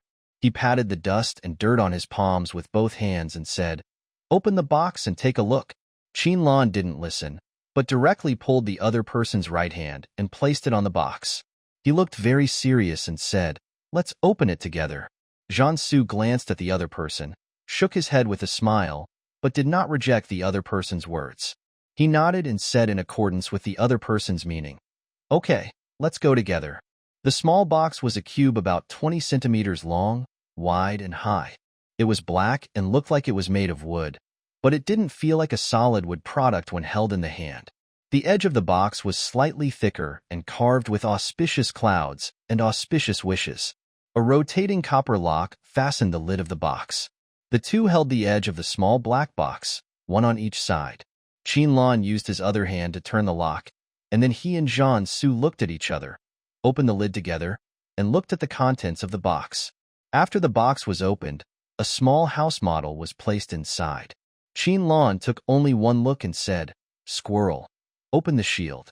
The little squirrel responded in the minds of the two people and opened the shielding barrier at the same time. It now has a little tacit understanding with the two humans. At least when the humans ask it to open the shield, there is no need to ask why or how far to open it. Because the squirrel had long understood that the two humans wanted to block only one person, the lineman, when they were getting the props. And after knowing that its energy had recovered a little and was enough to open a shielding barrier of a certain range, it didn't bother to be polite to it at all. After confirming that the squirrel had opened the shielding barrier, the two reached out their hands and placed them on the model at the same time. The moment their hands touched the model, they felt a flash of white light in front of their eyes. It was only a blink of an eye. The next second, a small house appeared out of thin air in front of them in the forest. The small box in Jian-Su and Qinlan's hands, which originally contained the model of the small house, had disappeared without a trace and was replaced by the real house in front of them that had been magnified several times. This house is not very big, covering only about 10 to 20 square meters. It has a wooden structure and a triangular pointed roof. Under the crimson roof tiles, there is a wooden exterior wall painted in the same color. Under the four corners of the eaves, there is a bronze bell hanging, with tassels hanging under the bell. The sound of the bell blows in the wind, adding a bit of strange tranquility to the forest. There is a round wall lamp hanging on each side of the wooden door. The wall lamp does not light up during the day. Qinlan looked around and did not find the switch of the wall lamp on the wall. I wonder if it will light up at night. In short, this combination of appearance, color, and decoration always gives him an indescribable sense of weirdness. In front of the door was a staircase made of wooden boards about 1 meter long and 50 centimeters wide. Qinlan and Jian-Su walked up the stairs together, opened the door of the wooden house, and walked into the house. The interior of the wooden house is much more plain than the exterior. On the left side of the door is a window that occupies nearly 1/3 of the wall. There are 2 glass windows on the left and right, but they are divided into 4 parts by the wooden window frame. When the window is closed, it forms a 10 shape. As soon as the two entered the house, they were greeted by the smell of freshly cut trees and a stuffy feeling of air stagnation. Jian-Su walked to the window, pulled out the latches on the wooden window frames of the 2 windows, and pushed open the closed windows. After the window was opened, the outside air was blown by the wind outside the window and quickly rushed into the wooden house, squeezing out the strong smell of trees in the house, blowing away a lot, and breathing became smoother. The two did not close the door behind them, waiting for it to open to speed up the circulation of air, and began to observe the wooden house. In front of the wall facing the window, there was a long wooden table with nothing on it. In front of the table was a long bench that was half the height of the table. On the wall facing the wooden table and bench, there was a small round mirror, and under the mirror there was a potted spider plant. Next to it was a washstand with 2 pink towels on it, and 2 purple wash basins on the 2 layers below, with no water in the basins. There was a chandelier hanging on the beam in the middle of the wooden house. Under the triangular white lampshade was a 36V incandescent light bulb, which was also out of service at this moment because of the abundant light coming in from the window. Next to the chandelier was a 5-blade ceiling fan with light green blades, which was now quietly stationary. Qinlan looked at the surrounding walls, followed the wiring route of the ceiling fan and chandelier, and finally found the switches of these 2 things on the wall facing the window. The switch was a pull wire type, and the two had only seen it in the relevant documents of the Kyushu Kingdom of the ancient Blue Star. This was the first time they saw the real thing, and it was quite novel. Next to this wall is a wooden bed about 2 meters long and wide, surrounded by a light pink tulle bed curtain. 2 pink floral pillows are neatly placed at the head of the bed. The quilt and bed sheet are also small florals of the same color, and there are even lavender lace edges, which are very cute at first glance. There is an open wooden wardrobe close to the end of the bed. The lower half of the wardrobe is 2 drawers, and the upper half is a beam with 2 hangers hanging on it. There were only so many things in the whole wooden house. Standing at the wooden door, one could see everything in the house at a glance. The room was not very big, but fortunately it had everything it needed. It was only for one night, which was much better than sleeping outside and racing against the deadly poisonous fog. It could also shelter from the wind and rain, which was really great. Qinlan walked to the bed with great satisfaction, pulled open the gauze bed curtain, tied it to the bedpost beside him, looked at the pink bed, and sat on it to try it out. Very good, very good. The bed is just the right hardness, and the bed quilt feels very comfortable to the touch. This must be a double shelter. Jiansu's eyes were so irritated by the pink color in front of him that they hurt. However, after another person merged into the pink color, he couldn't help but look over there. Following the person's movements, even the pink bed quilt looked a lot more pleasing to the eye. He took the backpack off his shoulders and placed it on the long wooden table beside him. He asked the little squirrel still lying on the backpack, "Are you sure this is for one person or two?" The little squirrel twitched his furry tail, stood up from the school bag, jumped onto the table, shook his fur, and said, "It is indeed a double shelter, and it has successfully bound you two together." This time, the little squirrel's voice did not sound in the minds of the two humans, but came directly out of its mouth. Qinlan, who was originally sitting by the bed, feeling the comfort of the bed, left the bedside when he heard the little squirrel's voice coming from the table. He walked directly to the long table and sat on the long bench. He asked curiously, "How come you can talk all of a sudden?" The little squirrel lay on the table again. "The shelter can not only prevent players from being attacked by poisonous fog, but my energy can also be enhanced when I am inside, and I can form an absolute domain in a short period of time, so that the person will not be aware of what is happening here at all." Qinlan understood. In other words, the shelter is your charging station, right? The little squirrel looked at the human in front of him with his small eyes, and finally answered, "If you say so, there is nothing wrong with it." Jiansu asked, "How long do you mean in a short period of time?" The little squirrel thought about it and gave an estimate, about 10 minutes. After that, we can continue to block the prying eyes of that person, but communication can still only be carried out through brain waves. Jiansu also sat down, just next to the person next to him, and asked again, "Then can you feel the location of the second tree during this time?" The little squirrel stood up and spread its paws to the left and right, turning into a short and big character Da. It then closed its eyes but continued to answer the human's questions. "I can determine the approximate location, but my sense of it is much weaker than before. Even with the energy boost from the shelter, I can't feel it completely. It should be because of what happened before that it has become alert." Qinlan looked up and down at the little squirrel, which had its eyes closed and its 2 front paws raised high. It looked like it was holding some mysterious ceremony, which was quite interesting. He leaned forward, put one arm on the table, and watched the little squirrel closely. "How long will it take us to get there now?" Qinlan asked. The little squirrel opened its eyes at this time, slowly lowered its paws, looked at the human in front of it who had come quite close, and gave a serious advice. "You can't reach the tree and return smoothly before the poisonous fog appears today. My suggestion is to search for other props near the shelter today, and then set out again when the poisonous fog recedes tomorrow." After working together for a day, they both knew that the time the little squirrel estimated was based entirely on their speed and the difficulty of the route. The machine's calculations, at least so far, had not deviated from what they said it would take. Through the little squirrel's words, they could also roughly calculate the distance of the second circle of trees from their current location. Since they could not return safely before the poisonous fog appeared, it would be much safer to search near the wooden house. Qinlan looked at Jiansu beside him and asked for his opinion. Jiansu tapped the table with his index finger and made a decision. "Let's take a break today and set off tomorrow." Then he looked at the person next to him. "Qiner, look at the time now." Qinlan took out the pocket watch he had obtained earlier, opened it, and looked at the position of the hands on the dial, and said, "It's almost 4:30 in the afternoon. Let's go out and take a look," Jiansu said, standing up. "Come back around 7 o'clock, and don't go too far. The poison fog refreshes at 8 o'clock every night." Just return to the shelter before the poison fog refreshes.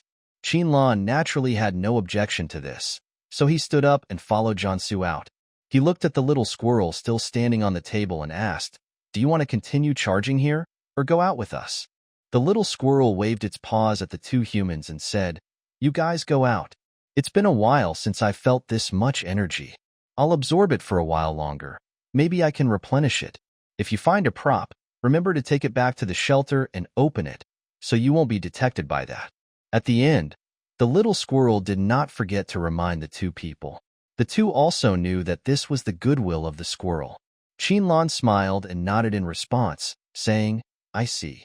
Thank you, little squirrel, for reminding me." The little squirrel waved his hands frantically, as if chasing away a fly.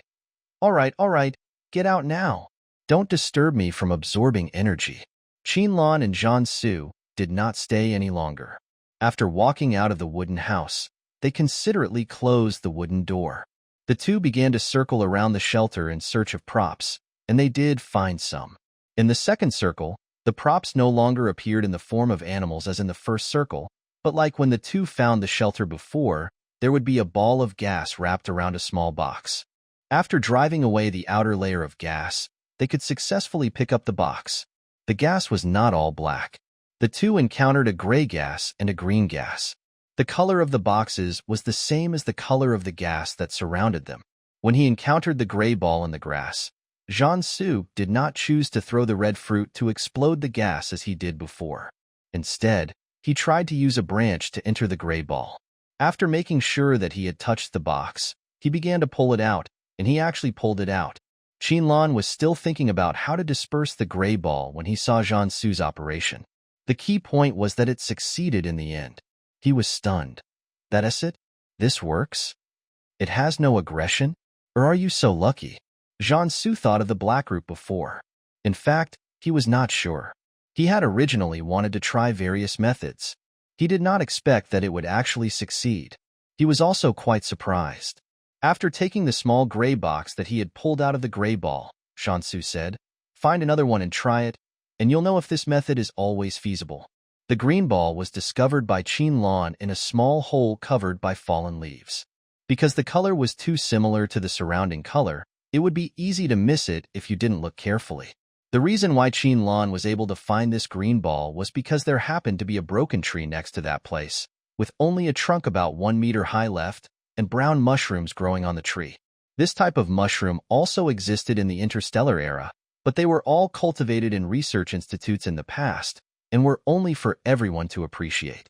Only in recent years have edible oyster mushrooms, king oyster mushrooms, and chicken mushrooms been successfully cultivated and promoted. There is still a long way to go before we can completely restore the various edible mushrooms on the ancient blue planet. Qinlan accidentally saw it on a moss-covered tree trunk in this chaotic space.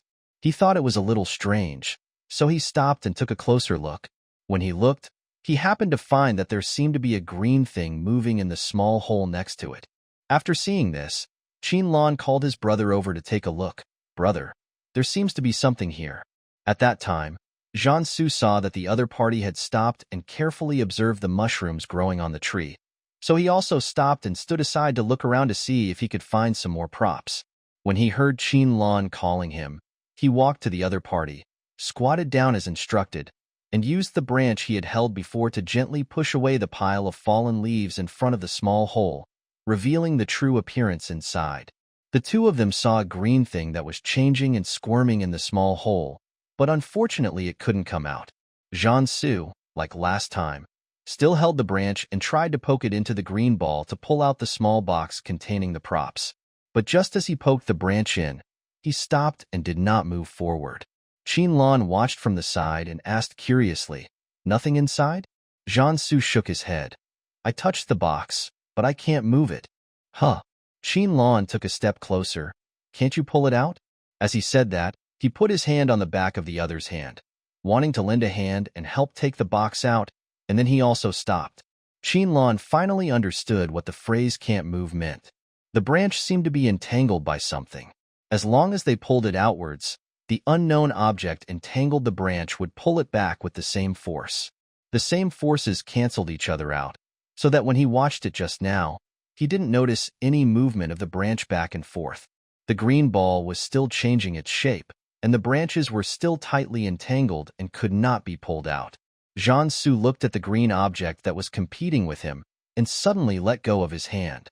With a snap, the branch fell to the ground. Looking at this scene, an expression of as expected appeared on his face.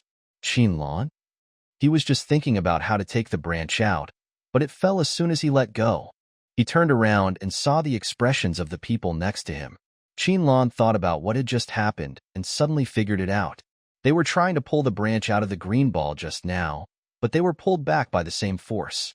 No matter how much force they put in, the green ball would pull it back with the same force.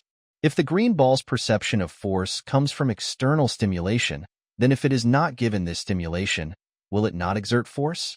The result was natural, because as soon as Jiansu let go, the branch fell directly to the ground. When the branch fell to the ground, the two were surprised to find that it began to change. The bare branch I picked up at random suddenly sprouted new buds. In just a moment, the buds began to grow slowly and eventually turned into new green leaves. Then the new leaves grew bigger and bigger and stopped growing when they were the size of a palm. The original green color also changed to a darker green as it grew, and finally stopped at a dark green color. After the leaves stopped changing, the branch that Jiansu had poked into the green ball was automatically spit out by the green ball. Qinlan squatted down and picked up the branch. He glanced at the green ball and looked at the man behind him uncertainly. "Brother, has this thing become smaller?" As he said this, he tried to poke the green ball with the branch in his hand. However, when he touched the outermost layer, it was as if he had poked something hard and could not move forward at all. Seeing this scene, Jiansu turned his gaze to the broken tree next to him and asked, "Try to see if you can drive this thing over there." He pointed to the broken tree trunk. Qinlan looked over there and understood what he was trying to do. He immediately started to move his hands and used the branches to pry the green ball out of the small hole. "Let me try first." Then he succeeded. Qinlan looked at the green ball that he had successfully driven to the root of the broken tree with a branch, and then thought of the gray ball that Jiansu had pulled out of the small box, and fell into silence for a moment.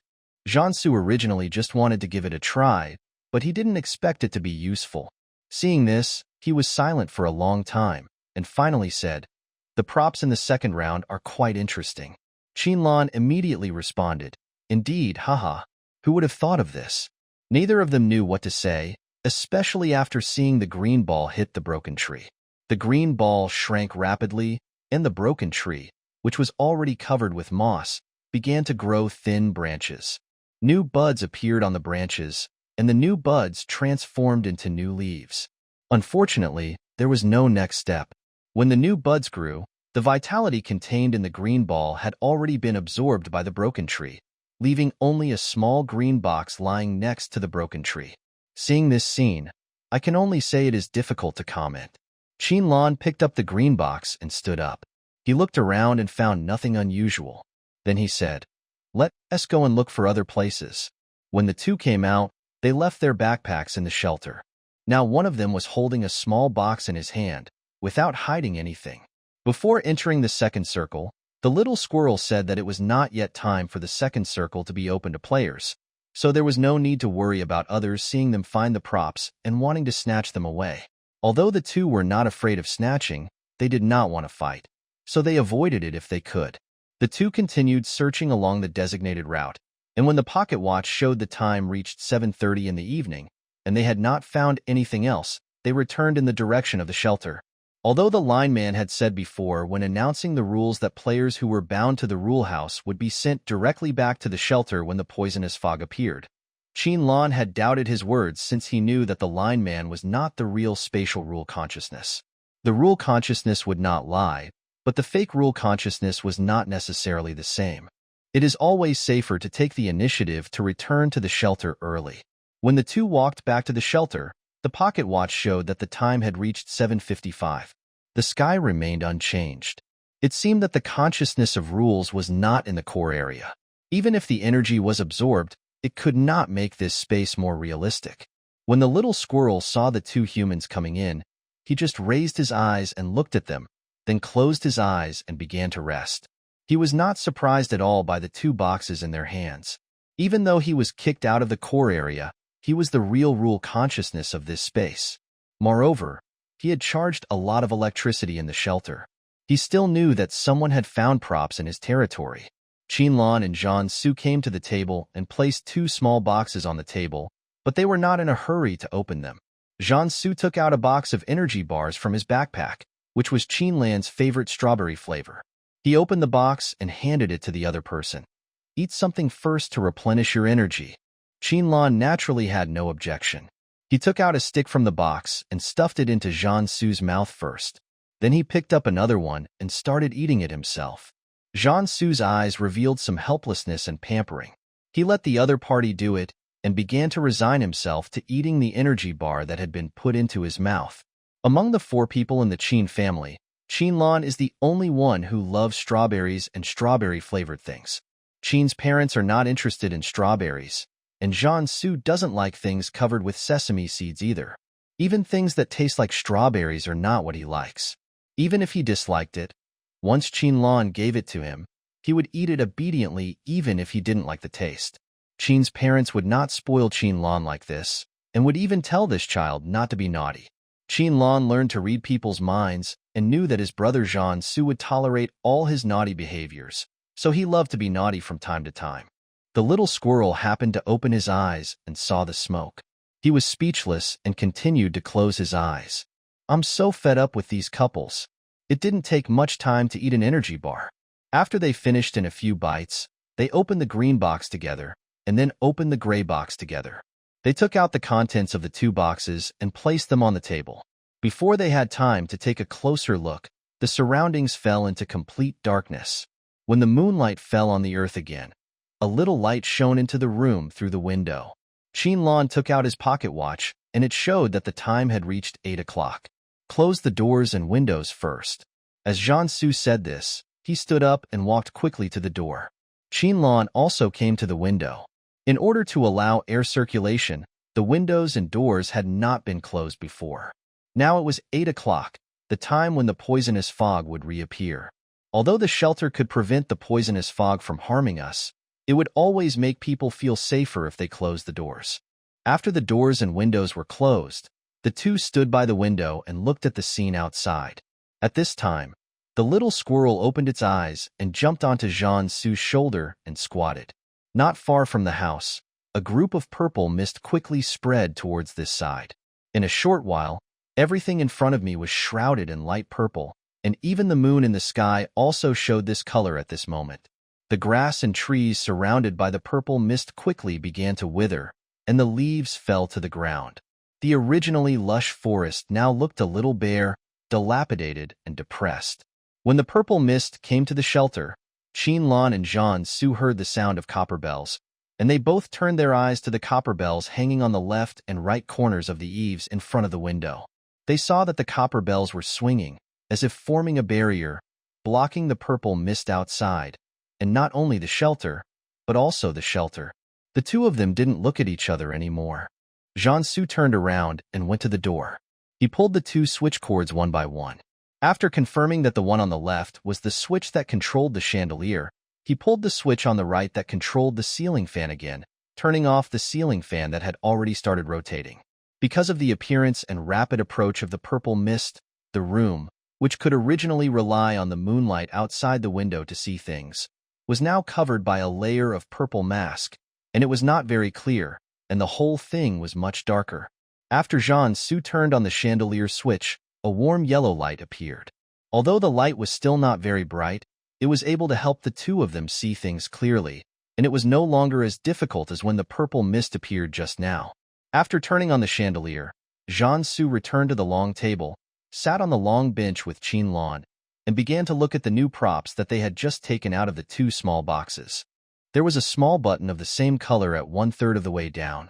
One end of the cylinder was completely sealed, while the other end, which was closer to the small button, had an obvious small circular gap at the bottom. Qinlan took it in his hand and looked at it curiously.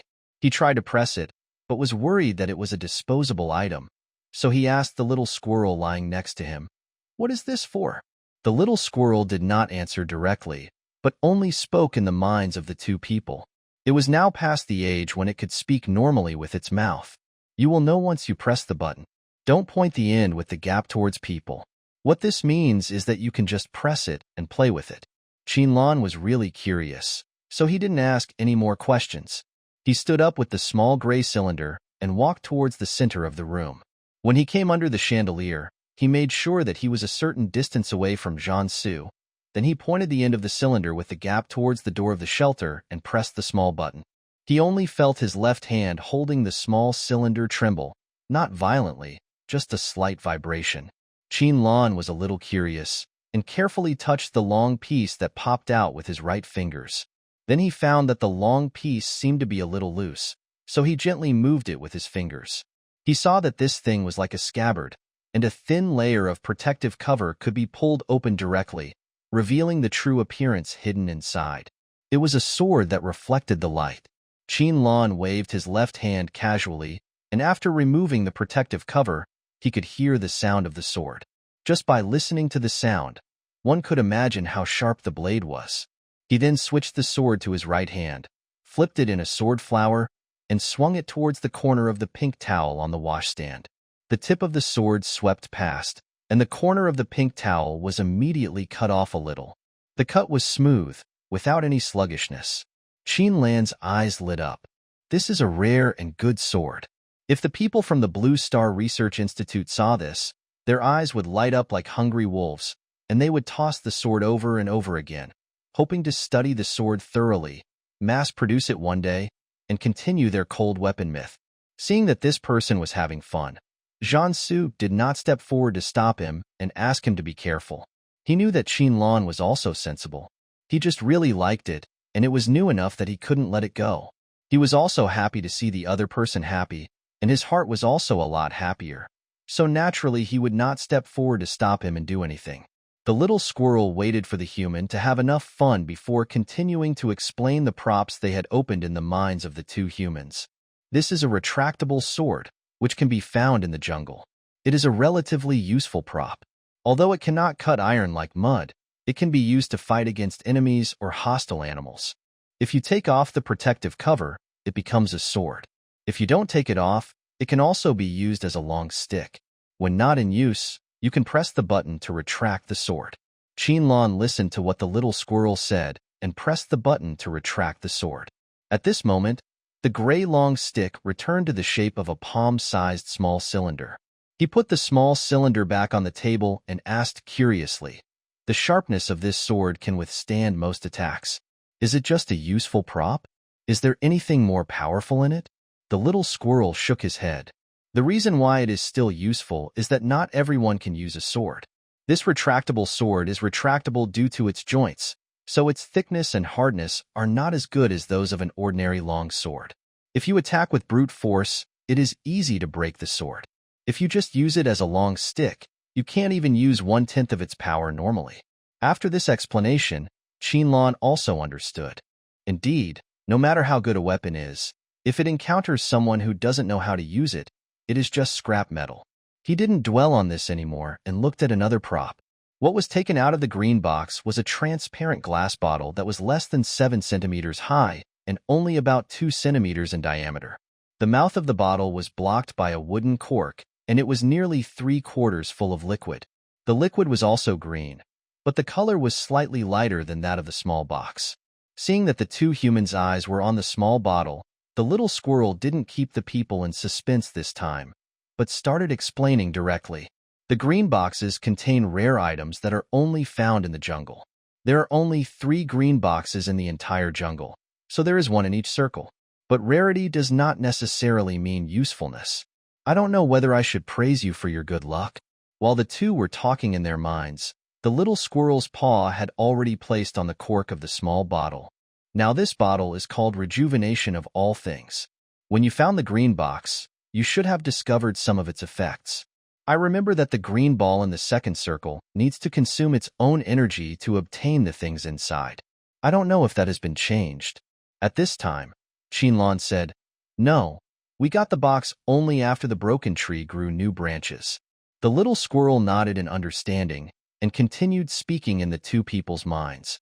The effect of rejuvenation of all things is just as its name suggests. It can make all dilapidated and lifeless or seriously injured things regain vitality, but it has no effect on players, only on plants and animals in the jungle.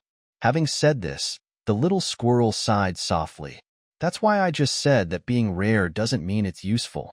After all, there is almost no place in the jungle where rejuvenation is needed, and it cannot be used on players, so it is really a waste. But neither of the two humans showed any disappointment. The longer they spent together, the more the little squirrel felt that his decision to follow them was absolutely the right one. Just when it was secretly proud, it heard Jiangsu ask, "Are you considered an animal in the jungle now?" The little squirrel was stunned for a moment, and then nodded. "Although I was born in the core area, my body is a squirrel, so I am naturally an animal. Since it is an animal, I can give it a try." After hearing the little squirrel's answer, Jiangsu said so. The little squirrel was completely stunned this time, not understanding what the connection was between the two sentences said by the human. Then he suddenly stopped, lowered his eyes, looked at the small bottle of green liquid pressed by his paw, and looked up at the human again. The little squirrel was silent. Hey, come on. You're not going to ask me to try out the effects of this item? Are you so inhumane?" Qinlan, who was listening on the side, was a little puzzled at first by the question asked by Jiangsu, but when he asked the little squirrel to try it and put his eyes on the small bottle, he suddenly understood what he meant. Seeing the shock clearly written in the little squirrel's eyes, Qinlan was a little amused and explained, "You just said that the stuff in this bottle is only effective for plants and animals in the jungle. Since your body is an animal, then according to this rule, it is also effective for you. You were driven out of the core area before, and you lost most of your energy and could only hide everywhere. You can also be considered seriously injured. Give it a try. Maybe it can restore you to your original state." After listening to the human's explanation, the little squirrel suddenly understood. Yes, why didn't it think of this? Or maybe these two humans are quick-witted enough. The emotion in the little squirrel's small eyes had changed from shock to admiration. If it could recover the energy it had lost by drinking this bottle of rejuvenation, it could take the two humans directly to the core area without having to continue looking for the rotation key in each circle, so as to wash the energy in the rotation key and restore its own strength. Thinking of this, the little squirrel simply didn't want to waste any more time. So he used one paw to hold the glass bottle steady and used the other paw to try to open the cork. Seeing that the little squirrel had been trying with both paws for a long time but couldn't loosen the cork even a little bit, Qinlan couldn't bear it any longer, so he reached out to help pull out the cork and then handed the small bottle to the squirrel. The squirrel stretched out its two paws, carefully held the small bottle, raised its head slightly, and drank it all in one gulp. After drinking the bottle of green liquid in one gulp, the little squirrel hugged the bottle tightly and looked at the two humans in front of him nervously. The two humans were also looking at it carefully, trying not to miss any details of the changes. After several minutes, the little squirrel's tense body was a little tired, and even the two hands holding the small bottle began to feel a little sore. It looked at the green box that was placed safely on the side, and moved sideways step by step, trying to raise its paws high and put the small bottle back into the small box. After putting the glass bottle against the edge of the small box, it felt something was wrong. So it moved step by step to Qinlan, picked up the small cork that had just been pulled out and placed aside, and returned to the small box, trying to push the cork into the bottle mouth. This time, the little squirrel did not encounter any difficulty. He easily pushed the cork in and placed the glass bottle horizontally in the small box. Qinlan, who had been observing the changes of the little squirrel, turned his head and looked at Jiangsu with some doubts in his eyes. After seeing the other party nodded, his doubts were answered. The little squirrel didn't know about the eye contact between the two humans. After putting the glass bottle away, it sat down on the table with a distressed look, with one paw resting on the green box, speaking to the two people's minds. "What should I do? I don't feel any changes, but I have already finished this bottle of rejuvenation of all things, and there is no more." Qinlan reached out and gently patted the little squirrel's head, as if to comfort it. "Actually, there are changes. Do you want to feel it carefully again?" The look in the little squirrel's eyes as it looked at the human revealed, "Don't scare me." Qinlan really wasn't lying to him. Just now, after the little squirrel drank the rejuvenation of all things, he and Jian-Su kept staring at the little squirrel, afraid of missing any changes.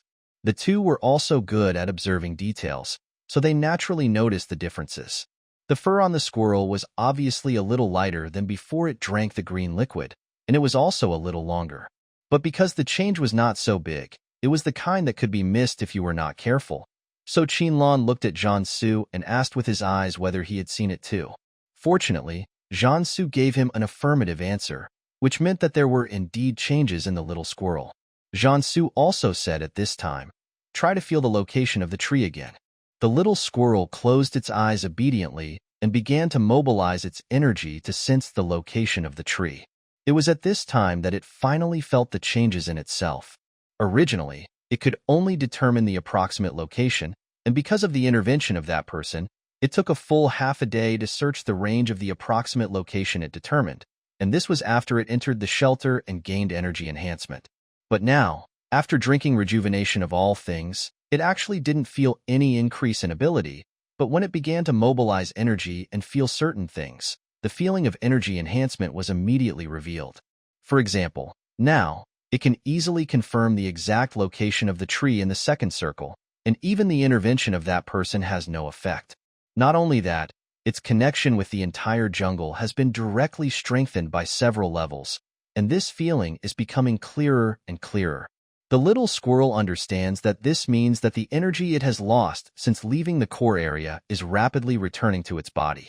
It can see the exact location of each player, know their current status, see all the props scattered in the jungle, know whether they have been obtained by players, whether they have been used, how many times they have been used, and know everything that is currently happening in each circle, including the central circle. At the moment when the little squirrel's energy recovered to its peak, no one knew that light purple fog began to appear in the core area of the jungle, which had no poisonous fog originally. However, because the color was so light, it seemed to blend into the night and was less likely to be noticed. The animals and plants in the core area could sense it, but the human being who was sleeping in an independent space wrapped in countless codes did not sense it, and was even unaware that he had been spied on. The little squirrel locked onto the human, then opened his eyes and looked at the two humans in front of him. This time he did not speak in their minds, but spoke directly. "The moment the sun rises, we can go directly to the core area." After that, the little squirrel stood up straight and bowed to the two humans at a standard 90-degree angle. "Thank you very much for your help along the way. I have already determined the exact location of that human. I hope you can help me one last time. I can't beat that human, but you two are stronger than him. Moreover, that human is from outside like you too. I think you should be able to deal with him better than I am." After thinking for a while, the little squirrel added a phrase that is particularly popular in the human world. "After the task is completed, there will be a generous reward." Originally, when the little squirrel just started to speak, Qinlan and Jian-Su knew that its energy had been fully restored. Otherwise, they would have been worried about being discovered by the line man. Therefore, the little squirrel that communicated directly in their minds would not have chosen to continue speaking with its mouth. When the little squirrel finished speaking, the two's previous guesses were confirmed. The little squirrel said that human, which made them more certain that it was someone from the Kaidi group. After all, apart from the Kaidi group, there were not many people from the alliance, country, or organization who would kick the space rule consciousness away and sit there themselves. After all, the price to pay for replacing the spatial rule consciousness is not small. In addition to completely destroying the original rule consciousness, one's own consciousness also needs to merge with this space and completely become an existence in this space. In the process of consciousness merging, there will be a rejection reaction. If the reaction is severe, the person will explode and die. Therefore, over the years, apart from those crazy people in the Kaidi group, no one else dared to try it out and see what it was like to become a space rule consciousness. And those who tried in the Kaidi group, without exception, all died because they could not withstand the energy constraints of the entire space. Some died of brain death, and some died of direct body explosion, leaving no residue. But even so, those people in the Kaidi group were like crazy, and they kept trying to become the new space rule consciousness. As long as you become aware of the spatial rules, you will have complete control over this space. At that time, you will be able to directly turn this space into a gathering place for dark elements.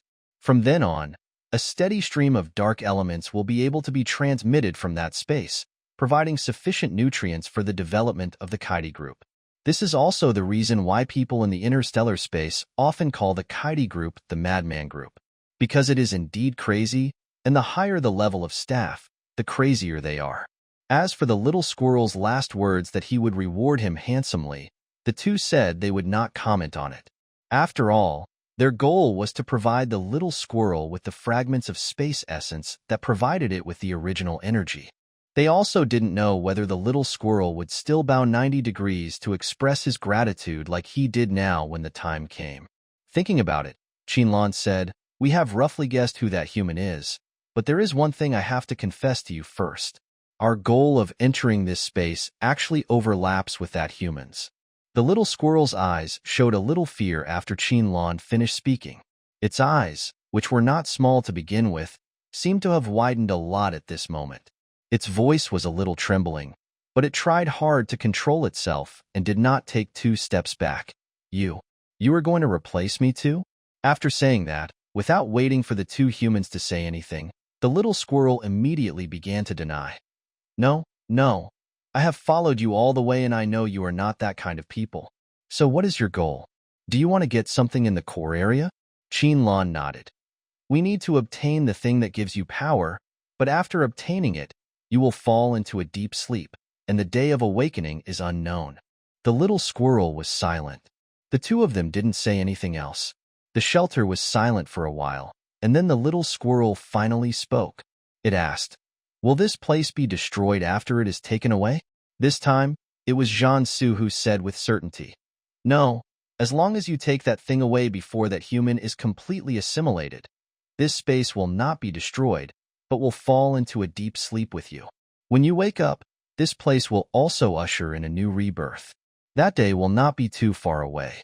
Hearing this, the little squirrel thought for a while before making up his mind and said, "Okay, if that's what you need, just take it. I also want to see this place look brand new." Because just before the character appeared in the space, the little squirrel had lost its position to that human being and had to fight for its life to escape from the core area. Many of the things it had seen along the way were different from what it should have believed in its subconscious mind. It knew it was because of that human being. So, now that it hears that things can change here, it is actually more happy, because this place is supposed to operate according to its rules. The reason why Qinlan and Jiansu chose to tell the little squirrel was that they knew the little squirrel would not have extreme emotions because of this. The little squirrel said that the appearance and disappearance of the poisonous fog every day was a fixed setting of this space, and would not change due to the recovery of its energy, nor could it be easily controlled by it. In fact, it was not impossible to control it, but even if the poisonous fog was dispersed in a small area, it would have a huge impact on the little squirrel's awareness of the rules of the space. Because the existence of space rule consciousness is to supervise and control so that all the rules of this small space can operate normally. If the space rule consciousness violates the space rule settings, it is very likely to cause unrest in the entire space. If the purpose is just to get to the core area faster, such an approach is actually completely unnecessary. Even if it is delayed for a while, the human who took the little squirrel's position will be more integrated with this space. However, it is not worth it to gamble the instability and safety of the entire space and the stability of the true sense of space rules for this momentary pleasure. After listening to the little squirrel, Qinlan and Jiansu said that they would rest in the shelter for a night and recover their strength so that they could better prepare for tomorrow's battle. The little squirrel originally said those words with the intention of persuading the 2 humans to wait until the sun came out tomorrow and the poisonous fog disappeared before taking action. But now the 2 humans were very sensible, and it was impossible for it to rush to persuade them to leave quickly. In this way, the 2 people and the squirrel temporarily stayed in the shelter to rest for one night. Because the little squirrel was a space rule conscious being, even its original form did not need any food or rest. So it took the initiative to take on the night watch tonight, allowing the 2 humans to have a good rest. Today's little squirrel was no longer the little squirrel from last night. It had fully recovered its rule consciousness, so Qinlan and Jiansu were no longer polite and went asleep comfortably on the double bed. a good night's sleep naturally. The next day, both of them were woken up by their biological clocks on time. Jiansu was the first one to wake up. It was not yet 8 o'clock in the morning when he woke up. The sky outside was still dark and purple because the poisonous fog had not yet faded. In a blink of an eye, he could see the little squirrel squatting on the long table by the window, staring out the window. It was only when he heard a slight noise behind him that he turned around and saw that someone had already woken up. Seeing that the little squirrel seemed to be about to speak, Jiansu quickly raised his index finger to his lips and made a gesture of silence to the little squirrel. The little squirrel saw the person still sleeping next to him, so he nodded, said nothing more, turned his head and continued to look out the window. Jiansu did not turn on the light, but got out of bed in the dark light, went to the washstand, and washed himself briefly. The water he used was from Qinlan's 10 consecutive draws, because he knew he was going to the core area today, and the little squirrel said he could get there before 4 p.m. tomorrow at the latest. The core area was a body of water, and with water filtration equipment, the water could be directly drunk. After learning about this situation, Qinlan did not hesitate to contribute 2 bottles of purified water for the two to wash. After Jiansu finished washing up and eating an energy bar, Qinlan also woke up. It was still dark outside the window. Qinlan rubbed his eyes, stood up, and saw the man and the squirrel standing by the window. Jiansu turned around at this moment, looked at him and asked, "Are you awake?" "Yeah." Qinlan nodded, and was about to tidy up his clothes and get out of bed. Jiansu walked to the chandelier switch and turned it on. The dim room was a little brighter at this moment. "Have you finished washing?" Qinlan had just woken up and was still a little confused. He was not very steady when he took the first 2 steps. Now he came to the washstand and finally woke up completely. Yes, Jiansu had returned to the window. Hearing this, he responded, "It's not 8 o'clock yet. Don't worry. If you feel sleepy, go lie down for a while." Qinlan shook his head and started washing up. Jiansu was waiting for him to finish washing. When Qinlan went to eat an energy bar, the little squirrel spoke. "It's almost time." When the two heard this, Qinlan covered the 2 empty bottles and put them into his backpack, which was still carried on Jiansu's back. The retractable sword that was opened from the gray box yesterday was now in Jiansu's hand, and Qinlan still held the dagger that could cut through iron like mud. He was not good at using swords, so the retractable sword could exert its greatest power when it was in the hands of the man next to him. When they had packed up everything, the sky outside suddenly brightened. At the same time, the scenery around them suddenly changed, and the shelter disappeared without a trace at that moment, as if it had been wiped out of thin air. They came to the open-air forest. Qinlan and Jiansu were both fine while standing, but the little squirrel had been squatting on the table. Because of the height difference, it fell down and landed directly on the ground with a plop. It even rolled twice before standing up again and shaking off its fur. The two of them found it somewhat amusing, but Qinlan still spoke up and said, "You better be careful. The little squirrel feels aggrieved." It was just reminding the 2 humans that dawn was approaching, asking them to pack up and get ready. As a result, the humans were ready, but it forgot about itself. "It hurts, really." The little squirrel looked aggrieved and didn't say a word, but the lineman appeared on time. The large electronic screen still occupied half of the sky, and the squirrel's shielding barrier was also opened in a small area just before the lineman appeared to prevent them from being discovered by the lineman as they had already entered the second circle. The lineman did not notice anything unusual here, even though his line eyes were watching the jungle. It is the 3rd day of the game, at 8 o'clock in the morning. The props and shelters have been refreshed in various places in the jungle. Today, there are 8 single-person shelters and 4 double-person shelters.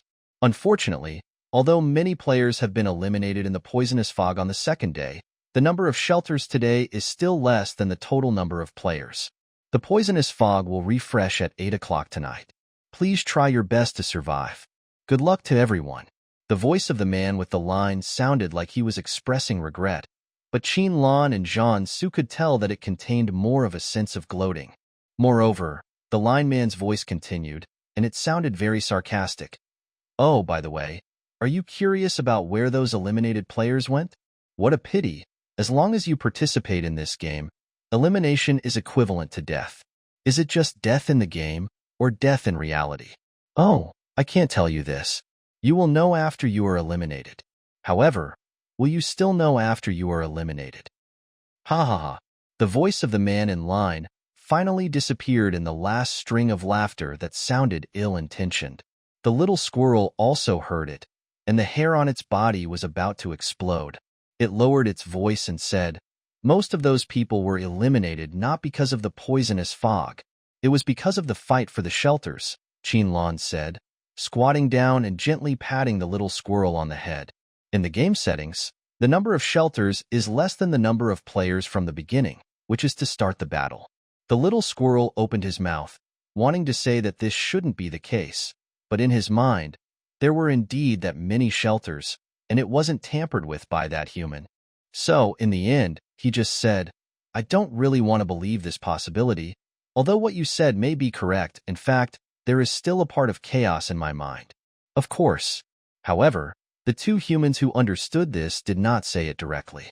They naturally knew that the little squirrel had a sense of chaos because this space was originally a mixture of those chaotic spaces, which were half-finished products or even semi-finished products, and were composed of various abandoned or forgotten settings. A space formed by things with a beginning but no end, or even no beginning and no end, and the sense of rules was usurped and could not form a self-repair mechanism for the space, so of course it was chaotic. In response, Jiansu only said, "When you wake up again, that part of chaos will no longer be there." After hearing this, the little squirrel didn't hesitate anymore. After adjusting its position, it grabbed the human's trouser leg, jumped onto the backpack on the human's back, and lay down. After adjusting to a comfortable position in the old position, it continued, let's go now, and walk straight ahead for 20 minutes. The little squirrel adjusted itself and started to point the way. Qinlan and Jiansu didn't say anything more and quickened their pace in the direction it pointed. Since there is no longer a need to find the key to the second circle of rotation, the route that the little squirrel points to next is the fastest route to the core area. This time they traveled much faster than yesterday. They ignored the colorful fogs they saw along the way and didn't pay attention to the small boxes containing props. They just walked towards the core area. In just about 2.5 hours, they had arrived at the junction of the second and third circles. After arriving here, the little squirrel stopped pointing the way and the two stopped. We were about to enter the valley and could faintly hear the sound of a stream. The main color in front was no longer yellow like the second circle, but red, the same red as the red circle on the original map. The valley seemed to have a wider view than the forest, with no towering trees blocking the view. At least that was the case for the part the two men saw. However, the leaves of the trees here are indeed red, and even the flowers and plants on the ground are red, which makes it look like the valley is stained with blood, revealing a dangerous signal. The third circle has the highest risk factor. Natural phenomena such as landslides, hail, and fog will occur randomly. This randomness is not something I can control. I will try to choose the route with the least random natural disasters, but some animals and plants will actively attack players, so you must be prepared. The two listened to what the little squirrel said, looked at each other, and both became more alert. Qinlan slightly adjusted the position of the dagger on his waist to facilitate its withdrawal at any time. Jiansu also clenched the gray telescopic sword tube with his left hand. He did not put the outer protective layer of the blade back on yesterday, thinking that if a crisis occurred, he could just press the button and use it immediately. The little squirrel also said at the time that after taking off the protective cover, the thing could not regenerate itself, but it just added a new variation to the retractable sword, allowing people who cannot use the sword and are worried about hurting themselves to attack with a long stick. But turning it into a long stick is not of much use to Jiansu. Although it can be used, it is obviously not as good as a long sword. Jiansu opened his backpack, took out a bottle of purified water, unscrewed the cap, and handed it to the person next to him. "Drink some water first? You may not have time to drink after you go in." Qinlan did not refuse. He took it and drank nearly half of it, then handed the water back. "The rest is yours. We'll set off after we've settled it." Neither of them thought there was anything strange about this. Instead, the little squirrel who had been watching the whole thing was stunned. He stared at the two people, looking left and right, and finally uttered, "How can you humans be so unhygienic?" "Two unhygienic humans?" Seeing the two humans' confused expressions, the little squirrel was about to collapse. It patted Jian-Su's shoulders with its front paws several times. You drank water mouth to mouth. You human lovers are really unhygienic. Qinlan. Jian-Su. Qinlan blushed rarely and scratched his cheek with his right index finger. He didn't know why, but he didn't dare to look at the person next to him at this moment. Well, how could it be mouth to mouth? After a pause, he added, "Besides, what couple? He is my brother." After saying that, he felt a little guilty for some reason, and he didn't know what he was feeling guilty about. Jian-Su easily caught this subtle pause. He was originally in a much better mood because the little squirrel said that they were a couple. Now, after hearing Qinlan's words, even though the other party finally said that they were not a couple but brothers, he felt even better. Pauses and hesitations mean that the other party is also thinking about the relationship between the two and whether they are really just brothers. Thinking of this, Jian-Su did not point out anything, but followed the other party's words and said, "Well, they are not lovers, but..." Thinking of this, Jian-Su did not point out anything, but followed the other party's words and said, "Well, they are not lovers, but brothers." As a result, after hearing what this person said, Qinlan felt a little unhappy. He didn't know why he felt a little blocked. It seemed that it was because the other party said that they were brothers, but this was also because he had first said that the other party was his brother. Qinlan now felt confused. He wanted to quickly figure out what he thought of Jian-Su. Was it really just a simple brotherly relationship? He was a little confused. Unfortunately, before he could figure it out, a warm hand had already covered his head and rubbed it twice, and the man's voice also came into his ears. "If you have anything to say, think about it after you get out. Let's start through the third circle first." So, Qinlan, after entering the third lap, the two could clearly feel that the temperature was much lower than the second lap. Fortunately, they were now wearing field training uniforms produced in the interstellar era, which had the function of automatically adjusting the temperature, so they could feel comfortable even in the scorching sun, desert, or ice and snow. But there is a problem. This automatic adjustment does not include the parts not covered by clothes and shoes. In the past, if someone was going to a place with extreme weather, in addition to the field training uniform, they would also bring matching masks and gloves to avoid this situation. However, the reason why the Space Administration only sent training uniforms and shoes was that they considered that in this era, if they really brought masks and gloves, it would attract more attention and suspicion, so they gave up. So when the wind from the valley blew, both of them felt a bit of chill on their faces. Fortunately, only their hands and faces felt a bit cold, but because their bodies were warm, this cold was not unbearable. In fact, the wrist part of the training uniform automatically raised a little temperature, transmitting heat to the hands, so they were only cold for a while when they first entered the valley, and then they were warm. Because of the little squirrel's reminder, the two were extra careful after entering the valley. There is a small stream in the valley, right in the middle of the valley. You can't see the beginning or the end, and it is not very wide. The narrowest part is only about 80 centimeters wide. The widest part they have seen along the way is no more than 2 meters. The stream water was so deep that you could see the pebbles of different sizes at the bottom. However, the water was not transparent, but the same color as the valley, with a light red. This color made it clear that it was not a source of water that could be drunk. Therefore, the two did not ask the little squirrel if they could drink it. However, when the little squirrel saw the water source when entering the valley, he said in a very considerate way, "This water is poisonous. It won't kill you, but it will make you feel uncomfortable. Even if you have a water filtration device, I suggest you don't drink it." With the little squirrel's reminder, the two naturally would not take the risk. Anyway, there was still water in their backpacks, and when they reached the core area, the water there was drinkable normally. This valley is sandwiched between the two mountains they saw at the edge of the first circle. To the naked eye, the distance between the two mountains is not far, and the distance between the valleys is not very large. It seems that they can easily walk to the other mountain. As a result, the little squirrel led the two of them around the mountain. The little squirrel pointed the way and said, "Don't underestimate that mountain. If you really walk over there, even if you just stand on the edge of the mountain, you will be immediately sent back to where you first entered the third circle. You have to walk around it to get to the core area. Qinlan listened and thought of a small world he had visited before, where he played a game. Because the game app was only that big, some places were directly covered with stickers, and as long as the game players reached the area where the stickers were, they would be directly teleported back to a safe area.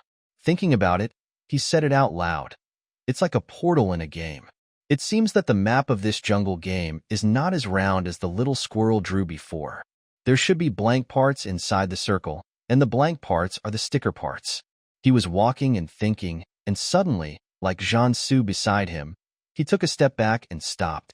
At this moment, they suddenly stopped because the natural disaster that the little squirrel had said would occur randomly before entering the valley occurred. In front of the two of them, a large pit about 2 meters wide, long and nearly 1.5 meters deep suddenly sank from the place where they had just stepped. If they were not careful, they would fall directly into it. Even though 1.5 meters does not sound very high, if it happened suddenly and without any preparation, if they fell straight down, their bodies would be seriously injured. What's more, the bottom of the pit was not soil, but a lot of black scorpions were crawling around. Their pincers and tails were shiny black, and they were not good creatures. There was a lot of poison in it, and I don't know how heavy it was. Although Qinlan and Jiansu had never seen a living scorpion in the interstellar space, they had seen some specimens in the Research Institute. There were some scorpions in the ancient blue star species atlas, so they would not feel unfamiliar when they saw it at first glance. Fortunately, both of them were alert. When Jiansu felt the ground was loose, he stopped immediately, reached out to the person next to him, and took a step back. Qinlan had paid some attention to the other person, so when he was stopped and asked to step back, he immediately realized that something was wrong and stepped back. This way, they avoided the situation where both of them fell into the pit and had a close encounter with the poisonous scorpion. The little squirrel kept its 2 front paws on Jiansu's shoulders and naturally saw the things moving at the bottom of the pit. Although it was aware of the rules of space, as it had told the 2 humans before, it had no way to control the random events in the third circle and could only take the 2 people on a route with a relatively low frequency of events. When it was leading the way, it knew that something would happen on the road, but it didn't know what kind of event it would happen.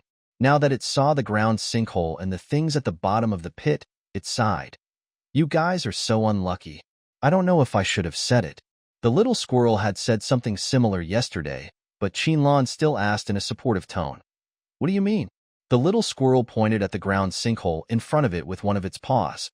The frequency of ground sinkholes is the highest among all random events, but the injury and death rate is the lowest because the depth of the sinkhole is not too deep, 2 meters is the maximum, and it is easy to avoid it if you encounter a perceptive player.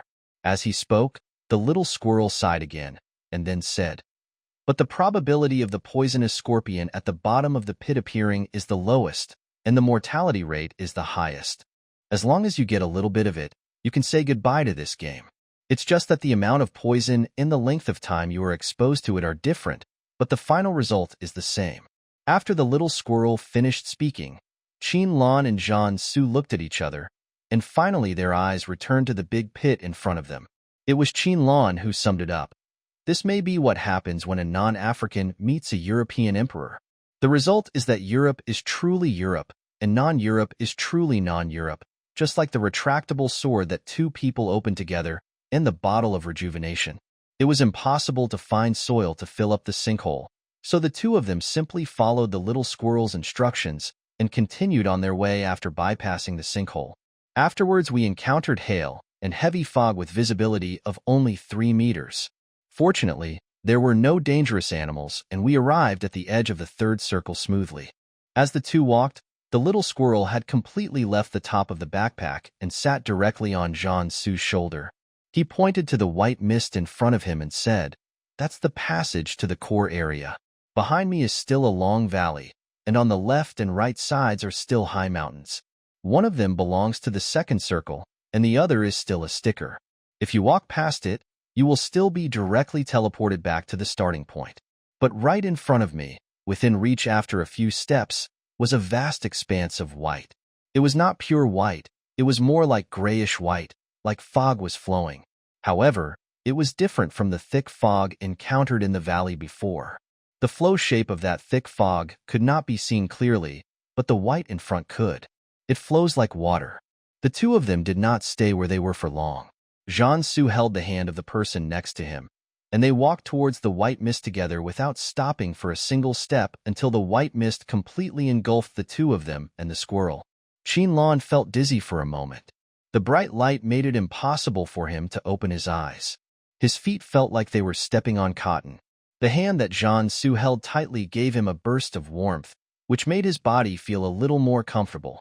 But before he could adapt himself, he had already fallen into a state of panic. His eyelids sensed that the bright light had weakened, and after a while, he opened his eyes. They were now standing on a large stone pier, which was about 3 meters wide and long, and was located at the edge of the lake. The surroundings were covered with white mist, and the sky was also white. Under the white mist, there was a lake that seemed to have an end.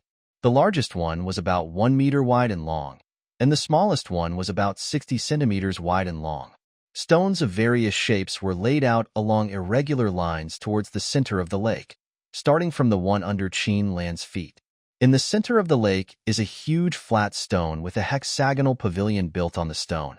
There is nothing in the pavilion except for a slight bulge in the middle. However, due to the distance, the two could not see clearly what the bulge in the center was. There was a big tree outside the pavilion, about 3 meters tall, with broad leaves and lavender flowers growing between the branches. Even at a certain distance, the two could easily see the flowers. Qinlan estimated that the flowers were probably the size of his 2 fists. They couldn't smell any flower fragrance from where they were. Looking at the surrounding scenery, there was only a big tree with flowers in the middle of the lake. However, the lake reflected the blue sky and white clouds above, the green trees around, the stone pillars and the hexagonal pavilion, and the tree next to the pavilion, but did not reflect the white mist in front of them. The white mist had been replaced by other things. The first stone pillar where Qinlan and Jian-Su stood had no reflection on the lake surface, and the 2 humans and the squirrel on the stone pillar also did not appear in the reflection of the lake. It was as if this lake separated the upper and lower worlds. They, like the white mist around them, did not exist in the world under the lake, so they could not be reflected on the lake surface. There was dead silence all around, and each other's breathing could be heard clearly. Qinlan and Jian-Su seemed to have accidentally entered a different world. They went directly from the jungle chasing space into another realm. However, the little squirrel, which had the awareness of the rules of the jungle space, was still standing steadily on Jian-Su's shoulder, telling them that they were still in this space. The little squirrel jumped off Jian-Su's shoulder and landed steadily in front of the 2 people. It turned around, took 2 steps back, stood close to the edge of the stone, stopped, looked up at the 2 humans, and said, "This stone is the door to the core area. Once you leave and go to the next stone, you will officially enter the core area and will be captured by the monitoring system immediately. Even if I am here, I can't block it. At the same time, that human will immediately get news of your movements." Listening to the little squirrel's words, Jian-Su looked at the hexagonal pavilion in the center of the lake and asked, "Is the monitoring system under that pavilion?" The little squirrel also looked back at the pavilion in the distance, but did not directly answer the question. He just said, "That is the door to the real space." Jian-Su raised his eyebrows. "Just like the big tree we found in the first round?" The little squirrel nodded in response. Jian-Su didn't ask any more questions and said, "Rest first before going over." He looked at the lake in front of him that reflected different scenery and asked the little squirrel again, "Little squirrel, is this lake water the drinkable water you said?" "Yes." The little squirrel saw some doubts from the human, and since he couldn't pat the other's shoulder, he patted the other's cheek with his paw instead. "Don't worry. Although it looks a bit weird here, the water in this lake is drinkable. It's written into the settings. Don't worry. You won't be detected if you stand on this stone to scoop water and drink it. You can think of this stone as a natural shielding device." Jian-Su put his backpack on the stone pier, unzipped it, and took out 2 portable water filtration devices. He didn't hand them to Qinlan, but squatted down to turn on the filtration system and filled the 2 devices. When he stood up, he handed one of them to the other party. "Add some water." Qinlan naturally would not refuse the other party on such a matter. He responded, took the bottle handed to him, filled the filter device with water, opened the lid on the other side, and drank the purified water through the lid. The water in the lake tastes bland when you first drink it, and you can't taste anything, just ordinary plain water. But after it goes down your throat, it has a sweet aftertaste and is refreshing. After drinking it, the nausea caused by the dizziness was completely suppressed, and my groggy mind became much clearer. Qinlan drank a lot in one breath, sighed happily, and seeing that the person next to him hadn't moved, he urged him, "Brother, you should drink it too. I have to say, this lake water tastes pretty good." Ever since the other party took the bottle of water in his hand, Jiansu was about to drink the remaining bottle in his hand. As soon as he opened the lid, his eyes fell on Qinlan, and he couldn't take his eyes away. Until now, he was still looking at the other's lips, which looked much redder after being moistened by the lake water. It was not until Qinlan looked a little confused and tilted his head slightly that he reacted. His heart was pounding like a drum, but there was no sign of anything unusual on his face. He said very calmly and started drinking the bottle in his hand. It was still the little squirrel who watched the whole process. "TSK." The little squirrel turned his head away and said, "The poisonous fog will not refresh in the core area. You can rest for a while." The two heard it and nodded to show that they understood. The two water filtration devices actually didn't have a large capacity. After Qinlan finished drinking, Jiansu took them from him, filled both of them, and handed one back. After Qinlan took it, Jiansu took out an energy bar from his backpack. After eating and resting enough, Jiansu put the water filter device back into his backpack, zipped it up, and was about to put the backpack back on his back. Qinlan saw this and asked the little squirrel beside him, "If we send the foreign props back here, will it be detected by the monitoring system you mentioned?" The little squirrel shook his head. "You can think of this stone pillar as a bug. No matter what you do here, you won't be discovered." So Qinlan nodded with satisfaction, put his hand on the backpack, and began to call Mecha number 7 in his mind. "Xiaoqi, put this backpack into the storage end." "Okay, Qiner, I'll try." Mecha number 7, who finally had a job to do, was almost moved to tears. He had just tried to put it away, but he never expected that he could easily put the backpack back into the storage end without any hindrance. Feeling a lightness in his hand, Jiansu looked at the backpack that disappeared out of thin air, and then looked around to see that everything was still calm, wondering if there were such bugs in other chaotic spaces. If the administration could successfully find the bug, then it would be able to accurately locate the chaotic space and crack the rules that these spaces use to pull in citizens of interstellar city-states, and then it would be able to turn from passive to active and recover and repair these chaotic spaces as soon as possible. After the weight was gone, Jiansu was able to go into battle lightly. Although the little squirrel said they could rest for a while, the two of them had no plans to set up camp on this stone pier. After all, adjusting their condition and getting the essence fragments back to the interstellar city-state as soon as possible was their primary task. Seeing that the two humans were ready, the little squirrel didn't say anything to ask them to rest a little longer. He just said to them with a serious face, "I'll lead the way. If we go fast enough, we can get to the pavilion before that human appears on the lake. You follow closely. You can only step on the stone pillars I've stepped on. There are traps on the others. Be careful." After the little squirrel said this, he took the lead and stepped onto an oval stone pillar in front. The lake's surface shook violently at this moment, and the two humans standing on the stone pillars were shaken. Jiansu quickly stabilized his body, held Qinlan's hand tightly, and led him to quickly step towards the stone pillar where the little squirrel was. During the process, Qinlan patted the back of his hand and whispered, "I can. The two of you can separate faster." It was just as he said. If Jiansu really held his hand all the way, he would be distracted and his speed would only be slowed down. Jiansu also understood this. He subconsciously held his hand just now. Now that he saw that he was not affected by the shaking, he responded and let go of his hand. "Be careful, pay attention to safety. I'll follow behind." Jiansu only said this quickly and fell behind Qinlan by half a step, because they had to rush to the pavilion in the center of the lake quickly. Stopping for one more second would just waste time. Qinlan didn't say anything more about it.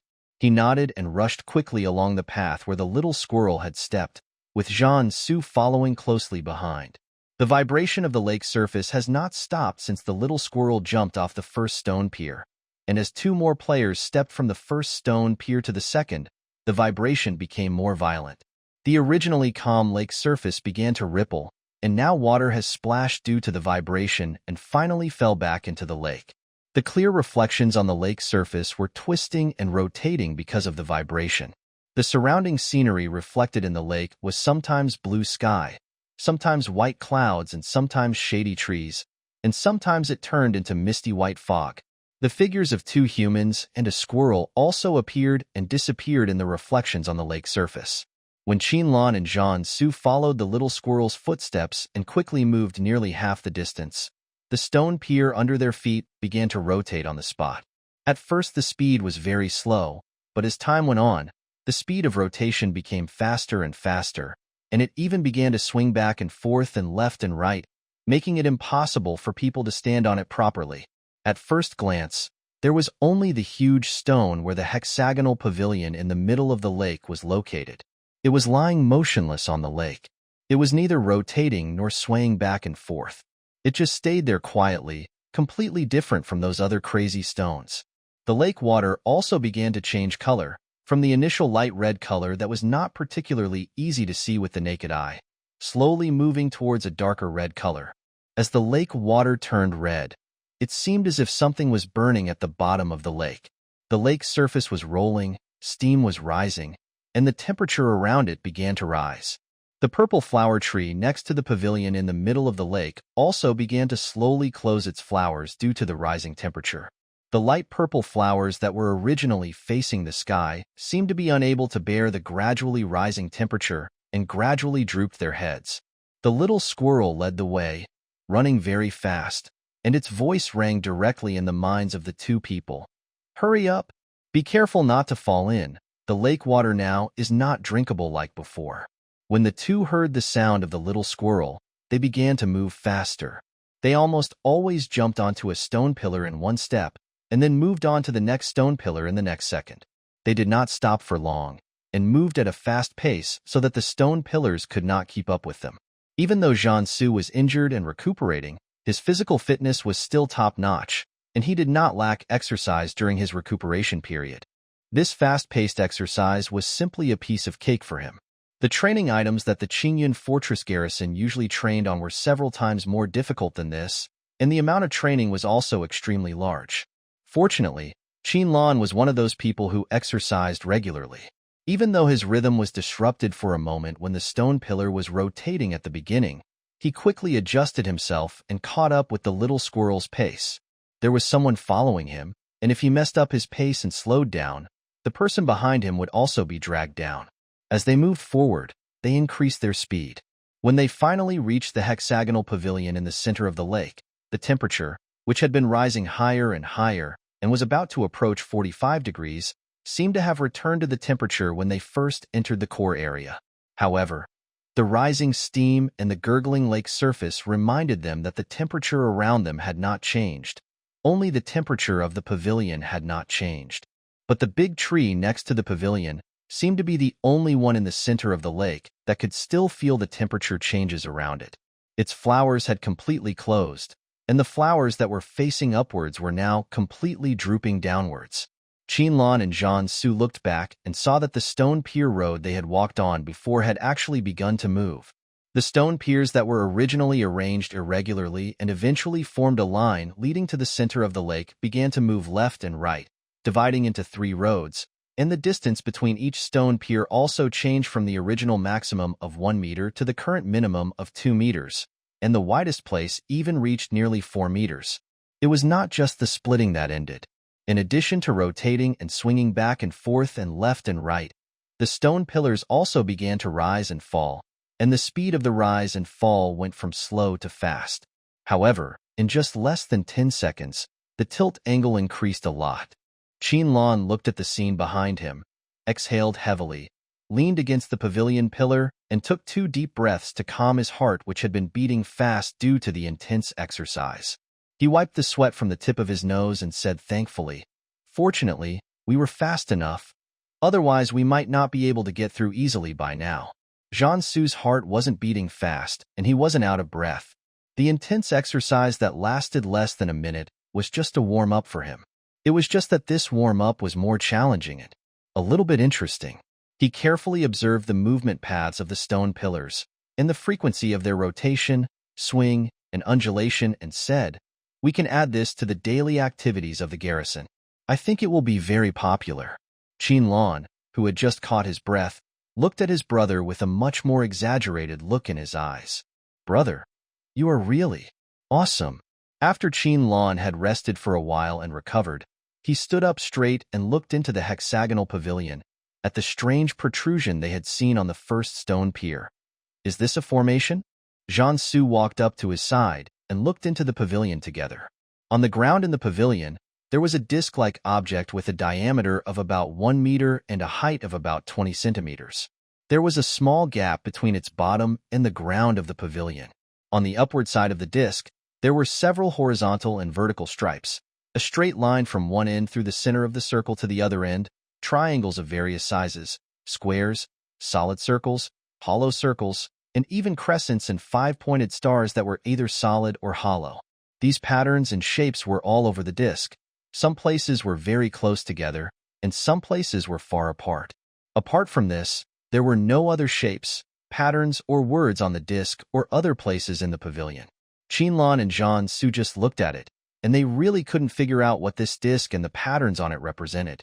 The little squirrel nearby has been squatting under the purple flower tree without saying a word since it led the two of them to successfully reach the hexagonal pavilion in the middle of the lake. It has been resting its paws on the base of the tree trunk, raising its little head to look at the tree crown, motionless, and no one knows what it is looking at. Only after hearing Qinlan's voice did he withdraw his gaze from the treetops, walk over to the two of them, look at the disc, and say, "This is the place leading to the origin. That human entered from here, and I escaped from here as well." Jiansu lowered his head to look at the little squirrel standing at his feet and asked, "What do I need to start it?" The little squirrel has already taken a step forward. "The purple flower tree is the key, just stand on it, but I just blocked the exit with the purple flower tree.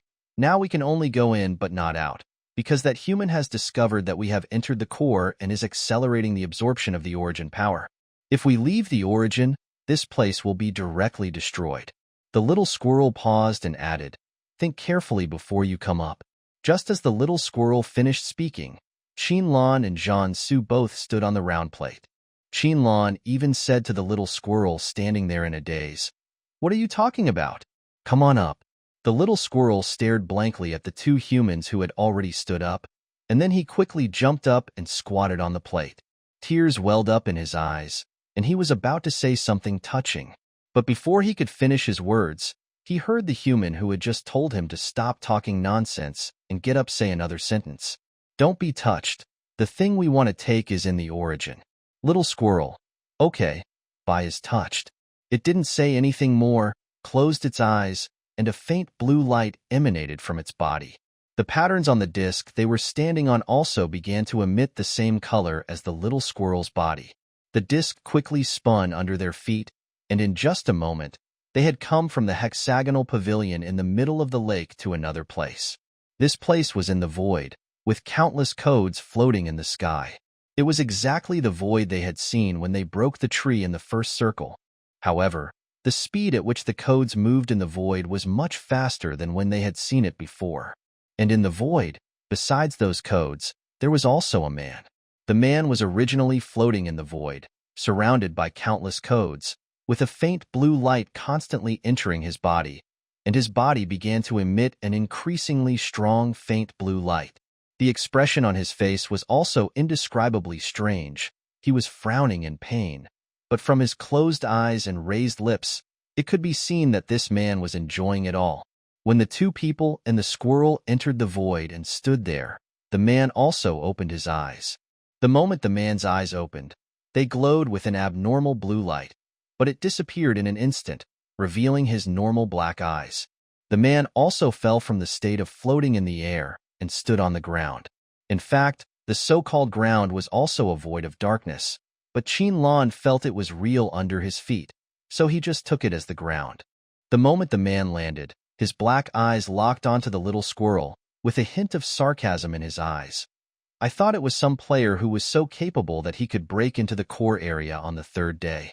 It turns out that it was you who escaped and came back to die in such a hurry."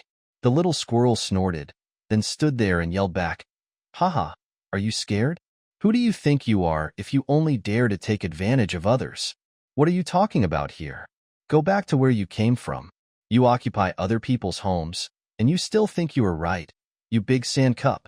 The little squirrel was so busy cursing that its fur stood up, and it didn't notice the stunned expressions of the two humans behind it. Qinlan looked at the little squirrel, blinked, uncertain, looked again, and then looked at Jiansu beside him. When he found that the other person also had a slightly frightened expression, he calmed down instantly. Well, it seems that they are the same. Who would have thought that the little squirrel who led the way obediently before had such a side? I can only say that as a spatial rule consciousness, it is too successful in being humanized. The man rolled his eyes and sneered, "You are a defeated general." Without waiting for the little squirrel to utter another word, the man set his sights on the two humans standing behind the little squirrel. After taking a closer look, the expression on the man's face became a little strange. In addition to the original mocking smile, there was also surprise, sudden enlightenment, and then a fake smile. The tone of his speech began to become sarcastic. I thought, so that's it. You found someone to support you. No wonder you dare to come back. Ah, it is a blessing to meet you here, my good neighbors. Of course, the luck refers to you. After all, not everyone can witness the birth of a new world. As the man spoke, he opened his arms, tilted his head slightly, and closed his eyes, as if he was enjoying something. As time went on, even his tone became more and more exaggerated, and if you didn't know better, you would think he was performing a musical on the spot. To be honest, Qinlan really felt that the people in the Kaidi group had some mental problems. Otherwise, they would not be able to say such words that could make people dig out a 6-bedroom, 5-living-room villa with their toes. Jiansu next to him was even more of an action-oriented person. He had picked some small, inedible fruits to use as hidden weapons and put them in his trouser pockets. They came in handy now. As Jiansu flicked his fingers, a fruit the size of a fingernail flew towards the man at a rapid speed. In just a split second, it hit the man's nose steadily. When it hit him, Jiansu said calmly, "You talk too much nonsense." So, Qinlan watched helplessly as the man who still looked like he was enjoying himself started bleeding from his nose. He tried to hold it in but couldn't help but burst out laughing. The man opened his eyes the moment his nose hurt. The attack came so fast that he didn't even notice any attack coming towards him before the pain appeared in his nose. But the reality was that he was attacked by a human, and this human was from his mortal enemy Interstellar City-State. The weapon that hit his nose and caused the nosebleed was a fruit, only the size of a fingernail. It had now fallen to the ground and even bounced slightly twice. This is simply an unbearable thing. For the members of the Kaidi group, being attacked by people from the Interstellar City-State without being able to detect and dodge in advance is a shame, and they will be nailed to the pillar of shame for the rest of their lives. The man's eyes were filled with anger, and the faint blue light flickered in his eyes and flickered on his body. He gritted his teeth and spat out 2 words, "Seeking death." The next moment, his body flashed, and he had already attacked the person who had just hit him with the fruit. The 5 fingers of his right hand formed into claws, and the fingertips also emitted a faint blue light, and he attacked the person's face rapidly. Jiansu, who was attacked, was faster than the man. The button of the small gray cylinder in his hand had been pressed when the man made a move, and the sword body popped out of the hole. The next second, Jiansu raised the sword to block in front of him, resisting the man's first attack, and quickly retreated 2 steps. The sword turned in his hand and stabbed, and his steps were coordinated with the retractable sword in his hand, either stepping sideways or moving forward and backward. There was no pause between each move, like flowing water, attacking and blocking, leaving the enemy no chance to breathe. When Jiansu threw fruit at the member of the Kaidi group who was going crazy at any time, he winked at Qinlan. They had already developed a tacit understanding, so there was no need to ask any more questions. When Jiansu raised his sword to block the man's attack, Qinlan had already grabbed the little squirrel and ran a few steps to the other side, leaving the range of the 2 people fighting. "Where is it?" When Qinlan caught the little squirrel, he whispered a question in its ear. The little squirrel, who had originally written out a 3,000-word speech and was ready to start cursing, was still a little dazed when he was caught by a human and held in his arms. Until he heard a familiar voice, he glanced to the side at the two people who had already started fighting and silently swallowed the curse back into his stomach. What is it? The voice of the little squirrel appeared in Qinlan's mind. He actually didn't understand what the person was asking, but subconsciously began to speak to the other person's mind in the same way as before. Because Qinlan couldn't actively contact the little squirrel in his mind, he lowered his voice to ask the other party just now, but he didn't ask all the questions. Now that he heard the voice in his mind, he didn't speak again, but only said in his mind, "The origin core, we need to get that thing." After the little squirrel entered the original space, its perception of the essence fragments had been completely restored, so it naturally knew where it was now. It's not far from here, but are you sure you don't want to go help your boyfriend first? That human has absorbed a lot of space energy. Even if he was not very capable before, he is not easy to deal with now. Qinlan listened and looked back at the two people fighting. When he saw that Jiansu even had the energy to give him a don't worry look, he retracted his gaze. It's okay. He can still be dealt with now. Let's go and get the things first. In this case, the little squirrel didn't say anything more. It was a good thing that these two humans had confidence. It wished they would beat that human to a pulp. Come with me. After you get what you want, I have a way to cut off the connection between that human and this place. After saying this, the little squirrel jumped out of Qinlan's arms and ran quickly towards a place without stopping. Qinlan also ran in the same pace. The man on the other side finally found an opportunity, took 2 steps back, and took a deep breath. In his peripheral vision, he saw a man and a squirrel moving quickly in a certain direction. His pupils suddenly shrank, and he turned around and headed over there to block the man and the squirrel from moving forward.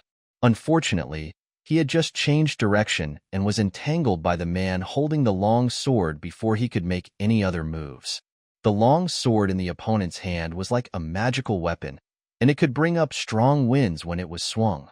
There was no way for him to find a gap to quickly counterattack in this line of moves. The retreat to catch his breath was the opportunity he had been waiting for a long time. When Jiansu attacked again, he didn't even show any signs of fatigue or breathing, and his voice was still faint. "Can you run away?" Clearly, these words did not contain any emotion, but to the ears of this member of the Kaidi group, they sounded completely sarcastic. He became even angrier, the blue light on his body became stronger, and his attack speed became faster at this moment.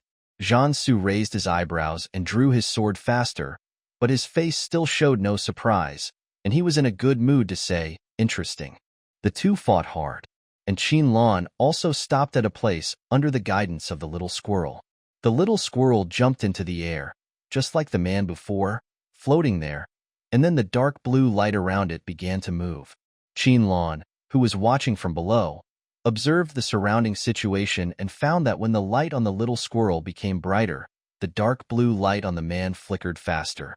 Jiansu, who was fighting with this man, could clearly feel that the other party's breath and steps were starting to become a little disordered. He found the right moment and pierced the opponent's arm with his sword.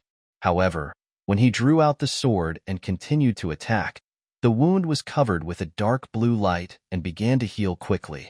It was healed in just a few breaths. The man laughed wildly and crazily.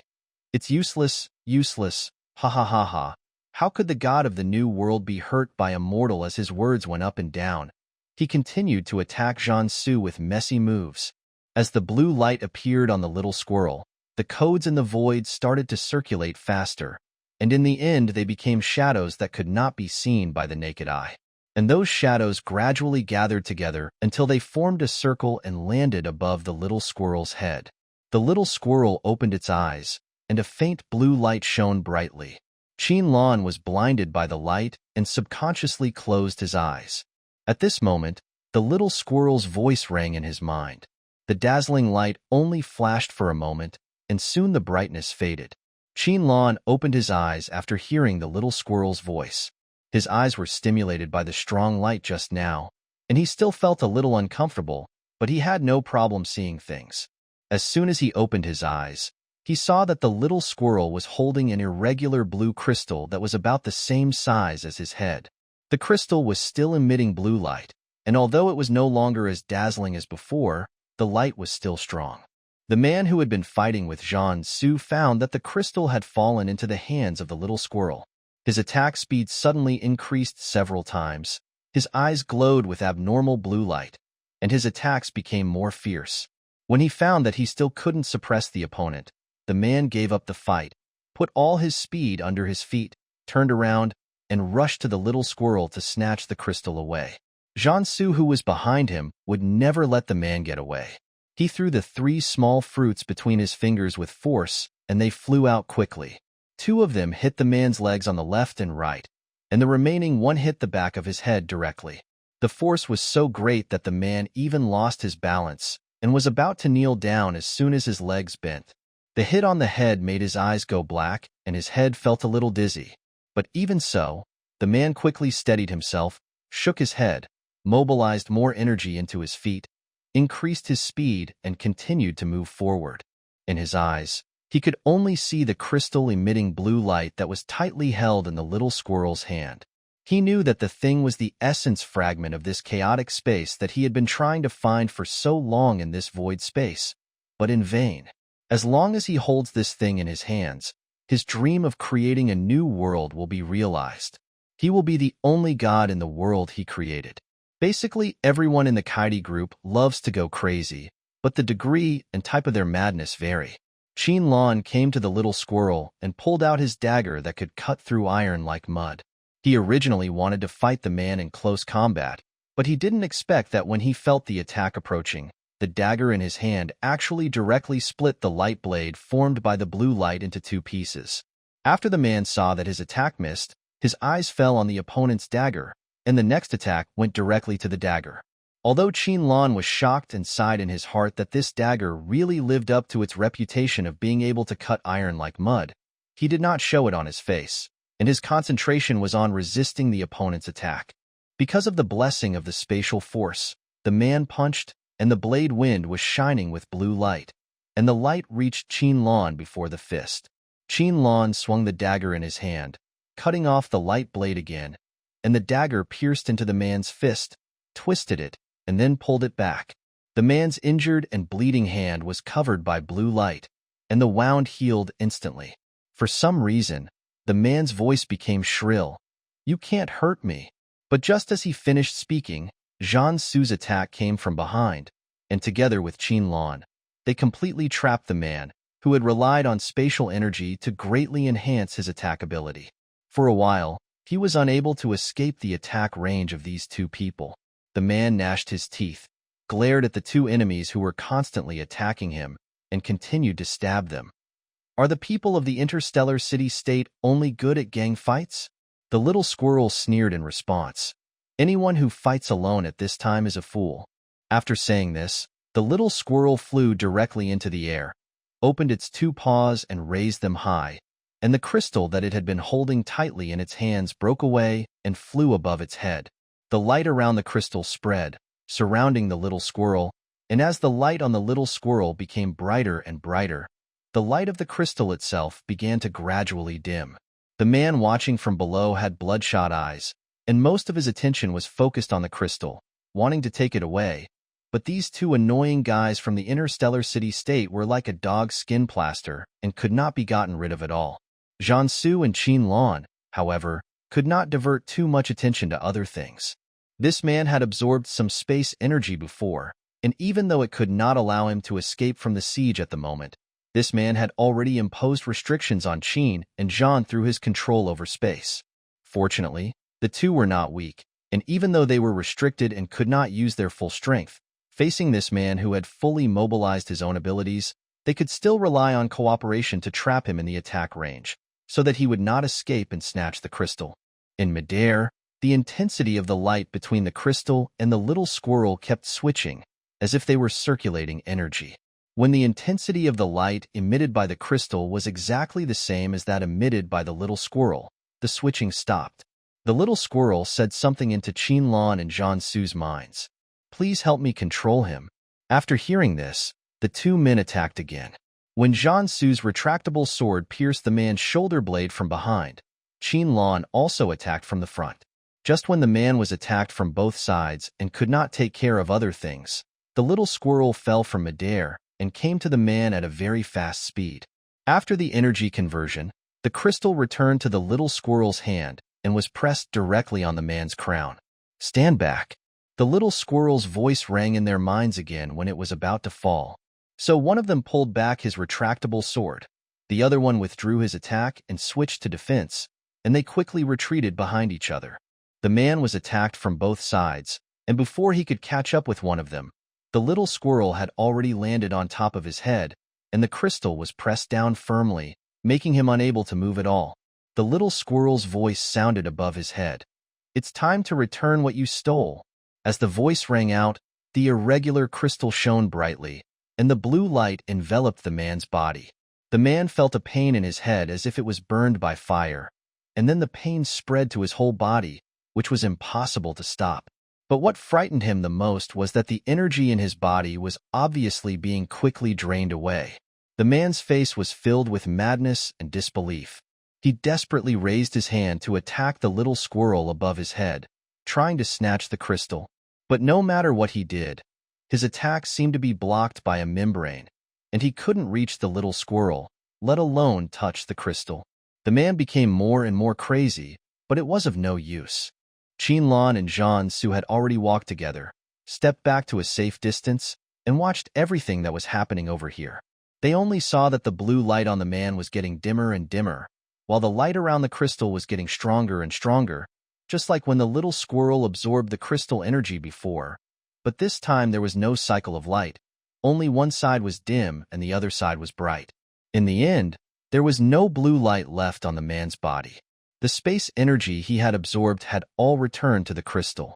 The little squirrel took back the crystal, left from above the man's head, jumped back to the ground and stood up. The man couldn't bear the huge pain. His eyes went black, and he fainted on the ground. He didn't know if it was Qinlan's illusion. He always felt that the man seemed to have lost some weight. However, he did not mention this in front of Jiansu, as the little squirrel had already walked up to them. With every step the little squirrel took forward, countless code fragments flew out of the crystal, returned to the void, and began to rotate slowly. When the little squirrel stood in front of the two, the void had returned to the state it was in when they first entered. The little squirrel held up the crystal with its paws, handed it to the two humans, and asked, "Is this what you said you wanted to take?" Qinlan nodded and squatted down. "Yes, we need to take it out of this space. Are you willing to give it to us?" The little squirrel did not answer immediately. It just lowered its head in silence, staring at the crystal in its hand that was still emitting light. Qinlan and Jiansu did not urge it to give an answer immediately, or to directly take it as they did in the previous space. Instead, one of them stood and the other squatted, waiting quietly for the little squirrel to give an answer. After spending all this time together, they knew that the little squirrel would agree in the end. Sure enough, just as they thought, the little squirrel handed the crystal to Qinlan. "You can take it. I hope that when I wake up again, this place will be brand new." "I will," Qinlan said, taking the crystal from the little squirrel and saying, "Thank you." The little squirrel shook his head. "I should be the one to say thank you. If I hadn't met you, I would have disappeared from this jungle." After that, the little squirrel bowed 90 degrees to the two humans, and then rose into the air again. Blue light emanated from its body. In the void, the flowing codes gathered together to form several small screens. At this time, the electronic screen appeared again in the sky in the jungle. Qinlan and Jiansu were in the void, looking at the sky from different angles on the screens. On the electronic screen in the sky, the same person with lines appeared, but the words spoken by the person with lines were exactly the same as those of the little squirrel. Congratulations to players number 99 and number 120 for completing the game. Since the jungle game has been completed by 2 players, the game will open the exit channel in 1 minute. Please be prepared, players. The countdown to the game closing has begun. The silhouette of the man in lines in the sky disappeared, replaced by a digital countdown. The little squirrel looked at the 2 standing humans again and said, "Goodbye." Qinlan smiled and said goodbye. The countdown in the sky finally reached 0. After the light, when Qinlan regained consciousness, he had returned to the familiar hibernation cabin. In front of me was the endless sea, with white clouds embedded in the azure blue sky.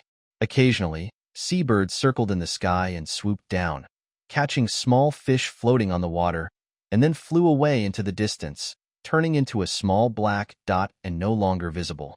On the sea, you could see schools of fish swimming by, and even groups of whales, coming from far away and then running away. Qin was standing on the top deck of the cruise ship, looking out at the sea. The salty and humid sea breeze blew in his face, and his long, naturally curly hair swayed with the wind. He felt a little uncomfortable and closed his eyes, listening to the sea breeze blowing past his ears. This is something that is hard to come by in the interstellar age.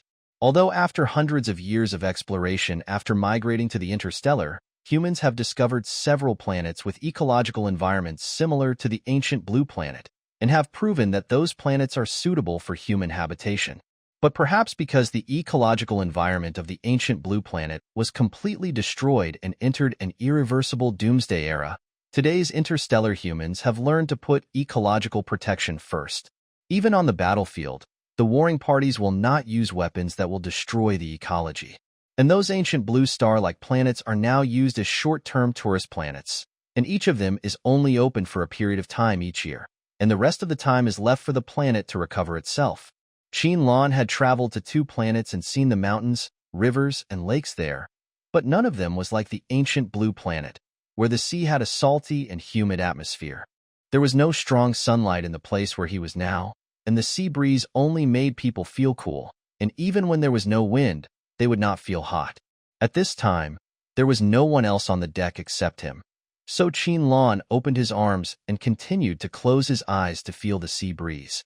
The off-white short-sleeved shirt he was wearing today had both hems blown back by the sea breeze because his arms were open, as if wrapping up the wind. Qin could even hear the sound of the hems fluttering. This was the scene Jiangsu saw when he came out of the cabin and walked onto the deck. Not far away, seabirds were circling in the sky. The sky and the sea complemented each other, blurring the boundary, and the world was a deep blue. In this deep blue, a young man in white clothes, blue pants and white shoes opened his arms to the wind, his slightly long curly hair dancing with the sea breeze, and closed his eyes, as if feeling the wonder of this world. All of this constitutes a painting with bright colors and a sense of peaceful times. The people watching could not bear to disturb him, so they just kept quiet and stood there watching, engraving the scene deep in their minds, wanting to never forget it. This was not enough. Jiangsu even quietly woke up Pajun and said to the combat mecha, "Pajun, take a picture of this scene." Although Pajun was speechless, he felt that his old partner's perverted power seemed to have become even more powerful. However, he still listened to his old partner's words and recorded the young man and the sky and sea behind him. The young man, who had his eyes closed, opened his eyes at this moment and looked over here. Pajun, who had long been accustomed to taking pictures of this person, quickly recorded another one. Qin looked at Jiangsu standing next to the hatch not far away, and was stunned for a moment, then quickly lowered his arms that were just open, and a slight blush floated on his face. Fortunately, the situation just now was only seen by Jiangsu. Otherwise, the embarrassment would have spread to other small spaces. He touched his nose, then walked towards the man and asked, "Why are you growing up now? Do you know what you missed?" Jiangsu naturally didn't laugh at the other person's actions just now. He even thought it was very cute and wanted to take a closer look. Unfortunately, he couldn't say this out loud. If he did, the person in front of him would definitely be so embarrassed that he would run back to the cabin. So, Jiangsu was very understanding and asked curiously, "What did you miss?" When Qin mentioned this, his eyes lit up with excitement. "I saw seabirds catching fish and groups of whales swimming by. There were also waves of other fish. Many of them were fish that were not recorded in the ancient Blue Star Biological Atlas, and they were even more invisible in the interstellar space." As he was talking, Qin reached out his hand and shook the other person's, leading him to the edge of the deck. "Come on, there are still many more. Let's take a look before the game starts, and tell our parents about it when we go back." Jiangsu had a smile in his eyes as he let the other party pull him forward. That smile also showed in his voice. He nodded slightly and said, "Yeah, okay." After the two left the last chaotic space, Qinlan woke up from the hibernation capsule again and found that the surroundings were still the same place as last time. There were various hibernation capsules neatly arranged in the familiar space, some of which were open and some were still closed. After the medical staff came in to check and confirmed that there was nothing wrong with his body, Qinlan went to the place where Jiansu was doing rehabilitation training without anyone reminding him. As expected, he did see the man doing rehabilitation training there. Qinlan did not bother him at that time, but waited outside the training room. After Jiansu came out, the two returned to Qin's house together. "How many days did I lie down before I woke up this time?" Qinlan asked the person following him when he just returned home. When the housekeeper saw the two of them coming back together, he went to the kitchen to check on the soup being cooked and left the space for them. Jiansu listened to the question and answered directly. "Not long, 2 days." As they talked, the two sat down on the sofa, and Jiansu said, "The administration has approved our leave, so we can have a good rest for a month." Qinlan was a little surprised when he heard this. "Can an intern like me also have a day off?" Jiansu nodded. "It's not just for the employees of the administration. Entering the chaos space twice in a short period of time will have a certain degree of impact on the body and mental strength. The City-State Federation has already stepped in and communicated with all the companies where the citizens who were involved in the chaos space worked and approved half a month of leave for them all." Qinlan touched his chin. "I'm afraid it's not that simple. A month's vacation for nothing?" Jiansu looked at the other party's suspicious expression, raised his hand to rub his naturally curly hair, and laughed. "The only requirement is that no time travel can be carried out before the Management Bureau notifies you. If you violate the agreement, not only will you lose your leave, but you will also lose your job." At this time, the butler led the servants to bring a fruit plate, snacks, and tea, and place them on the small table. After bowing to the two of them, they quickly retreated, and there were only 2 people left in the space again. Qinlan picked up a small fork and picked up a piece of fragrant fruit. After eating a few bites, he continued, "Has the research made great progress? Ever since the appearance of space-time turbulence, the chaotic space and the people who were traveling through space and time at that node were drawn into the turbulence. The Interstellar City-State Space and Time Administration Bureau began to organize personnel to study the causes of the turbulence all night long, and the basis for repeatedly pulling people into the space. This matter was not a secret in the Space-Time Administration, but only the core staff knew the specific progress. Jiansu did not hide the progress, but only skipped the specific steps and told the other party roughly. "We have confirmed the general cause and locked the date of the third space travel, but to be 100% sure, we need to go through this experiment." Qinlan did not ask any more questions, but only asked, "Brother, do you also have a month's vacation?" Jiansu nodded with a smile. Qinlan finally regained his energy after hearing this. He moved closer to the other person and continued to ask, "How many times do you have for rehabilitation training?" Jiansu picked up the tea and took a sip. "Tomorrow will be the last time." Qinlan's eyes lit up, and he said, "Then after I finish my training, we can start traveling around the central star the day after tomorrow. We don't need to go into the space-time orbit, and we can rush back directly if anything happens. Anyway, we have a month's vacation. The place where they are now is the central star of the interstellar city-state. No matter where they want to go in the central star, they can just drive there, and they can return to the farthest place within 1 day." Jiansu has been stationed in Qinyan Fortress for the past few years. Except for the half-month return during the new year, he is not in Central Star at other times. Qinlan's family's home base is on New Blue Star. The house on Central Star was built by the Federal Central Court according to the size of the officials' official positions. The Qin family also moved to Central Star after Qinlan was admitted to the Spacetime Academy for study. Later, because Jiansu returned to Central Star from Qinyan Fortress to report on his work, it was more convenient to live directly on Central Star, so the house was basically used by these 2 people. After careful calculation, they realized that they had not visited the Central Star for several years. This was a rare opportunity, and Qinlan wanted to take Jiansu to have a good rest, so he proposed to travel to the Central Star. Jiansu himself said that no one had any objection to this, and volunteered to serve as the driver for this trip. The 2 of them also enjoyed themselves at 5 or 6 popular attractions, and then returned home to rest for 2 days. When they were ready to set off again, they received a message from the administration, and then they were packed up and sent directly to the interstellar ship. When they opened their eyes again, they were already on a cruise ship. The captain told the people in the restaurant that the cruise ship was called Golden Ingot because it looked like an ingot and was dyed gold. It looked very rich at first glance. The cruise ship was also commissioned by the richest man in China to be built by the #1 shipyard. As the richest man's private cruise ship, it only sails once a year, and the sea time is 7 days. During these 7 days, the passengers invited on board the cruise will play a game specially customized by the tycoon. The winner of the game will receive a cash reward of 10 million provided by the tycoon when they return to land at the end of the 7-day voyage. However, because everyone has not arrived yet, the game has not started. This point in time gives these passengers who arrived at the restaurant first some free time. Of the people who were in the ship's restaurant at the time, including Qinlan and Jiansu, only 5 chose to leave the restaurant to take a walk and explore the structural layout of the cruise ship. After Qinlan and Jiansu came out, they looked at the floor plan of the Gold Ingot cruise ship hanging on the wall next to the restaurant entrance. The cruise ship has 5 floors. The first floor is where the crew rests and works. Non-staff members are prohibited from entering.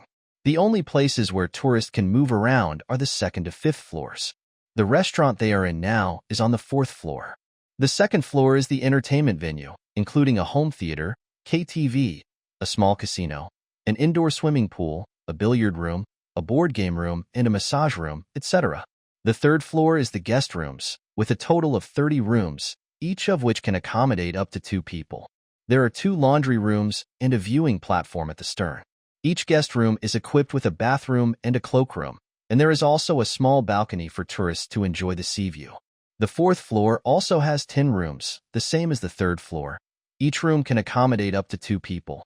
In addition to the guest rooms, there is a banquet hall that can accommodate 100 people, 2 buffet restaurants that can only accommodate 30 people at a time, a specialty restaurant that can accommodate 20 people, and 10 meeting rooms that can accommodate 8 people.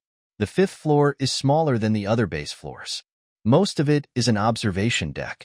There is a sheltered tea room at the stern that can accommodate 20 people and nothing else. Jiansu pointed to the markings of the 2nd and 3rd floors on the acrylic floor plan and signaled Qinlan with his eyes, indicating that he should go and check out these 2 floors. Qinlan blinked calmly, indicating that he understood. There were 3 strangers looking at the floor plan next to them, so the 2 of them didn't communicate much in words, just communicated with each other through eye contact. After memorizing the floor layout, the 2 left the place. Jiansu walked towards the stairs leading to the 3rd floor, while Qinlan left the restaurant and strolled around the 4th floor, observing the environment. Because they didn't know when all the players would be able to arrive, the 2 of them planned to visit all the places open to passengers on the cruise ship before the game was announced to start. In this way, the efficiency of searching separately would naturally be higher than acting together. Moreover, the man who claimed to be the captain also said that before calling the players to announce the rules of the game, the players were in an absolutely safe state.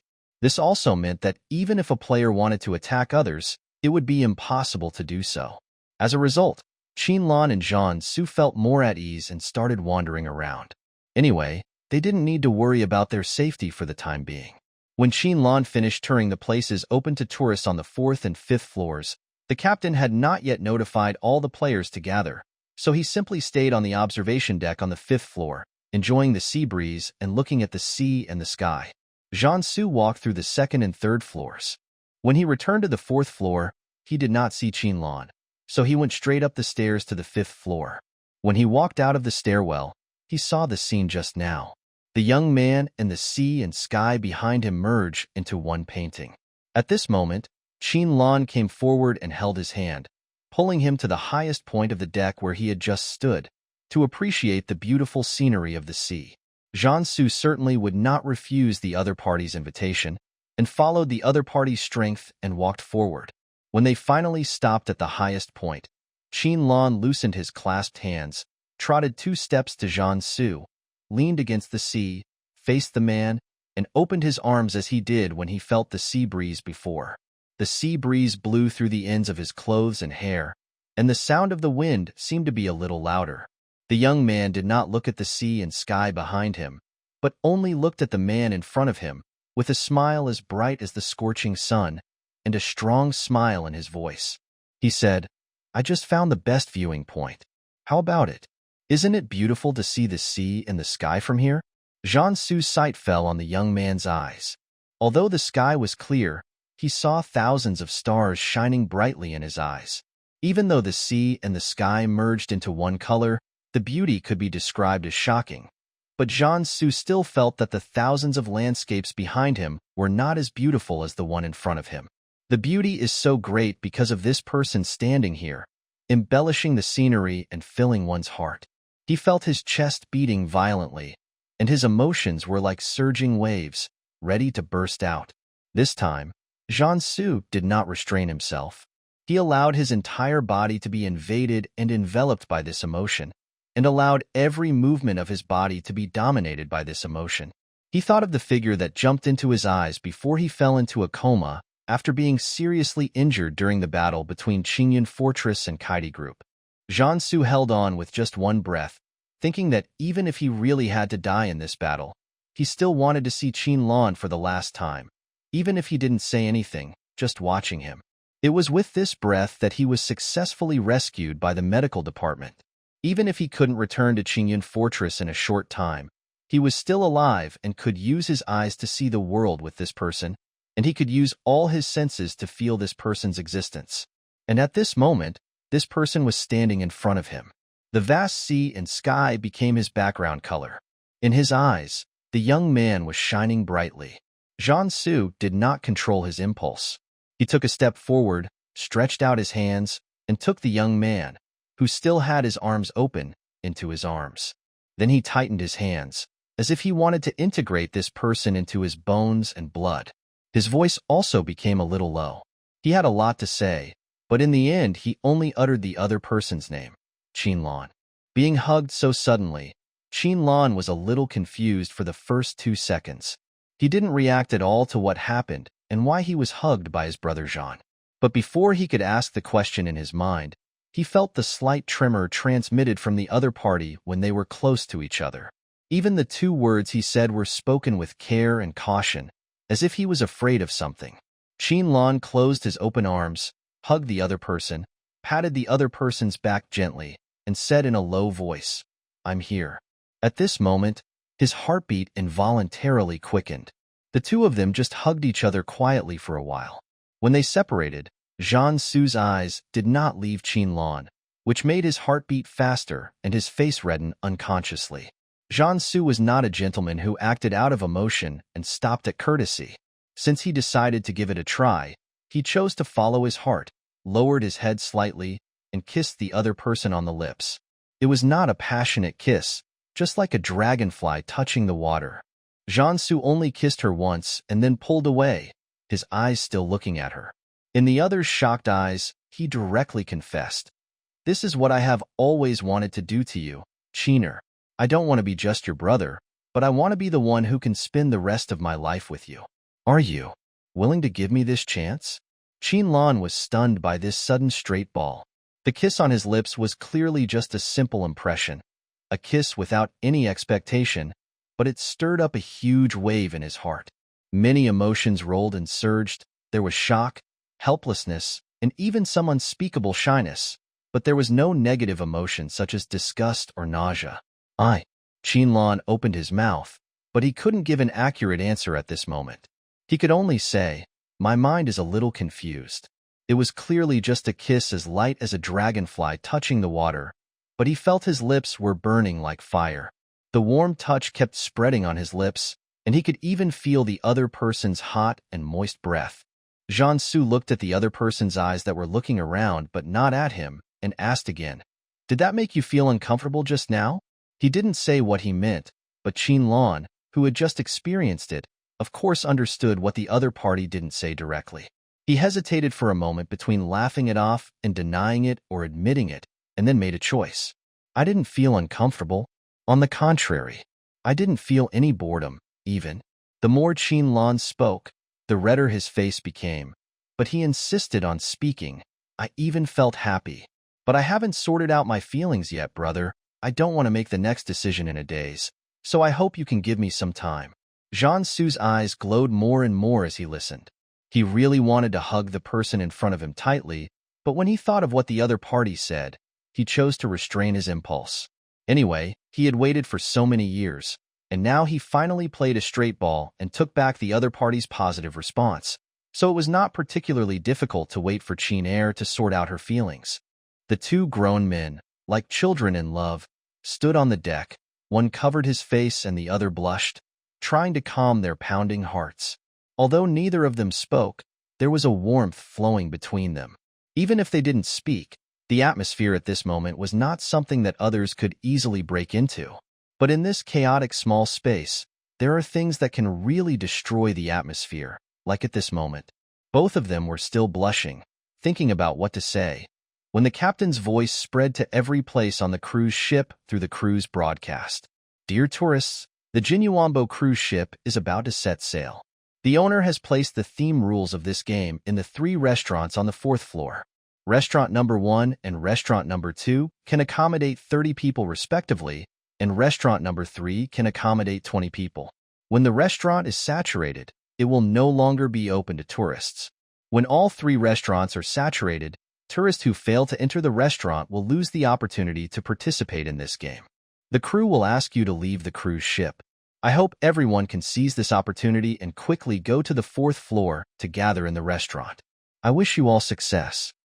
When Qinlan and Jiansu heard the captain broadcast that the game rules were out, they immediately set off towards the stairs.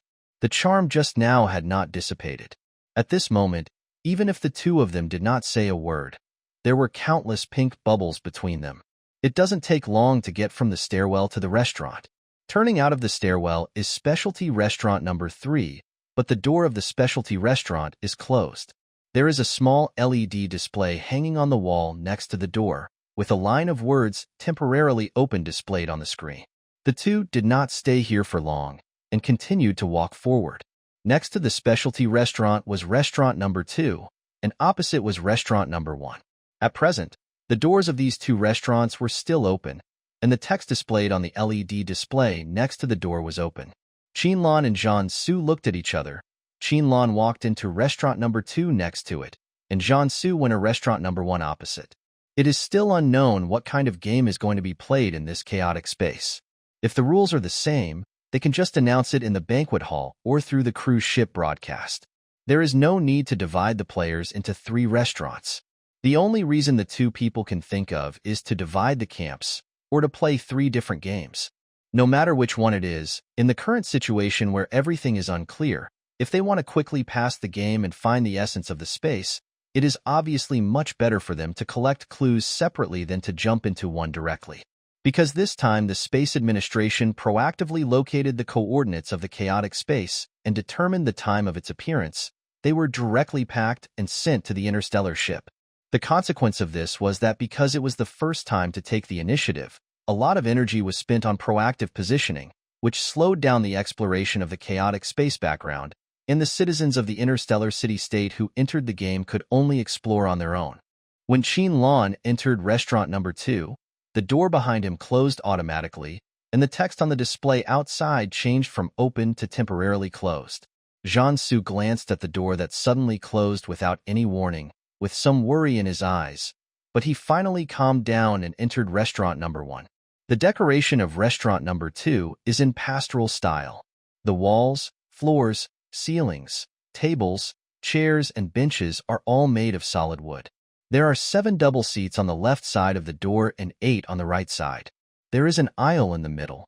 On both sides of the aisle are 1-meter-high iron flower stands with several pots of artificial flowers in them. The frames are also wrapped with gum vines. At this time, the only seat left in the restaurant was by the door, and there was still one empty seat. Because there was only this one door in the restaurant, when Qinlan entered the restaurant, most of the 29 people already inside cast their eyes on him. Even people who are not socially anxious will feel an inexplicable sense of embarrassment when encountering this situation. Qinlan did not dare to stand there for more than 2 seconds. He immediately walked to the only empty seat and sat down. He did it in one go without looking back and met the eyes of those people. However, Qinlan saw a familiar person in this restaurant, and the person recognized him. But the other party did not take the initiative to say hello, but just blinked quietly. Lan's gaze stayed there for a while and then retracted, which was considered a greeting between them. We have all experienced more than one space. Under the current circumstances, it is indeed not suitable to say hello and reminisce about the past, letting others know that you have acquaintances here. I don't know if it's because this space is also in the early stages of growth, or if the people chosen to participate in the game and the background story of this space are all cautious, or have a taciturn personality, but restaurant number 2 was quiet before Lan came in. Compared with restaurant number 1 across the street where sounds of communication could be heard, they were simply two extremes. Even when Lan was the last one to enter the restaurant, these people only cast a partial gaze towards him, but they only glanced at him once and retracted their gazes after he sat down. Everyone sat quietly in their seats, even though the seats were designed to face each other, and none of these players took the initiative to communicate with others, all growing beautifully in their own world. Lan naturally followed the crowd and resolutely kept silent. When he was the first person to talk to others, the acquaintance did the same. So, the two of them just exchanged glances. One was sitting by the door, and the other was at the back. It was impossible for them to go over and talk to the other person at this time. Wouldn't that clearly tell other people in the restaurant that they knew each other?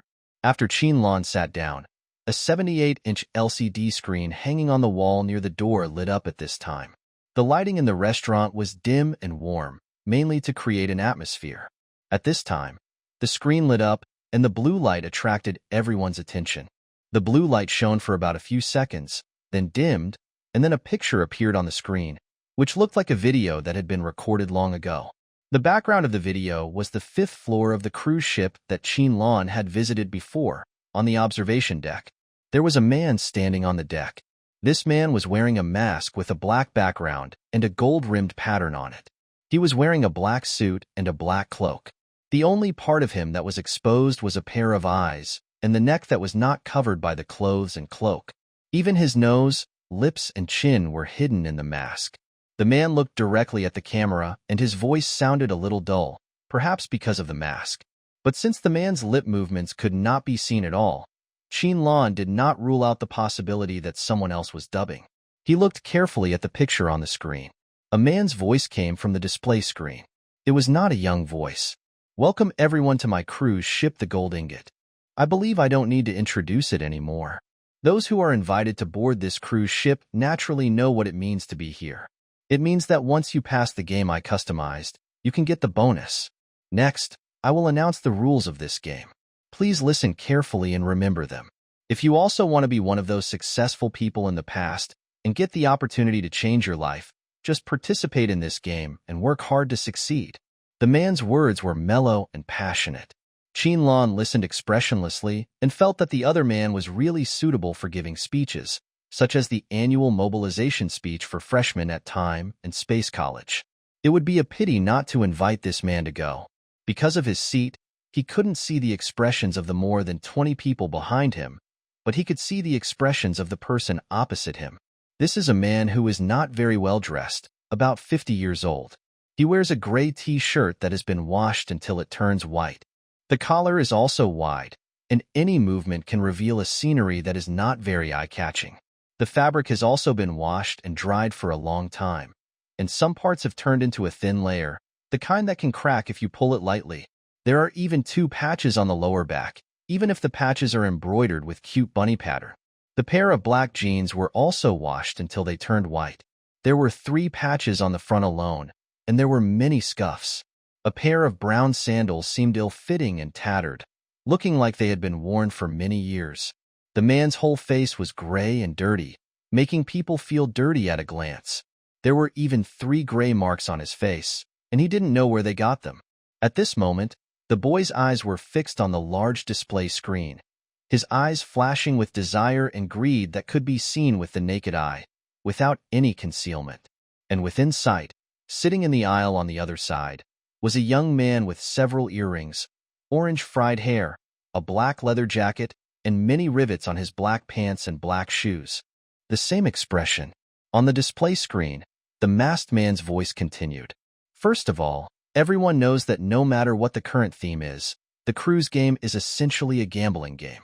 Before the game starts, each player will receive 100 initial chips. In daily life and participating in the game, chips will be consumed. When the player's chips reach 0, the game fails and the crew will take him away from the cruise ship. This theme game lasts for 7 days. During this period, the cruise ship will open various mini-games from time to time. Players can participate in the mini-games and win, can earn chips. Players' house chips cannot be given away, but they can be traded. Transactions can only be conducted through trading houses that are open from 8 to 8:30 every night. Trading chips at other times is considered a violation. I am a kind person. Even if I encounter a player who blatantly violates the rules, I will give him a chance to make corrections. If he violates the rules once, he will be deducted 30 chips as a penalty, and if he violates the rules twice, he will be deducted 50 chips. If the player is deducting if the number of chips you have after the chips becomes negative, the game will be considered a failure, and I will be compensated at a ratio of 1 to 1 million chips after leaving the cruise. The performance rating of the day will be conducted at dinner time every day. If the player actively participates that day. In the main game, if you get the top 3 ratings, you can get chip rewards. Of course, rewards and punishments are the normal form of a game. So the 3 players with the lowest ratings will also be punished by deducting chips. The amount of reward and punishment chips every day will increase based on the previous day. The increase multiple is not fixed. If I am in a bad mood, I may have the last 3 players directly game over on the second day, so everyone should not challenge it. I am more patient. Playing well and following the rules is the best way to win the final victory. When the masked man spoke to the end, there was even some joy in his voice, and Qin Lan moved his eyebrows as he listened. This kind of voice and intonation always made him think of the person from the Kaidi group he met in the last small space. It gave him the feeling that there was something wrong with his brain. No matter what Qin Lan was thinking, the owner of the cruise ship through the video did not know. Of course, it is estimated that the other party would not care if he knew. His voice in the video announcing the rules of the game continues. The theme of this game is werewolves and hunters. There are a total of 80 passengers on the cruise ship, who are divided into 25 werewolves, 25 hunters, and 30 civilians. The identity information of each player will be determined in the future. Under the premise of violating the rules, we will not actively announce it. We will only announce the number of players with the 3 identities remaining on that day during breakfast time every day. Players with different identities can devour each other's identities and be devoured. If the player cannot obtain a new identity before the number of remaining players is announced the next day, the game will be considered a failure and the chips held will belong to the devourer. In addition to increasing his chips, devourer also has a second identity. Please note that if a player devours the same identity, the player will be chased by other players with the same identity. If the player is not caught before the number of remaining players is announced the next day, it will be regarded as successfully evading pursuit, except that he will have the same identity. In addition to devouring all the players' chips, they can also obtain status upgrades and have abilities that ordinary players do not have. Once a player has devoured players of the same status 3 times, a competitive dungeon will be opened. Players with all identities in the competitive dungeon can participate and open the dungeon. The player becomes the challenger, and the other players participating in the competition are the attacking party. To participate in the challenge, you need to submit a certain number of chips. The specific chip amount and other detailed rules will be announced when the competitive copy is opened. Identity cards between players can only be swallowed and cannot be exchanged in any form. Identity cards will be issued to players below. Please check them carefully, but do not let others see them. When the masked man's voice fell, Qin Lan saw that the empty small round table in front of him suddenly split into 2 halves, and 2 small iron boxes also rose up at this time, one after another between him and the man opposite. Placed in front of. He didn't reach for what was in front of others, so he took the iron box in front of him in his hand, opened the iron box a little, and found a bracelet lying quietly inside. Then he directly opened the lid. He opened it and took out the black bracelet inside. On the black bracelet, there was a display screen that was still black. When Qin Lan put the bracelet on his left wrist, the screen lit up. The light was not too strong, and some text was displayed on it. The text is not too big, so people with relatively poor eyesight have to get closer to the screen to read it. Qinlan looked at the text displayed on the screen. The first line was identity card, the second line was existing chips, the third line was trading chips, the fourth line was skills, but the fifth line showed as to be developed. He looked at the last line and raised his eyebrows, finding it somewhat interesting. At this time, the cruise ship's radio sounded again, and it was the captain's voice that came out. Passengers, please start drawing personal identity cards. Qinlan raised his eyes and looked at the display screen hanging on the wall. The masked man stood quietly in front of the camera without any movement, only staring at the camera with his eyes. He was distractedly paying attention to the masked man and kept moving his hands, tapping the words ID card on the screen. The bracelet screen display interface jumped at this time, but within a few seconds, the displayed text changed. Player identity, civilian number 21 status level, LV.1 number of attacks, 0 number of times attacked, 0 number of times lost status, 0 number of identity seizures, 0 number of illegal operations, 0 number of chip transactions, 0 special status.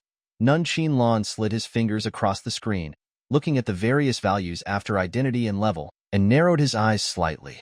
When the masked man introduced the rules of the game just now, he only mentioned the amount of chips that would be deducted for 1 violation and 2 violations, but did not mention the third time. Perhaps it is because the amount of chips deducted for the third time is enough for this person to be asked to leave the game. But another possibility cannot be ruled out, that is, if the player still has chips left to continue the game after being deducted the chips twice before, then if there is any violation of operation in the future, the chips will not be deducted. Qinlan became more inclined to this idea when he saw the number of illegal operations marked on the bracelet. Of course, judging from the attitude of the masked man in announcing the rules of the game before, even if the chips are no longer deducted, players may be punished accordingly in other ways. But what the punishment is, the game hasn't officially started yet, so he doesn't quite understand. On the identity information display interface, the number of times of attacking, being attacked, losing identity, and seizing identity are marked separately, indicating that launching an attack may not necessarily result in a successful capture of the player's identity, and being attacked may not necessarily result in loss of identity. It is mentioned in the game rules that when the same kind of identity is devoured 3 times, that is, when the number of identity seizures becomes 3, a competitive copy will be opened.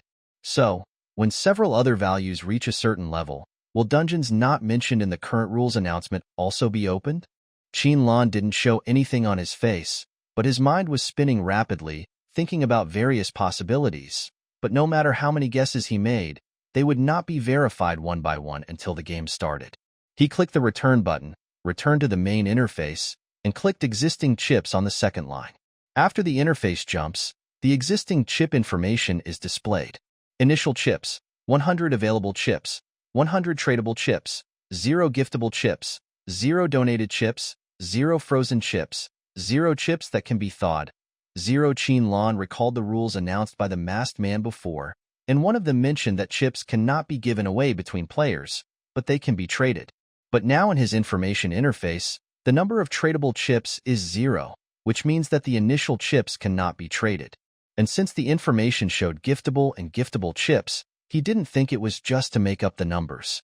The rules only state that chips cannot be given away between players, but what about non-players?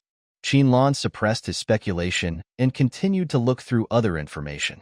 However, when he clicked trading chips and to be developed, the interface did not jump or change. Instead, a red warning box appeared directly on the main interface, which read not yet open. When Qinlan clicked skills and entered the interface, what he didn't expect was that there was actually content in it, but after a closer look, it was not surprising.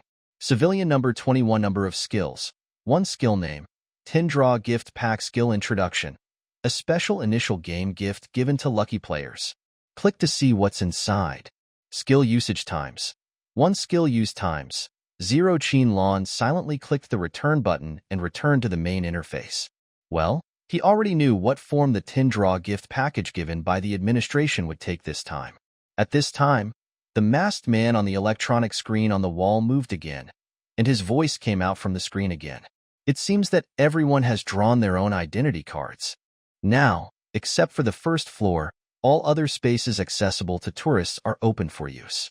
As long as you spend the corresponding amount of chips, you can even have a full banquet in the restaurant. Of course, the premise is that you can eat it all. Haha, thrift is our traditional virtue. Don't waste food. The rules of this game have been announced. I declare that this cruise game, Werewolf and Hunter, has officially begun. Please enjoy participating in the game. After leaving these last words, the masked man disappeared from the screen, and the large electronic screen also went dark. When the game started, the silent restaurant finally heard some voices. The voices were not too loud, as they were all chatting with people nearby. However, it was a bit noisy when mixed together. The conversations were all about the game, speculating and analyzing the rules that the masked man had just mentioned. The middle-aged man sitting opposite Qinlan obviously wanted to communicate with others, but after looking at Qinlan several times, he did not speak. Qinlan had no intention of actively communicating with others. He placed his right hand on the table, pointed at it with his index finger, and frowned. The masked man said that the rules had been announced, but to Qinlan, it was not the case. At least the most obvious point, how to determine the final winner of the game, was not clearly explained in the rules. The game was divided into 3 camps: werewolves, hunters, and civilians. Will there be a winner in each camp, or will there only be one winner among all the players, or will all the players in the camp win? In addition, there are many other issues that are not clearly explained in the rules. They were divided into 3 restaurants to introduce the rules. Perhaps some of the rules introduced in other restaurants are not available in their restaurant. The rules do not state that players from different restaurants cannot exchange rule information. Thinking of this, Qinlan stood up and walked out of restaurant number 2. After he left, several players from restaurant No. 2 also walked out, including the old acquaintance Qinlan had seen earlier. When he went out, Jiansu happened to walk out of restaurant number 1. He saw the person coming out of restaurant number 2, signaled to him with his eyes, and walked towards the stairwell. After receiving the signal, Qinlan followed, and the old acquaintance who was 1 step behind him also quickly caught up with the pace of the 2 people in front. The 3 of them went to the 3rd floor together. They were the first group of people to arrive at the 3rd floor after the rules were announced. At this time, there were only 3 of them in the empty corridor on the 3rd floor, and no other footsteps could be heard in the stairwell. The old acquaintance who had been holding back for the whole journey was about to say something, but Qinlan had already made a gesture to silence him, and then motioned him to continue walking. On the door of each guest room on the 3rd floor, there is a small LED display screen, and there is a dark red button below the display screen. At present, it is not known what it does. At this time, the same few lines of text were displayed on the screen. The first line was green, and the font was the largest, saying "Open for check-in." Below these 4 words, there were 2 lines of slightly smaller white text. The second line read number of people who can check in, 2 people, and the last line read players who have checked in. There was no number marked behind this last line of text like the second line. Qinlan looked around and found that every door was like this. He guessed in his mind, and when the 3 of them had walked to the stern and arrived at the viewing platform, he said, "The last line may show the name, number, or identity of the player staying." The viewing platform on the 3rd floor is not as large as the viewing deck on the 5th floor. It is an area of about 80 square meters, with 5 white wrought iron round tables. Around the tables, there are 2 to 4 armchairs of the same color. Next to each table, there is a blue and white parasol. On the wall of the cabin facing the round table in the middle, there was a 70-inch display screen, which was still black. The 3 of them, led by Jiansu, walked directly to the middle table, which was the only seat with 3 reclining chairs. Jiansu sat on the right, and the old acquaintance sat on the left. Qinlan looked around and could only sit between the 2.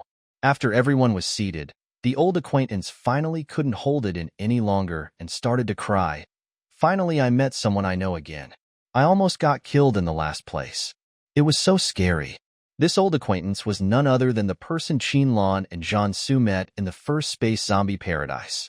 His name was Jiang Shuyi, a citizen from the central city of the interstellar city-state. Lu Feidong and Yao Yin were also among those who met and spent a long time with him at the same time. However, after successfully leaving the first small space, Qinlan did not think of using his connections to find these people. They were just unlucky to have experienced a small space together, and they did not seriously agree to get together and make friends after getting out. We are all just casual acquaintances. When Qinlan saw Jiang Shuyi when he first entered restaurant number 2, he was actually a little surprised. He really didn't expect to meet an old friend who he had experienced in other spaces within the third small space. After 2 consecutive small space trips, he didn't hear from the space-time administration about any encounters with acquaintances. The reason why Zhan Su could accompany him in every small space was that he used the technological means of the space-time administration to make it happen. Hearing what Jiang Shuyi said, it was obvious that the other party was also meeting an acquaintance for the first time. Qinlan leaned back in his chair and asked curiously, "Was the last place very dangerous?" Jiang Shu shook his head, then nodded, frowning. "In fact, the game is not difficult, and it is very simple to crack it. However, our common opponent somehow took down the NPC character and just killed everyone. I had to defeat him at the last moment of the time limit with several other players to successfully pass the level. In short, it's terrifying. I never want to experience it again in my life." Qinlan and Zhan Su looked at each other and said, "It was the same in the last game I participated in. At the beginning of the game, my mortal enemy kicked the game administrator away and took his place." Zhan Su looked at the blue light on the wall and said, "Once may be an accident, twice is not necessarily the case. They may have mastered some method. The rules have been updated." Qinlan listened and nodded in agreement. But when he heard the last sentence, which was completely unrelated to the previous ones, he was stunned. His attention was originally on Zhan Su beside him, but now he reacted and looked at the display screen on the wall. Jiang Shuyi, who was listening on the side, also turned his eyes to the display screen and did not continue the topic. The originally black display screen lit up and showed a screen of white text. Rules for checking in to the guest rooms on the 3rd floor. 1. There is a dice betting table at the door of each guest room. Players can participate by pressing the red button. Each room can shake the dice 6 times, and each player has only 3 chances to shake the dice. Shaking the dice requires paying 5 chips each time. In the end, the numbers are sorted according to the size, and the player with the largest number gets the right to check into the room. If multiple players have the same largest number, the same player can get another chance to shake for free. If a player wins more than one guest room, except for the guest room she has confirmed to check in, the other guest rooms she has won can be rented to other players. The rental price can be set by the player himself/herself, or changed to no check-in status, and the room cannot be donated or transferred. 2. Each guest room can accommodate up to 2 people, and the identities of the players checking in cannot be the same. 4. The initial room charge for each room is 20 chips, and 20 chips will be added every day thereafter. Players who win and confirm to check in can enjoy the right to set the proportion of room charge payment. Players who own rentable houses also have the right to set the proportion of rented house room fees, and can get a certain proportion of the daily room fee of the room. 5. Players will be disqualified from staying in the room when their chips are less than 20. 6. Once the room is confirmed to be occupied, it cannot be changed. Qinlan carefully read the room check-in rules several times and said, "If someone can really win 3 rooms, it will be a sure win." Jiang Shuyi no longer frowned. His attention was drawn to the rules posted on the screen. He analyzed the rules in his mind and said, "Indeed, although it is not clear what the other party's share is, even if it is only 1 chip, it is still a profit, because there is also a rental income. If you roll the dice and get 5 chips once, you can get back the original 5 chips, and you can be guaranteed to get at least 1 chip in your account every day. But the premise is that someone can really win 3 houses in one go. Who would have such good luck?" Jiang Shuyi was still talking about his speculations, imagining a sure win deal, saying that it was impossible for someone to be lucky enough to win 3 rooms. But at the end, his voice became quieter, because he thought, maybe someone could really. Thinking of this, Jiang Shuyi couldn't help but turn his gaze to the person opposite him, and Qinlan, who was thinking the same thing, also turned his gaze to Zhan Su. In front of the two of them, there is a person who is extremely lucky in playing games. That is to say, Zhan Su, who was baptized by the gaze, said silently, "There are always people beyond people, there are always heavens beyond heavens, and there is also the Emperor of Europe beyond the Emperor of Europe." Jiang Shuyi, who had witnessed this person draw 10 super powerful cards 10 times in a row, just wanted to kneel down and beg this person not to be so humble and give ordinary players like them a little chance to survive. The rules have been announced, and Jian-Su also stood up from his seat. Let's go and shake the room first. Qin-Lan had no objection. So he stood up and asked curiously, brother, how did you know to come here to read the rules? Did you say that information between different restaurants can be shared? From the moment Qin-Lan and Jian-Su met, they didn't avoid Jiang Shuyi, but went straight to the stern of the third floor and sat down to read the rules. Jiang Shuyi was not a stupid person. Ever since he followed the two people, he had guessed that perhaps the other restaurant where Jian-Su was located had announced some rules that were different from theirs. But since he followed the two people, it was not easy for him to ask. The two people were willing to take him to understand the rules first, which was already a kindness. They had no obligation to tell him everything. Anyone who has listened carefully to the rules in the restaurant should have discovered that the published rules are not perfect. It just depends on whether these people will guess whether there will be different information in the other two restaurants. Qin-Lan trusted the character of this compatriot who had experienced a small space together with him, so he didn't hide too much about this matter. Seeing that the other party didn't ask along the way, he took the initiative to speak to Jian-Su. With the idea of helping out as much as possible, Jian-Su didn't hide anything and said directly, "You can share it." The owner of the cruise ship in restaurant number 1 said in the video that the check-in rules of the guest rooms are on a large screen that is not small in size. When a player takes a seat, the rules will be automatically displayed.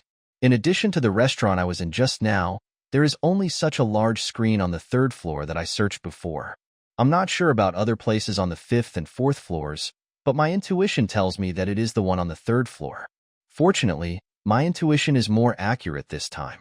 Hearing the two people's question and answer, Jiang Shuyi was stunned. Is this the European emperor? He can be sure directly based on his intuition. Strong.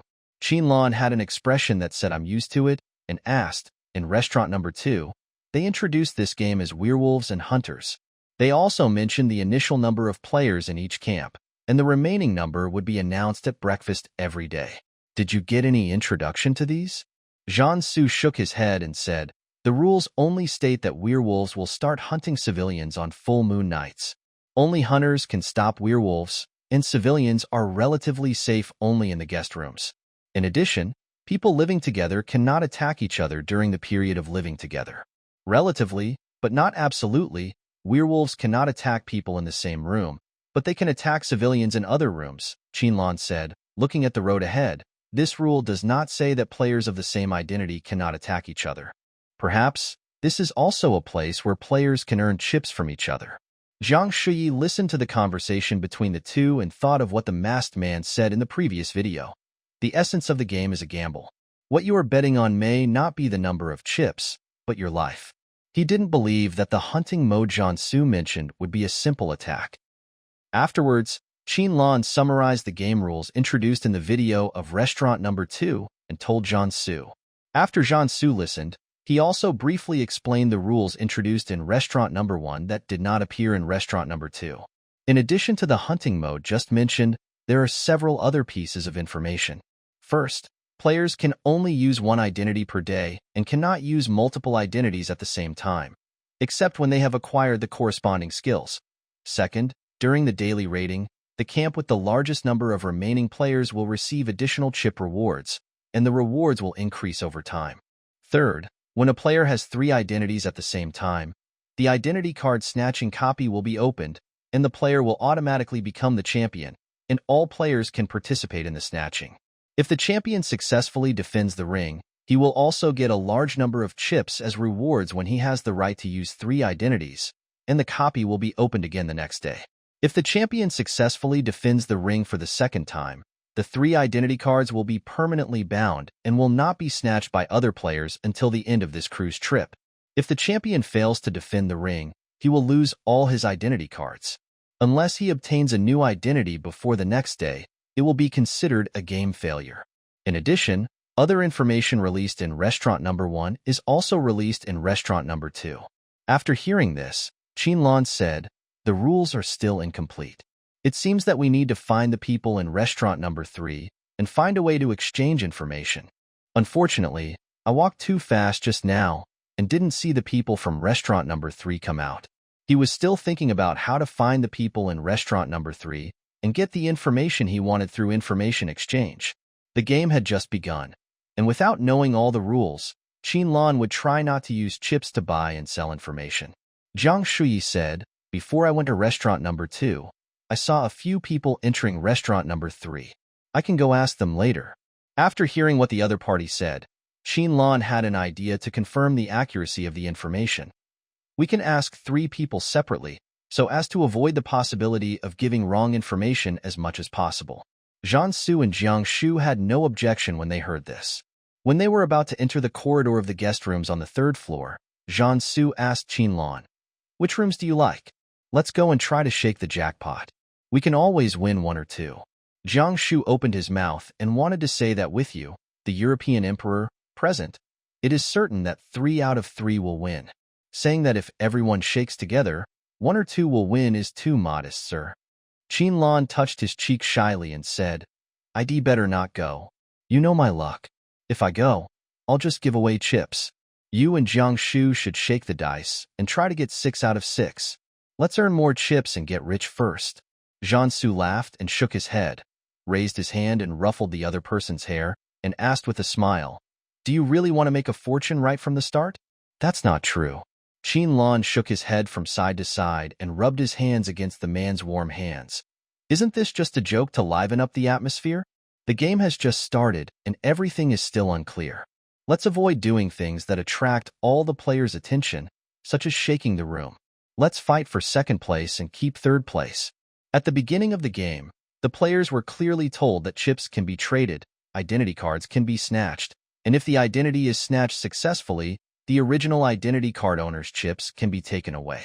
With such rules, it is hard to guarantee that no one will not have the idea of snatching other people's chips at the beginning of the game. If everyone has the same chips, then the probability of being robbed is actually the same. However, once someone is able to earn a certain amount of chips at the beginning of the game, the probability of being robbed will increase sharply. Not only those who have made up their minds to rob at the beginning, but also some people who originally planned to see the situation first may have the same idea of robbing. Qinlan and Zhan Su are not radical people. Whether they are playing games or fighting, they both insist on looking for unexpected methods while making steady progress. When Jiang Shuyi was just drawn into the chaotic space, he had already experienced the joy of being carried away by a big man. So when he entered the 2nd space, he was unable to switch back and was almost dragged into the gutter by his stupid teammates. Fortunately, he was reborn and survived the disaster, and he also met Ho Fu when he entered the 3rd space. He and the big guys entered the same space again. However, with the lesson learned in the previous space, Jiang Shuyi did not have the mentality of quietly being a follower of the boss this time. When Qinlan and Zhan Su were discussing, he would also put forward some of his own ideas and opinions to make his brain more active. Jiang Shuyi said what he was thinking. To be on the safe side, let Zhan brothers shake 2, I'll shake 1, and Xiao Qin should shake 1 too. Although the game rules don't say that players can choose not to shake, it can be divided into 3 restaurants to introduce some different rules, so there is no guarantee that there won't be some hidden rules in the guest room check-in rules. Qinlan listened and nodded, thinking it made sense. "That's fine too. Then I'll go draw room 6 and room 12, and I'll go draw room 21. These numbers sound very auspicious. How about you, Brother Jiang?" Jiang Shuyi really didn't know what was so auspicious about these 3 numbers and couldn't think of any compliments, so he simply gave up and answered the question honestly, "I'll go draw room 1. Qinlan made a quick guess. "Always number 1? Jiang Shuyi covered her face shyly. "Always be the first one." Qinlan. Zhan Su.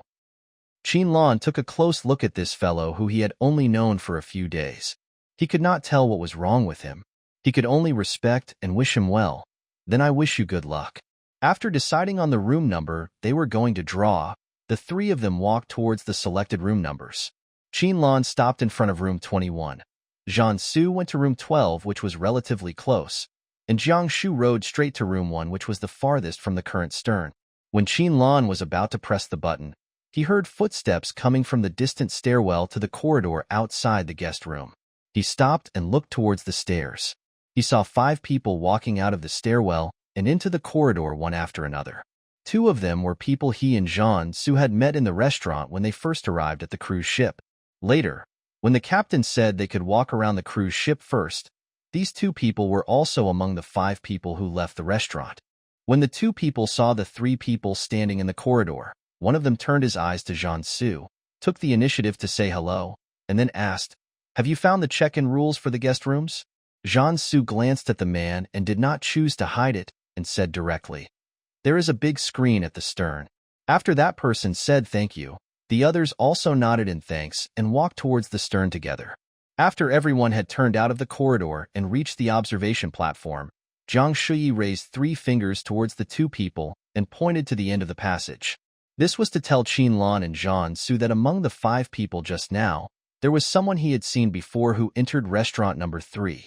The 2 of them quickly understood what Jiang Shuyi wanted to express, nodded to indicate that they understood, and continued to complete the tasks that they had not completed just now. Qinlan rubbed his hands excitedly, blew 2 breaths of fairy air into his palms, bowed up and down and left and right very devoutly, and then pressed the red button on the door of room 21. The screen above, which originally displayed a few lines of text, changed. The text disappeared, and a spinning dice appeared on the screen. Qinlan stared at the dice, thinking that there were only 6 sides, and no matter how bad his luck was, it was impossible for him to hit a single one. Moreover, he had also worshipped all the gods and Buddhas whose names he remembered this time, so he might at least get some good luck. Although he thought so in his heart, Qinlan clasped his hands together nervously, staring at the screen without blinking. Jean Su next door pressed the button for room 12, and without waiting for the dice result to come out, he went directly to room 6 and pressed another one. While waiting for the result, he was about to go to Qinlan to chat, but he saw him staring at the dice nervously without moving.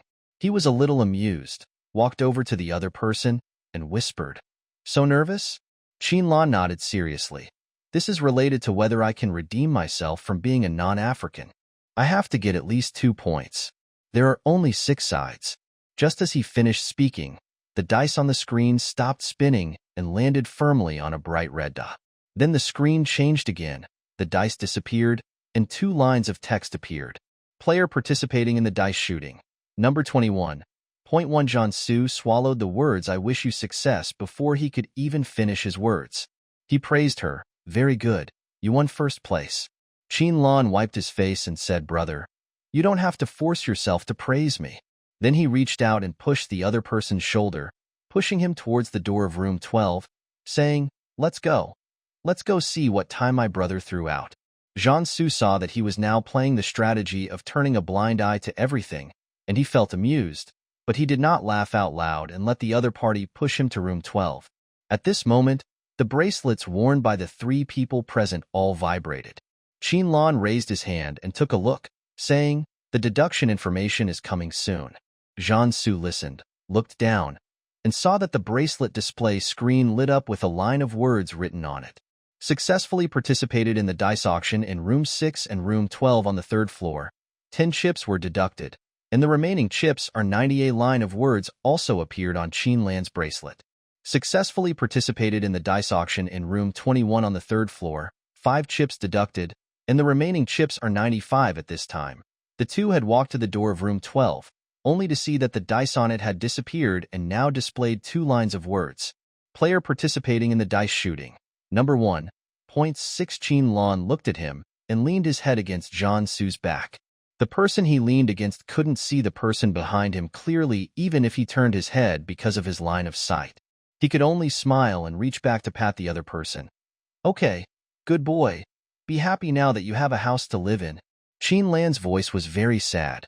"Being a non-chief is my fate. I know it and I accept it." Jean Su knew that this person was just joking, so he said, "In the future, play with the European emperor more often. As the common people are red, the common people are red. If you are close to the European emperor, you will definitely be European."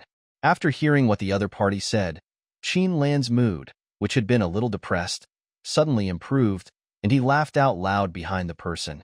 Jiang Shuyi, who also got the result not far away, left the place very satisfied when he saw that his dice stayed on the number 4.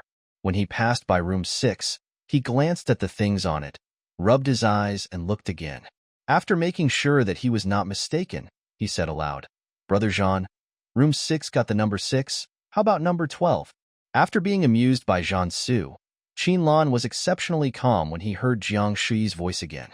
He changed from leaning his head against Jiang Su's back to standing beside him and said, "The 12th is also 6 o'clock. Jiang Shu heard this and hurried over. He took a look at what was displayed on the door of room 12 and was stunned. But when he thought about who was shaking the dice for these two rooms, he felt that it was natural and gave Jiang Su a thumbs up. "Okay, Jean, keep playing steady. If room 1 unfortunately leaves me, I hope Jean can be kind and rent the remaining room between room 6 and room 12 to me. I will be very grateful." At the end of his speech, he even forced out 2 tears. When Qinlan was still wanting to say a few words to Jiang Shu, another group of people came down the stairs and came to the corridor on the 3rd floor.